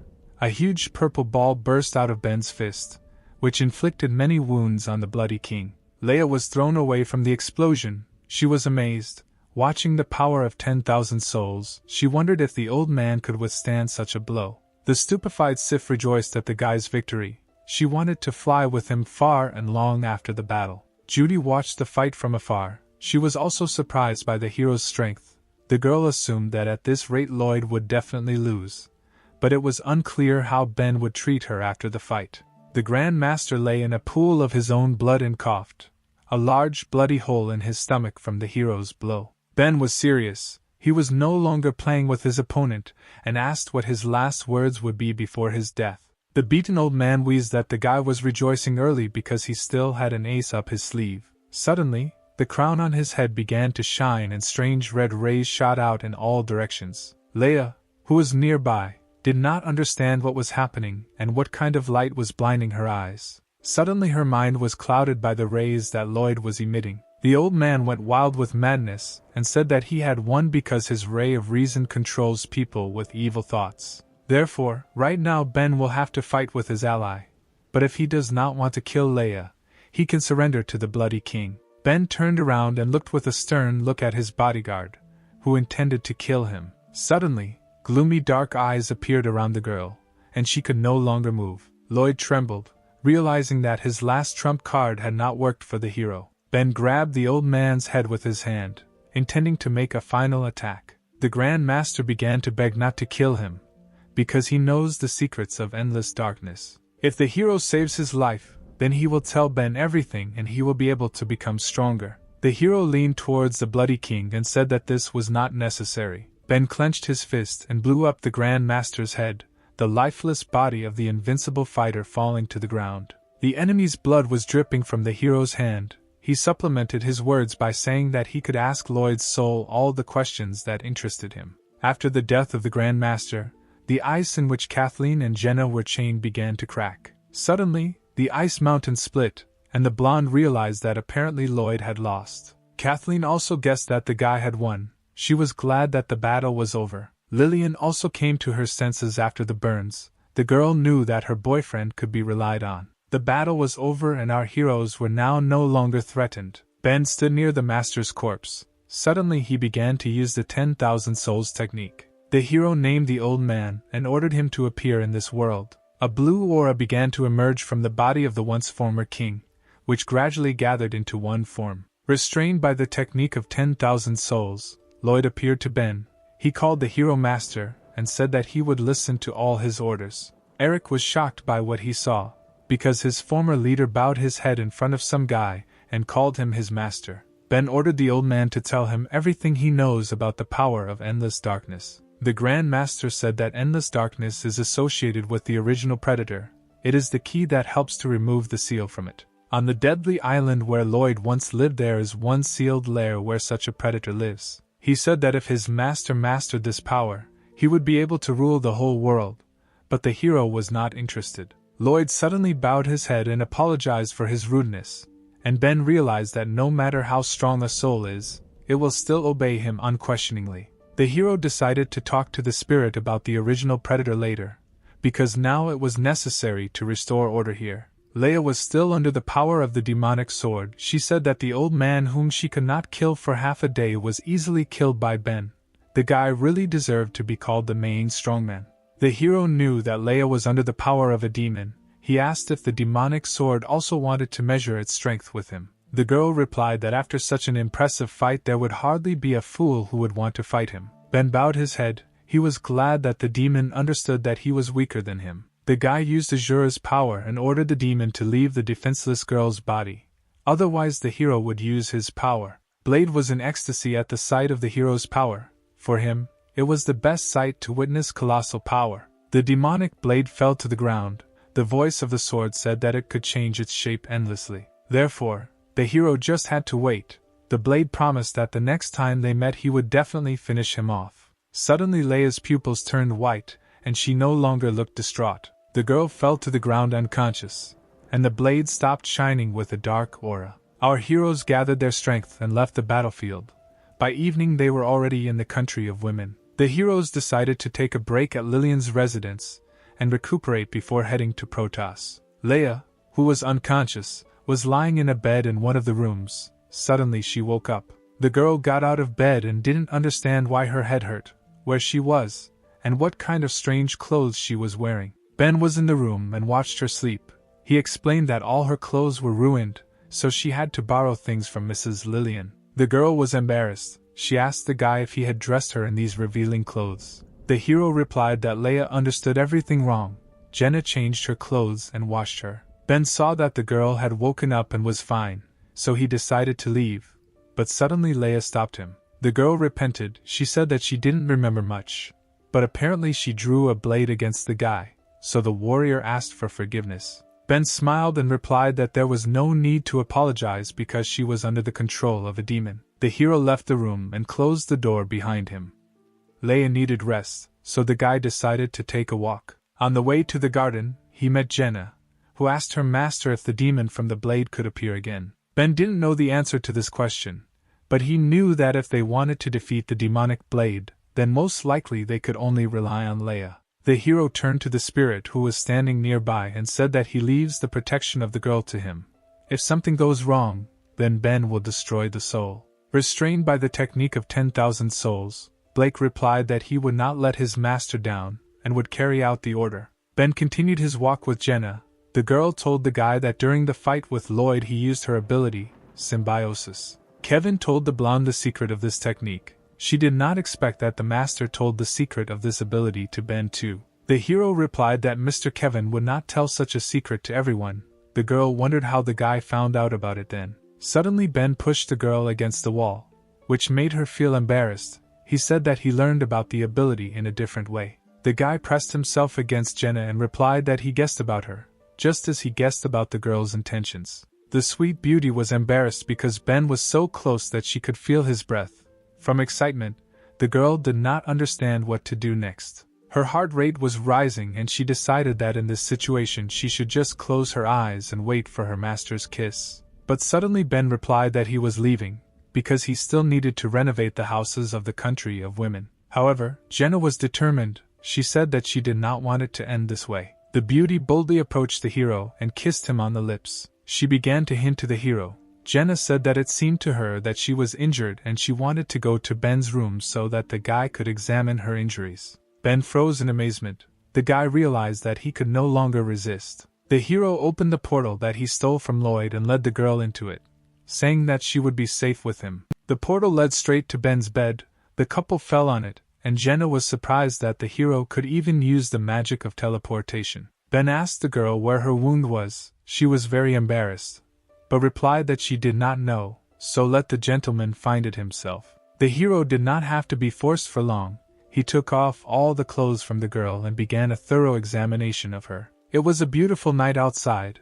Blake was guarding Leia, who had already woken up. The girl thought that the old man Kanai told her that the gift of light would help resist the demon, but he did nothing except cleanse the jade of sincerity. The girl did not understand how to use this power, but suddenly she felt something strange in her chest. The stone of light began to tremble. Leia noticed that as soon as Ben left, her chest began to ache. Apparently thanks to the hero, the gift of light manifested itself. The girl was determined to find the guy, then she would be able to understand what was happening to her. Meanwhile, sounds of things falling could be heard from Lillian's bedroom. The girl was looking for something and couldn't find it. She was trying to find an elixir handed down by an ancient teacher. Suddenly she found what she was looking for, balls of bear bile. This medicine not only protects blood vessels, but is also very invigorating. It was especially useful for men because it was considered an aphrodisiac. The girl blushed and thought that her boyfriend needed a good rest. Now she wanted to send this medicine to Ben so that he could improve his health. Kathleen was walking near Ben's room, thinking that although the hero had a ghost healer, she was not confident in her abilities. The girl was worried that the guy had received a wound that the ghost could not handle and therefore she needed to go to the hero to help him heal his wounds. Suddenly, two figures appeared on the balcony near Ben's room. Judy asked her friend in a whisper why they climbed here and escaped from the dungeon. Sif said that she doesn't know when she will see the Archangel next time, so she wants to say goodbye to him. It will be enough for her to look through his window to see him. Judy was outraged. She couldn't believe that her friend had spent so much effort escaping from the dungeon just to come here and take one look at Ben. The poisonous king understood that her spell, which the hero used, affected the fallen angel so much that she could no longer be saved. The girl did not know why she followed her. Suddenly, the two friends heard sounds of love that made them shiver. They turned around and didn't understand where this female voice was coming from. At that moment, everything only became more interesting. Sif couldn't stand it anymore. She opened the window and said that the Archangel broke her heart. He does such things, but not with her. The girl was disappointed. She asked the hero if she was beautiful enough for him. Suddenly, Lillian entered Ben's room, hoping to get a night with the hero. Kathleen and Leah entered the room with her, also hoping to get a little attention from the hero. Suddenly Lillian realized what was happening and saw her boyfriend without clothes. The sight made her salivate. Kathleen was also stunned. She immediately blushed and watched the spectacle. Only Leia did not want carnal pleasures from the hero. She realized that in this situation it was better for her not to meddle in this room. However, the threat of the gift of light again led to Ben, and the stone only began to react more strongly. Suddenly, the sparkling stone in the girl's chest began to glow brighter and brighter. Leia's body did not obey. The stone in her chest carried her straight to the hero's room. Ben didn't understand why the endless darkness reacted this way, and why he was being carried in the other direction. Naked Jenna lay in ecstasy on the bed and did not understand where this bright light came from. Ben and Leia slammed their chests together, the two stones pulling towards each other with incredible force. The gift of light and the endless darkness resonated and began to emit a bright light that radiated throughout the room. Ben got embarrassed and said that Leia bumped into him with her balls. The girl was also not happy with this pose. She asked the guy not to say what was already clear. Sif was shocked. She said that it was mean to jump in line. The girl forbade Leia to be rude to her archangel. Lillian said that Leia had not been taught etiquette. Kathleen supported her friend and said that of the three of them she was the last in line. Everyone seems to have forgotten about Jenna, who thought she should be first in line. Passionate moans were heard from Ben's room mixed with bright rays of light that came from Ben and Leia's stones. Lloyd's soul sat nearby and heard these sounds. He realized that his master's genius was manifested not only in battles. The guy was cool in everything. The old man knew that if light and darkness could unite in his body, he would become the strongest man in the world. The hero tried to deal with the girls all night. Morning came in the land of women, and the roosters had already begun to wake up the inhabitants. Ben also woke up after a hard battle. He stretched and declared that he slept very well. The guy understood that he spent too much energy on the battle with Lloyd. He felt that his body was overexerted, but after sleep this feeling disappeared. Suddenly the hero noticed an update in his body. Endless darkness and Leia's gift of light united into one. The hero did not understand where the golden stone came from. The guy tried to pull him out, but it was unsuccessful. The hero realized that now they were one. Suddenly, a half-naked girl appeared in front of the hero, waiting for him. Ben turned around and saw that one of his companions was also standing behind him. 6 girls stood above the hero, who said that they were really looking forward to him waking up. They asked if Ben had gotten enough sleep yesterday. The hero was embarrassed. He couldn't believe that he did this to all of them at the same time. Sif blushed and said that she woke up and felt something strange. It seemed like her size had become much larger. Leia also said that she felt how her body was filled with vital energy and strength. It seemed that they all became stronger. Ben understood everything.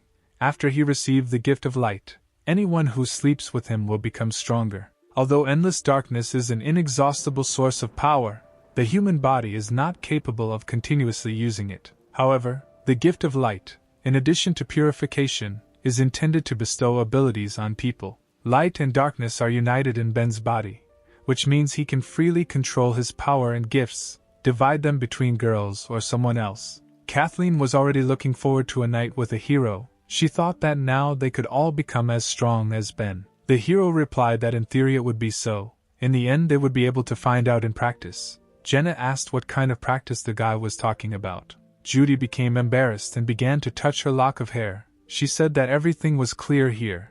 Everyone needed to sleep with the hero again. Ben confirmed the girls' words. Ultimately, practice is the only way to know the truth. All the girls immediately took off their clothes and rushed to the hero in order to have a good time. After their diligent practice, Ben finally confirmed his theory. After one evening of relaxation in the land of women, restoration work began. Leia was surrounded by Ben's spirits, who seemed to be waiting for something.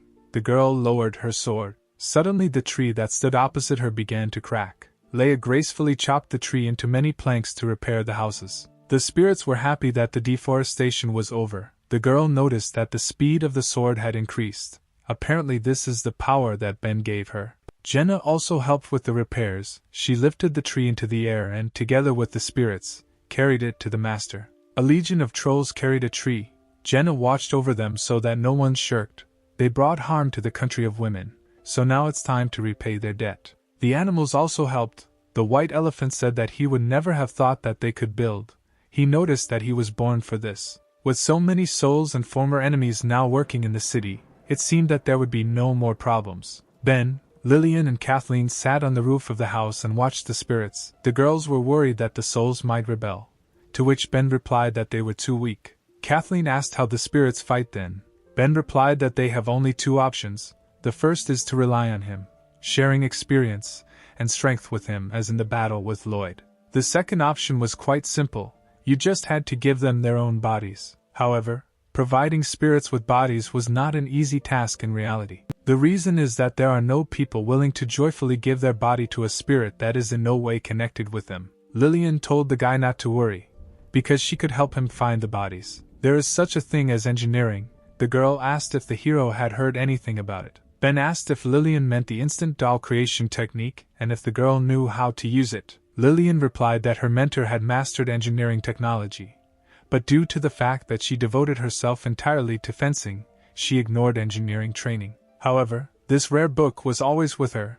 Kathleen was surprised that the place in her chest was suitable for storing books. Lillian gave the book to Ben. If he can master engineering with the help of it, he will definitely build dolls for those spirits. The hero was very happy about the gift, because it was a real treasure. After several months of hard work, the work of rebuilding the country of women was completed. Although Eric was freed from the ropes, Ben deprived him of half his strength. For his crimes, he will guard the gate to the country of women for 30 years. As for the rest of the women in the country, they had almost recovered from the battle with Lloyd. Of course, their lives have also changed a little. Today Lillian and Ben will report on the execution of the order. The girls gathered at the gate of Lillian's house to see more of Ben.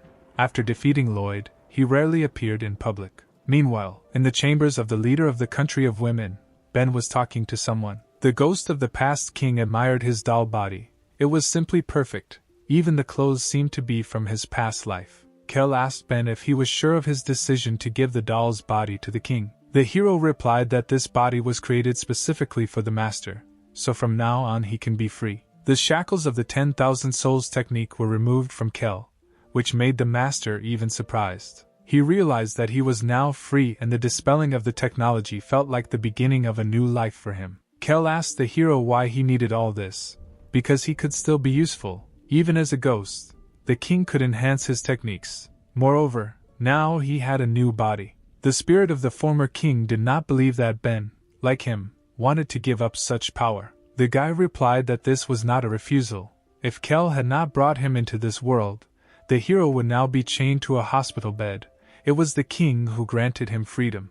Therefore, in order to thank the master, Ben also decided to grant him freedom. Kel thought that in fact the hero had freed himself from all obligations much earlier. For the fact that the king saved him during the battle with Lloyd, the guy did not owe him anything. Creating such a human body is not so easy. The hero must have tried very hard.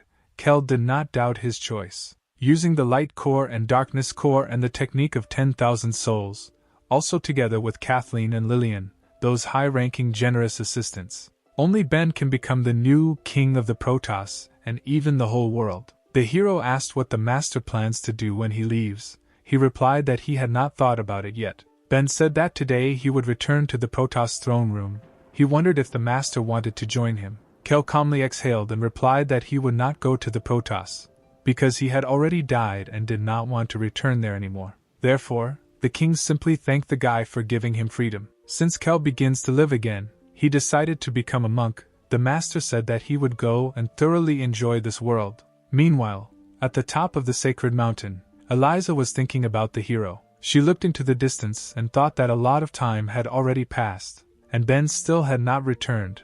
His task should have already ended. The girl was worried that the guy liked it in the country of women, and he did not want to return. Eliza said that she was giving the hero one more day. If he did not return, she would be furious. Kevin overheard his daughter's conversation. He clutched his tea tightly and decided that if the hero did not return it today, then he himself would get it out of the country of women. Meanwhile, hard work was going on at the Protoss Research Center. Sarah noticed that work was going worse lately. The fact was that she was very worried about Ben and Jenna. Another guy's girlfriend at his house screamed that she was very bored. The little demon was offended by the hero.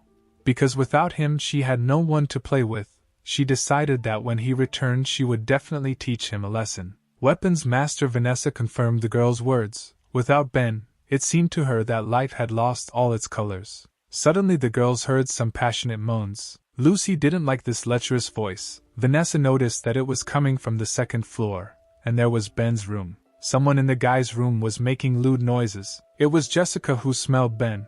So much time had passed, and she could still smell his scent. It was enough for the succubus to inhale the guy's scent, and she immediately began to shine. Suddenly, a bright portal began to appear at the other end of the room. Ben came out of the portal and watched as Jessica enjoyed herself while lying on the bed. The hero asked the predator what she was doing on his bed.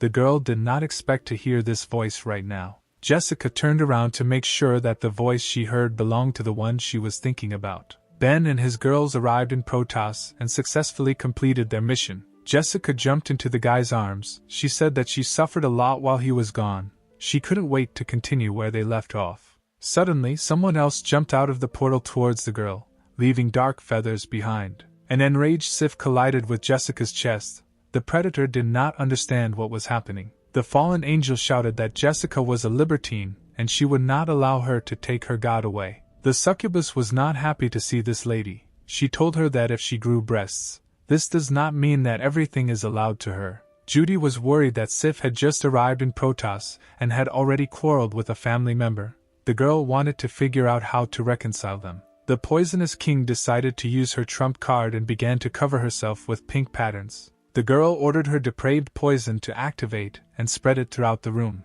Jessica didn't understand what was happening to her. She felt as if she had been hit by a weak electric current. Vanessa came into Ben's room and asked Jessica if she was doing something strange in the hero's room again. She entered the room filled with Judy's poison and was surprised. The feeling was strange. Her body seemed to be paralyzed. It was the first time she felt this and asked Ben to help her. Jessica also asked the hero to help her, because she also needed to be saved. Ben slapped himself in the face when he saw this picture again. He didn't want to play with the girls to death. The hero worked all night to neutralize the effect of the poison. After diligent efforts, the girls were finally freed from the spell and united with new family members. Ben sent Dracula a detailed report about what was happening in the country of women. The three vouched for Sif and Judy and spared their lives. On that day, two major news was announced in Protoss land. Unfortunately, Master Kunai died in battle with Lloyd. Leia found the old man's grave and came to say goodbye to him. The girl brought a beautiful bouquet of flowers and said that the monk's will was not forgotten, so he could sleep peacefully. She left flowers on the hand of her late brother, whom she defeated in battle. The news told of a large-scale battle. All of Master Lloyd's subordinates, who wanted to kill the king, were defeated in the country of women. Thanks to the endless darkness, Ben became a celebrity in the Protoss overnight.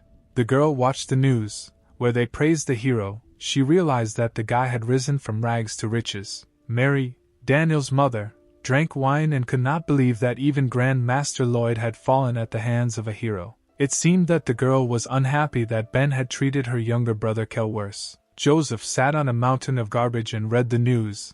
He could not believe that someone had killed the 5 bloody kings. Adam said that the one who was able to defeat them was truly great. He was sure that it was Kevin's student or someone even cooler. Joseph raised his head and replied that the guy was wrong. It was Ben who graduated with his student. Adam was shocked by the news. He realized that he was very far behind his opponent in development. Meanwhile, throughout the Protoss, videos were played of the hero fighting the 5 kings. Passers-by began to pay attention to Ben. The whole city already knew the hero by sight. The guy walked accompanied by Eliza. Passing girls began to say that the hero had become prettier and was not at all like the one who was at the selection meeting. The crowd also began to whisper when they saw the girl nearby. They were wondering why they were walking together because it looked like a date. The girl was embarrassed to feel so many eyes on her. She just asked Ben to go out with her for milk tea, although it was just the two of them, which means it was actually a date. The hero looked at Eliza and said that she was blushing. He asked if she was hot right now. The girl immediately became worried and replied that she was just hot, and not at all red. Suddenly, a fast sports car drove up to the two heroes and stopped next to them. A girl in red heels and with ample breasts got out of the car. It was Principal May, who asked if Ben remembered her. The hero recognized the headmistress and asked what she needed from him. The girl apologized for interrupting their date. The fact is that one person wanted to see a guy, and he needed to follow the director. After some time, our heroes arrived at the residence of Count Dracula. The Count apologized for distracting the hero, to which he replied that nothing bad had happened, but Eliza was disappointed that her date was interrupted. The king's deputy said that he would not waste time.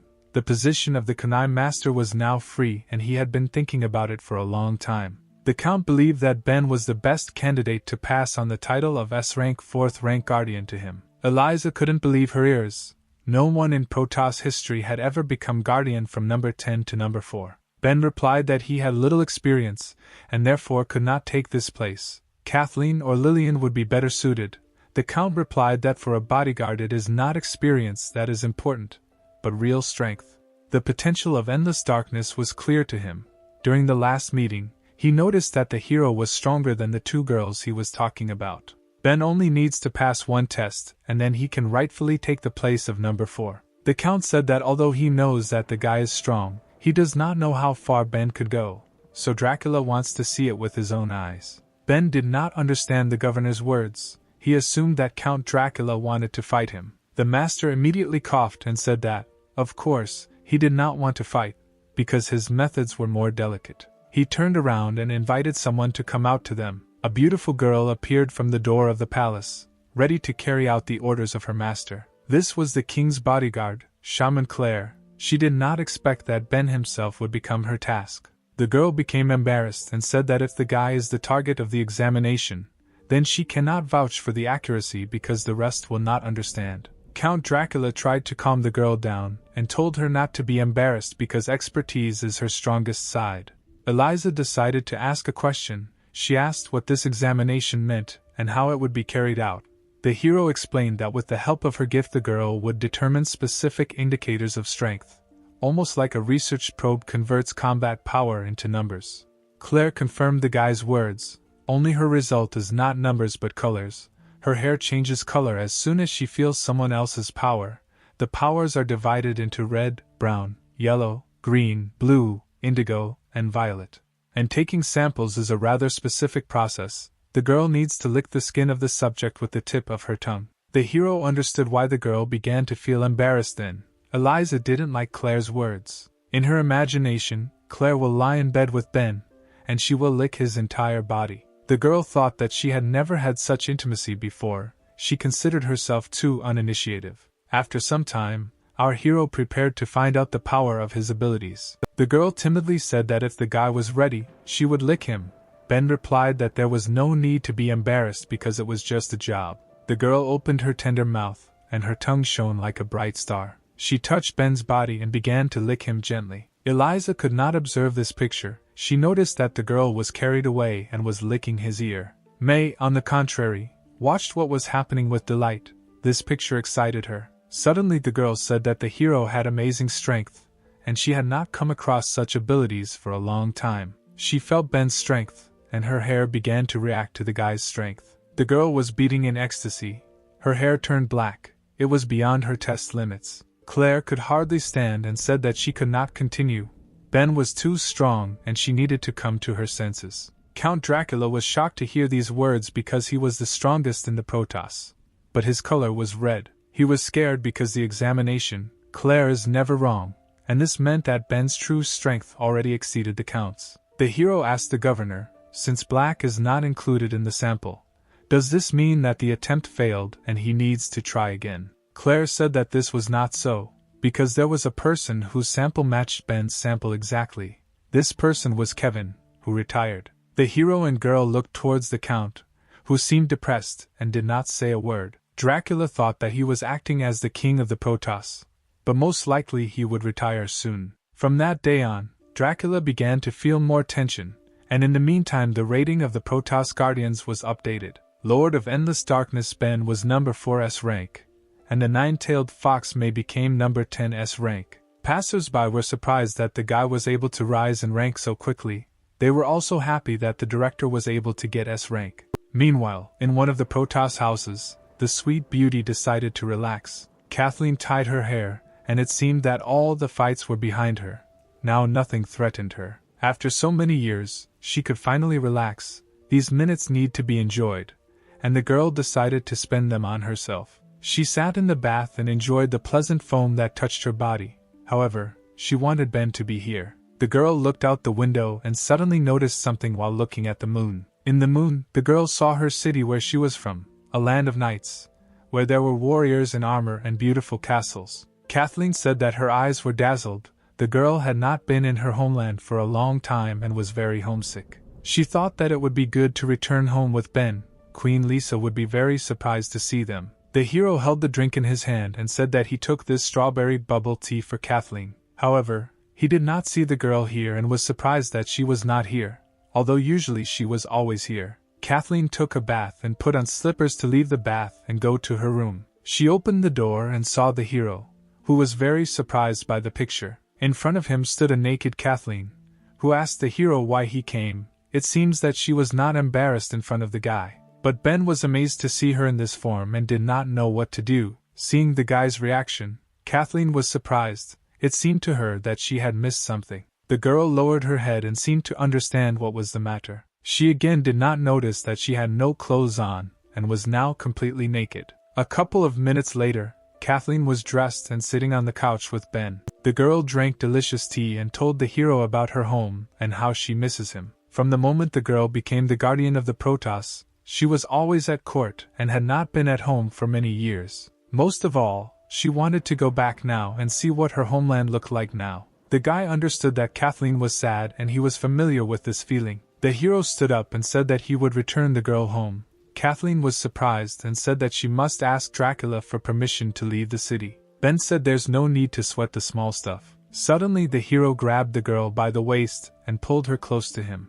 He told Kathleen that all she needed to do to leave town was give him a big hug. The girl asked to wait a little, but Ben had already opened the portal that led to her house. The heroes left the portal. The girl was embarrassed because she still hadn't gotten dressed. Ben apologized for this. Suddenly Kathleen forgot about her clothes because she saw a terrible picture and the place into which her house had turned. The country of knights was engulfed in flames and people fled in different directions. One of the villagers was trembling when the monster approached her. She said that a squad of heavy swordsmen would not spare the enemies. The troll swordsman, who was not inferior in level to predators, only laughed at the girl's words. The thug said that let this detachment come running quickly, because in this world they have no equal in strength. Suddenly his body was cut in half, and he felt hellish pain. Kathleen cut the offender to pieces and said that he could not defile knightly greatness. In battle, the girl was stern. For her, cutting apart such opponents was like crushing an ant. One of the city's defenders was surprised to see the girl's strength.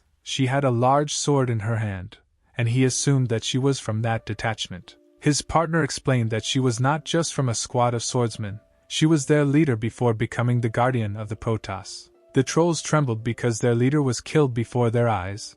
They did not know what to do next, attack or flee. Kathleen stated that if the opponents take even a step, she will kill them without hesitation. The trolls immediately realized that they were no match for the paladin, and made the best decision of their lives, to run away from the girl. Suddenly, an unknown man appeared in front of the girl, who seemed to know her. The guy with red hair asked why Kathleen decided to return to their city. It was the current leader of the heavy swordsmen, Leo, who said that the city did not need the intervention of the Protoss Guardians. The guys from his squad greeted the commander, and Kathleen was surprised that Leo became the leader in their squad. The girl boldly said that she was a member of the knightly order and was protecting her city. There was no problem with that. Leo replied that she was no longer in the order, and he did not ask for help from the Protoss, so let the girl no longer poke her nose into other people's affairs. Suddenly, Ben appeared behind the impudent guy, who said that Leo was very inhospitable. Kathleen helped them deal with the predator's henchmen, and the guy talks to her so rudely. Leo jumped back sharply from the hero in order not to expose his back. He was surprised that he did not even notice how Ben appeared behind him. The knight assumed that the hero's gift was secrecy. The leader of the order pointed to Ben and asked who he was. The hero was surprised that he did not know him. It seems that the country of knights is in an information vacuum. Kathleen smiled sweetly and introduced Ben as one of the number 4 S-rank Protoss Guardians. She was embarrassed and added that Ben was her favorite person. The guys from the sword squad were amazed that the hero was able to become S-rank at such a young age, and was also 2 positions higher than Kathleen, and also won the sympathy of the girl. Leo didn't seem scared when he heard who the hero was. He wasn't happy to see another guardian. The guy repeated once again that the affairs of their city do not concern strangers, and at that moment he was surrounded by a fiery aura. His aura also began to appear around Ben. The guy noticed that Leo was very biased towards the Protoss Guardians. The hero decided to teach him a lesson and correct his point of view. The 2 warriors stood opposite each other and looked into their eyes. It seemed that a battle was about to begin. Residents were interested to see this because Leo was the strongest guardian of the city after Kathleen, and Ben was a high-ranking guardian. It was unclear which of them would win. However, suddenly an unknown figure ordered the guys to disperse and stop the disagreement. Residents turned around to see who it was and immediately saw a blinding light. It was a woman radiant with her beauty, Queen Lisa. She told Leo that not only was he unable to deal with the predator, but he was also going to raise his hand against her guest. The leader of the heavy swordsmen had disappointed her. The swordsman bowed before the queen and asked for forgiveness. They wanted the girl to call the culprits to account. Lisa was glad to see her friend because they had not seen each other for a long time.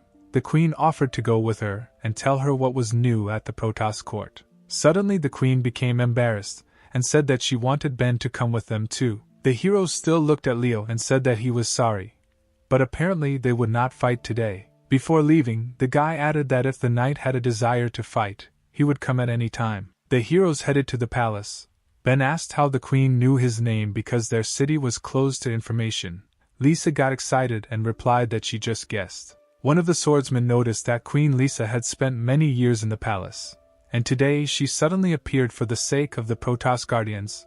This was a strange rarity. He turned to his leader and asked if he was listening to him. Leo was trembling with fear at that moment. He realized that Ben had incredible strength. The hero destroyed all his fighting spirit.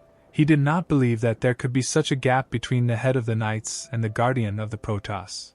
Our heroes went to Queen Lisa's chambers to chat. The queen sat on her luxurious sofa.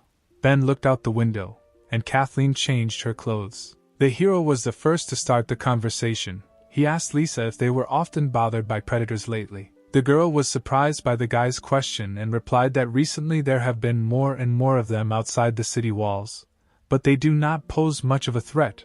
The knights can handle it. Ben turned around and replied that he had assumed so. The queen was surprised that the hero had guessed. The guy offered to share his thoughts and moreover, he noticed that the queen herself understood a lot. Lisa replied that upon entering the city, Ben paid attention to the situation around him and noticed that these predators were outside the city. Even the fire only slightly affected the area at the city gates. The fire did not affect the main area of the city. This is different from the usual behavior of predators who kill people for meat. They would harm people more. According to the queen, the likelihood that they will harm is very small, because there are traitors among the knights. Ben praised the girl and said that this was worthy of the queen of the city of knights, because they thought alike. Lisa replied that she never figured out what the traitors needed, and Ben didn't understand it either. Ben exhaled and decided to look into this conspiracy. Most likely he would have to spend more time in the country of knights. The queen said that Kathleen's friends are her friends too, so they can stay in the country as long as they want. Suddenly Kathleen came into the room, wearing beautiful shoes with a bow. The sweet girl looked stunning. She told everyone that she had changed her clothes. She was wearing a maid outfit and was interested in Ben's opinion of how she looked. The hero was speechless from such beauty. He could hardly say that Kathleen looked very cute. The girl said that she was Lisa's servant before she joined the order. Although this is her usual dress, she was a little embarrassed in front of Ben. The queen noticed that she had never dressed like this before. It seemed that the girl was guided by the tastes of the hero. Lisa guessed that she loved him. Kathleen was very embarrassed and asked not to discuss this in front of the guy because she was burning with shame. The queen looked at the girl and was jealous that she had sweet love. The hero glowed with joy because he had so many fans. Suddenly the queen felt ill and began coughing up blood. Kathleen and Ben panicked. They did not understand what was happening and why Lisa suddenly felt ill. The girl explained that after Kathleen left, she fell ill with a strange disease. All these years she invited the most famous doctors and all to no avail. The queen apologized for this. She didn't know how long she could last. Kathleen was indignant when she heard these words. The girl said that her friend would definitely get better. After all, she was a knight and Kathleen swore that she would save the queen. The girl tried to understand what the problem was. It was late night. Ben asked if she managed to cope. Kathleen replied that everything was useless. The queen only fell asleep for a while. Tears appeared in the beauty's eyes. She could not find the cause of the illness, all because she was training with the sword and forgot about her initial duties. Lisa suffers alone. Despite the fact that her subjects can see her illness, she still wants to go with the heroes to the city gates for reconnaissance. Kathleen burst into tears. She did not want to calmly watch her friend die, because besides Ben, she is her only family member. The guy could not look at the desperate girl. He hugged her like a man and pressed her tighter to himself. Ben told the cute girl to cry. The hero promised Kathleen that her friend would never die. Kathleen went to bed, and crows of enemies flew around the queen's palace. Suddenly, a portal began to appear in the girl's room, which expanded more and more with every second. Ben came out of the portal and wanted to figure out Lisa's problem and therefore entered her room. The girl was sleeping in her bed. She was covered in sweat due to the fact that she had a high fever. In her sleep, the queen continued to cough and breathe with great difficulty. The hero began to call on his companion Lena, saying that a patient was now lying in front of her and she needed to be cured at any cost. The girl appeared and replied that Ben may not doubt her medical skill, but breaking into a girl's room in the middle of the night was not very good. The fact is that if she suddenly wakes up, she will think that the guy is a pervert. Ben replied that he had prepared for this in advance. The hero approached the queen and suddenly hit her with his hand on the neck. The guy said that now she definitely won't wake up, so Lena should quickly get into his body and heal her. The ghost raised her hands and said that she would move into the master's body since everything was ready. The room lit up with bright light, and Lena moved into the guy's body to help the patient. The girl said that it was necessary to remove all the queen's clothes in order to carefully examine her body. This was the first step towards salvation. Ben was surprised by these rules. He asked if it was necessary to do this. Lena replied that in order to find the cause of the disease, all interference must first be eliminated. Ben was a little scared and said that if this is necessary in order to cure her, then he will commit this crime. The hero gradually began to remove all of Lisa's clothes, exposing her lovely breasts and hips. After a couple of minutes, the girl lay completely naked, but still did not wake up. It was possible to begin the study. Lena, in the hero's body, told the guy to carefully examine everything and find any violations, because this war cannot be won with medicine. Suddenly, the ghost activated supervision, and the hero's eyes began to glow blue. Using his ability, the hero saw that in the center of the girl's lush breasts something was glowing red. Lena took a closer look at the object and said that she had found the cause of the disease. It was located right in the queen's heart. Ben didn't understand what he was seeing in front of him. This insect was continuously sucking nutrients from Lisa's body. Lena explained that this is a centipede, the fruit of the ancient art of poisons. She had only seen this in books and would never have thought that someone in this city could use it.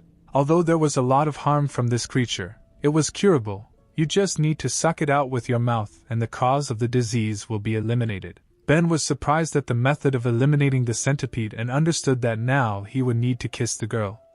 Lena added that after eliminating the disease, the queen would need to eat well and gradually everything would return to normal.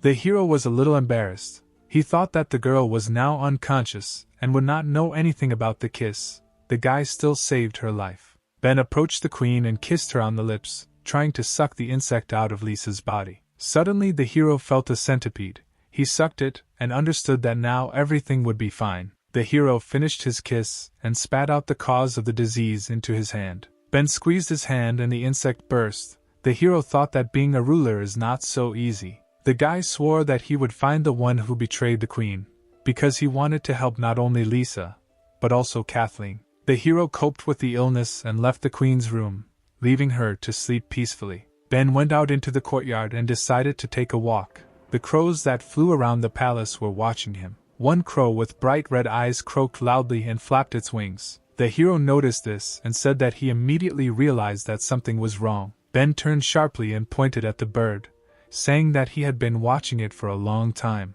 The crow felt a strong pain that ran throughout her body. The bird exploded in the air and suddenly a voice appeared from somewhere, advising the hero not to meddle in other people's affairs, because those who serve the gods closely monitor everything. An unknown voice said that if Ben prevents the coming of God, then cruel punishment awaits him. The hero replied that he does not believe in any gods and if he really exists, then let him not hesitate and begin to act. Feathers flew in the air. The voice grinned and replied that a leaf could not move a tree and the guy would pay for insulting God. All the crows that were circling above the palace disappeared, leaving only black feathers. Ben turned to one of the souls. He asked Lloyd to appear and asked if he was busy now. The Grand Master appeared and knelt down. Suddenly he told the hero that he had better not mess with them. These are a bunch of people obsessed with their god, hiding in the crowd and waiting for the opportunity to resurrect their god. This group calls themselves servants of God. They are quite strong and secretive. The hero was surprised that the employees were able to worm their way into human society. He realized that the attack by predators was their doing, but it would not be so easy to reveal them. Ben asked Lloyd if he knew anything about their god. The master replied that he did not know the details, but the purpose of their battle was to disperse the inhabitants of the murderous island.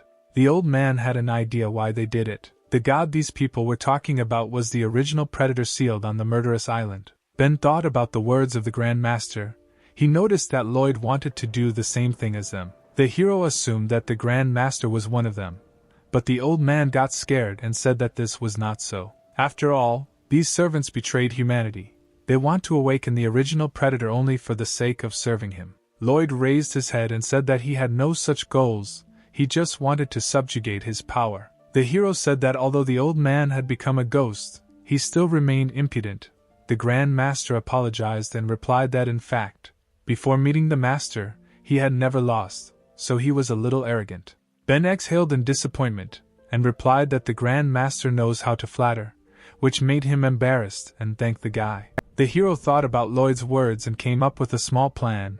The guy did not know how to expose his enemies. Therefore, he decided to wait until they appeared on their own, because the key to the resurrection of God was right in his chest. The hero went to his room, and a few hours later morning came, and it was time to get up. Queen Lisa began to wake up and felt that her neck hurt. It was very strange. Suddenly she heard a familiar voice coming from the street. This interested the girl very much. The queen got out of bed, got dressed and went out onto the balcony. She assumed that it was the hero who was training so early. Her assumptions were correct. Ben trained every day and now he was doing push-ups on one arm. The hero noticed the queen and thought that he had woken her. The girl replied that this was not so. Ben asked how the queen was feeling after Kathleen's healing. Lisa became embarrassed and replied that she felt much better. The guy noticed that the queen was blushing again, as she had been at their first meeting, and last night he had to take off all her clothes. The hero panicked that the girl had guessed everything. Ben was quite embarrassed and did not understand what to do, so the hero decided to defuse the atmosphere. But the queen was faster than the guy. She asked him if he had ever been to these parts. If he had never been here, then Lisa would be happy to show him the area during a walk. Ben was dumbfounded that the girl said what he himself wanted to suggest just now. The hero at first thought that Lisa had predicted his words. It seemed like a coincidence. However, if you think about it, her reaction to the appearance of Ben and Kathleen is sharply different from the others. It seems this is not accidental. The City of Knights is closed to information. Other people do not know about Ben, but Lisa casually called his name. Moreover, the disease disappeared overnight, and the queen did not have any special reaction to it. It seems that no matter what happens, she will not be surprised, as if all this has already happened for her. Although the hero knew that she had no evil intentions, he still could not figure out the queen. Meanwhile, at the gates of the fortress, one of the guards reported that someone was approaching the castle. It was Leo. He was chasing the predators that had escaped yesterday, and most likely was returning home victorious. The fortress guards admired their leader. They believed that the guy could be relied upon because he would fight to the end for his people. The leader of the swordsmen called his subordinate and asked why people were making so much noise on the street. Did they really decide to rejoice when they saw him? The guy looked at the crowd and replied that Her Majesty was walking with the guardians of Protoss. That's why everyone was making noise. Leo said that although Lisa's ideas differ from his ideas, she is honored in the city. The guy did not understand how she could walk with these guardians. Meanwhile, the lovely queen walked slowly through the streets of her city and waved to her subjects. All the guys in the crowd admired her beauty.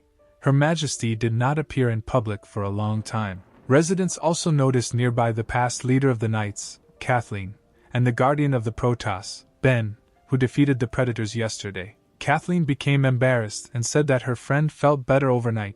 She knew it was thanks to the hero. Ben became worried and asked the paladin to speak in a whisper, because this is a medical secret that cannot be disclosed, but it can be heard. Queen Lisa grinned because she heard everything despite the guy's fears. Leader Leo was trembling with rage, but tried not to show it, veins showing on his face due to tension. He thought that the most respected ruler was just walking with a couple of guardians and laughing. It was a shame for the country of knights.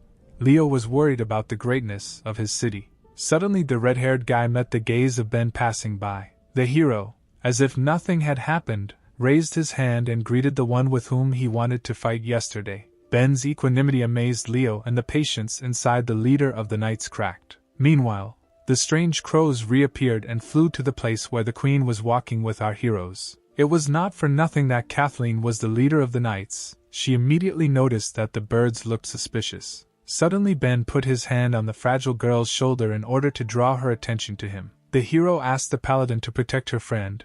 The guy said that he had been walking for so long just so that these crows would appear again.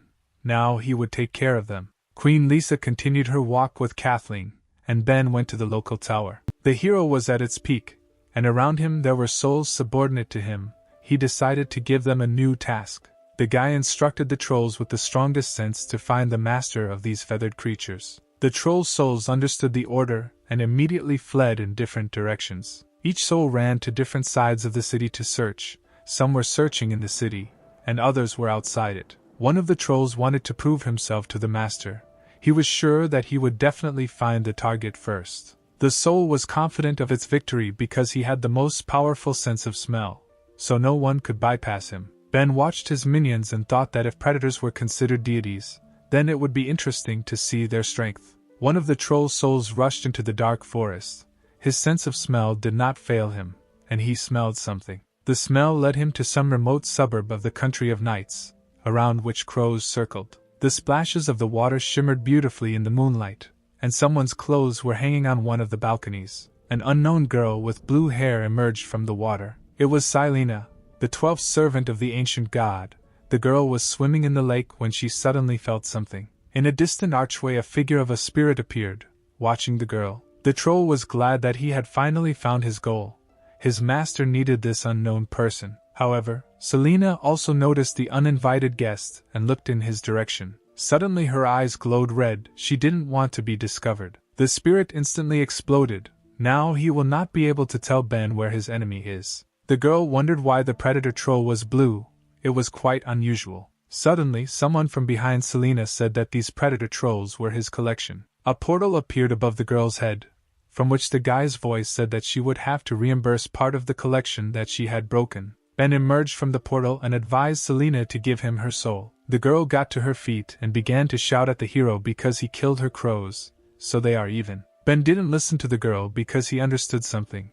The guy asked Selena if she had forgotten to get dressed. The girl was surprised. She expected that a fight would start now, and not a conversation about clothes. Selena seemed to begin to guess and looked at her chest. She remembered that she had just taken a shower. At this moment the girl blushed. Now she understood what clothes the hero was talking about. In her haste she forgot to get dressed. Selena quickly grabbed a towel that was hanging on the balcony in order to hide her charms from the guy. The girl was embarrassed and asked the hero to give her 5 minutes to get dressed, and then they could fight. But Ben insistently said that he would not let Selena get dressed, because viewers of the video would not appreciate it. The guy immediately rushed towards the girl. His speed, as always, was at the limit. Selena was amazed. Ben was next to her in a second and said that it seemed the girl didn't understand who he was, so he decided to introduce himself. The girl was outraged by the guy's impudence. She asked why he came. The hero replied that he wanted her to convey his message to all the employees.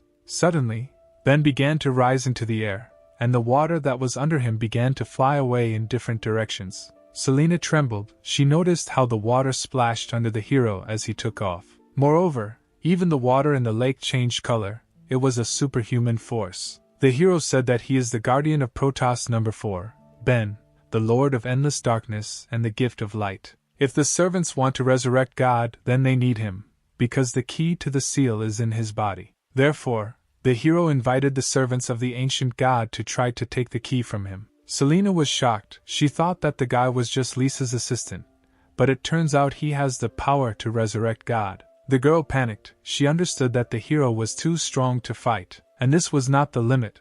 With every second Ben became stronger and stronger. Suddenly, the crows flew into the air. They also felt animal fear, feeling the strength of the hero. All the crows that were in this place flew away. They did not want to deal with such power. The girl was shocked that the crows, her close comrades, ran away at such a moment. She understood that she was left alone. Selena exhaled. The girl thought that there was nothing to be surprised about because survival, the main animal instinct. In their place the girl would have run away even faster. Suddenly the hero interrupted Selena's thoughts. He kicked the air and walked on it as if on solid ground. Selena looked at the guy's power and trembled. She realized that the key to the resurrection of God was in front of her, but her strength was not enough to resist. Ben told the girl that he was expecting God's punishment, which was promised to him, but it did not happen. Apparently God abandoned Selena. The girl only exhaled in disappointment, realizing that she could not cope with the hero. Ben said that he was new to the land of knights, but he was already fed up with the mess that was going on here. Lisa, the knights, the Protoss court, it looks like these three are having a serious confrontation. This is clearly the work of those serving the god. The hero asked why they needed all this unrest in the country of knights, because their goal was to resurrect the original predator, who was locked on a murderous island. Selena was shocked to learn that the hero knew about the murderous island. Those serving God would never reveal this secret. Ben asked the girl what she was thinking about.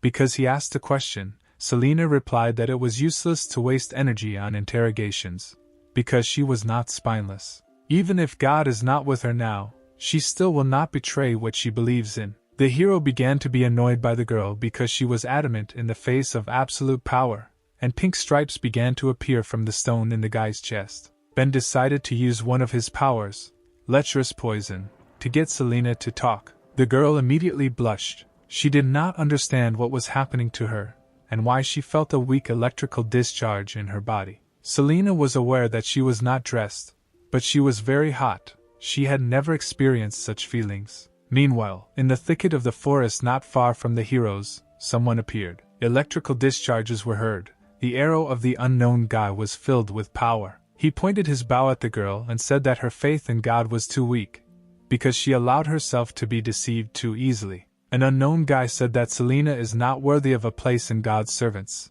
so he excludes her. The sound of a bow was fired, and a lightning-fast arrow rushed towards our heroes. The shot flew past Ben and headed straight for the defenseless girl's face. She barely had time to notice the arrowhead in front of her face when it suddenly stopped. Ben held the arrow with his hand and said that Selena's comrades were not happy about their heart-to-heart conversations. At that moment the girl realized that if the hero had not stopped the arrow, she would already be in the next world. The guy, with a slight movement of his hand, broke the deadly arrow filled with electric current. A portal appeared behind the hero, from which a man was emerging.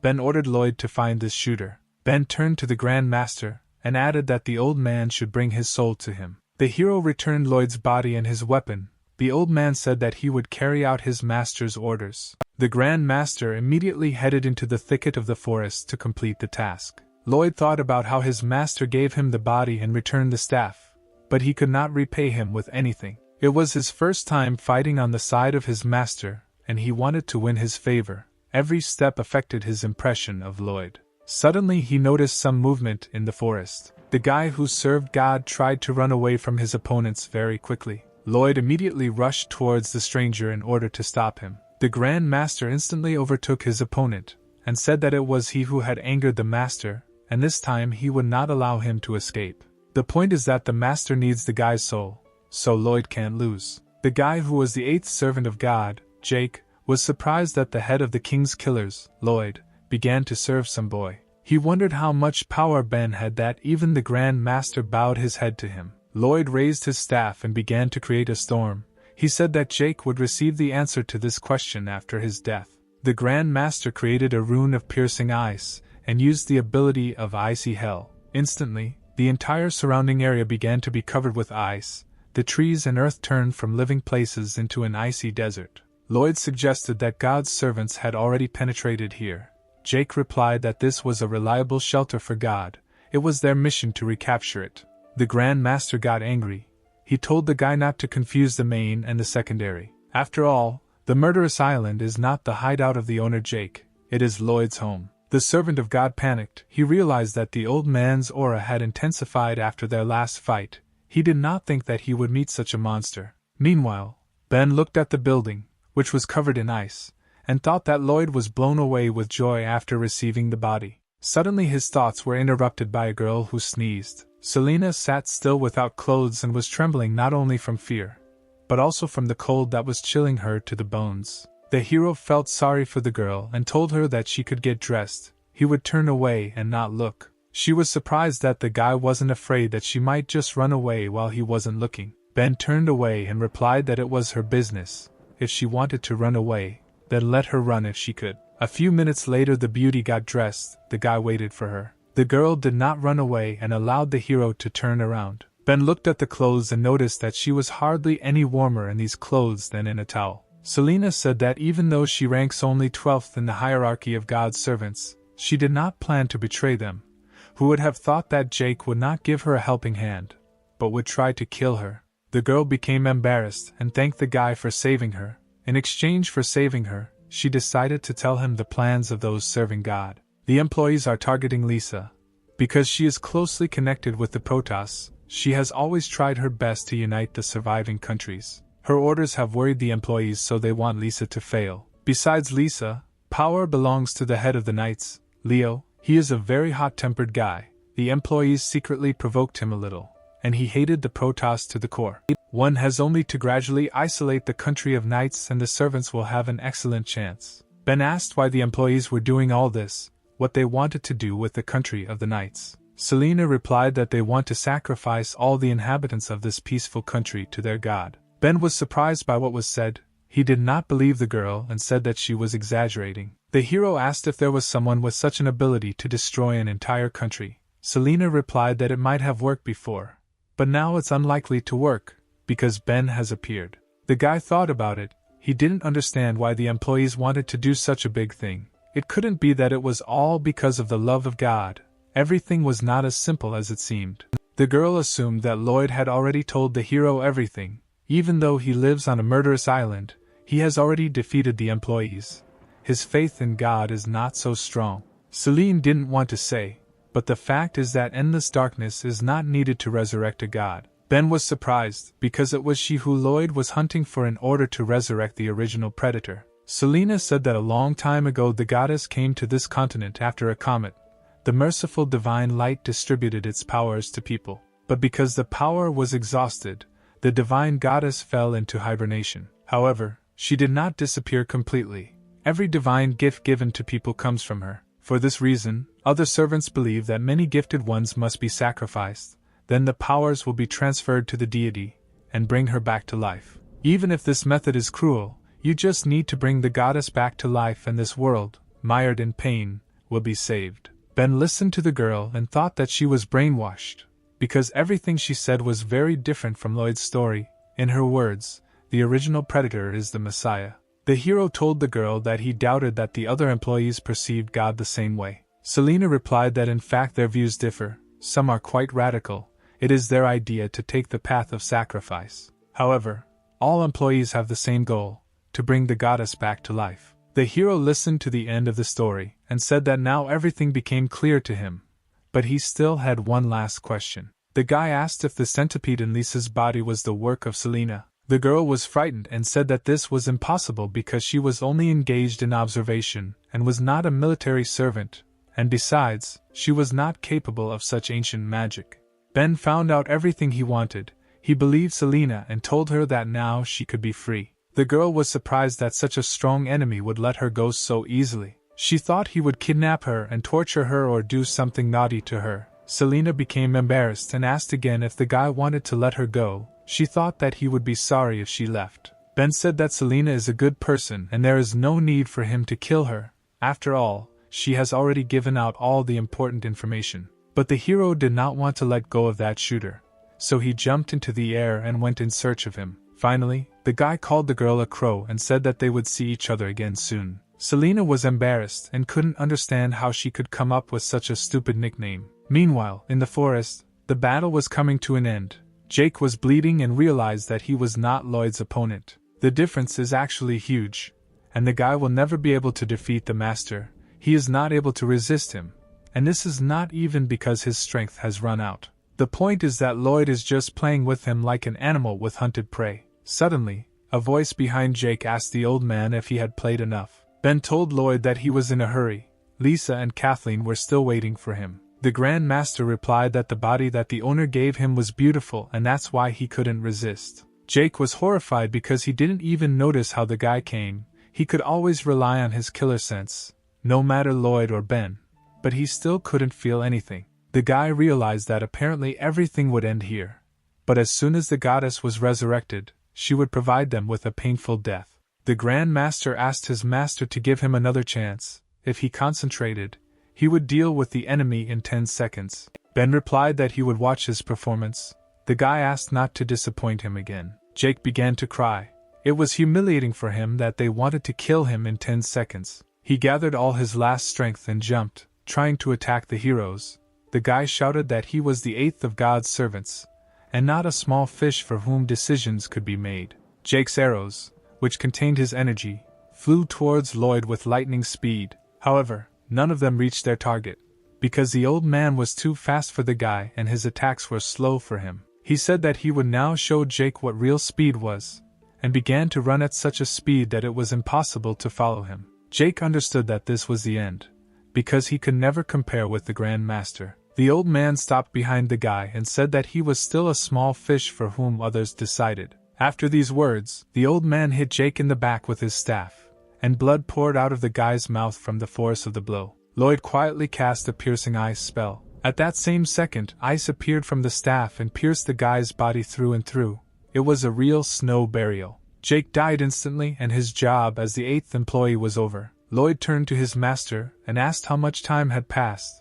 Ben replied that 8 seconds had passed. The Grand Master said that if he gets used to this body, he will certainly become faster. The hero said that such a time suits him. He also noticed that this employee can kill from a distance. His ghost will be very useful. Ben used the 10,000 souls technique and ordered Jake's soul to appear in this world. A few seconds later, the guy's soul had already appeared and greeted the Lord of 10,000 souls. Ben told Jake that he was going to eradicate the servants of God on the murderous island, and he would need the guy's help. Jake replied that he would serve his master like a faithful dog. Meanwhile, in the sea far from the land of the knights, a small sailing ship slowly sailed towards nowhere. Sweet Selina was thinking how she could return with a report in such an absurd situation. On the one hand they serve God, and on the other this guy. Although he saw the girl in the bathroom, he still stopped Jake's arrow and saved her.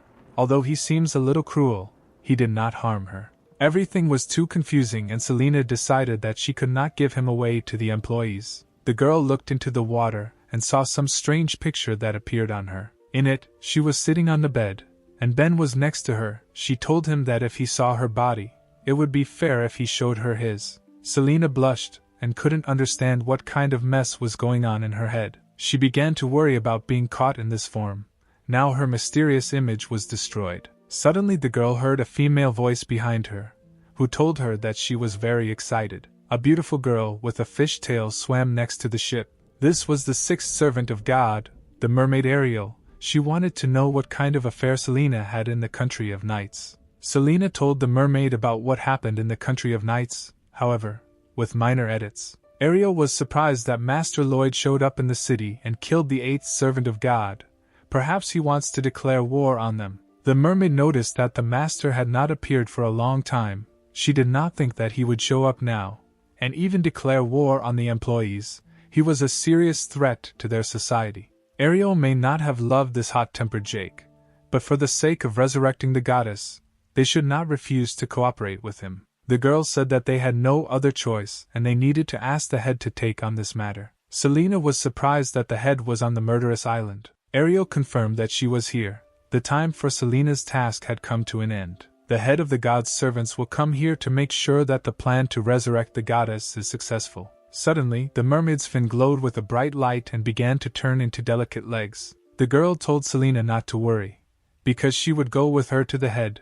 In front of her she would not blame her. Selina was a little scared, but agreed to go to their head. She wanted to have the same enthusiasm as Ariel. The entrance to the chapter was guarded by 2 girls in provocative outfits, with bunny ears on their heads. Ariel said that they have important information for the head of the servants of God, so they want to see it. The bunny girl replied that now their leader is resting, so let them come tomorrow. The mermaid got angry and said that the girl was just her servant and did not dare talk to her like that. She asked if she would accept responsibility for the delay in the resurrection of the god. The girl replied that her duties included taking care of the head and nothing more. She had nothing to do with other matters. Suddenly a voice from the building told the girls not to be smart, but to let the guests in. Approaching the gate, Selina began to get nervous. She felt strange. Her heart was beating very quickly, and her hands were shaking. Having overcome their fear, The girls opened the gate and entered the huge hall. At that moment, Selena saw a picture that immediately made her blush. In front of her were various women in provocative outfits,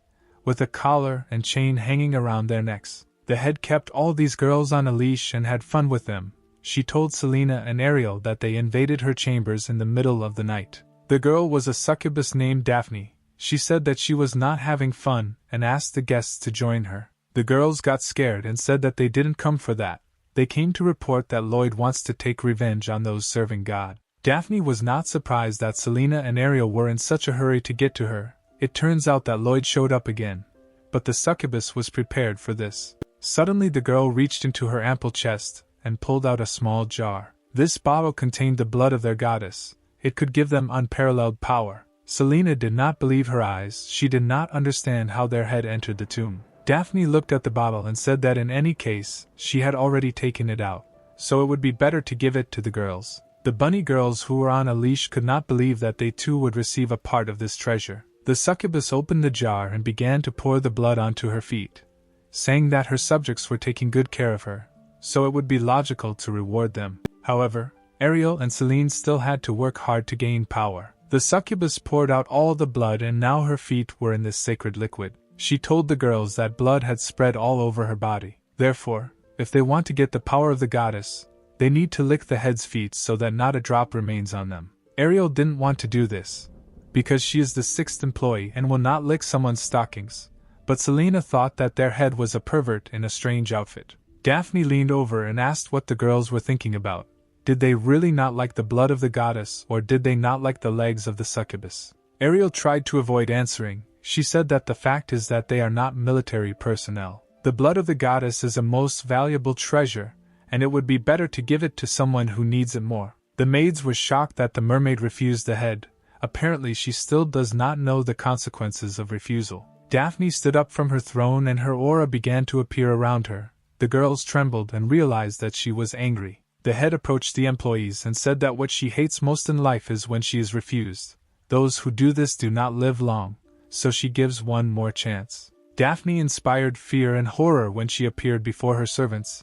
It was not for nothing that she was the head of the servants of God. The girls immediately felt this aura on themselves and trembled. They fell to their knees in front of Daphne and said that they would lick the blood to the last drop. Their eyes were pink. It seemed that the succubus was controlling their minds. Daphne pulled on her chain and said that if they did not obey, she would hurt them. She still had a lot of the goddess's blood in stock. She also added that the girls should not be afraid of Lloyd because there is still no person in the world who is capable of defeating a succubus. Meanwhile, in the queen's castle, the clock indicated that night was already falling. She drank aromatic coffee and said that the time had come. Ben should return at this moment, which means that she needs to look more natural. At that same second, the door to the queen's room opened and the hero entered. The girl pretended to be surprised by the guy's return, but Ben didn't expect that Lisa was still awake so late. The queen became embarrassed and replied that she was hungry, so she prepared a night snack, just as she was about to eat. Ben told Lisa that snacking at night was bad for her. A girl with her body shouldn't eat at night. Suddenly the hero fell silent when he saw that same snack. Saliva immediately flowed from his mouth. He was surprised by such a snack. There were different types of dishes on the table, ranging from hamburgers to baked trout. The girl said that her illness had subsided and her appetite suddenly woke up, but it seems that she slightly overdid it with the quantity. Lisa smiled sweetly and asked the guy to accompany her because she couldn't handle such a table on her own. Ben blushed a little and agreed. To be honest, he was a little hungry too. Our heroes sat down to dinner. All the food was simply wonderful and soon they emptied all the plates. Ben praised the dishes that the girl prepared. They were exactly the way he likes them. The girl said that she cooked it at home and didn't think he would like it. However, it was a lie. She panicked because she had prepared a whole table of what the hero likes. She knew she had screwed up, but it was still normal to be a little nervous on her first romantic dinner with a man. Suddenly the hero asked the girl if she was a telepath. The queen was surprised by such a question. Ben said that he guessed that Lisa had set this table for him, and she knew when he would return.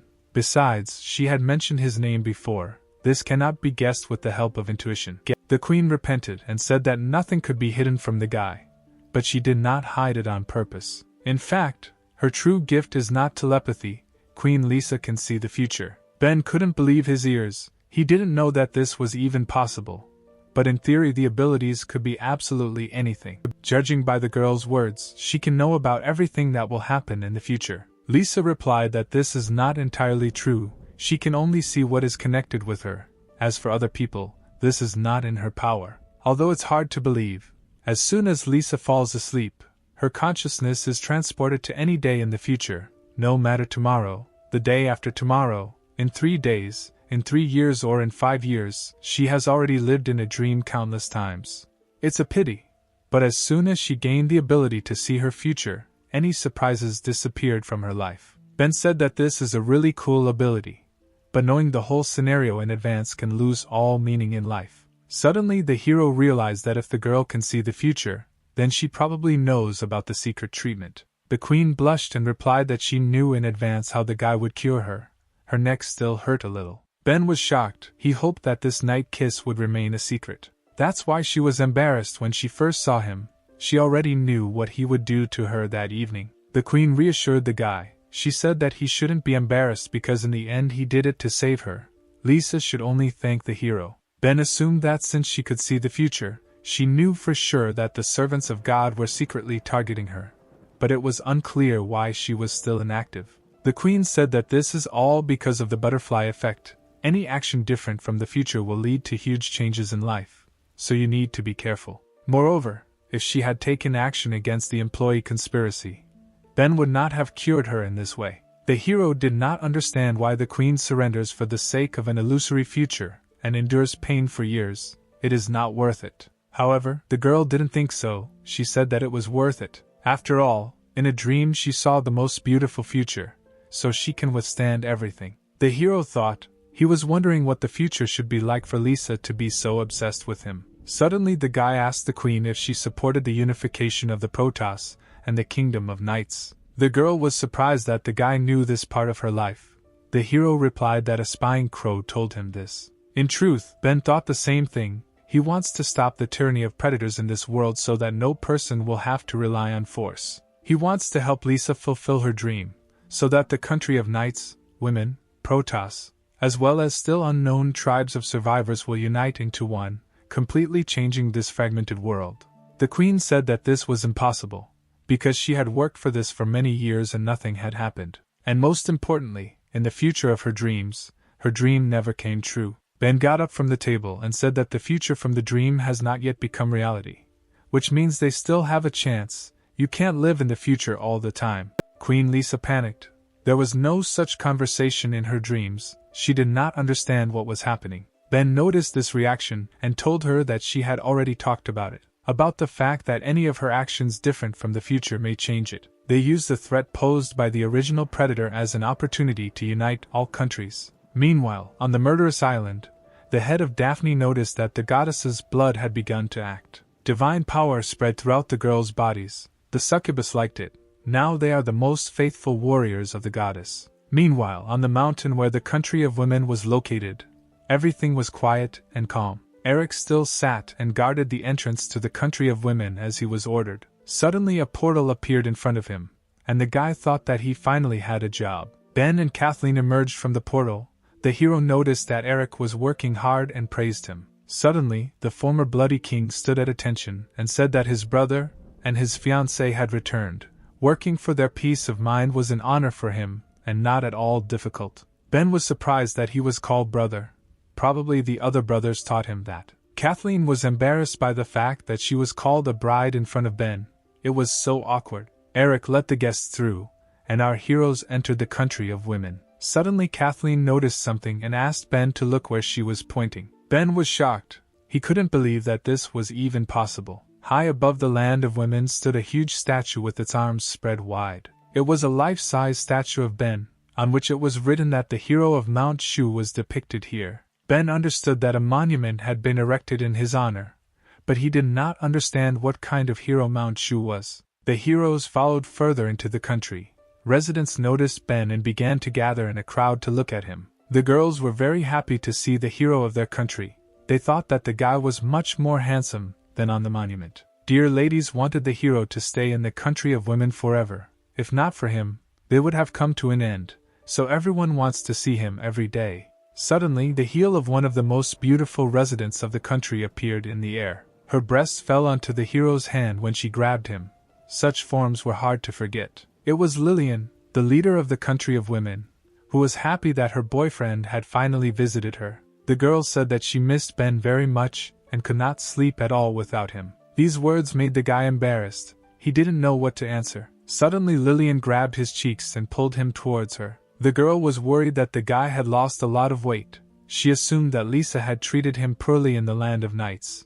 So she wanted Ben to follow her, and she would help him relax. Kathleen was indignant at her rival's words. She said that the queen treated him well and the paladin would not allow anyone to offend him. Lillian smiled and said that the paladin was very excited. Apparently it was because he came to her, and the girl was jealous. Kathleen got embarrassed and said that she didn't need to be jealous because Ben came home with her, and that meant a lot. Ben wanted to stop these quarrels and told the girls not to fight, because he came here on business. After some time, our heroes came to the residence of the head of the country of women. Ben told his plan. After all, he is the original predator. This is a huge threat. If he comes to life, it's hard to even imagine the consequences. Lillian melted in the hero's arms and said that if this is Ben's demand, then she agrees to everything. However, Betty said that if you think about it logically, they are not in a position to accept his offer, since they just finished the war with Lloyd and are not in a position to fight again. And the path from here to the murderous island was not close. If the country of women was suddenly attacked, they would find themselves in a stalemate. Ben said that Betty's concerns were justified, so before coming here he came up with a solution to this issue. The hero decided to make a portal between the three states. At the same time, far to the east in the land of nights, a portal appeared that frightened the inhabitants. They were afraid that they did not understand where this portal led. Someone said that this portal leads to a harem, and someone thought that this portal leads to a predator's nest, and that a myriad of creatures are about to pour in and take over the city. Leo looked at the structure and was afraid. He understood that it was a large portal. He assumed that its owner was planning to capture the city. The guy didn't care who did it. This thing still threatens the country of the knights, and therefore he could not allow it to exist. Leo began to concentrate his energy, and flames flew from his body in all directions. He wanted to destroy this thing at any cost using his power. However, the queen appeared behind him and ordered him to stop. The girl explained that Ben specifically installed this in the country of women, knights and Protoss. This is a permanent portal that connects the three states. The hero installed it with the help of the gift of light and his own strength. There is no doubt that it will work properly. The portal can also strengthen the connection between the three states by constantly providing them with economic benefits and resources. These doors will lead the country of knights out of a hopeless situation. It was hope for a better life. Therefore, the queen said that Leo has no right to destroy this building. However, the guy did not agree. He said that Lisa wears rose-colored glasses. Through this portal you can not only deliver resources, but also try to capture them. There is a high wall and well-trained warriors around the country of knights. There is no need to bow your head to strangers. Leo can also provide everyone with a peaceful and happy life. Leo said that he was the head of a squad of knights and his duty was to protect the city, and this portal was a time bomb. So the guy channeled his fire power into the portal, and said that he couldn't allow something like that to exist in the city. The portal connecting the three states caught fire from the knight's power. Leo smiled.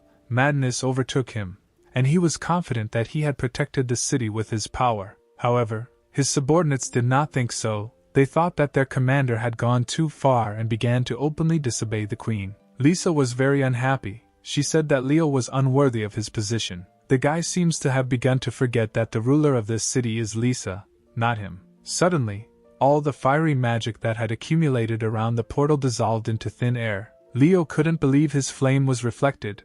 He thought it was Lisa's doing. However, it was not the queen, but one of her subjects, a mysterious girl in a black robe and with a beautiful figure. It was the leader of the Society of Magicians, Miranda, who said that Her Majesty knew in advance that the guy would cause trouble, so she secretly instructed them to guard the gate. The girl noticed that the guy violated the sacred order of the Royal Majesty, and also tried in vain to destroy the gates of the country of knights. After all these actions, the magician was sure that Leo had already earned the death penalty. Leo looked at the girl with contempt, because he knew that all the magicians had been expelled from the city and did not understand how they ended up here. The girls replied that it was just for show, because Her Majesty would not oppress others.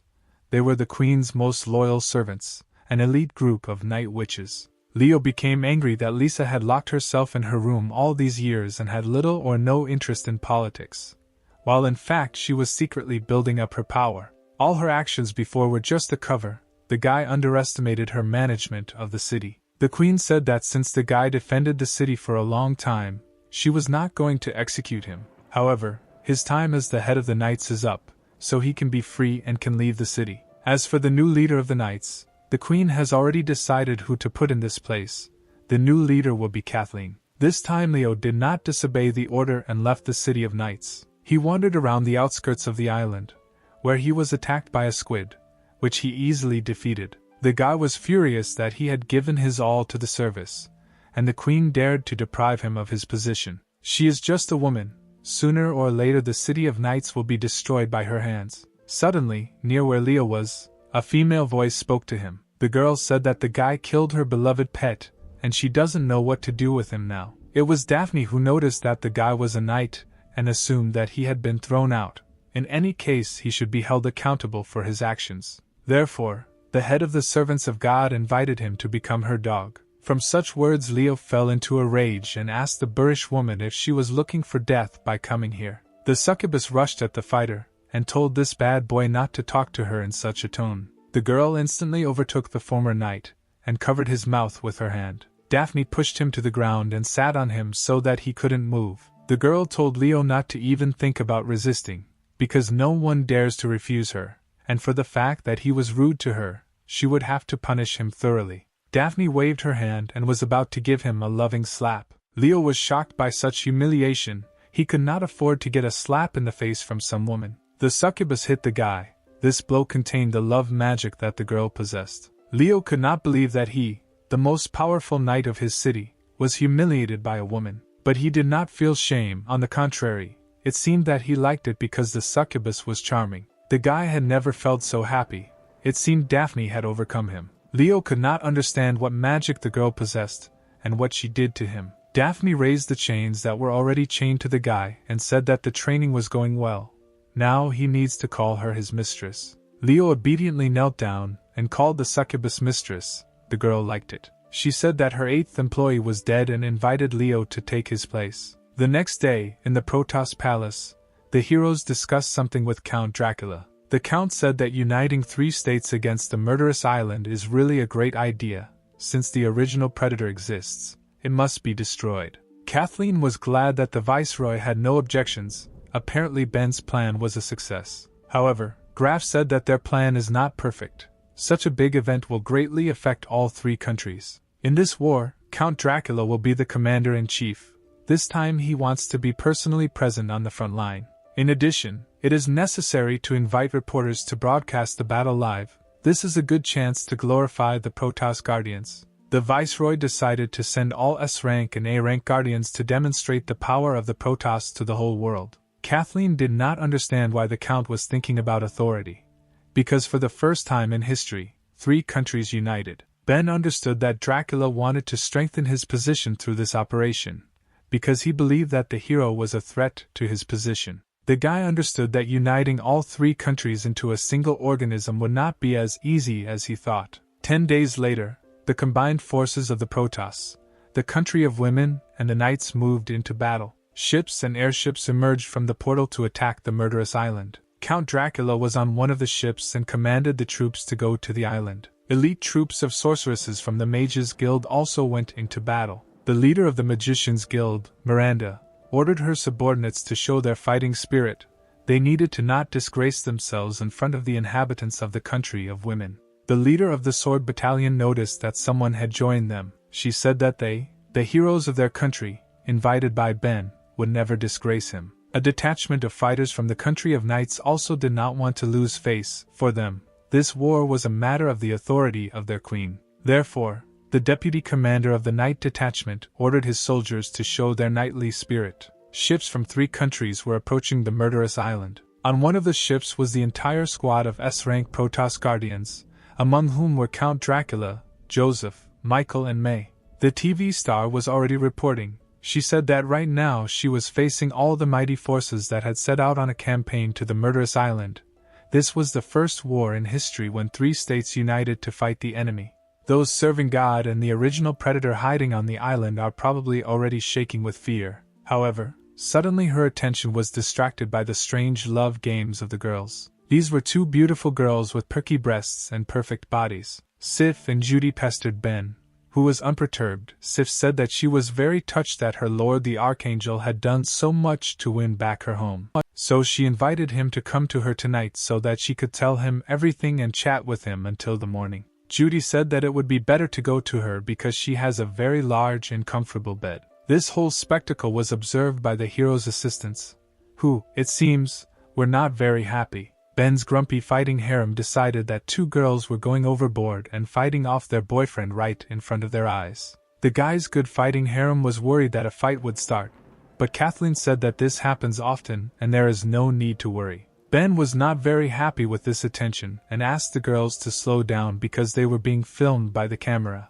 The reporters really decided to film the piquant scene, and at that moment they realized that they had been noticed. The cameraman hinted that if they showed this, it could affect the image of the Protoss, but the girls said that it doesn't matter because they are filming live. Meanwhile, in the palace on the murderous island, the fighters felt threatened. Daphne said that there were a lot of bugs heading towards them right now, so it was time to turn them into food for the gods. The ships had almost reached the shore, encountering no obstacles on their way. Suddenly one of the sailors shouted for everyone to get ready because there was something under the water. The water around the ships turned into whirlpools and something was rising from the depths towards the ships. Suddenly, huge tentacles emerged from the water. They were larger than ships. The tentacles lifted one of the ships into the air, and the monster's voice said that the pathetic people were trying in vain to stop the coming of God. The demonic predator, the king of the octopuses from the depths, said that everyone who swam here has only one end. This is death. At that moment, one of the sorceresses began to cast some spell from her book. After reading the spell, huge Halloween pumpkins flew towards the octopus. The octopus was surprised by the attack. He did not believe that any pumpkins could stop him. However, these were not ordinary pumpkins, but real bombs that exploded as soon as they hit the octopus. After the explosion, the predator could no longer say anything because he died at that very second. The sorceress said that the predator was too arrogant for the demonic level, and losing to him would be a real shame. Mary was surprised at the strength of the sorceresses. She did not think that Lisa was hiding such powerful trump cards up her sleeve. The predators were not going to stop and other tentacles flew out of the water towards the girls. One of the sorceresses managed to dodge. She realized that there was another predator in the water. Suddenly she realized what kind of attack it was. She prayed that it wasn't what she thought it was. She looked at the tentacles that wrapped around her friend and realized that this was the same legendary attack. These were the legendary tentacles that wrapped themselves around the girl and climbed into her most secluded places. A voice from under the water told the girls to stop resisting and trying to get out. It was a demonic predator, the king of mermaids from the depths, who said that the bodies of young girls are extraordinary and taste very tender. However, suddenly a strange snow appeared out of nowhere, which surprised the monster. The predator was instantly covered in ice, and one of the Protoss defenders stood on the water. Daniel said that the monster should be ashamed of such a disgusting reception. Even death would not atone for his sins. The hero's mother rejoiced at her son's victory. She supported him with all her might. At the same second, another fighter jumped from the ship, who did not want to lag behind his comrades. Adam didn't want Daniel to take all the credit, so he decided that the final blow would be his. The guy hit the predator with his powerful fire strike. From the combination of ice and fire, the predator's body burst and fell apart into many small parts. Jason smiled and noticed that his student talked a lot. If he had not met such a cool mentor like him, he would definitely have died. Our heroes passed all the obstacles and arrived on the murderous island. Count Dracula asked that his order be conveyed to everyone. He ordered the destruction of all those serving God on the island. Protoss fighters descended onto the shore. The Count wanted them to raze this island to the ground. Adam was looking for opponents along the alleys of an abandoned city, when suddenly he noticed a strange picture. The guys couldn't believe their eyes. It was the first time they had seen such a large size. In front of him stood a squad of giant bunny girls who noticed that guys were like little ants to them. They could be crushed with one hand. One of the knights said that they should not be fooled by big breasts, Everyone on this island is dangerous. Therefore, as a knight, he decided to find out what the catch was and rushed to attack the tempting enemy first. Adam was surprised by the guy's determination. Like a true knight, he decided to sacrifice himself without hesitation. The brave guy flew straight towards the meeting of two huge, beautiful mountains. The knight realized that he was too close to them. If you look from this angle, he understood that he could not stand it. The brave warrior landed right between two bunny balls. One could only dream of this. Such impressions made the knight's nose bleed. The knight asked his brothers to save him quickly, otherwise he would die from blood loss. His comrades were disappointed in him. Adam wanted to forget everything he had said about this guy before. The girl said that the advanced warrior really liked it here and she asked if other guys wanted to try the same. After all, they were their guests. The head of the employees, Daphne, ordered to take good care of them. The girls offered to take advantage of their generosity and experience it. Suddenly one of the bunnies leaned over to the heroes and said that a wave of sweetness would now cover them. The girls' breasts were getting closer and faster to the knights. Adam thought that this was some kind of sex manipulation. At the same second, there was a roar from a powerful blow in the place where the knights stood. The girl crushed them with her chest. It seemed like there was nothing left of them. Her friends praised her. They suggested that the guys had turned into cutlets. The blonde stood up and said that these guys are just trash. Who you really should be afraid of are the S-rank guardians. Suddenly a voice was heard from the mass grave, asking who the girl called trash. The bunny was surprised that there was a fish that managed to escape and survive. The pile of corpses became red hot, and from under it the guy ordered his raging flame of a true dragon to open fire. At that moment, the huge depraved girls were pierced by a stream of flame, which destroyed two of the offenders at once. The last surviving girl was scared. Apparently among the ants there was a strong S-rank fighter. Adam broke out of the ambush and headed towards his last enemy. The guy said that the girl got scared too early because he is only a rank and there are many fighters much stronger than him. The girl tried to seduce him by telling him not to be angry. She can put out his flame, he just needs to sit on her, and she will do everything for him. However, Adam did not succumb to provocation and punched the girl in the face. The bunny was lying on the ground in a depraved position, but Adam said that he would hit her again, and it didn't matter how she lay. After all, before arriving here, he made a promise to himself that after completing the task he would immediately confess to one girl. The bunnies can't seduce the hot guy, all because he was already in love. Suddenly he heard next to him the sound of a red-hot flame cutting the ground. The stranger approached the guy and said that his opponent had little strength, but Adam had the same power of fire as he did. Leo noticed that the guy was from Protoss. He said that what he hated most was their belief in their own uniqueness, and love of poking their nose into other people's affairs. Since Adam had encountered him, he would have to die. The fiery guy replied that Leo speaks too pretentiously. The main thing is that he does not ask for mercy later like these bunny girls. Meanwhile, in another part of the island, the knights' airships were already above the temple. A detachment of fighters landed right in the rear of the murderous island. But suddenly someone attacked them and pierced a couple of fighters through. They died instantly. The detachment commander was dumbfounded that enemies could fight in the sky. Celine said that reaching the rear of the murderous island from the air was a crazy idea. The knights dangling in the air could not offer resistance, and became just targets. The girl who controls the crows said that here will be the grave of all these soldiers. The servant of God commanded her subordinate pets to create a real hurricane of crows. There were too many crows.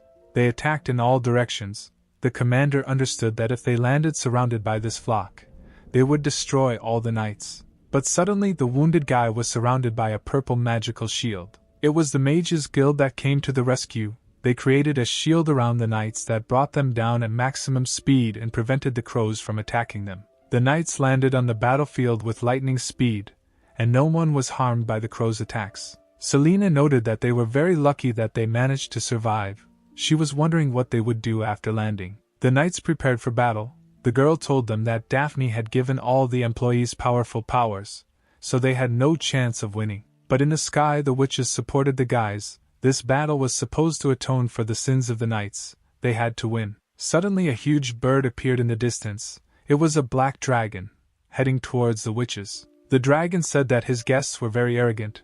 They created such a mess in his domain, and didn't even say hello. It was the 10th servant, the dragon knight Evan. In the sky above the murderous island, the last word was always his. He had a strange expression on his face. The guy said that he wanted to play with the little flying witches. The head of the Mages Guild immediately felt the enormous power that the dragon radiated. It could not be compared with the monsters from the sea. But what happened to his body anyway? It seemed to be growing out of a dragon. But the main question was why he didn't open his eyes. Was he really looking down on the girls? Meanwhile, in another part of the island, a detachment of fighters was finishing disembarking from the ship. Count Dracula finally came to Ben to give him an assignment. He told the guy not to rush to go ashore, because he had a more important task, namely, protecting the rear of the Allied armies. They made a long journey here for the sake of battle. The port is their rear. It is the last hope of the Allied forces. So the Count is forced to give this task to the most reliable person. Ben replied that this is a good reason for him not to refuse. But this is not the Viceroy's real plan. He just wants the hero to sit here modestly and not take all the attention to himself. Dracula coughed and replied that he had never even thought of such a thing, but that was exactly what he was counting on. The governor called reporters to him. He ordered them to follow him and not miss this exciting battle. This war was extremely important for Count Dracula. He needed to restore his reputation in front of the whole world. While the battle was going on the front line, Ben and Lisa sat on the ship and guarded the shore. The girl asked the hero why he so easily agreed with Dracula's plan. The hero replied that he had no choice, because the Count is the head of the United Troops and he must think about the general situation and maintain the authority of the head of the troops. But the most important thing is that the governor's words made sense. If their rear was unexpectedly attacked, their troops would be unable to attack or retreat. However, the Queen noticed that the governor had invited reporters with him. It seems that he was not particularly worried about the war. He wants to strengthen his authority. But knowing his mentality, something bad will most likely happen. Ben said that he had thought about it too, but what he was concerned about now was not Dracula's power, because he wanted immediate results. The hero was worried that they knew nothing about the employees except for the Crow and Jake. If Dracula underestimated the enemy, he would pay for it. Lisa said that the Count is leading the United Troops. While the process is broadcast, people all over the world are watching him. He must under no circumstances allow problems to arise. As soon as Dracula loses, the United Troops will immediately be defeated. Ben opened the portal and advised the girl not to worry, because the hero understands the importance of the governor. For the sake of the United Troops, he would never allow him to lose. 2 dolls with human souls emerged from the portal, the head of the Emperor's assassins, Lloyd, and the 8th employee, Jake. Ben gave orders to the employees. Lloyd should accompany the Viceroy and help when necessary. And Jake, as a long-range assassin with good eyesight, should go to the top of the mast and observe what is happening on the island and keep the hero informed of events. Since Dracula does not want the hero to interfere, he will send someone else, so he will not violate the order. At this moment, Lisa was surprised. This was different from her predictions, and such moments began to become more numerous. She wanted to know what awaited them during the war. Meanwhile, the Count and reporters entered the center of the murderous island and began searching for opponents. The operator said that he already regretted taking on this job. It was too dangerous here. Predators could jump out at any time. But the TV star reassured him and said that there was nothing to be afraid of. She believed that there was no safer place in this world than next to Count Dracula. The girl advised me to look at the Count's aura. No predator would come close to such terrifying power. Suddenly, May, who accompanied the Viceroy, said that she felt something. The Count confirmed the girl's words. Unknown fighters stood in front of him. The Count had long felt a strong smell of blood somewhere here. One of the fighters was a lovely, charming girl, the 5th employee. She said that they had just made a bet to see who could bring Dracula's head. The 7th servant, the divine child, said that although he was young, he turned out to be so strong that the world of magic rejected him. He was a genius that could not be found again. The 9th servant of God, the slayer of gods, said that he draws a sword faster than lightning and can cut a dragon flying in the heights in one fell swoop. The 10th employee, the heavyweight boxer king, said that he was also endowed with superhuman strength, and his power shook the earth and destroyed mountains. The cute fox told the Count that he can choose the one he likes best, and at whose hands he wants to die, because they don't want to offend him. Dracula calmly asked if they were trying in vain to resurrect the original predator. The 9th was surprised that the governor was aware of their plans, even about the deity. The Count was aware, The guy confirmed that they serve God. Suddenly Dracula appeared behind the guy and said that he would finish them all off. The guy was scared when he saw such speed. He did not even notice how the governor was behind him. Dracula hit 9 with his hand, and from such power he instantly flew to the side. The guy's arm was torn off from the force of the blow. He slammed into the wall and died instantly. The fox girl did not understand what happened. She assumed that the guy was not given the power of God. Or, the girl suggested that perhaps this bat was much stronger than she imagined. Count Dracula said that they do not need to attack one at a time. He came here in order to completely destroy those who serve God, so they can attack all together. The governor added that it was good that he found them all together. He would not have to look for them one by one throughout the city. The 10th shouted that the count was rejoicing early. The last fighter was killed by inattention. This will not happen to them. He swung his fist trying to attack the governor, and said that he would deal with him with one blow. The fighter's fist increased in size, but Dracula calmly stopped it with one movement of his hand. The governor told the warrior that he didn't need to talk so much. If he wanted to fight, then let him fight. After these words, the count jerked his hand and instantly tore off the fighter's hand. The girl was scared. She thought that Dracula was crazy. He was cruel in battle and did not look like the usual guardians of the Protoss. The little boy realized that he would not fight the governor because there was an abyss between their levels. He realized that the best solution would be to run away and let the head of the employees deal with this guy. After these words, a divine circle appeared around the guy, which began to gather an aura around him. A pillar of light appeared from the circle and began to instantly move one of the employees. He was glad that he had successfully retreated. There was very powerful protection on the border of this pillar of light. The guy believed that he was safe. The count noticed this and said that no one leaves the battlefield without his permission. He raised his hand and bit the finger, from which blood flowed. After that, he waved his hand and created a bloody blade that flew towards the guy. However, the kid was not afraid because he created a pillar of elevation just against such situations. The thickness of the barrier is comparable to the golden body of a kunai master. Unfortunately for him, this was no barrier to the count's blade.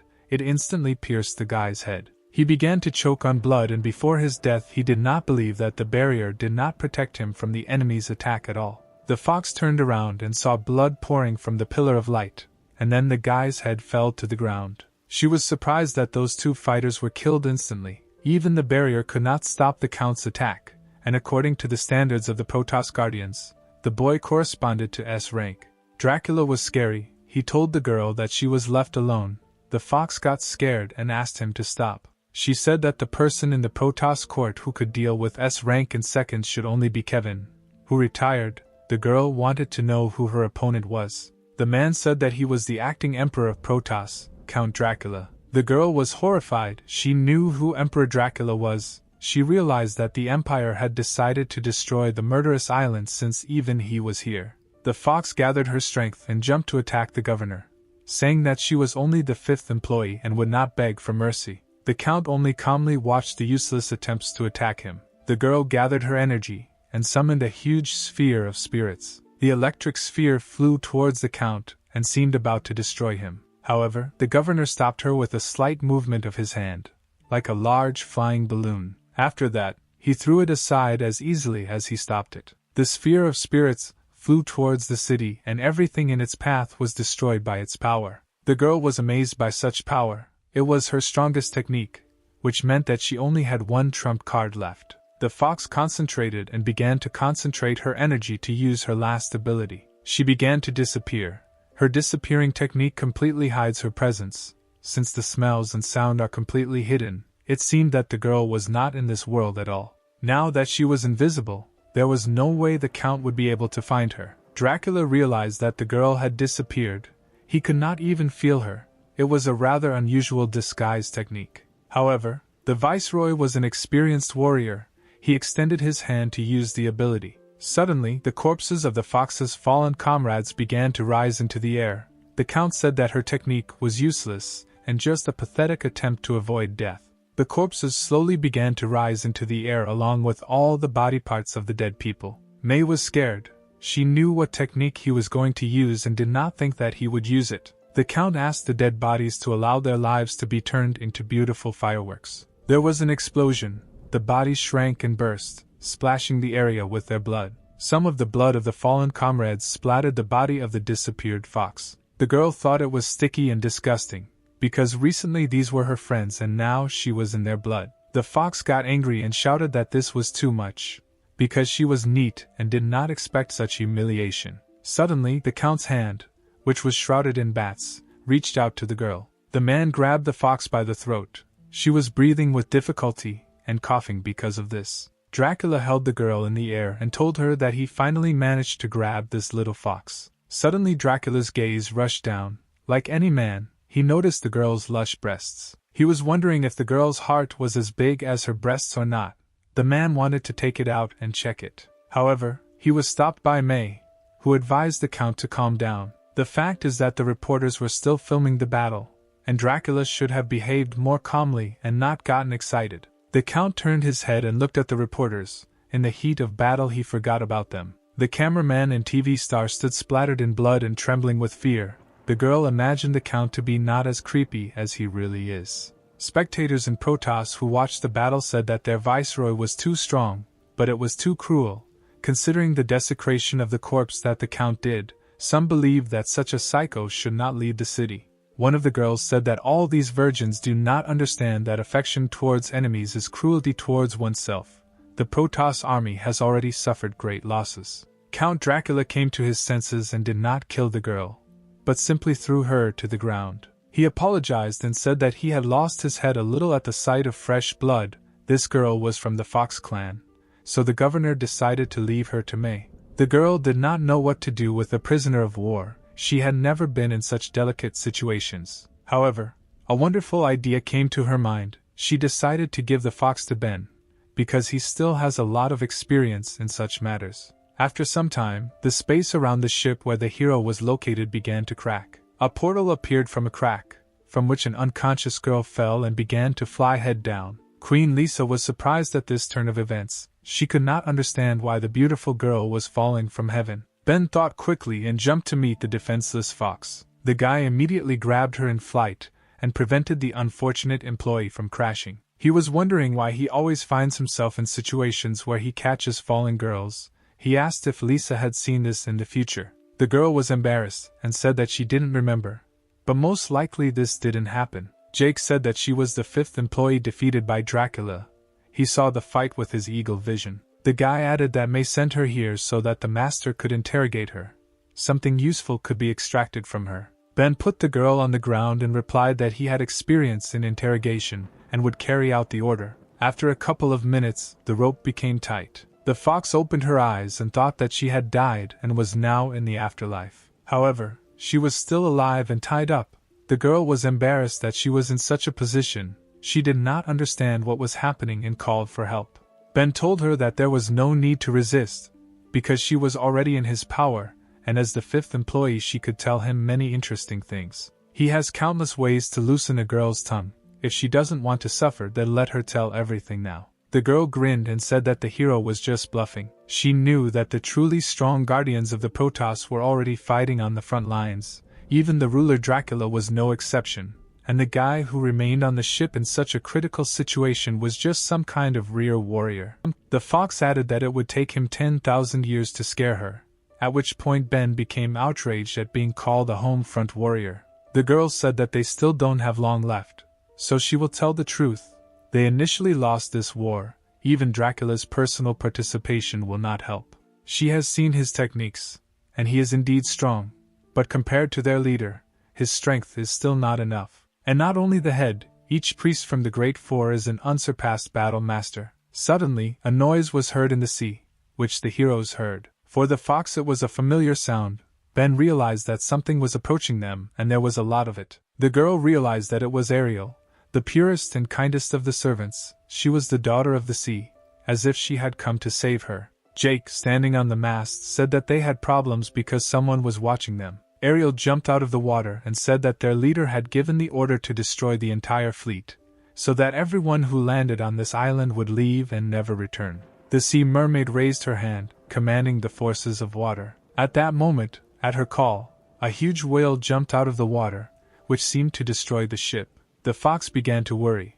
Because she was also on the ship, did the girl really want her friend to die? Ben went towards the offender, and said that her friend seemed to be out of her mind. The fox thought that the hero wants to die.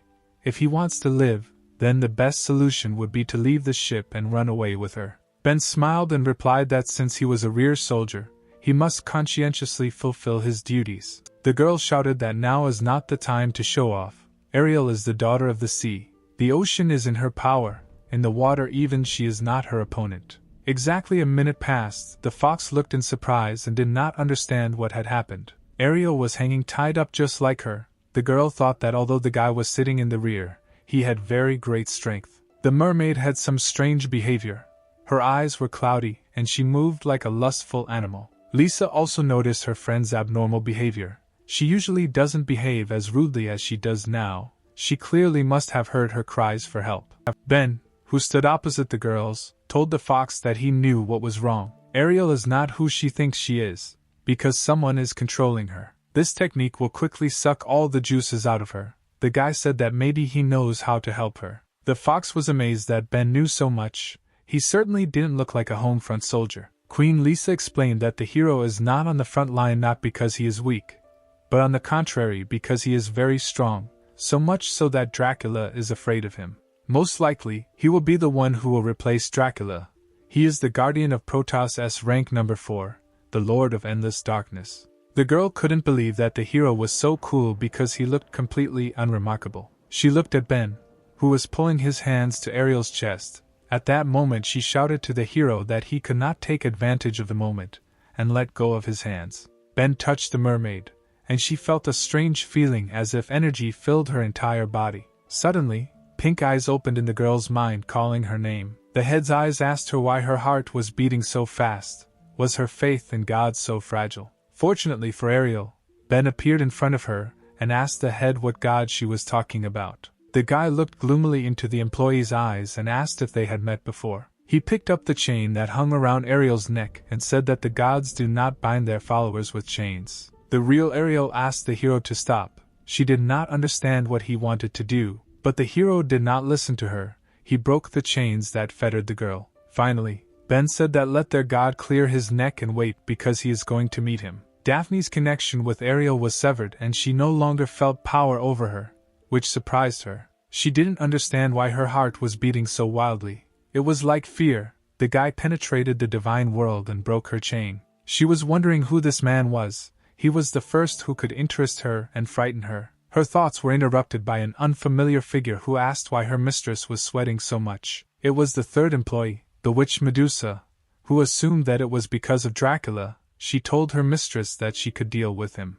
Another unknown guest hit the ground with his staff and said that it looked like someone was running ahead. The fourth of the servants, the messenger of death, Caesar, wanted Dracula to be given to him.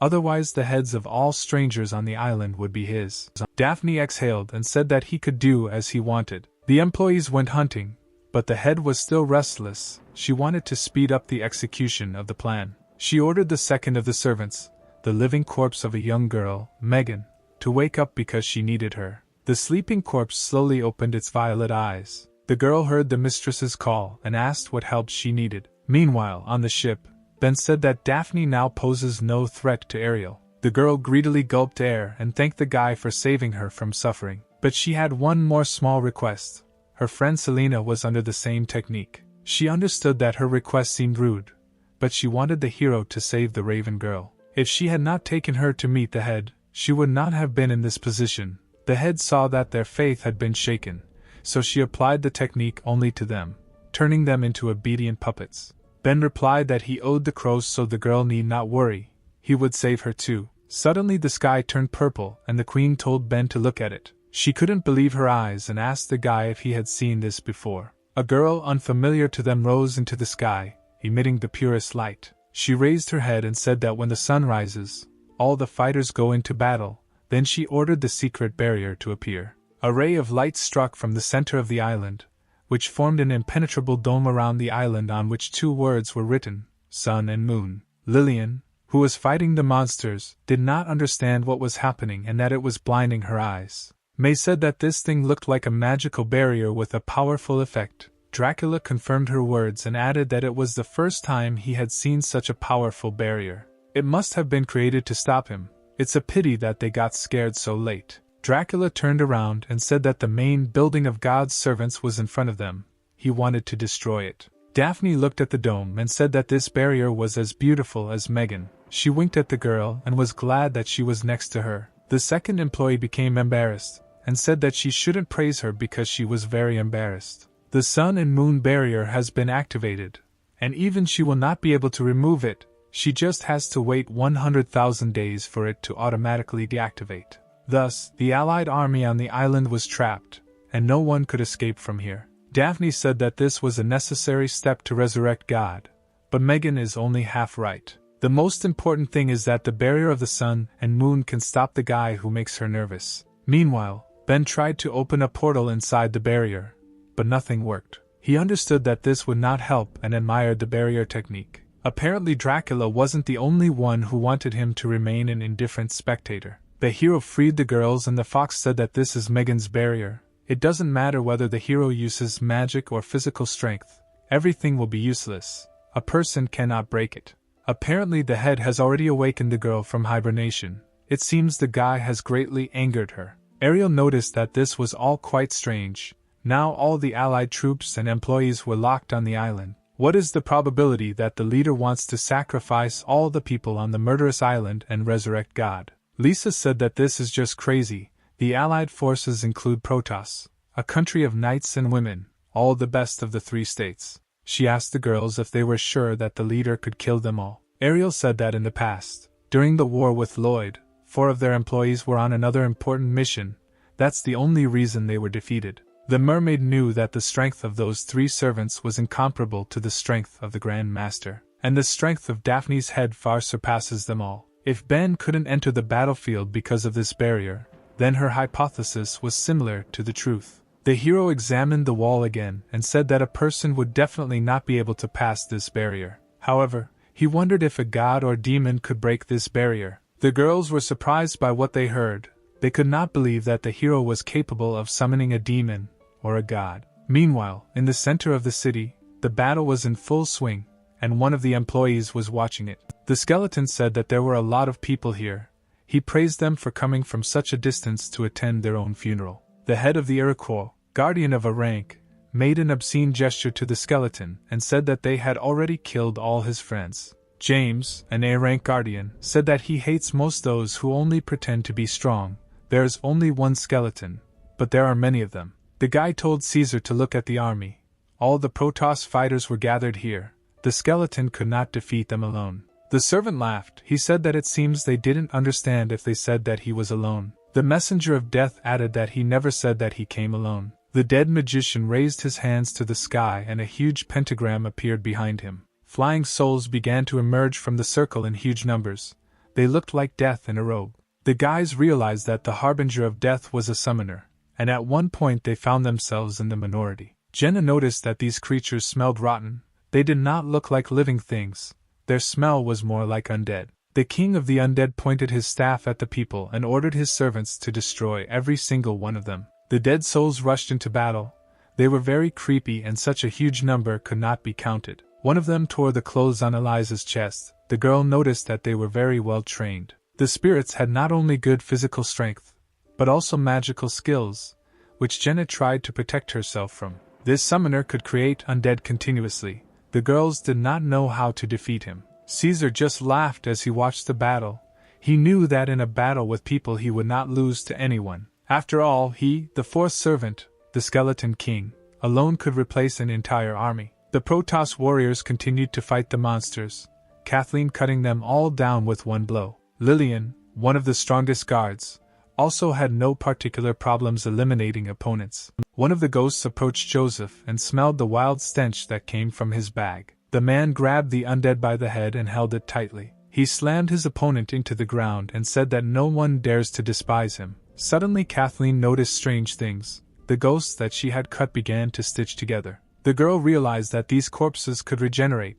The battle was already difficult, and was becoming more difficult every minute. Suddenly, strange black feathers appeared in the sky. The undead began to look around and did not understand what kind of feathers were falling on them. These were the feathers of Sif, who said that the undead should not be in the presence of an angel. She suggested that if they can regenerate, then it is necessary to hit them so that there is nothing to recover. Suddenly the feathers that were falling from the sky began to change their color. It seemed that they were starting to heat up. Each feather became heated to the maximum and exploded with colossal force. After the explosion, there was nothing left at the place where the ghost stood. They really had nothing to regenerate after such an attack. The girl rejoiced at her victory. She wanted them to feel all the pain. The fallen angel wondered how they could be reborn after this. Lillian noticed that Sif is very good at controlling her powers. She multiplies them even more than her breasts. Judy said that was her point. They had to win for the sake of the Protoss.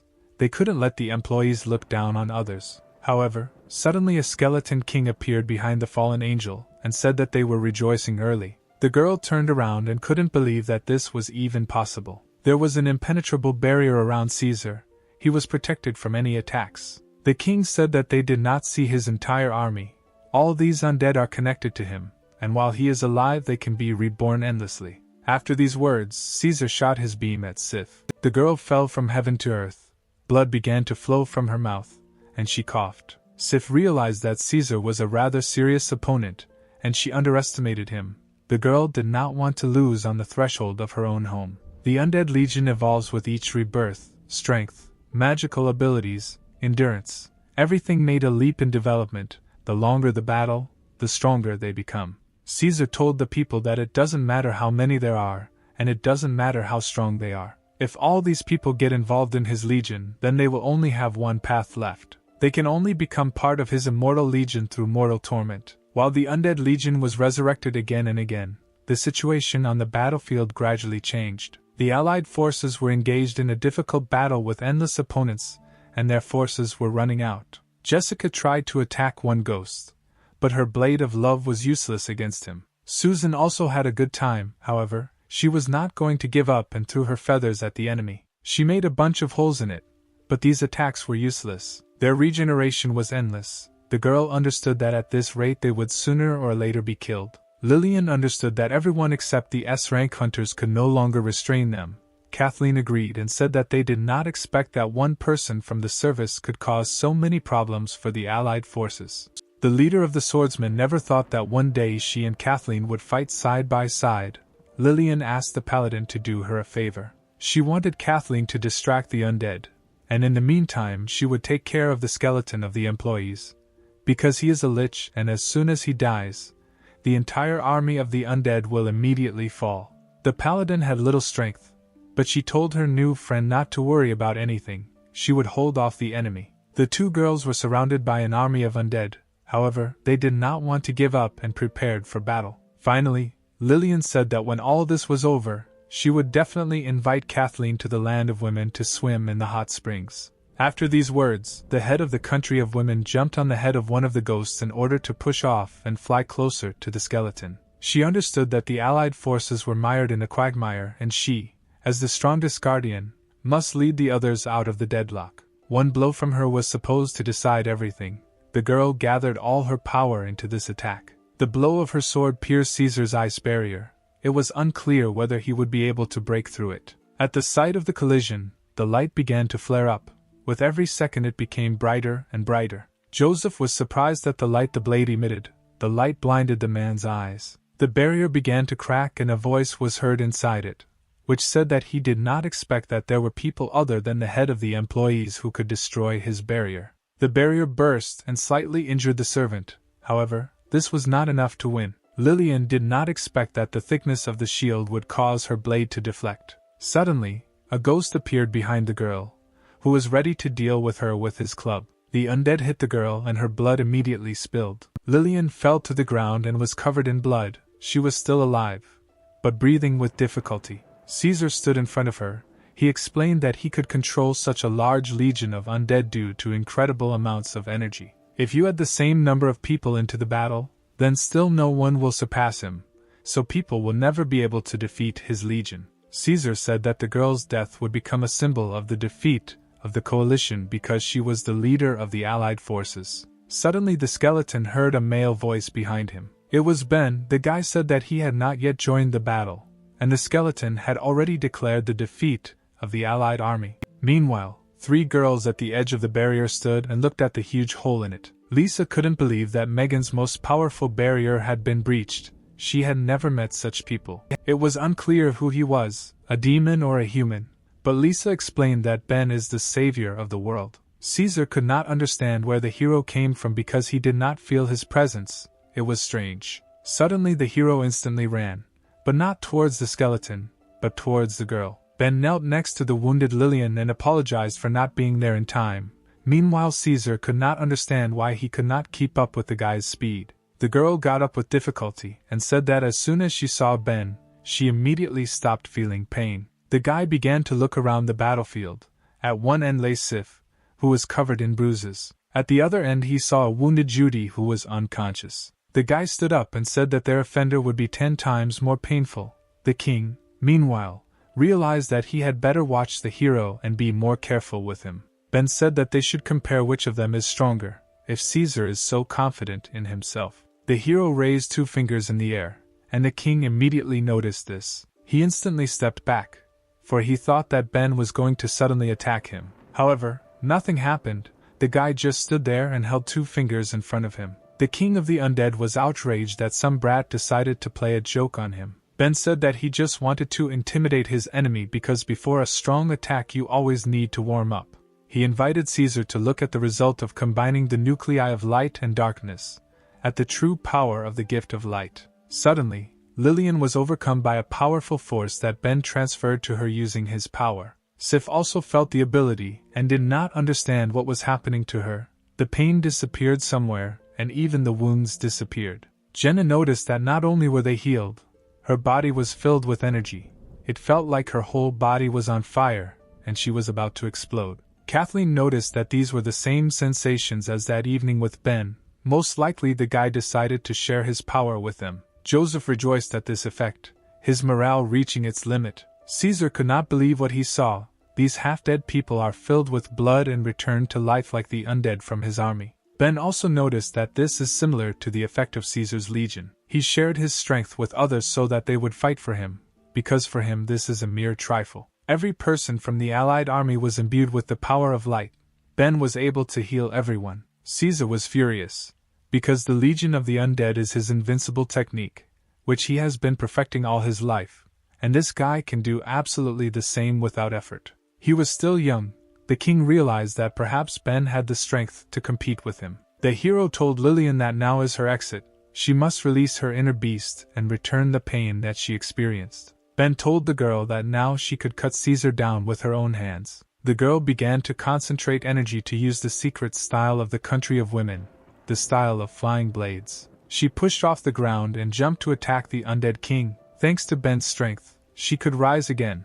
Only a sad end awaited the hero's enemy. Caesar shouted that this was impossible because he had already defeated Lillian. She could not become a Superman after receiving a little of this light. The commander summoned his legion of undead and ordered him to destroy everyone. Ben told his troops that they should not allow the undead to rampage. People must win this battle. The hero's girls and Protoss guards rushed into the attack with renewed vigor to help Lillian. Meanwhile, a flock of ghosts was already approaching the head of the country of women. Now no one could stand in her way. She advised them to attack all at the same time. The girl flew forward like a big flash of light, pushing the undead away in front of her. She landed at lightning speed right in front of the skeleton king. Lillian raised her hand and made a gesture. Suddenly, swords filled with light flew from behind her, and she was now controlling them. Caesar said that this was just a show trick that would not work on him. The skeleton king jumped and tried to evade the attack of the head of the country of women. However, the flying swords began to pursue their target. Caesar realized that the battle was becoming more difficult for him every second. Lillian said that it was useless to run away from her. At this rate the king could run to the ends of the earth, but her blades would follow him even there and pierce his throat. The girl added that the skeleton has not yet realized that it is gradually slowing down. The skeleton grinned. He couldn't slow down because he was full of strength and not the least bit tired. However, at that very moment he was pierced by swords that were still able to catch up with him. They cut him from all sides, and the king of the dead fell to the ground. He trembled and struggled to his feet. Caesar did not understand why he was weakening, because he should still have plenty of strength and energy. The skeleton suggested that this is because the legion regenerates too quickly, and that is why it spends so much energy. But even so, it should have been enough for its own battle. Lillian heard the dead man and told him to look more closely, because his legion of undead became a charge for Ben. With the help of endless darkness, he sucked all the energy from Caesar's army, and with the gift of light he transferred this energy to the allied forces. This is his strategy. The skeleton dared to measure his strength with Ben alone. This is quite self-confident. His self-confidence was what destroyed him. Caesar began to frantically beg to stop, because he still had not released something. However, Lillian did not listen to her opponent, but simply cut off his head with one blow. The dead man's head fell and rolled across the field like a soccer ball. She stopped right at the feet of the fragile head of the school of swordsmen. Caesar continued to say that he would not give up because he had not yet shown his full strength. Lillian heard these screams and only calmly began to take her foot out of her shoe. She raised her leg above the dead man's head and said that she felt sorry for him, because he had no chance of winning. After these words, she stepped on Caesar and broke his skull into small fragments. At the same moment, the entire legion of death began to disappear into thin air. Victory lay with the strength of the allied army. Lillian looked at the disappearing dead and realized that it was all over. Suddenly she heard Ben's voice, pleasant to her ear, praising the girl for a good job. The guy said that this is the first time he has united power with her, and the result has already turned out good. Now she is his most capable girl. The girl noticed that the guy's strength was incredible, because it not only made it easy for her to use the style of ever-floating blades, she also allowed others to reach a whole new level with her help. Ben's strong and passionate energy always attracted her. It was a pleasant feeling, as if he had broken a taboo again. Like that night, she still remembered how wonderful it was. Every time she remembered this, her heart beat non-stop. Right now, she wanted nothing more than to repeat this moment with her boyfriend. Ben was embarrassed and told her that she needed to be patient and wait for her return. They couldn't do that here. At this moment, the breasts of other girls pressed against the hero from all sides. Jenna said that it was awkward to do this in public, but it was even more difficult to wait patiently for her to return. Kathleen confirmed her words and added that the hero did something strange to them, so he needs to take responsibility. Ben shook his head and looked at the girls. He couldn't understand why even they had such a reaction. Jessica told the guy to look more closely, because they weren't the only ones with this reaction. Joseph said that the hero will have to deal with these girls. Judy asked the girls not to be nervous because she had seen this many times and she had a solution to this issue. The guys watched the method that the poisonous queen came up with, which made them blush. After that, Judy asked the girls how they were feeling. It seemed to her that they felt better. Lillian replied that she actually felt better. One kiss from Ben could solve everyone's immediate needs, but this was a temporary effect. After this battle is over, she will certainly fight with the guy day and night. Ben was all kissed by the girls. He realized that he had managed to avoid a disaster, but he had to be careful with this technique. Meanwhile, on the other side of the murderous island, Count Dracula continued his search. May felt that something was approaching. The Count replied that this was not the head of the employees, so he would figure it out in no time. The door next to him began to crack, as if something was about to appear. The wall burst and a huge cobra emerged from it, and wanted to eat the governor. Count Dracula didn't even move and the snake swallowed him whole. May was shocked by this picture. She did not understand what the Count was doing. The reporters also couldn't believe that the snake simply ate their only protector. Now they would definitely die here. It was a demonic-level predator, a godlike titan boa constrictor. At that moment, a green aura appeared on his head, and it seemed as if someone else was appearing on the battlefield. The third employee, the witch jellyfish, said that it is rare to meet someone who can remain calm. After seeing the titan boa constrictor and one of the employees, she thought that May was the same Dracula who defeated the Fox Squad. The director replied that she did not think that there would be such a beauty among the employees, but it seems that she is mistaken, because she was not the one who defeated them.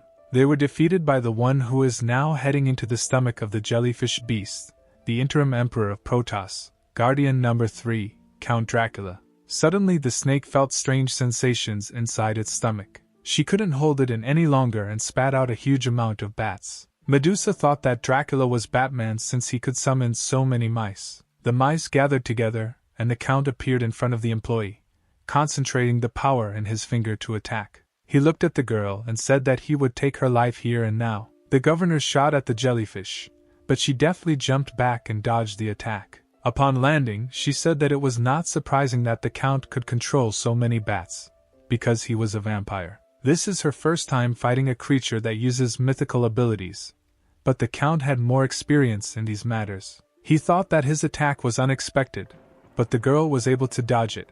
Apparently she is not like the other employees. May hoped that the Count should have already realized that she was not so simple, and he needed to be more careful. Two people with a mythical ability looked at each other. A fight was about to begin. Suddenly, the reporter loudly began to describe the situation as Count Dracula crawled out of the snake's belly unharmed. His busty opponent was already trembling with fear.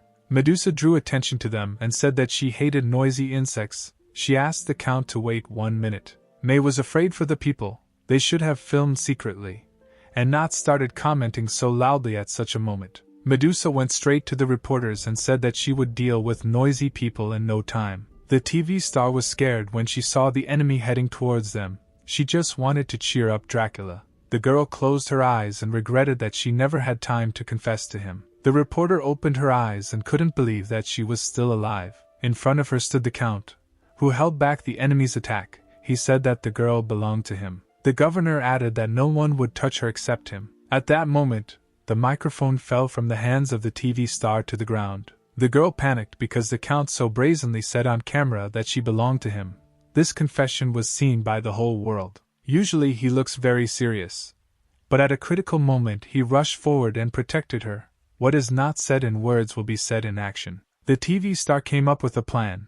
When the Count deals with the busted girl, they will get married and she will devote herself entirely to him. The girl wanted him to quickly deal with everything and for this plan to come true. Medusa said that she thought she smelled the disgustingly sour smell of love, so she gave them a couple of minutes. They can deal with their feelings right now because later it will be too late. The Count began to get angry and said that the jellyfish talks too much and sticks her nose into things that aren't her own. He directed a huge number of bats directly at the girl. She tried to dodge, but realized that there were too many of these bats. Suddenly, each bat landed on the boa constrictor and began to bite off its flesh. In a few seconds, the mythical beast was completely eaten by bats, leaving only its bones. Dracula said that as the leader of the Protoss, he bears the burden of responsibility for the well-being of the human race on his shoulders, and he is not interested in feelings. The TV presenter was shocked by such words. It seemed to her that right now he had rejected her. The operator was amazed that such a healthy snake was gnawed down to the bone in a matter of seconds. However,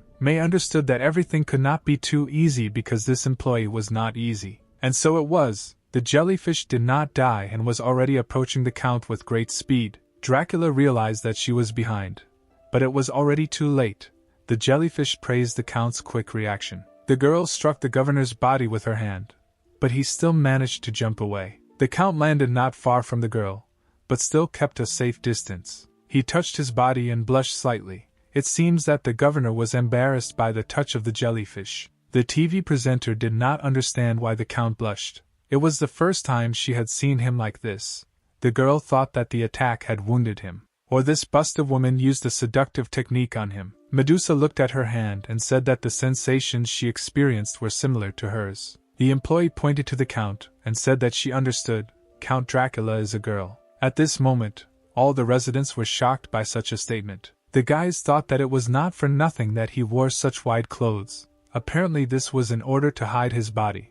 And besides, it seemed that he lacked masculinity. The girls were wondering why the Count was hiding his identity. They did not understand how they could now trust the governor. The reporter fell to the floor. She could not believe that this was a girl because she had been in love with him for so long. May said that the secret was becoming clear, but she didn't think that the truth would be revealed live to the whole world. The Protoss court would certainly be engulfed in scandal. She already felt a little sorry for her because Dracula was a good person. Medusa asked why the Count was hiding the fact that she was a girl. She probably had mental wounds that were hard to talk about. The employee decided that she wanted to look at the beautiful body hidden under the baggy clothes, so she would take off the robe. The Count was embarrassed. She said that the jellyfish would not dare to do this. Medusa looked into Dracula's eyes and said that she felt like she had no confidence inside. Therefore, she began to attack the Count, because in this state he would never stop her. A green pentagram appeared in front of the jellyfish's hands, from which dozens of snakes rushed towards the Count. Dracula dodged the attack of the giant cobras with lightning speed and jumped to the side. However, the jellyfish was already behind him.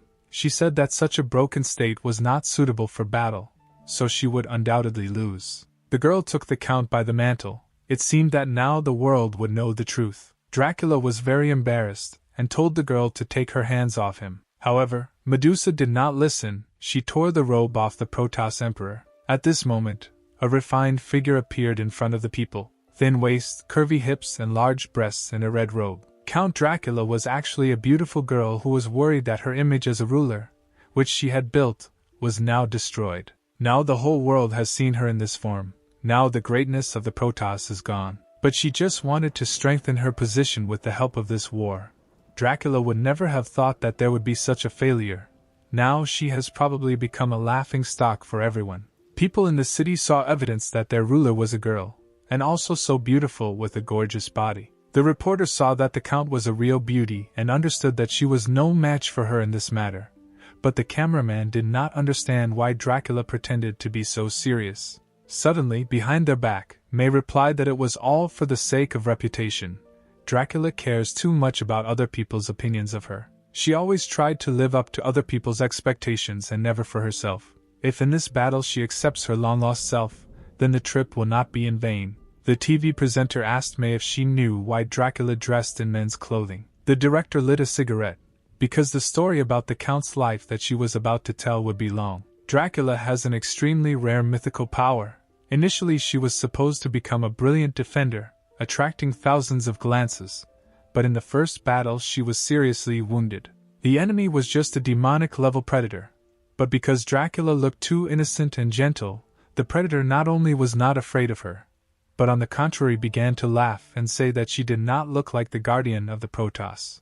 Dracula has since given up the skirt and replaced it with that baggy red outfit. To fit the image of a strong guardian, she abandoned her feelings, suppressing her own nature. From a sweet girl she turned into Count Dracula, who made everyone fear her. She wanted people to stand in awe of her strength. But Mr. Kevin accidentally dropped one phrase. He said that he was already planning to resign and could not accept the duties of acting emperor. The master said that the Count would be better suited for such a task than he was, and therefore now the Protoss would rely on Dracula. This responsibility was not for her. Despite this, she put everything on her shoulders and gave everything she had, just to meet the expectations of other people. Every hope of the inhabitants, for Dracula strangles her like a yoke. However, she never complains to live up to the title of ruler of Protoss. In truth, she cannot stand any more condemnation. Residents listened to this entire story and were imbued with the girl's story. Suddenly May called Dracula's name. She wanted to cheer her up.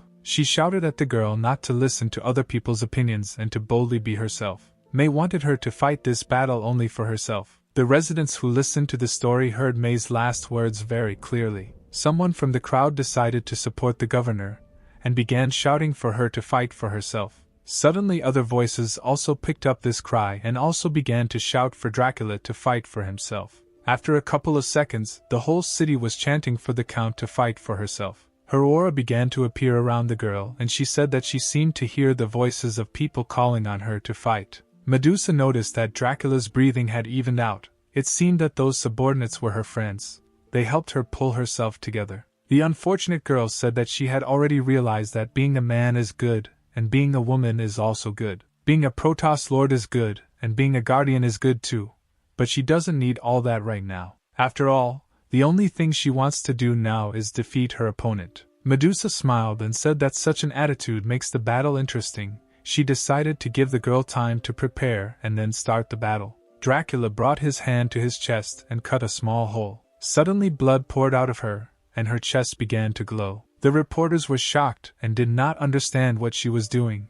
However, May hastened to reassure them. This is the technique that Dracula is most proud of, but in order to hide her gender, she did not use it for many years. The fact that she can use this technique confirms that she has already found herself. Reporters saw a sword in the girl's body. The blood from her chest was turning into a magical weapon. Count Dracula slowly took the blade out of her chest. She said that she actually wanted to save this trump card for the battle with Ben, but in gratitude for the help in finding herself, she would make an exception and show it to her. The current one is much stronger than the last one, so the jellyfish has no chance. The employee replied that she noticed that Dracula was much stronger, but her words were also too loud. At this moment, the jellyfish's hair, which looked like snakes, began to change color. She couldn't believe she had to fight with all her might. The girl's hair turned white, and huge snakes began to appear from behind her back.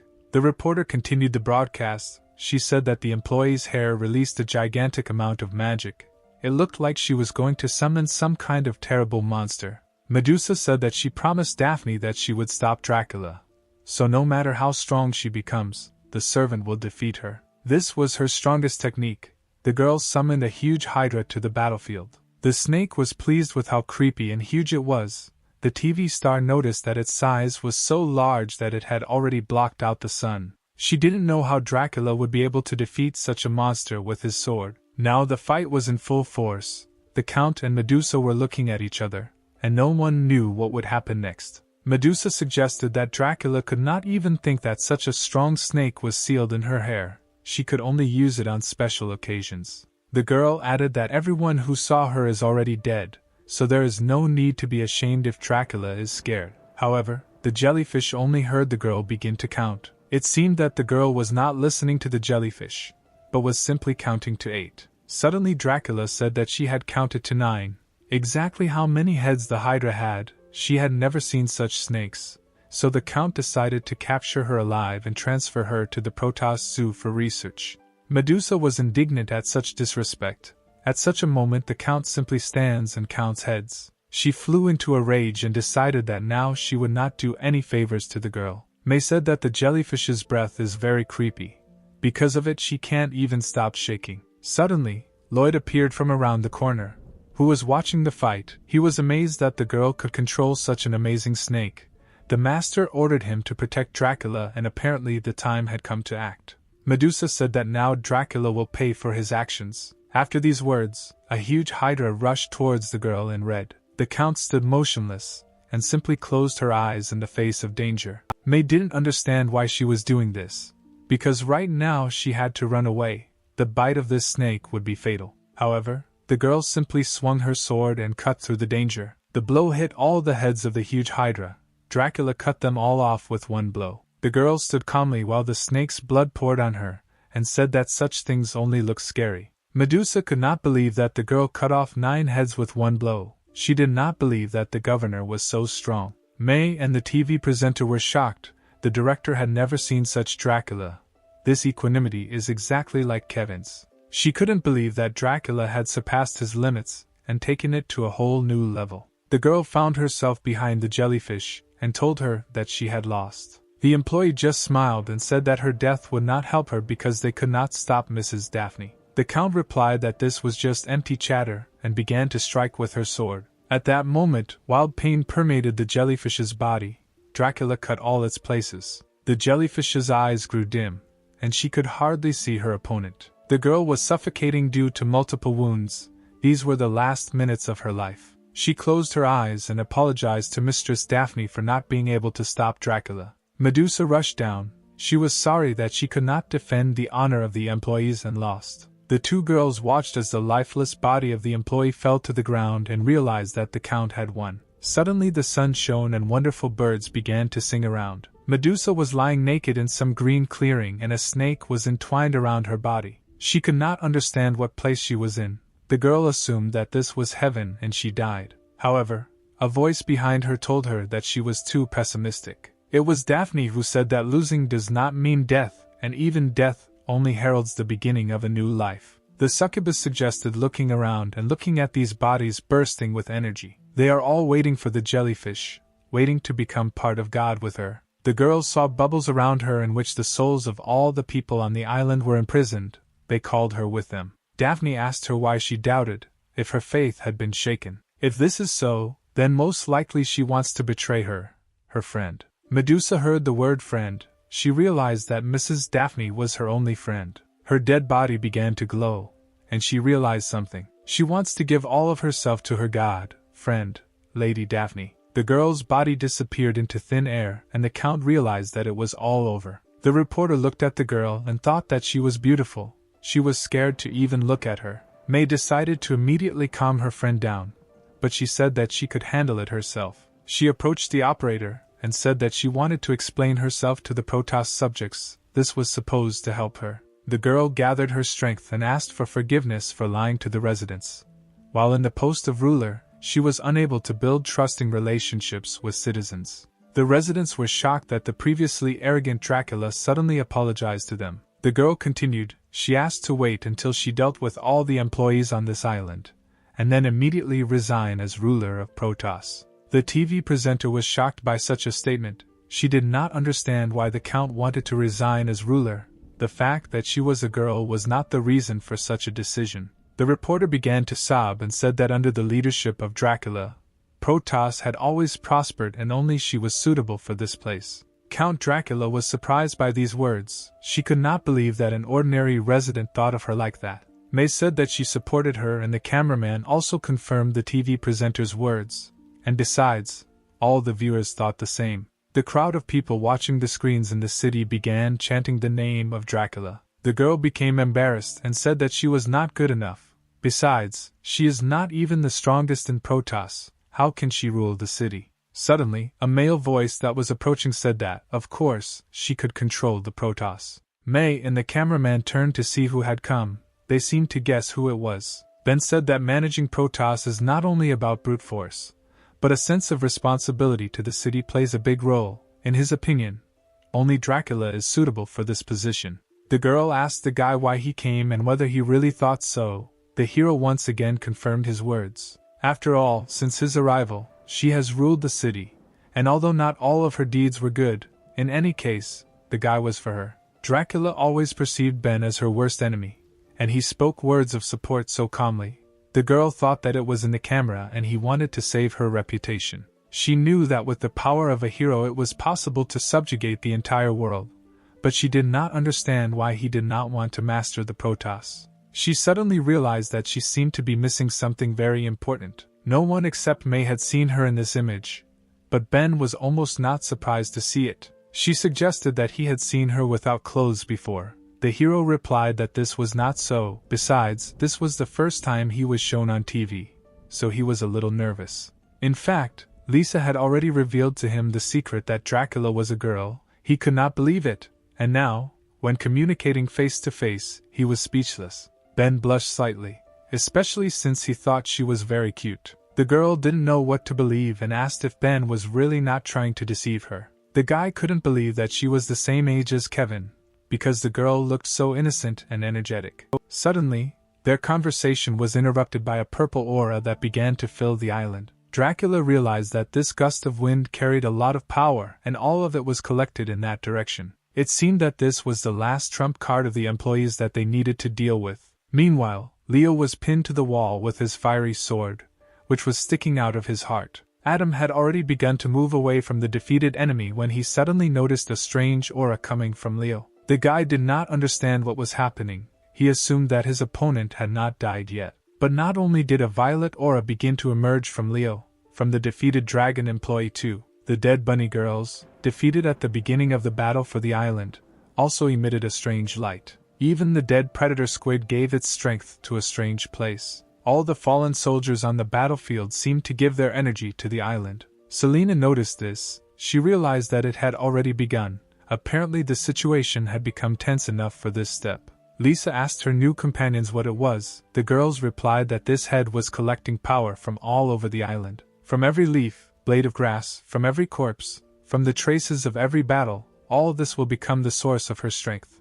Ariel was surprised that their leader could gather power, because she used the ability of mind control on her. She thought that their leader had two abilities, but the fox said that they were in different groups, and apparently the mermaid did not understand the leader's techniques.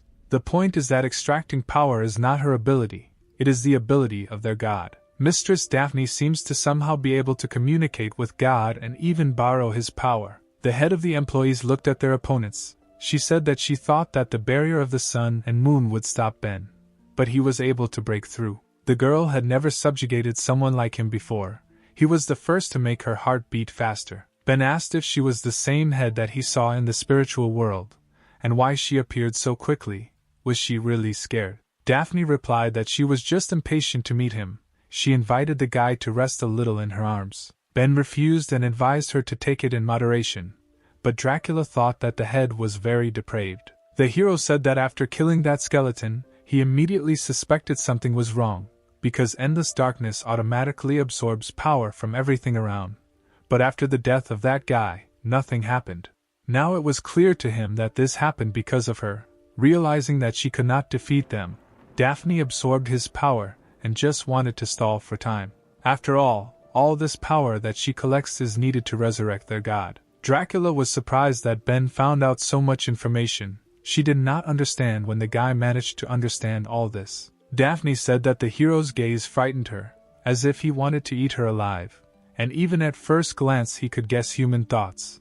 Ben excited her more and more. The head of the employees wanted to ride him, and then bully him mercilessly. Suddenly Lillian entered the dialogue and advised the girl to be careful with her fantasies because only she could squeeze Ben. Kathleen supported her, and said that she would never allow Daphne to do this to him, and she might not even try. Dracula and Ben did not understand that with these two ladies, this went against the tactics they had discussed earlier. Suddenly, two warriors rushed towards Daphne to teach her a lesson in manners. Lillian was furious. She considered herself the hero's only girlfriend and would never forgive the one who dared to seduce him. Kathleen said that she would do anything for Ben because it was a love duel. Daphne only watched the approaching danger. At that moment she learned the guy's name. The head of the employees closed her eyes and noticed that the hero had a lot of girls, so it was better to start with them right away. At that same second she opened her eyes, which seemed to look straight into her soul, and the warriors stopped.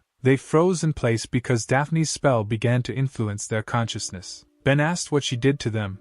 The hero promised that if something happened to them, then Daphne would be finished. The head of the employees noticed that he was very concerned about the safety of the other girls. Daphne asked if he was afraid that she would be jealous. Dracula was tired of all this. She told the head to stop talking nonsense, because she is actually their enemy. Daphne replied that she was a succubus and had never killed anyone. She just satisfied human desires. She especially loves to fulfill those desires that cannot be described in words. Dracula was confused at this moment. She assumed that the desires that cannot be described are the same ones. Meanwhile, in the subconscious of one of the heroines there was a beautiful romantic night. Lillian sat in her night pajamas and noticed that there was a familiar feeling here. The air was filled with pure energy. It was like the moment when she broke the seal on Ben. Suddenly a naked guy appeared in front of her, and said that he was on fire. Ben said that his body was full of energy, and he could not throw it out. He felt as if he was about to explode. The guy said that it was hard for him to restrain himself, and asked the girl to help him. Lillian immediately got excited and told the hero not to worry, because she would not refuse him in such a matter. Ben was hot and steam was coming out of his mouth. He asked the girl to become his now. Lillian was just waiting for this. She agreed with the guy's proposal and came closer. At that moment she saw in him a large angry dragon. The girl was delighted with what she saw. Steam rose from Ben's body. Lillian really liked it. There was a burning passion in his eyes and it seemed to her that the dragon would soon explode. She couldn't believe that the hero's power had reached such a level. For the girl it was a real paradise. Meanwhile, in the subconscious of the other warrior it was bright and light. She was all shining and looked very neat in a strange place. Kathleen stood in a luxurious wedding dress, which the girl had dreamed of all her life. At that moment she realized that since it was her wedding, that same guy should be her husband. Suddenly her thoughts were interrupted by a man who told the girl that he had been waiting for this day for a very long time. Ben stood in front of her in a tuxedo. He told Kathleen that from this day their married life began. From what she saw, Kathleen could not contain her emotions. It seemed that she was in seventh heaven. After some time, our heroes were transported to a luxurious bed. The girl lay naked and asked Ben if newlyweds should do this at night. The guy replied that this is called the first wedding night, an established and very romantic ceremony. The girl was very embarrassed and replied that she understood. Kathleen gently grabbed his face and said that then Ben would have to teach her everything. After these words, the heroes made love, and no one could stop them. However, all this was only in their imagination. They also stood on the battlefield and only pleasure was visible on their faces. Dracula also noticed that Kathleen and Lillian looked happy. She assumed it was because of the head of the employee's ability. First, she satisfies the enemy's hidden desires, and then, when he becomes addicted, she imposes a mind control technique. The girl realized that the enemy's ability was not easy to cope with, and they should be careful. She turned to Ben, but the guy had already disappeared and was not listening to the Countess. The hero went straight to her companions in order to help them. May and the TV presenter were worried, because the hero went on the attack alone. You can't be so impulsive, and it would be very bad if he was caught too. Dracula watched the guy and assumed that he had found a way to wake them up. Ben stood behind the enjoying girls. Daphne asked him if he had found a way to break her spell again. However, this time everything will not be so simple. She invited the hero to look at his friends. After all, they look very joyful and will not want to part with such dreams. Ben replied that it was still a deception, and no matter how good they were now, it was just a world of illusions created by Daphne. The hero raised his hand and looked at the delicious butts of his girls. Daphne seemed to understand what he wanted to do and was shocked by it. Ben told Kathleen and Lillian to be patient. He would wake them up. A powerful blow of love was heard on the girls' soft places. Dracula was shocked that the hero actually took them and spanked them. But the girls did not wake up. Ben realized that this was not enough. Because the mind control technique is not a joke, he decided to try again. Gathering all his strength from the gift of light, he delivered many blows to Kathleen and Lillian's delicious buns. At this moment, the head of the country of women came to her senses, feeling a pleasant burning sensation. Kathleen also regained consciousness, but she seemed to be just enjoying it. Lillian looked at her, but it was very painful. But the girl wanted to play like that again. It turns out that being spanked is very pleasant. Kathleen touched herself and noticed that this sensation and blows were familiar to her. She knew for sure that it was Ben. Lillian was indignant. She asked when they played this. Kathleen became embarrassed and replied that she would not tell because it was their secret. Those who watched this spectacle were shocked that the spanks worked. The hero introduced his energy into their bodies with the help of the gift of light, and thus dispelled their illusion. Dracula was embarrassed. She understood that if she fell into the illusion, she would also be forced to receive a spanking from Ben. In her imagination, she was very embarrassed and begged the hero to spank her with his strongest blow. It seems that only the hero was conscious on the battlefield.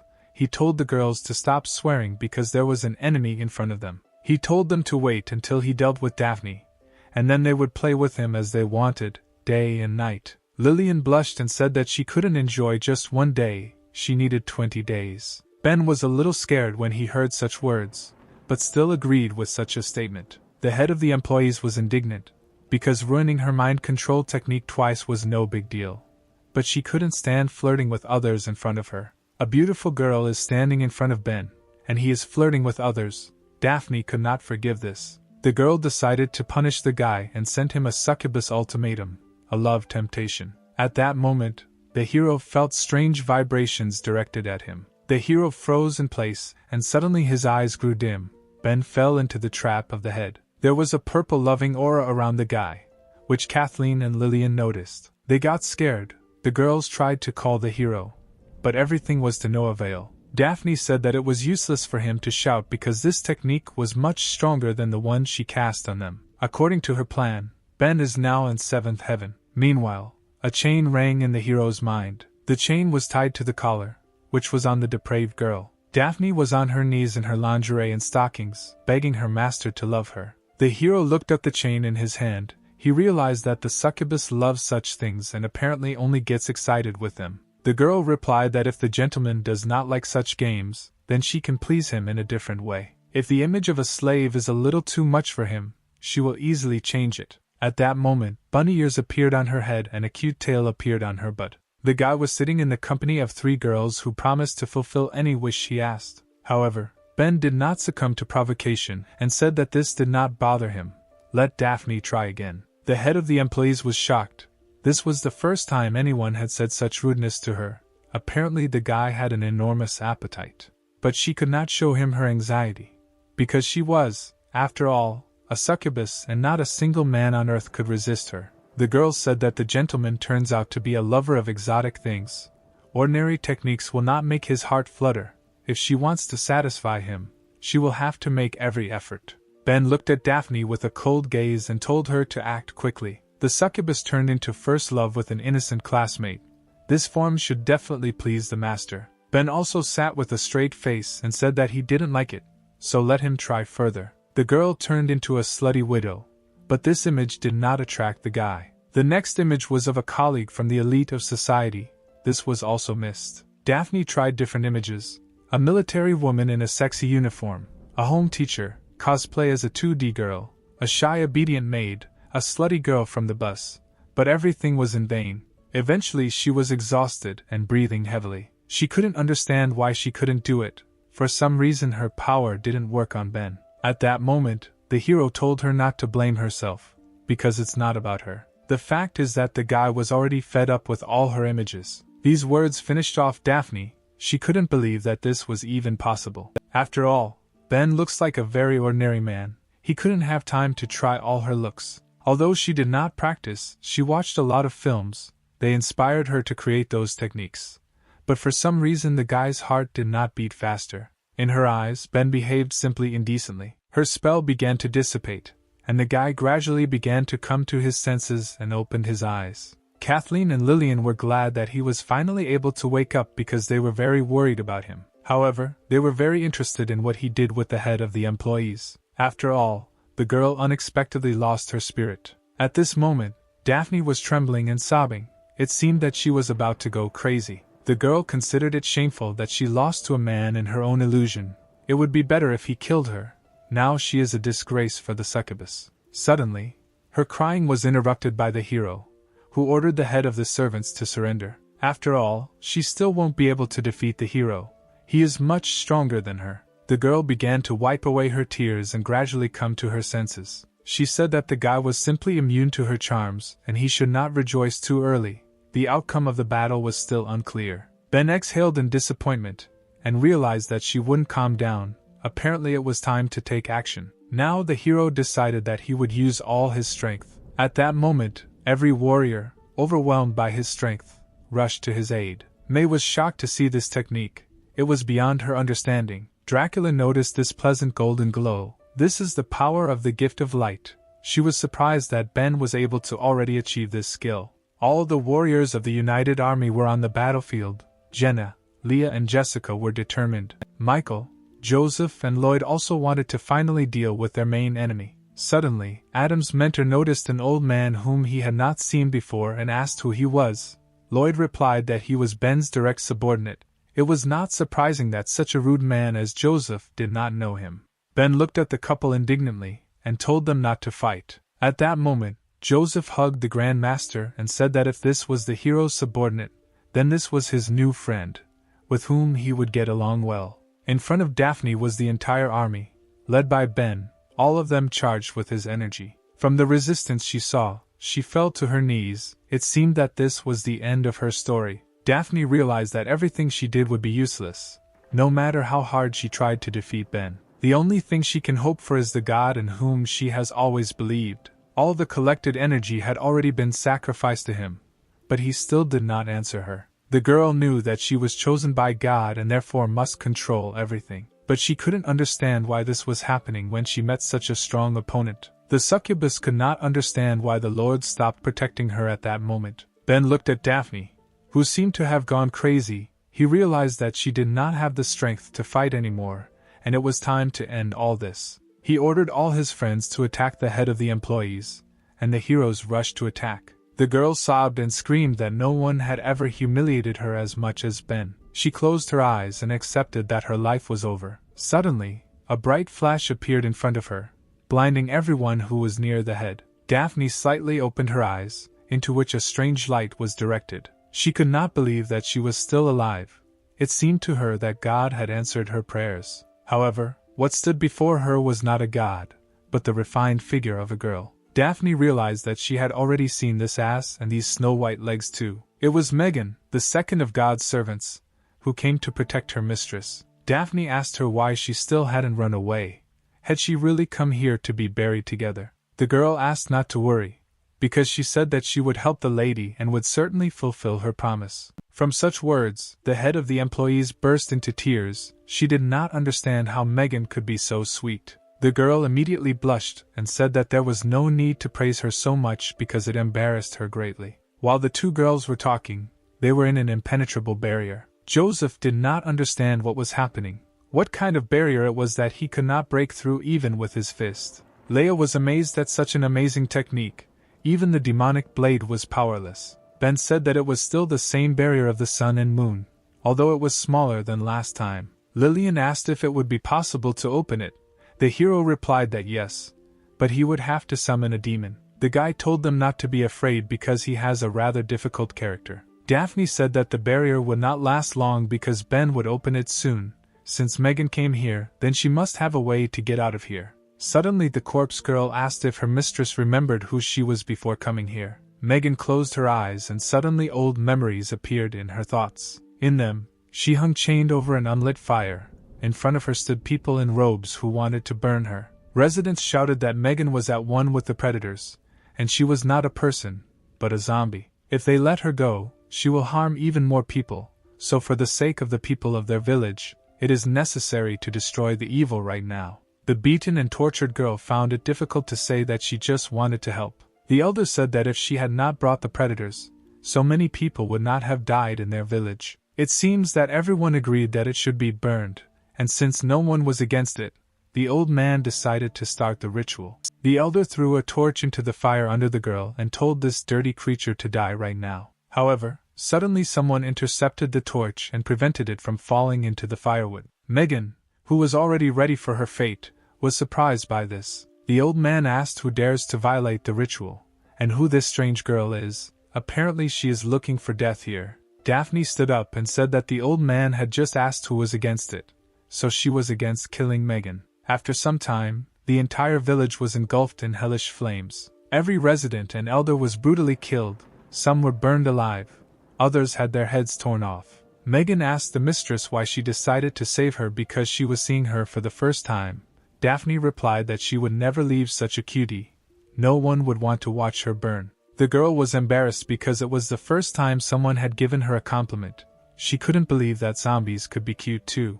Daphne said that Megan helped them get rid of the predators, and these ignoramuses, without understanding, decided to burn her. So why did she decide to help them? Megan replied that the fact is that she is a zombie and everyone is afraid of her. She dreams that people would accept her for who she is. She dreamed of making her first living friend. Therefore, as soon as people need something, she makes every effort to make them happy. Daphne was surprised that this is all she wants. If this is her dream, then she wants to become Megan's first friend. The girl was surprised that the succubus wanted to make friends with her here. So, the two girls became friends, and Daphne promised that from now on no one would harm her again. Megan said that since they met, the mistress has always protected her, but now she is helpless. The succubus replied that this was a dead end. She asked what Megan thought could still be done. At that moment, the zombie lit up and replied that it was still not a dead end. This time she asked to let Daphne stand up for her. Suddenly,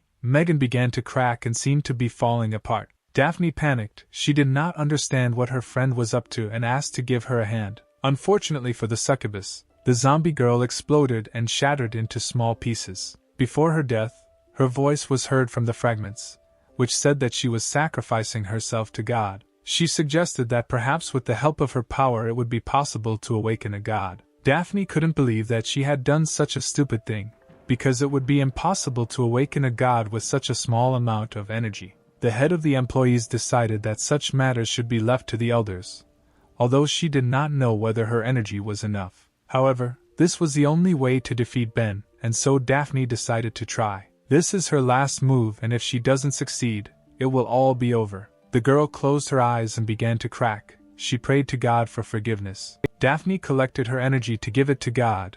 Only he could help her now. Suddenly, the barrier that protected her began to crack and a hole appeared in it. The dome exploded, and Daphne was surprised that last time Ben only made a hole. But now he was able to completely destroy this barrier. At that same second she saw the guy in a different guise and was surprised by this. He emitted an ominous aura that filled him with chilling horror. A third eye appeared on the hero's head, which was not like his eyes. In front of her was a transformed Ben in the form of Azura.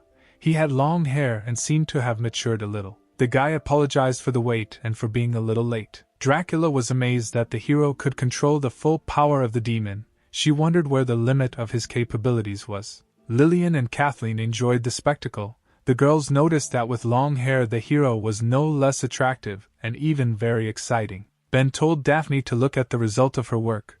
So many people died because of her deity. Since she herself is not ready to stop, then the hero will help her with this. After these words he pointed one of Azura's hands at the girl. The hand immediately pinned the head of the employees to the wall. Now she will not escape anywhere. Daphne couldn't understand what kind of technique the guy was using. He held her so tightly that she couldn't get enough air. The hero flew closer, he didn't know why. But when he saw another person struggling with all his might, it excited the hell out of him. The especially frightened sight of such a spoiled girl as Daphne excited him even more. The succubus panicked and asked what he was going to do to her. Despite her appearance, she considered herself a decent girl. Ben moved even closer and touched Daphne's chin with his finger. The girl panicked even more. She couldn't believe that he would do this in front of hundreds of people. In her imagination, she was lying in her underwear on the bed, Daphne thinking that Ben was now abusing her. May watched this picture and thought that the hero had gone crazy, because the report was still underway and the whole world was looking at him. Dracula also could not believe it. Although for her Ben was far from ideal, he could not do this in front of everyone. The girl assumed that this was due to the influence of the demon.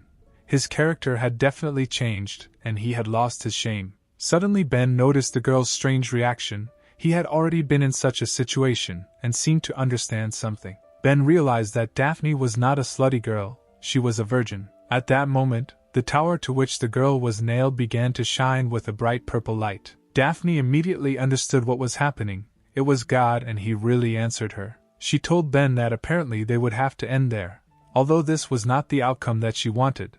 But he forced her. God has already begun to absorb her power. If she doesn't have time to say something now, then there will be no other chance. The girl said that what she shared when they first met was a reflection of her true feelings. She did not lie to him. After these words, Daphne disappeared, and the hero tried to remember what she said then. He remembered that the succubus told him that he was the first one who made her heart beat faster. The guy suggested that only when he destroys her god will he be able to get all the answers from her. The TV presenter pointed to the tower. She noticed that all the energy was gathering at its top. The servants wanted to resurrect the original predator, but it was unclear why he did not appear then, and all the power was collected in the sphere. Suddenly, a bright ball began to emit 9 rays in different directions. Kathleen and Lillian watched the spectacle and noticed that the sphere had split. Lloyd couldn't believe that this was possible. The old man realized that apparently there was someone else at the level of the original predator. At that moment, Ben realized that the situation was only getting more complicated. The beam from the sphere began to fly far from the island. It flew past the highest peak of Protoss, where Kevin stood and drank his favorite drink. The master realized that again some villain had broken free. He just wants to relax in retirement, but apparently he will have to come to the rescue again. The energy flew on and flew past a forest on an abandoned continent. Kel, who was in the forest, saw her and realized that a new era was beginning here. He was glad that Ben was able to surpass him. However, the worst is yet to come and the hero will have to stop it, otherwise everything will end. Suddenly the whole island began to hum and stagger, as if something was awakening. The rocks that held the murderous island gradually began to rise towards the sky. The TV presenter realized that he was from below. The original predator was under this island. The monster gradually began to appear on the surface, and the island began to tilt. At some point, it was no longer possible to stay on it, and the TV presenter took off from the ground. She flew straight down into the water. The girl was very scared because she didn't know how to swim. Lloyd managed to react in time. He hit the water with his staff and summoned the element of ice. All civilians and soldiers fell onto the ice that covered the sea and suffered minor bruises. The Grand Master said that all civilians must be evacuated as quickly as possible, because in the face of such a creature, no one could guarantee their safety. The fallen girl saw in front of her a giant shadow of a huge monster. She was terrified.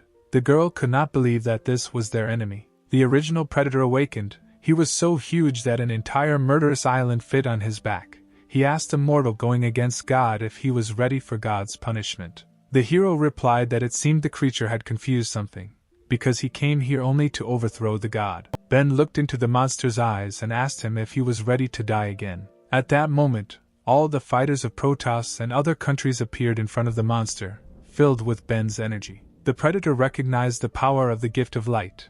Now he understood why the guy had the balls to resist him. But he was still like an ant to an elephant.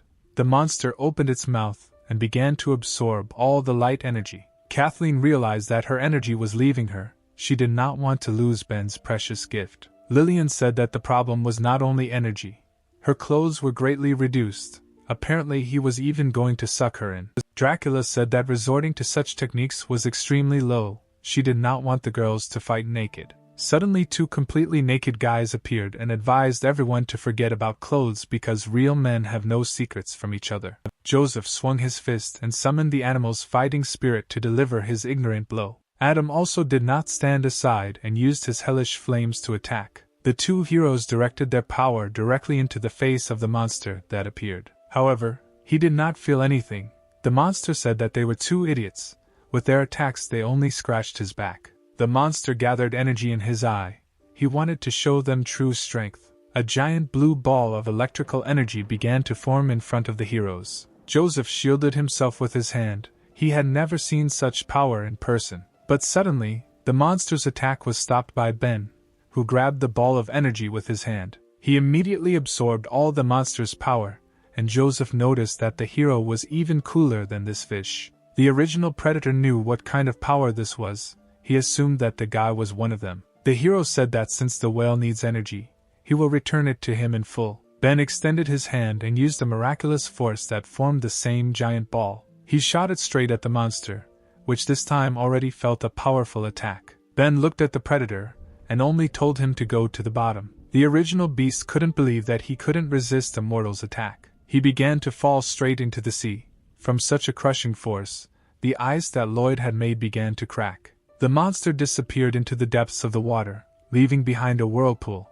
It was unclear whether the battle was over. Adam noticed that the monster was being overly dramatic, and Joseph couldn't wait to mess with it. Ben asked the guys how long they were going to ventilate their birds. After all, the reporters were still filming. Joseph asked what it meant to ventilate the birds. He did not understand what was wrong with him. Meanwhile, the monster was plunging under the water. He thought that he could not make a mistake, and the hero definitely used endless darkness. Then in this case it is not clear why he grappled with him. The monster decided that the guy had forgotten his purpose and went over to the pathetic people. Therefore, it was necessary to test the surface first. If the owner of endless darkness truly betrayed them, then the original predator would finish him off without a second thought. Jenna asked why the monster wasn't moving. Had he really died?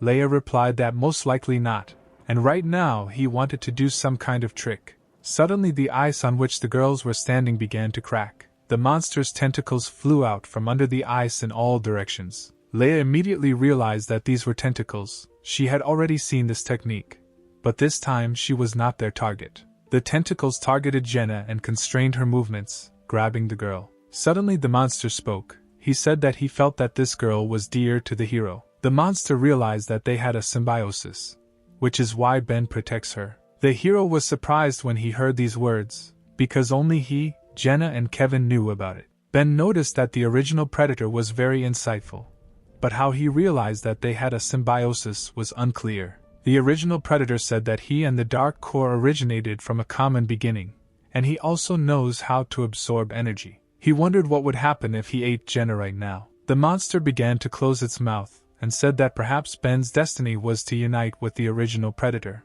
The monster's jaw snapped shut. However, something flashed past him. It was Ben who managed to snatch the girl from the clutches of the monster and free her. The predator said that he was right after all. The hero betrayed him for the sake of some human girl. Sif watched the monster. She could not stop trembling at the sight of this monster, and asked Leia if the hero could win. The girl replied that the monster has no chance, because from the moment Ben appeared in Protoss, Jenna has always been with him and he worries about her the most. Sif did not think that the girl was so important to him.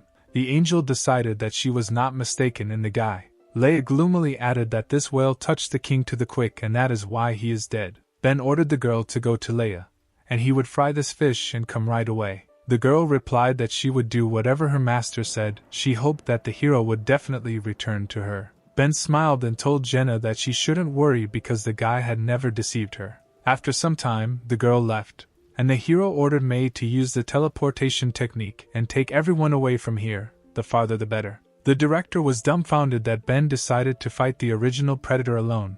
Of course he is very strong, but it is better to fight him all together. The hero replied that the predator has the same ability as him, so fighting it with the whole crowd is not the best idea. However, what was more important was that Ben did not want to harm his comrades when he attacked. The hero's words struck the girl. She had nothing to add. Therefore, she decided to do as he said.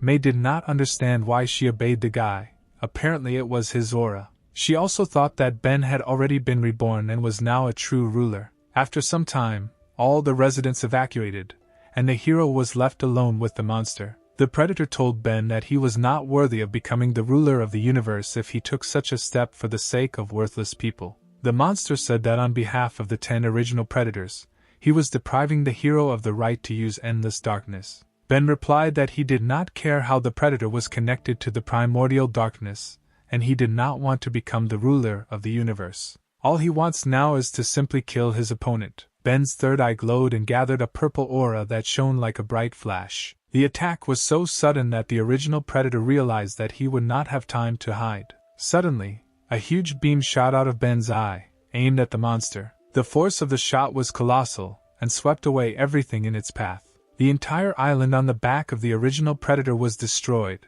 but the carrier itself was not very damaged. It was only thanks to his thick skin that Ben missed. Apparently his strength had not yet reached its maximum point.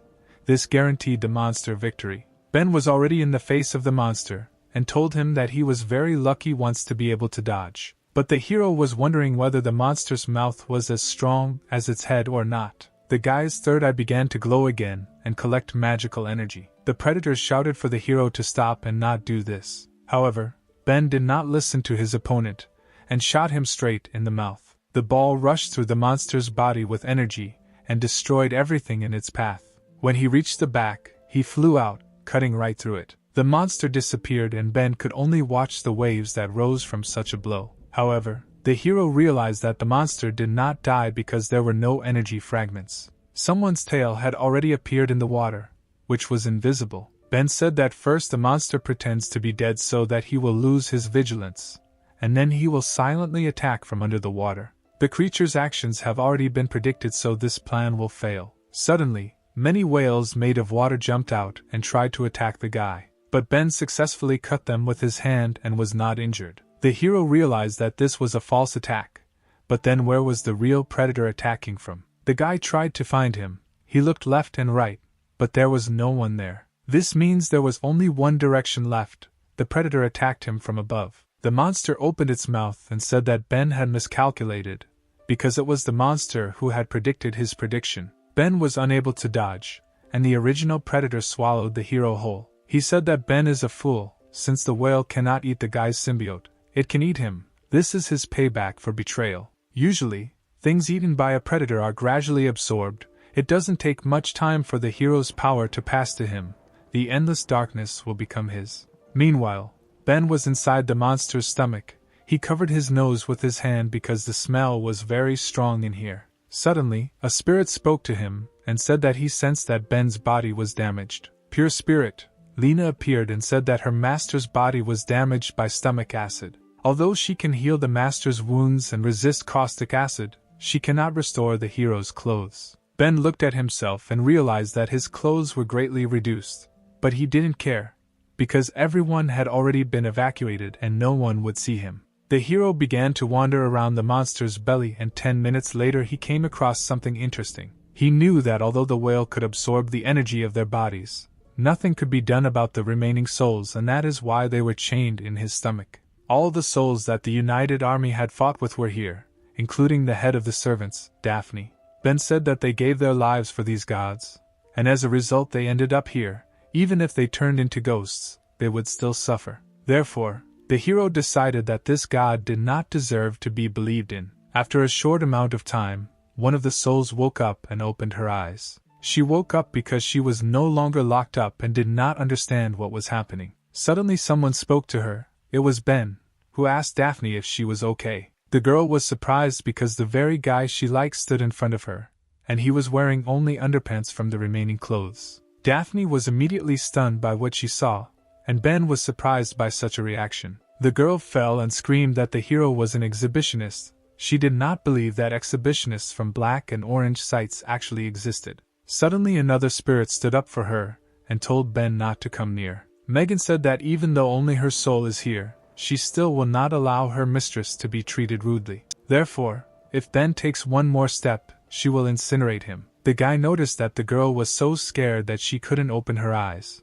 but she was still trying to protect her friends. He began to approach her, and said that he was not mistaken about her. Megan became worried and screamed that the hero should not come closer because she would fight him. Ben told her to open her eyes and look carefully. They have already turned into dried up souls and their god doesn't care about them. If the guy leaves, then they will forever be forced to stick around in his stomach and will never be reborn. Therefore, if they are ready to change, then he can give them a chance to start over and become human. At the research center he found a substance called silica gel that could be molded into their bodies and used as vessels for souls. The appearance, voice, and even the figure of these dolls can all be copied with 100% accuracy. The appearance will be no different from what it was during life. Daphne replied that it was because of her alone that they found themselves in such a situation, and it was she who got them all involved, so someone like her should be punished, and it was unclear to her why the hero was trying to save her. Ben's answer was firm and quite simple. He said he was only doing it because he could. This answer immediately pierced the hearts of the two girls, and they melted. Meanwhile, a portal appeared on one of the islands. May successfully carried out the order that the hero gave her. She stood on the seashore, where everything was quiet, and smoked a pipe. And while everything was calm, May was still very worried. She remembered the moment she told Dracula that they should go, but the girl did not want to leave. The Count said that it was she who gave the order to conduct a special military operation on the murderous island and should be held accountable. And she also wanted to be with him, to fight side by side with Ben. May looked into the distance, and thought that she had been friends with Dracula for decades, but she had never seen her like this. Apparently the point was that Dracula finally fell in love. Meanwhile, souls appeared somewhere in the monster's stomach. Dracula walked through the insides of the monster, and realized that it was probably Ben who was using the technique of 10,000 souls, and if she followed them, she would come to him. But it may be that the hero deliberately allowed himself to be absorbed and his goal by these souls. If this is true, then Dracula will be very embarrassed. He will think that she was not imagining things for herself, and then she will not be able to look him in the eyes. Meanwhile, in another part of the stomach of the original predator, Ben stood before the souls of the girls and said that he was the Lord of 10,000 souls and ordered them to give their souls to him and become comrades on whom he could rely. Daphne was embarrassed and bowed her head, saying that she was the guy's servant. Megan did not stand aside and repeated after her mistress. The two souls of the girls were on their knees and told the guy that they were ready to serve him like faithful dogs. Suddenly this picture was seen by Dracula, who appeared at the wrong time. Ben didn't expect to see her here. He asked the girl why she didn't evacuate with the others. Dracula was shaking all over with shame, and said that she was just passing by and let them continue doing what they were doing. The hero ran to the girl and said that she simply misunderstood everything. Dracula replied that there was nothing between them, and she would not be jealous. Due to the hero's sudden movements, the part holding his last piece of clothing stretched and tore. At that moment, the clothes that covered the guy's dignity fell to the ground right in front of Dracula. And at that moment the girl saw the very bird of the hero that all his friends dream of. This made her nose bleed. She liked the young body she saw. Suddenly, the blood that was dripping from her nose fell on the bra strap and it also tore. The two heroes realized that something irreparable was about to happen and immediately blushed. There was nothing holding the girl's clothes anymore, and she was about to fall off. The stomach juices dealt not only with Ben's clothes, but also with Dracula's clothes. Ben stood and stared at the huge forms of the blonde and did not look away. At that moment Dracula was doing the same thing, but looking at Ben's bird. Suddenly she shouted to the hero to quickly close his eyes and not look at her. After some time, the hero made clothes with the help of the gift of light. They were specially designed for emergencies, and not only covered private parts, but also protected well from the cold. However, Dracula thought that this was debauchery, because it was a bikini. If others saw her in this, then she would never be able to appear in public again. Ben said that he could only be in this stomach with treatment, but to his surprise, Dracula could be here without treatment. The girl explained that all vampires have different abilities for self-healing and hers is one of the best. If she is not killed with one blow, then nothing will happen to her. Ben was surprised at such a cool ability. However, Dracula said that there was nothing special about it. She is the ruler of Protoss, so there is no need to talk about such things. Suddenly the hero thanked the girl for coming to help. He was very pleased. The girl became embarrassed and said that he was still her servant, and it was her duty, as the ruler of Protoss, to protect the guy. Meanwhile, night had already fallen outside and the primeval predator began to think. He thought that it was strange that after so much time his body did not react in any way. Thanks to his digestion, nothing should be left of the hero for a long time. Suddenly the monster felt a strong pain inside. He didn't understand why his stomach hurt. The monster assumed that the hero was not dead yet. That pain was Ben, who fired his eye at the predator's stomach. The hero realized that his stomach could absorb his strength, so his techniques would not give results here. The girl said that getting out of here would be a problem, but the guy told her that if she gave him the sacred weapon, then perhaps he could cut this fish. Dracula immediately became embarrassed, and said that he was really talking about that very weapon. She looked at her charming chest, which held her sword. Ben said that this is what he is talking about, because this sword is one of the best in the world. With its help they will get out of trouble. However, the girl replied that she would never give it to her because it contains blood from her breast, and if the guy takes it, it will be the same as if he took her by the breast. It's too awkward for her, and she can't give it. Hearing these words, Ben only exhaled in disappointment. But Dracula understood that there was an emergency situation now, and therefore she would make an exception for him once. Ben took the sword from the girl's blood tightly by the hilt. At this moment, Dracula was burning with shame, thinking that the hero had actually taken her by the breast. Ben took the sword out of the girl's chest and told her not to worry because the guy would take this secret with him to the grave. The hero looked at the sword and thought that it was truly legendary. It had a smooth and soft texture. It was an indescribable feeling. When Ben squeezed this sword in his hand, his blood immediately boiled and became hot in all places. The hero stood against the stomach wall and a red aura emanated around him. Dracula was shocked that the guy was using this sword for the first time, but he had already released the power of such a degree. He is truly a genius. Ben jumped into the attack and said that this sword had united the powers of him and Dracula, and therefore the monster would not be able to resist. His eyes were red. The guy said it was a sword strike with milk foam. He waved his hand and the blade of the blade released the blood of the monster. The power was so colossal that blood immediately began to pour out of the monster's belly. A powerful beam from the impact rushed into the sky so much that it could be seen even from space. Suddenly one of the islands began to shake and frightened its inhabitants. On this island were all the evacuated people including Jenna, Kathleen and Lillian. The girls wanted to know why the island shook like an earthquake, and besides, it smelled somehow strange, similar to Ben, but not quite. Suddenly Jenna called her friends and told them to look at the sky. The girls raised their heads and were immediately stunned by what they saw. They couldn't believe their eyes. The sky was cut into two parts. Dracula watched the blow and thought that the hero had amazing power. She would never have mastered a sword at such a level. It seemed to her as if the guy with the blade always fit each other perfectly. But the blade was from her blood. Perhaps the hero was a more suitable owner of the blade. Suddenly her thoughts were interrupted by Ben, who took the cute girl by the waist. He asked her why she was frozen, because they needed to leave here. Dracula immediately blushed because the guy's hand was on her waist and besides, her breasts were pressed against his body. Ben jumped into the air with the girl, and the heroes successfully got out of the trap. The hero held a bloody sword in his hand and noticed something strange. He noticed that Dracula was blushing and her body was very hot. Ben assumed that the girl had an internal wound. Dracula began to scold him. She said that it was he who did this to her. That's why she looks like that, and also pretends that she doesn't understand anything. In her profile it was written that she was married.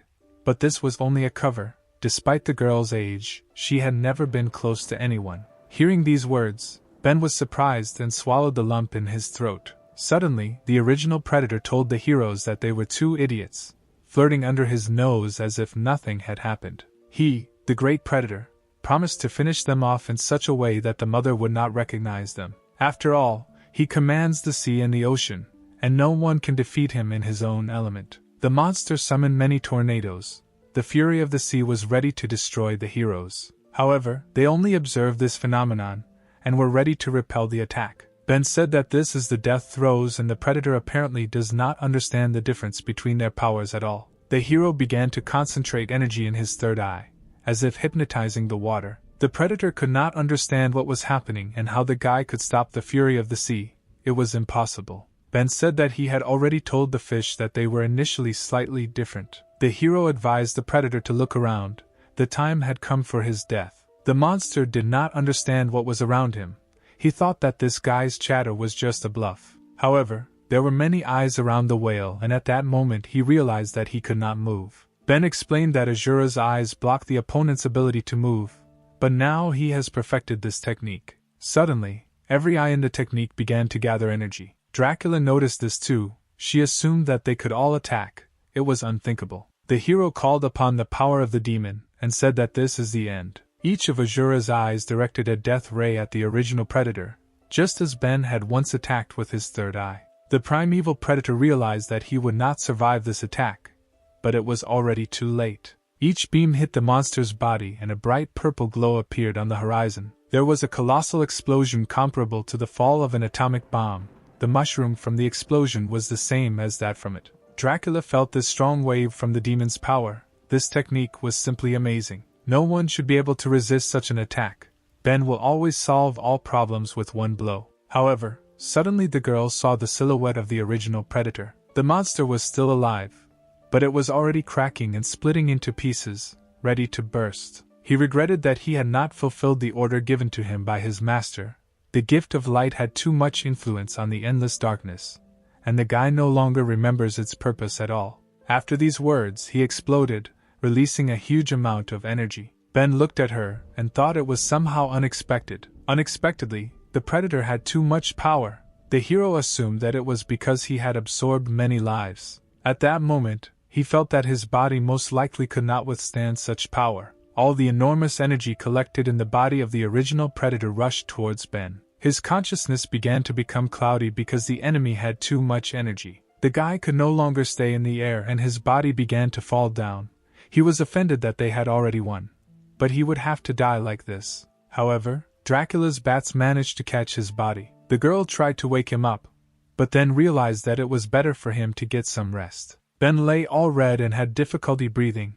Dracula told him that he had won this battle. She didn't know what to do to help the hero. The girl was afraid that he would die. Dracula was ready to support the guy in battle, but this is not at all the outcome she wanted. The girl began to cry. She still wanted to tell him a lot. She wanted him to give her another chance. However, the hero still lay unconscious, the blonde's tears dripping onto his face. Suddenly, spirits appeared from the guy's body and said that apparently the girl really wanted to save their master. It was the spirit of Daphne, who said that she had a way to save Ben, but she didn't know if Dracula would be willing to try. The sweet girl replied that if it saved the hero, then she would do anything. Daphne explained that the master had absorbed too much energy, and his body could not stand it. If he was too late, he could explode, so someone needed to take away the energy that he could not cope with. Dracula asked how to suck out this energy, and the spirit replied, "You just need to do paired practice with Ben and the girl will save his life." From such words the blonde blushed. These were not the words she expected to hear. Daphne asked her if the ruler of Protoss, Count Dracula, would make such sacrifices. The blonde looked again at the hero, who was choking with energy and was getting worse with every second. She replied that if it would save Ben, then she agreed to pair practice. However, she has no experience at all in such matters. She asked Daphne what she should do. The succubus replied that although she had little experience in such matters, she had watched a lot of films and knew the theory. She invited Dracula to inhabit her body and engage in pair practice with the master. Suddenly, another spirit of the girl spoke. She heard that someone here needed help. It was Megan, who, although she did not understand what pairs practice was, also wanted to help. Therefore, she asked Dracula to also inhabit her body and engage in paired practice with the master. The blonde was trembling all over and replied that this was no longer a pairs practice, because there were already 4 people. However, the girls did not listen to her and began to inhabit the body of the cute count. Dracula felt 2 souls penetrate her consciousness. Now they were one. Now the 3 girls looked at the hero's body. They joined forces to save him. Dracula said that she would do her best to do this. Even if the status of the ruler of Protoss was at stake, she would certainly save him. Daphne said that based on her experience, the first step is to kiss. You need to climb on top of the guy and kiss him. The blonde was worried that she wouldn't succeed, but Megan supported her by saying that those who don't take risks don't drink champagne. Dracula gained strength and kissed the guy on the lips, although she was very afraid of this. Daphne praised her and said that the next step was to continuously stroke the hero's body. The girl obeyed the succubus. She carefully placed her hand on Ben's pumped-up body and began to stroke him. At that moment, Daphne's voice in her head said that there was one last, most important step left. Dracula looked at the guy and asked his assistant what step was the last. The spirits replied that the blonde already knows the last, most important step, so they rely on her. We need to merge with the hero like yin and yang and suck out the extra power to save him. Now all hopes are only on her. Dracula blushed very deeply, but Daphne and Megan continued to support her. At that moment, she decided that she would not retreat and would be able to save the hero. So, Count Dracula made love on bats with Ben, and this lasted until the morning. After the energy was drained, she lay still and thought about what happened. She couldn't believe that she had actually engaged in doubles practice with the hero. The girl felt how her body was filled with the guy's energy. Dracula turned to Ben to look at him again. She knew that she had succeeded in saving him. Ben was no longer suffocated with energy, but was sleeping peacefully after a hot night. The guy was so close to the girl that she didn't know what to do and realized that she could no longer control herself. Dracula couldn't resist and kissed Ben on the lips. Suddenly, at that moment, the guy's eyes opened and he began to wake up. The girl immediately turned away sharply and pretended to be asleep. She blushed and was worried that the guy had noticed her. Suddenly her fears were confirmed. Ben told Dracula that he had already woken up. The girl began to stutter and asked if he knew that she had just secretly kissed him. The hero took her by the waist and replied that he knew not only about this, but also about last night too. Before falling asleep, hugging the blonde, he thanked her for saving him. This was already too much for the timid Dracula. It seemed that she was about to explode with excitement. Two spirits watched the couple. Megan heard this loud heartbeat. She asked her friend if the hero needed help. Daphne replied that everything was fine now and they could leave them alone. Suddenly Megan asked if Daphne was jealous of Dracula, because she knew her too well and could not be deceived. Envy was visible on the succubus's face. She added that the gentleman said that he would make them silicone bodies, and they could be the same as the blonde, so there is no need to be jealous. Daphne told the girl that if she said that, it meant that she was jealous too, or Megan was in such a situation. The girl immediately became embarrassed and replied that this did not happen and that she was not like that at all. A week later, our heroes returned safely to Protoss. Ben immediately headed to the research laboratory to fulfill his promise. Daphne was delighted with the skillful work. She felt great in her new body. It was exactly like before. Even her breast size was the same, and she was still very firm. Megan said that not only the appearance was perfect, other details were also perfect. Her exclusive clothes and tag are made very carefully. The girl is glad that she was given such a body. She thanked the gentleman for his work, and said that if she was needed for something, she would always help him. Daphne supported her friend and said that he could also contact her, and that in general they wanted to thank the guy. She asked if the hero had forgotten that she has many different images. Therefore, she can use any of them right now. The girl will fulfill the guy's every whim. That evening they could only support Dracula and then applaud on the sidelines.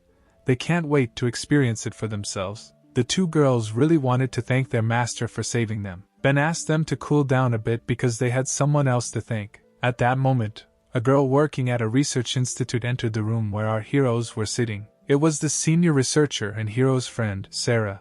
She noticed that the two were full of energy.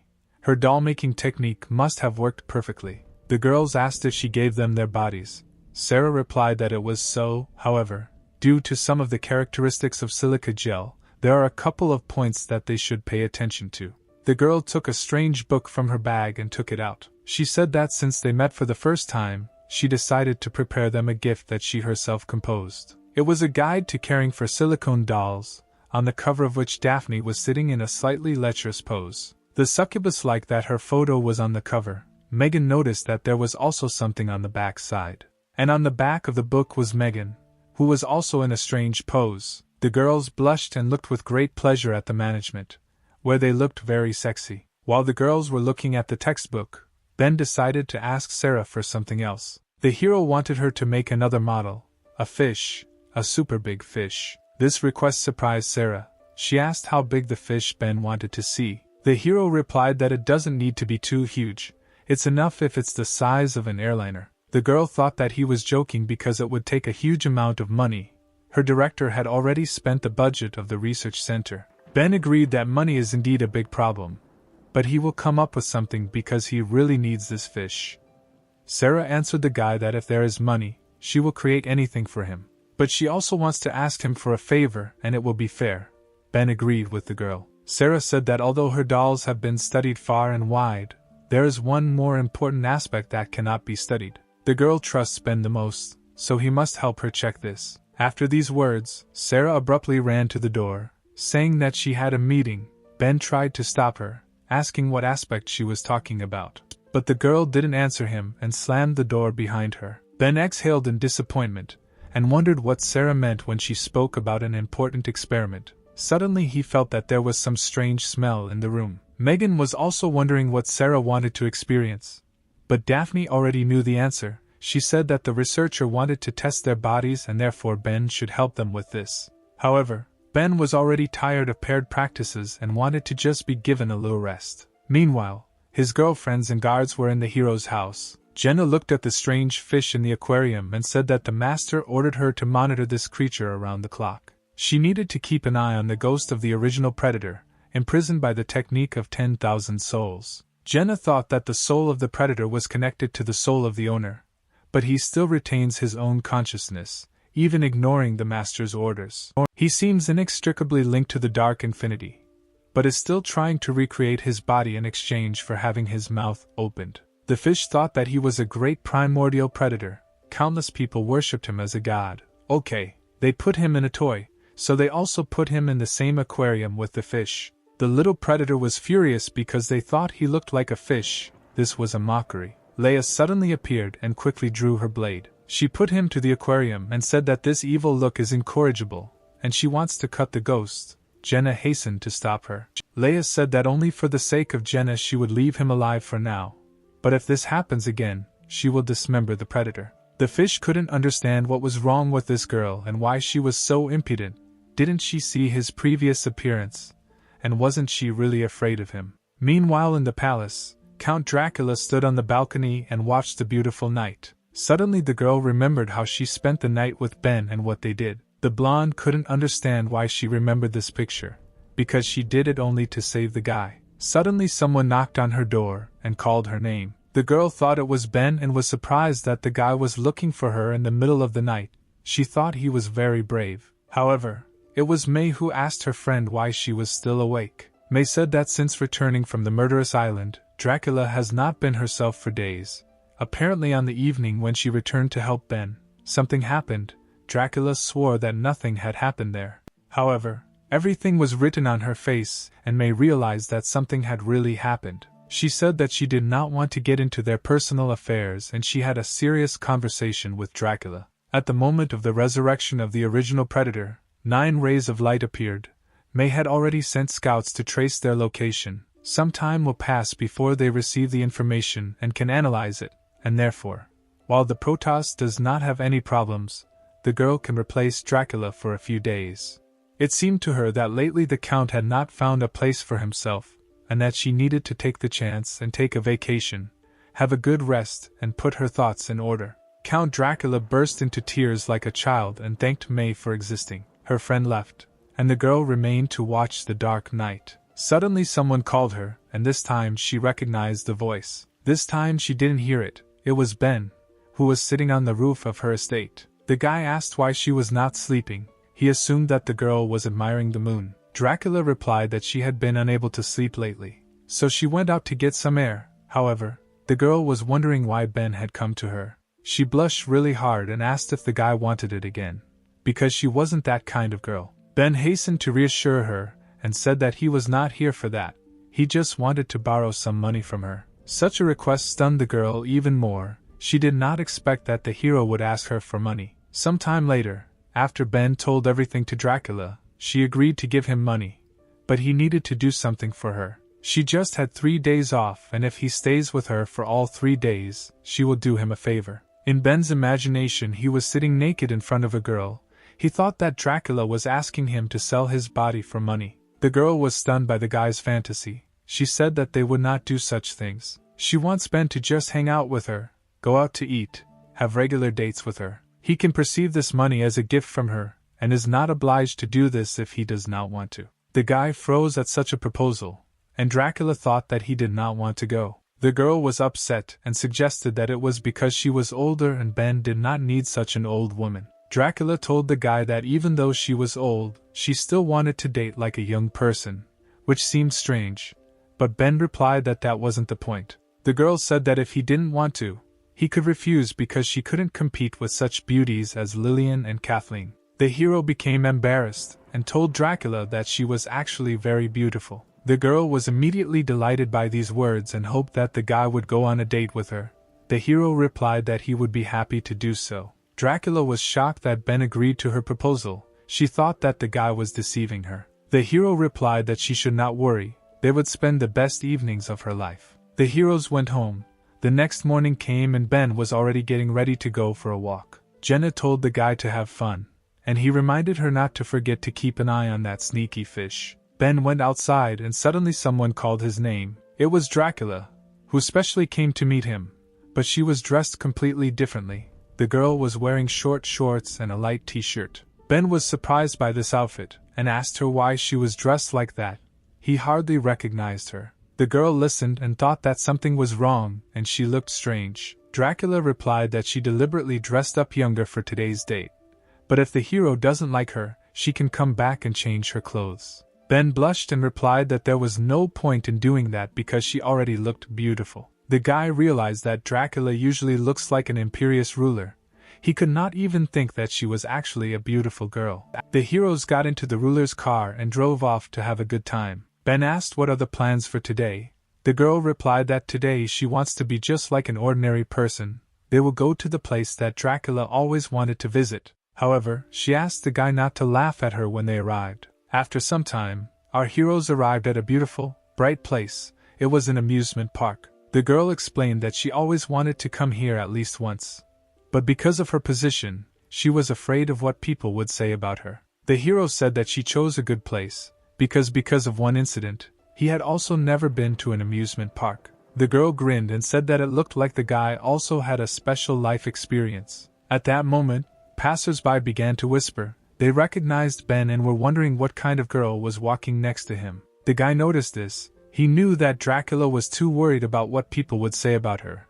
He couldn't let her be recognized. That's why Ben suddenly grabbed the girl's hand so that no one would suspect anything. The guy said that he couldn't wait anymore, and Dracula blushed and was surprised that he took her hand so suddenly. The first attraction for the heroes was horses running in circles. Then they went to ride another attraction, but the heroes did not have much joy on their faces. The last attraction for today was a slide, from which the guy and girl went down without any joy. They stayed in the amusement park all day, and then evening came. The heroes were returning home. Dracula thought that it was rather awkward to walk for half an hour in silence, so she needed to find a topic for conversation. The girl said that today's place turned out to be somehow boring, completely different from what she had imagined. The guy replied that perhaps their expectations were too high and that's why they felt a slight disappointment, but there definitely should have been a place next to them where they could have a good time. The girl believed the guy's words and decided to trust his choice. While the heroes were walking along the alley, they noticed something that greatly surprised them. It was an express hotel. The guy assumed it was a place to go on a date. The girl blushed and invited the guy to go have a look. He agreed because it was not too late. The heroes walked past a huge number of hotel buildings from where the sounds of love were heard. The guy was surprised by so many hotels. It looks like there is no other business in Protoss. Dracula said that she doesn't understand this either, and will close them down when her vacation ends. Suddenly lightning struck and heavy rain poured from the sky. Ben was surprised by the weather because there wasn't even a hint of rain. The girl told the guy that because of the rain, all her clothes were wet. The hero opened the portal and said that if this was the case,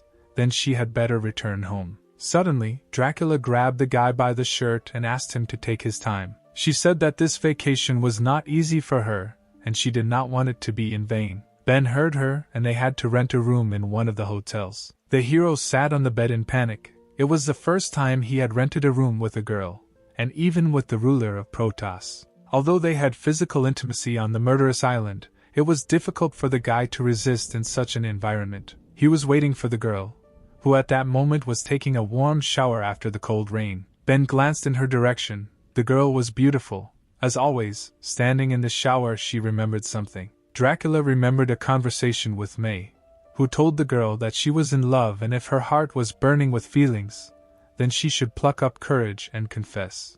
After all, that guy is popular and the girl should take the initiative. If she doesn't do it, then others will. Dracula came out to Ben and asked him to turn to her. The guy panicked very much, but followed the request of the lovely girl. Dracula was in only one robe and asked the hero if he liked her like that. The guy froze at the beauty he saw, but was still able to answer that he liked her. Suddenly, Dracula pulled the belt of her robe, and her clothes immediately fell to the floor. The girl stood completely naked and asked if he liked her now. Ben was shocked, and Dracula wanted to hear a sincere answer from him. The hero blushed and replied that he liked Dracula, even really liked him. At this time, May was sitting in her room and looking at the rainy weather outside the window. She wondered whether Dracula would be able to confess on such a date. If he didn't succeed now, then the Protoss support would remain alone for the rest of his life. May understood that for the first time a girl did not care about other people's opinions, and she had to try for her own happiness. At that very second, Dracula took the initiative and threw Ben onto the bed. The guy obeyed her initiative and understood that right now he had nowhere to retreat. The girl leaned towards the hero and whispered that she was very sorry. After all, she plans to spend all 3 days of the meeting here with him. Ben was shocked by the words he heard. The guy said that he still hadn't taken a shower. However, the girl immediately took off all his clothes and replied that she didn't care, and that the guy shouldn't bother himself with such trifles. Meanwhile, somewhere far away in the galaxy, strange waves were coming to one of the buildings. At that moment, the unknown creature's eye opened, revealing a purple seal in the center. The unknown person said that he felt the wave of the original predator. His wave appeared for a short time and immediately disappeared. His comrades asked if he felt the Dark King. The man replied that he was trying, but did not feel the wave of the Dark King at all. One of the unknown men asked where he last felt the wave of a predator. He wanted to go there immediately. The man replied that this is a distant dimension, and he does not think that everything will be so simple. It is better to wait for the leader to return and discuss it with him. The ardent guy replied that if the original predator was there, then the Dark King was nearby. He had been waiting for information about him for several decades and could not wait any longer. The mysterious man looked at the guy and replied that he was in and would move him right away. 3 days later, the sky above the murderous island lit up with a bright light. Suddenly, a divine bright golden glow pierced the dark clouds. The same unknown ardent guy who longed to find the original predator and traces of the Dark King arrived on this earth. He actually felt the waves of a predator in this dimension, but these are just his traces. It seems that he lost. This was quite unexpected. It turns out that in this place there are people capable of sealing the 10 divine beasts of the Dark King. But since the unknown warrior came here, he decided that this would not happen again. He wanted to bring the Dark King back to life. Meanwhile, our heroes were still at the hotel and had a great 3 days. Ben was lying on the bed and seemed completely exhausted. The girl thanked the guy for these 3 difficult days for him. It seemed to her that this was the happiest time in her life. She felt full of energy, like she was 18 again. And also, due to the fact that she absorbed the guy's excess energy, her own strength reached record levels. The guy said that in fact, that time on the murderous island, not all of his excess energy was absorbed by Dracula. But after these 3 days of suffering, his internal energy equaled the capabilities of his body, and he also became stronger than ever. The hero noticed that it was like training for him.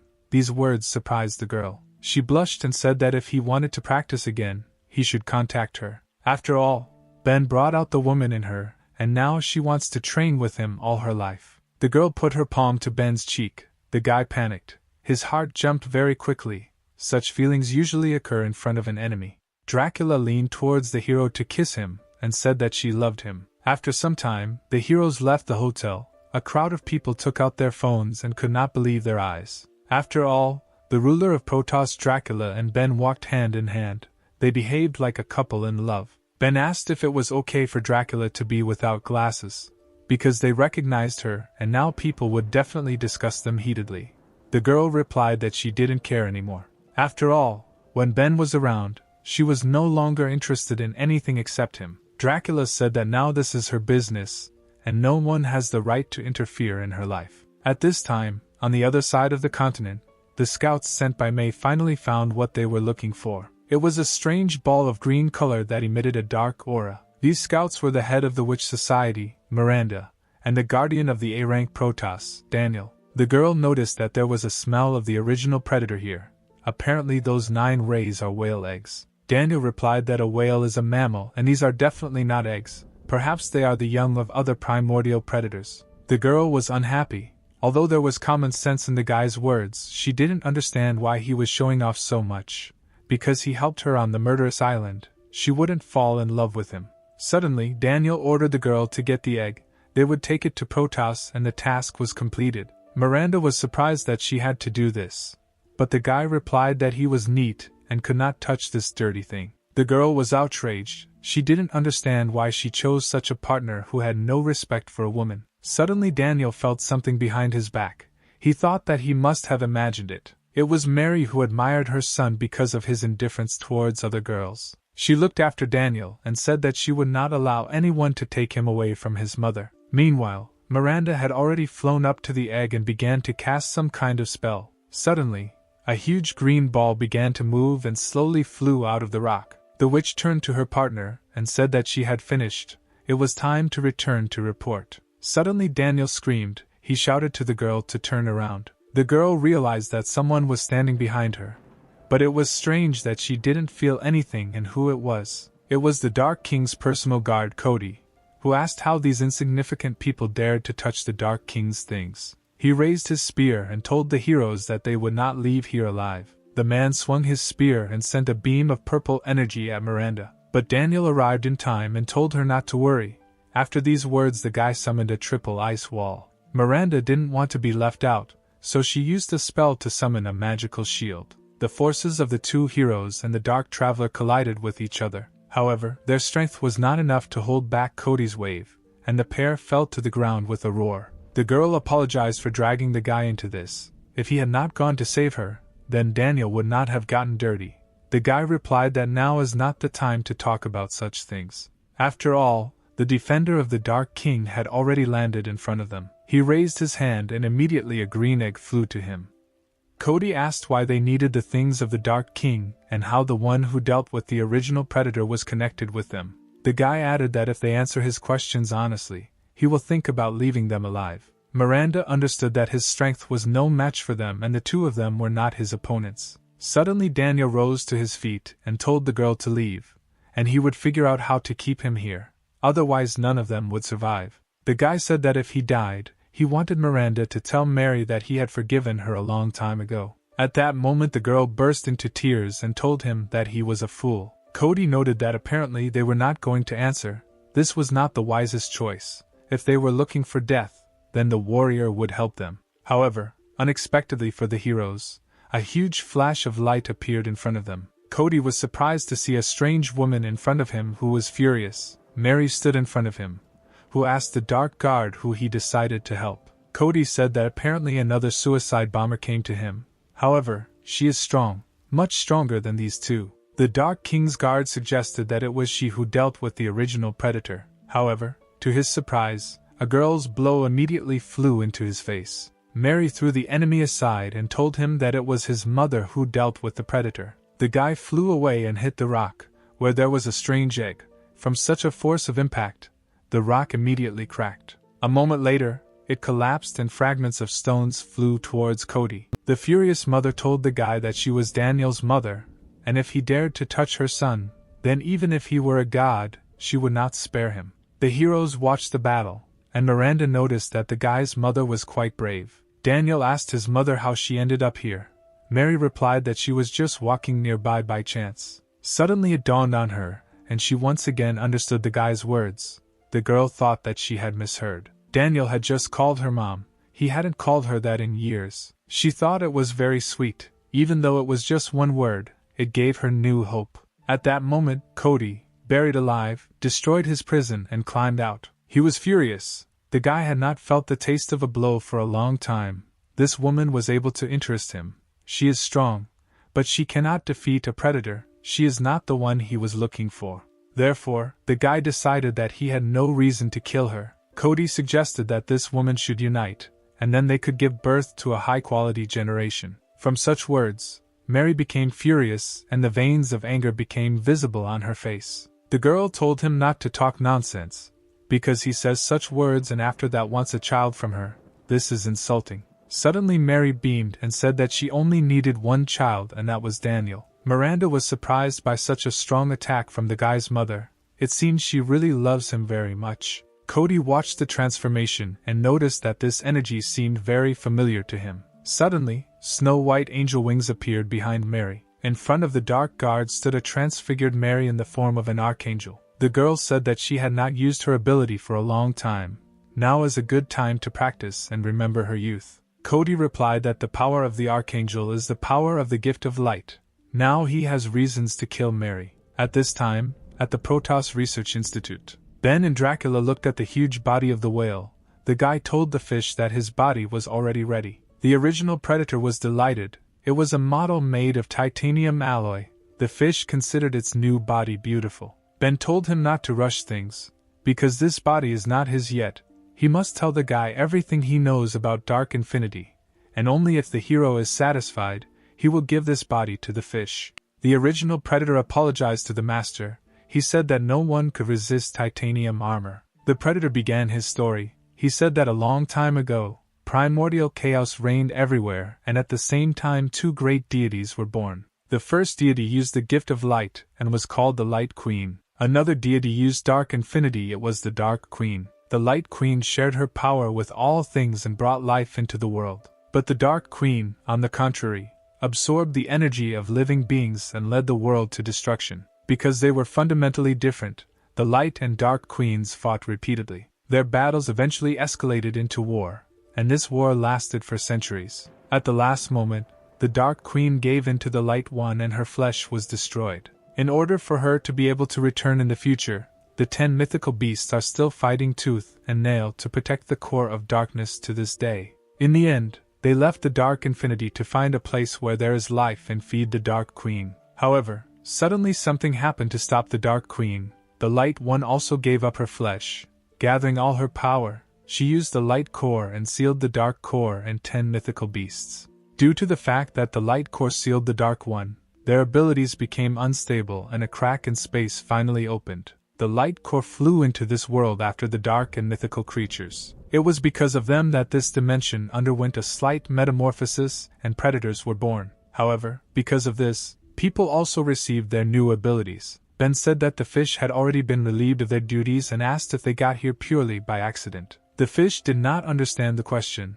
The guy explained that apparently they chose this land because they have a chance of survival here. Because local life forms can help them revive the Dark Queen. The original predator was surprised at the guy's insight. He understood that he could not outwit him. Dracula said that he and the 9 rays are the same original predators. She asked the fish how they are connected with the Dark Queen. Ben added that the original predator must answer honestly, otherwise he will make sushi out of him. The fish got scared and replied that they are just pets of the Dark Queen, but they are also her container. Dracula was surprised to hear these words. She asked what it meant that they were a container. The predator explained that the powers of the Dark Queen are taking away energy from the world, and even though she is a deity, she cannot withstand endless energy. The task of creatures as containers is to store emerging energy, and when energy is needed they will immediately give it to her. Therefore, once the 10 mythical beasts gather together, their energy will be transferred to the Dark Core, and then it will be possible to revive the Dark Queen. Dracula realized that these containers were like batteries for the Dark Queen. She blushed and thought about how Ben uses the powers of the Dark Queen, but he treats them differently. She drained his excess energy, but he did not begin to consider the girl a battery. The girl was filled with joy. She now considered herself Ben's partner, and she also became stronger because of him. The fish told the hero that there was something else he had to say. The predator said that the power of the double core on Ben's body was limitless. This power is the hero's natural gift, and at the same time his curse. The Dark and Light Queens are now in the guy's body, and if information about this leaks outside of this dimension it will be bad. After all, then he will become an enemy of the army of the Dark Queen and the army of the Light Queen, and an endless pursuit will begin after him. Ben thought about it. He realized that apparently this whole brawl was because of him. However, there are a lot of people who want to kill him. The guy decided that let it be so and they will come, and the hero will be able to come up with something. At that moment, their conversation was interrupted by Sif, who suddenly appeared. She said that she had been looking for Ben for a very long time. The girl blushed and said that something was wrong with her left breast. She felt her heart racing wildly, and this had never happened to her. Dracula was indignant, and said that if there was something wrong in her chest, then why didn't she go to the doctor, but decided to go to Ben? Sif replied that the girl misunderstood her. She felt the emergence of powerful energy, and this energy seemed familiar to her. It was similar to her energy, so the dark angel was restless. Ben realized that her power comes from the same source as his endless darkness, which means, if you believe the story of the original predator, it must belong to someone. Suddenly he was interrupted by a fish, who said that the power belongs to the warrior of the Dark Queen. The hero was very angry because he was interrupted. The predator wanted the guy to hide, but the hero decided that since they had crossed the dimension and arrived here, he had no reason to bury his head in the sand. Ben wanted to find this warrior and meet him face to face. Sif watched the guy and admired his courage and unshakable will more and more. Meanwhile, at the other end of the continent, the battle between light and darkness was already flaring up. Mary, in the form of an archangel, stood in front of the dark guard Cody and was ready to teach him a lesson. Miranda admired her ability. She believed that Daniel's mother would defeat the intruder, but her companion said that she had not used her ability for a long time, so no one knows what will happen next.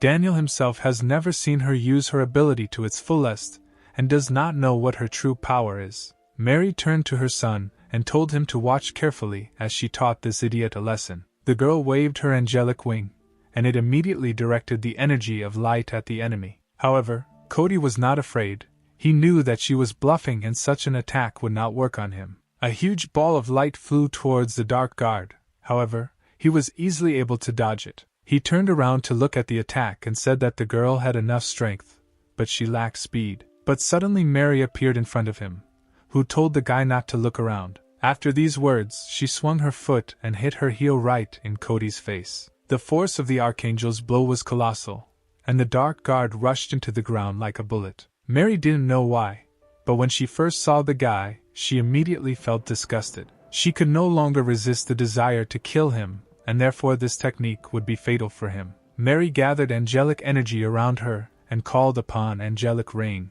At that moment, a hail of thousands of light bombs rained down on the ground where Cody was lying. Daniel was amazed by his mother's true strength. He considered her worthy of the 9th S rank. The archangel landed at the crater and said that this time she would not let her son down. She believed that, judging by the force of her blow, there should not be a wet spot left from the guy. However, Cody did not die, but was only slightly injured and opened his eyes. He understood that the matter smelled of frying and ordered his comrades to remove the energy lock from him. Suddenly, a purple beam fell from the sky at Cody. Mary was surprised that he was still alive and thought that this beam was the guard's trump card. For the sake of convenience of moving through dimensions, he was forced to seal part of his power. Cody said that the girl just defeated him. However, he only had a third of his power, and now he will make her feel hell. The dark guard pointed his spear at Mary and shot energy from it. The archangel did not even have time to notice the attack and the deadly beam pierced her body. The force of the dark guard cut off the girl's hand and blood flowed from her shoulder. Mary was confused. She felt a lot of pain and couldn't believe it had happened. The girl was bleeding. She didn't want to lose here because if she fell, no one would protect Daniel. Meanwhile, the guy got angry after seeing his mother injured. He gathered his icy energy and was ready to tear his opponent apart. Miranda said that Cody is not his opponent. However, Daniel has already rushed to attack the enemy. Mary saw her son and shouted at him to stop, otherwise he would die. Cody noticed the guy and grinned. He thought he was stupid since he voluntarily goes to his death.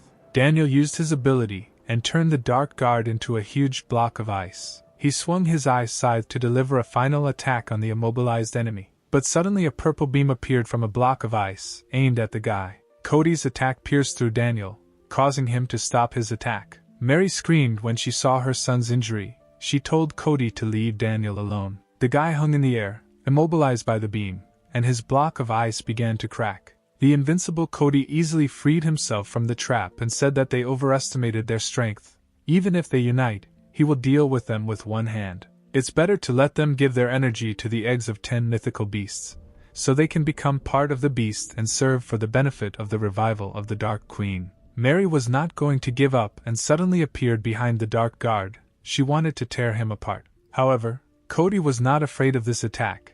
He was full of strength and easily struck back at Mary. Blood began to flow from Mary's mouth. The blow was fatal for her. It was difficult to defeat the enemy. Miranda watched as Mary and Daniel fell to the ground, defeated. The girl did not want to stay on the sidelines and also decided to fight the enemy. She began to use one of her secret spells. Suddenly, a huge fireball appeared behind Cody, which surprised the guy. The ball of flames summoned by Miranda was approaching the invincible enemy. However, Cody considered this attack too weak. It could not cause damage to him. As the ball approached, Cody began to pull it into himself. Having absorbed the entire fireball, he turned to Miranda and told her to take the blow back. All the fiery energy that Miranda had created suddenly burst out of Cody's mouth and flew towards her. At that moment, the defenseless girl realized that they could not defeat this guy. After some time, the battle ended. After multiple attacks, the team of heroes was still unable to defeat Cody. They lay exhausted, wounded and humiliated near the egg of the divine beast. Cody stepped on Mary's chest, causing her to cough and blood to come out of her mouth. The Dark Guard said that those who use the power of the Light Queen disgust him, so he will begin his sacrifice with Mary. Before her death, the girl asked Daniel for forgiveness for not being able to protect him. Cody raised his spear and aimed it straight at Mary's chest. However, to his surprise, the weapon did not reach the victim, because someone grabbed him by the arm. He looked at the guy and asked who dared to stop his attack. It was Ben, who replied that apparently the Dark Guardian could not wait to die. Suddenly Cody's heart became more energetic. It beat with great force and speed. The guy didn't understand what was happening and where this sound was coming from. It was his heart. Cody immediately jumped away from his opponent. The Dark Guard did not understand what was happening to him. He did not want to believe that he was afraid of this guy unknown to him. In addition, he felt that this man had very strong hands. In appearance, he is completely ordinary. But for some reason, deep down in his soul, Cody was afraid of him. He also had a strange aura. It is both familiar to the Dark Guard and hated by him.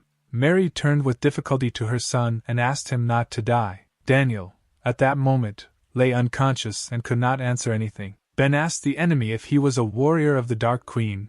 Cody was surprised that he knew who he was.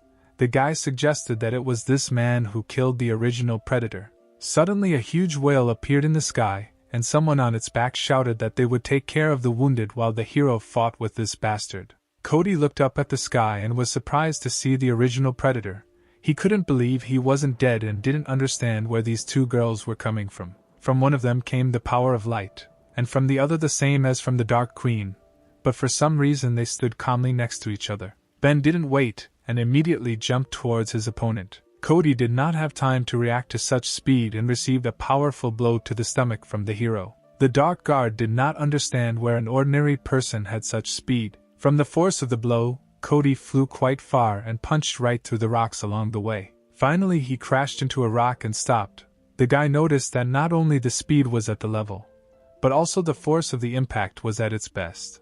At that moment, a hero landed in front of him and asked if he was ready to respond after this blow. The guy walked towards the enemy and asked if the Dark Guard understood who Ben was. Cody noticed this ominous aura and then he felt that he knew who it was. The Dark Guard realized that before him was His Majesty the Dark King. He immediately fell to his knees and asked to be forgiven for being blind and not recognizing the guy, after which the guy believed that he deserved to die. Cody thought that he should have guessed earlier that people cannot have so much strength to suppress him. But if it is His Highness, then everything fits. Although in appearance he has changed a lot, but his strength is still the same. Suddenly Ben changed his aura from dark to light, and said that he didn't think Cody would ever go blind and not recognize him. The hero told him to take a closer look and say again who he was. The Dark Guard saw the gift of light in the guy, and realized that he was actually the Light Queen. Cody was furious that Ben was making fun of him, so he created a purple ball and aimed it at the hero. However, Ben was easily able to dodge the attack simply by tilting his head in the other direction. Suddenly the Dark Guard saw a round cannonball on the guy's chest. He realized that there was a dark and light core in him, and Cody did not understand which side his opponent was on. Ben said that he is not the Dark King and has nothing to do with the Light Queen.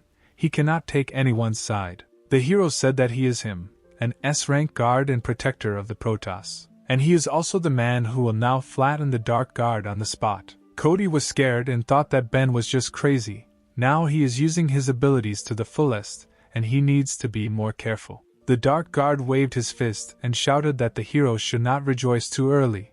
He could not kill Cody just like that. After these words, he hit the ground with his fist, and it immediately began to crack. From the force of the impact, the rock shattered into pieces and, taking advantage of the turmoil, the Dark Guard flew out from the epicenter of the explosion. Cody headed into the forest. He understood that if he hid there, God himself would not find him there. The Dark Guard thought that Ben was talking some kind of nonsense about the fact that he did not want to take one of the sides.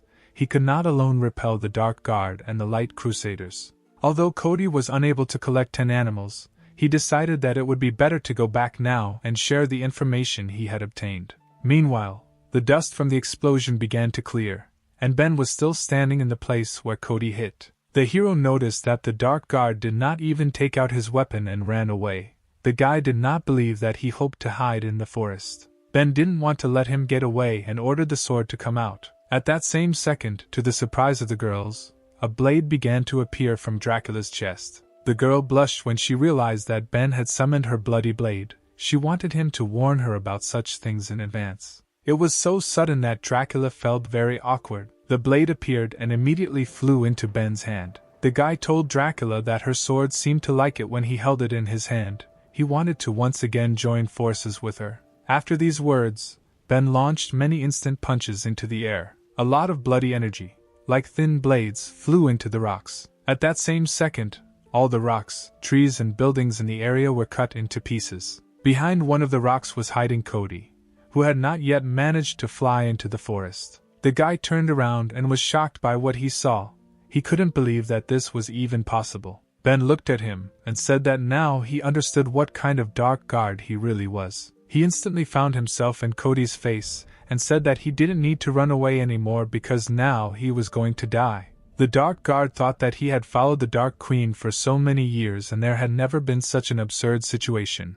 The mighty dragon could not cope with the local beasts. The guy jumped back and shouted that he couldn't die here, especially at the hands of someone using the gift of light. He shouted to his brothers to quickly move him between dimensions and save him. The beam began to take Cody back and the guards swore that he would definitely return and reveal the secret of this place. And then he wanted to lead the Dark Guard and destroy everyone here. Ben waved his sword and reminded him that he had already said that the Dark Guard was a corpse, and he would not go anywhere. One blade-sharp sword strike went straight to the center of the purple teleporter. Meanwhile, on the other side of the galaxy, the cloaked figures were surprised that Cody had not only removed the limiter, but also asked them to open a passage between dimensions. Suddenly the portal closed, and one of the men was shocked by what he saw. Cody's head was in front of him. The unknown man could not believe that he had been killed. One of them said that the guy was told to wait for the main ones, but he again decided to act alone. The second figure said that Cody's power did not reach the platoon leader, but he was still a strong guardsman, and she did not think that he would die like that. The girl was surprised that in that dimension there were such strong people who not only killed the guy, but also sent his head away. Suddenly the girl took off her robe and emerged into the light. It was the right-wing defender of the Dark Guard, Peggy, who said that this was a pure provocation and no one other than the Crusaders had ever dared to oppose them. The girl ordered to quickly gather all the squad leaders. She could not allow anyone to underestimate the army of the Dark Queen.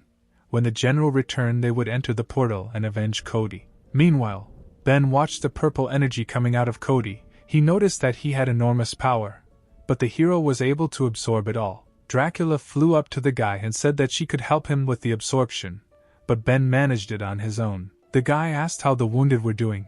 The girl replied that she had already stopped the bleeding and their lives were safe. Sif had already taken them to the hospital. The girl also said that if Ben had already defeated the enemy, then let him return her sword to her. After all, this sword is part of her body, and when a guy squeezes it in his hand, she becomes weaker and lethargic. Ben apologized to Dracula for taking her item without permission. Night fell. Our heroes remained near the egg of the original predator and talked about the past battle. Dracula said that because when they killed the Dark Guard they actually declared war on them. It wasn't worth doing.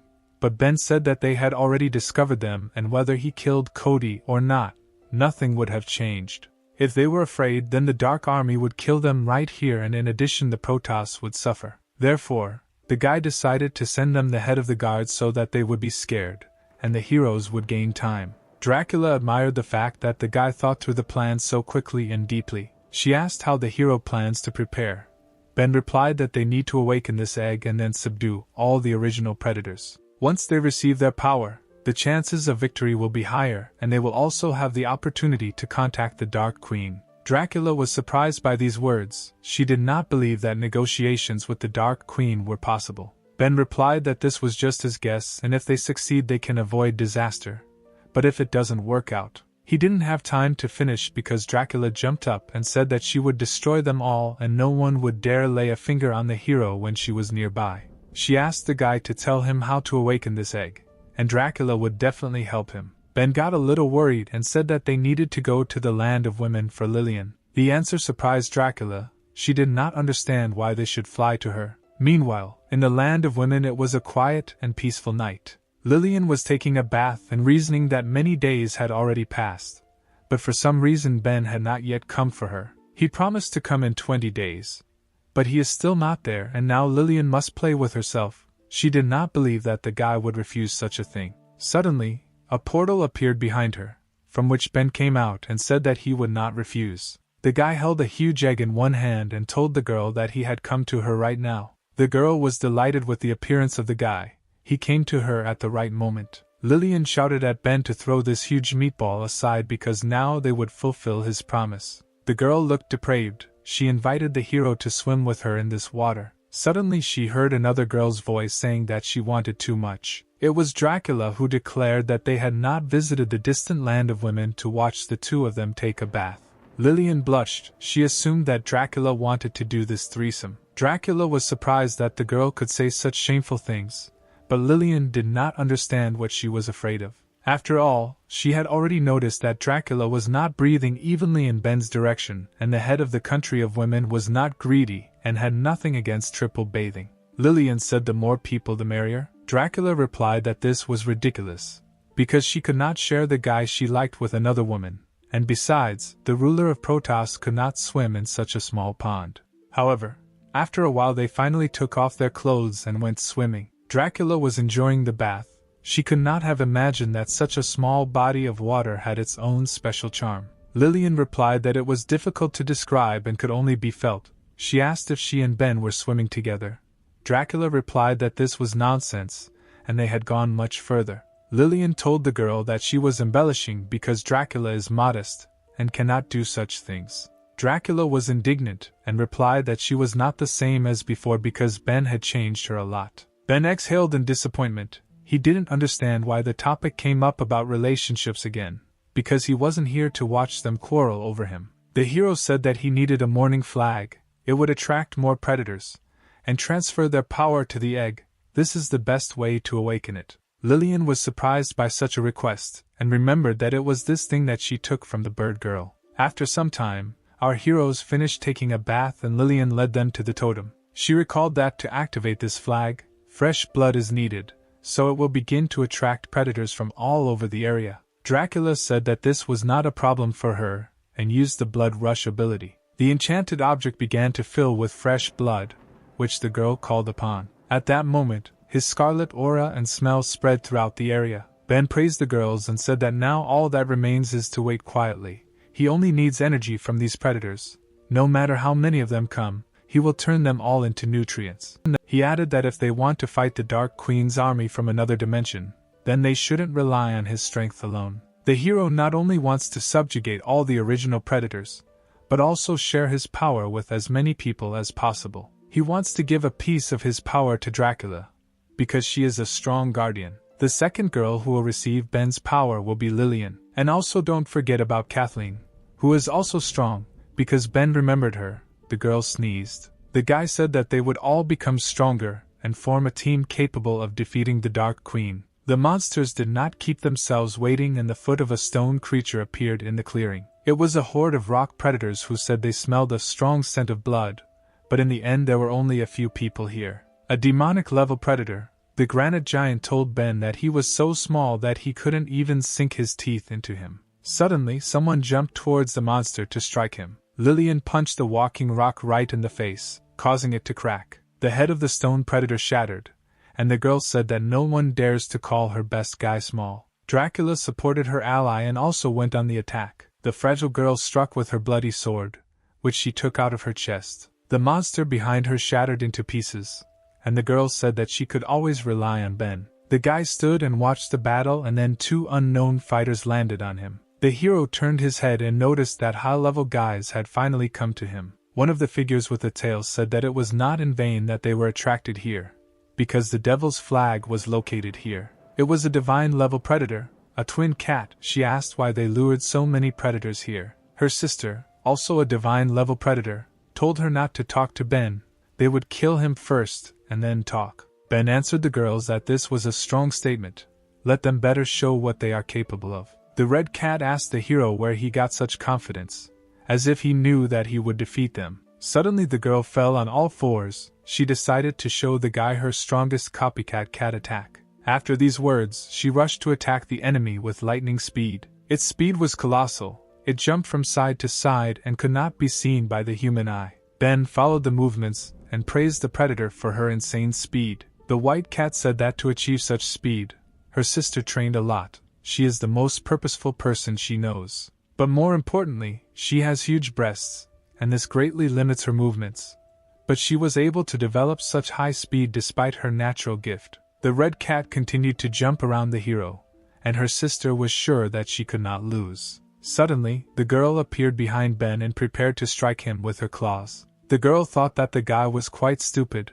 Apparently he was shocked by her speed and did not know where to look. However, Ben easily grabbed the girl's leg, which greatly surprised her. Holding her leg, he directed her straight into the ground. The red cat did not expect such an outcome. The girl landed and lost consciousness. The hero apologized for such a strong blow. The guy believed that he had overdone it. The white cat was afraid for her sister. She tried to talk to her. However, all her efforts were in vain, because the girl did not come to her senses and foam was already appearing from her mouth. The white cat became completely angry and began to concentrate power in her claws to tear Ben into pieces. The girl waved her hands and blows cutting through the air flew towards the guy. Ben calmly looked at his opponent and said that this was a cool ability. However, the guy was able to easily dodge him by keeping his hands in his pockets. The girl's claws never reached the hero, and he said that the strength is great, but it lacks speed. The white cat was furious that Ben dodged so easily. She knew it was time to use her secret ability. The girl raised her hand and began to create a blue vortex. However, before she had time to use her ability, Ben found himself behind. The guy said that the cat should not waste her last strength, and it was better for them to finish now. After these words, the hero hit her on the neck with his hand, causing her to fall to the ground. That evening the predators in the vicinity of the country of women were completely exterminated by 3 people. Ben absorbed all the power of these predators. His abilities acquired an incredible level. In the clearing where the divine predators were, 2 small cats appeared. Dracula saw these cute cats and her eyes lit up. She asked if she could take them home. Ben replied that if she likes them, then let the girl take them. The guy absorbed all the energy from the predators, and that's why they became like that. But we shouldn't forget why they were here.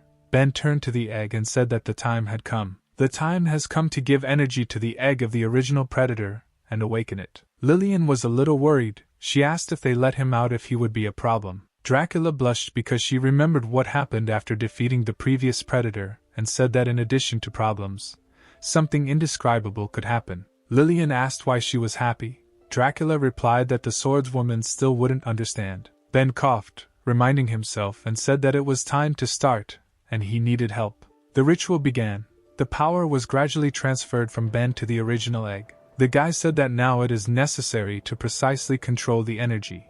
As soon as the monster begins to be reborn, he will immediately stop in order to control it after awakening. The egg was almost filled with dark energy, and Ben commanded the predator to leave the dungeon. Suddenly the huge ball began to crack and steam began to come out of it. As soon as the egg opened a little, a creature flew out of it like a bullet and rushed into the sky. The girls looked at the creature and did not understand whether they succeeded or not. A huge eagle appeared in the sky. Its wings were blue, and its eyes glowed with a bright glow. The blue bird said that she had not seen the sky for a long time and did not expect that there would be a chance to fly skyward again. Dracula noticed that the creature was so happy about freedom that he didn't even notice that they were standing there. Ben got tired of waiting and told the predator to come down and meet the new owner, who gave him freedom. The bird was indignant at such words. He said that if a bunch of people freed him, this does not mean that they can control and command him. The original predator added that he has only one master, and this is the Dark Queen. Dracula told him to first understand the situation because all the energy in his body was collected by them. Lillian was infuriated by the arrogance of the predator. She said that she didn't care and the girl would finish off this bird in a couple of minutes. Ben calmly answered the creature that apparently he did not understand who decides here, and the guy is only giving him one chance. Suddenly, a purple ominous aura appeared around the hero. He asked again whether the predator recognized him or not. The blue bird looked at the column of energy, and could not believe that a person had evolved to such a level. However, his recognition could not be achieved by force alone. The creature decided to use supervision. This power is so powerful that it allows you to see the very essence of things. Lies, truth, conspiracy, deceit, past life and present. The predator can see everything, and even God will show his true face in front of him. As for ordinary people, one glance is enough for him to see their underwear. The original predator activated his supervision and began to size up the people standing in front of him. First he looked at Lillian, who did not understand why the bird was looking at them for so long. Then he looked at Dracula, who said that she was embarrassed by this look, as if all her secrets had become reality. The original predator did not see anything interesting in the girls and considered them quite ordinary. He then looked at Ben and saw a light and a dark core in him. The bird couldn't believe that the guy had a light and a dark queen inside him at the same time. Besides, this man has practiced so much, it's unthinkable. Every guy would like to go through such practice. Suddenly a male voice interrupted the predator and told him to stop looking. The huge silhouette of Ben told the predator to answer the question he asked him, but the bird felt strong pressure on himself. He understood that he was unable to refuse the guy. The predator concluded that Ben is good enough to compare with the Dark Queen, but it is impossible to surpass her. Suddenly the bird began to rise into the sky. The heroes thought that he wanted to fly away, but the bird immediately landed and replied that she would serve her master faithfully, and would die for him without hesitation. Ben smiled at his victory, and replied that the original predator could be useful. Ben gave the most difficult task to the conquered primordial predator, the rock bird. The great and terrible primordial predator must guard the three heroes while they rest. Ben told his companions that, apart from the energy that he gave to the rock bird, he still had a lot of extra strength left. Now it's Lillian and Dracula's turn. The guy wants to make them stronger. These words immediately turned Lillian on. She asked Ben to start quickly because the girl was tired during the evening, and she needed the guy to restore her strength. Dracula blushed and said that it might be difficult for three of them to practice. She asked if they could do it one at a time. Besides, she had never made love outdoors before. Lillian asked the girl why she was so boring, because she had recently said that she had become more proactive, and that she and Ben had fallen in love with each other outdoors. She added that the grass here is much softer than the bed in the ruler's house, but if she doesn't want it, then so be it. Lillian quietly whispered that she could fight Ben one-on-one, and Dracula would only watch on the sidelines. At that same second, modest Dracula shouted that she would never allow this to happen. The girl promised that she would try hard and that training with three of us was actually not bad either. Ben warned the girls in advance that he now has a lot of strength and difficulties may arise during the training process. The girls agreed to fight the difficulties. They couldn't wait to get started. Ben said that since they were so thirsty, their training began. The hero, Lillian and Dracula did grueling training all night and by morning they fell asleep. Morning came and the sun had already risen high, and the local roosters began to wake up everyone in the area. Our heroes also woke up. Lillian was happy about the new day. She felt that her body was filled with Ben's energy. Dracula supported her by saying that she had never felt so cheerful and perhaps she could now compete with Kevin in strength. The guy noticed that the girls were happy with the training, but he wanted to evaluate the result in practice. Ben asked them to concentrate and release as much energy as possible so he could see how strong they had become. The two girls stood up and began to gather their energy around them. Dracula asked Ben to look at her result. The girl was not at all lazy that night. Lillian said that she worked harder than anyone and would not disappoint the guy. The powers of the two warriors began to turn into two huge yellow balls of energy. The rock bird did not understand what was happening. She thought it was an earthquake. Ben was pleased with the result. The guy understood that if he helped everyone prepare to this level, then they would have a chance against the Dark Guard. The girls released their power, and after a while it began to dissipate, and craters were visible under them. Lillian was surprised by this result of practice.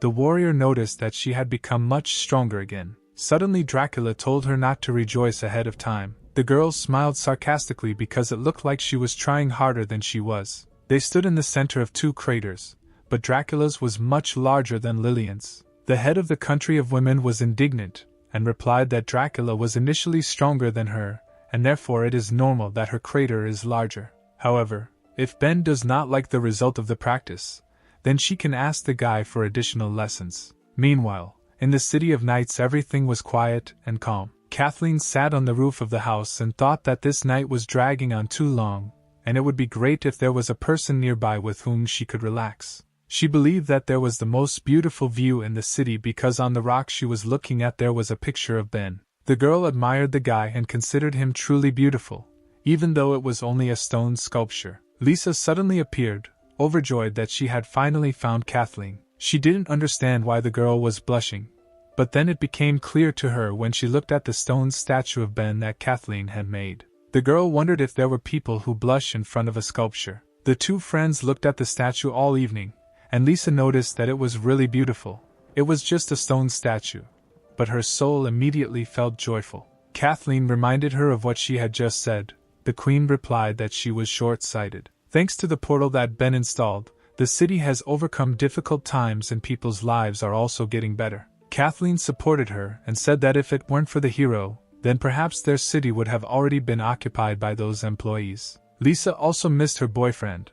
Although this statue is well made, it cannot replace a real person. Suddenly the queen asked her friend if she and Ben had been physically intimate. This question shocked the girl, and Lisa said that if she didn't want to answer, then apparently nothing had happened. But then Kathleen shouted that they already had everything. The girl blushed and added that they had already had physical intimacy a couple of times. Lisa was surprised by these words and said that 2 whole times was too much. She was jealous of Kathleen. After all, she had only one time when she was sick and it was only a short kiss. Suddenly Ben appeared behind the girls, happy that they were both here. The girls were surprised to see the guy they were talking about a couple of minutes ago. The hero was sitting on the roof of the house with a morning totem. He asked why they were still awake at such a late time. Seeing her beloved guy, tears immediately appeared on Kathleen's face. She immediately threw herself into the hero's arms and shouted that she missed him very much. Ben did not expect such a reaction from the girl and was very surprised by this. Lisa watched Kathleen and was sad that she was ahead of her. In the darkness of the night, the girl attacked the guy and immediately threw him to the ground. Ben looked in surprise at Kathleen, whose hand was on his pants.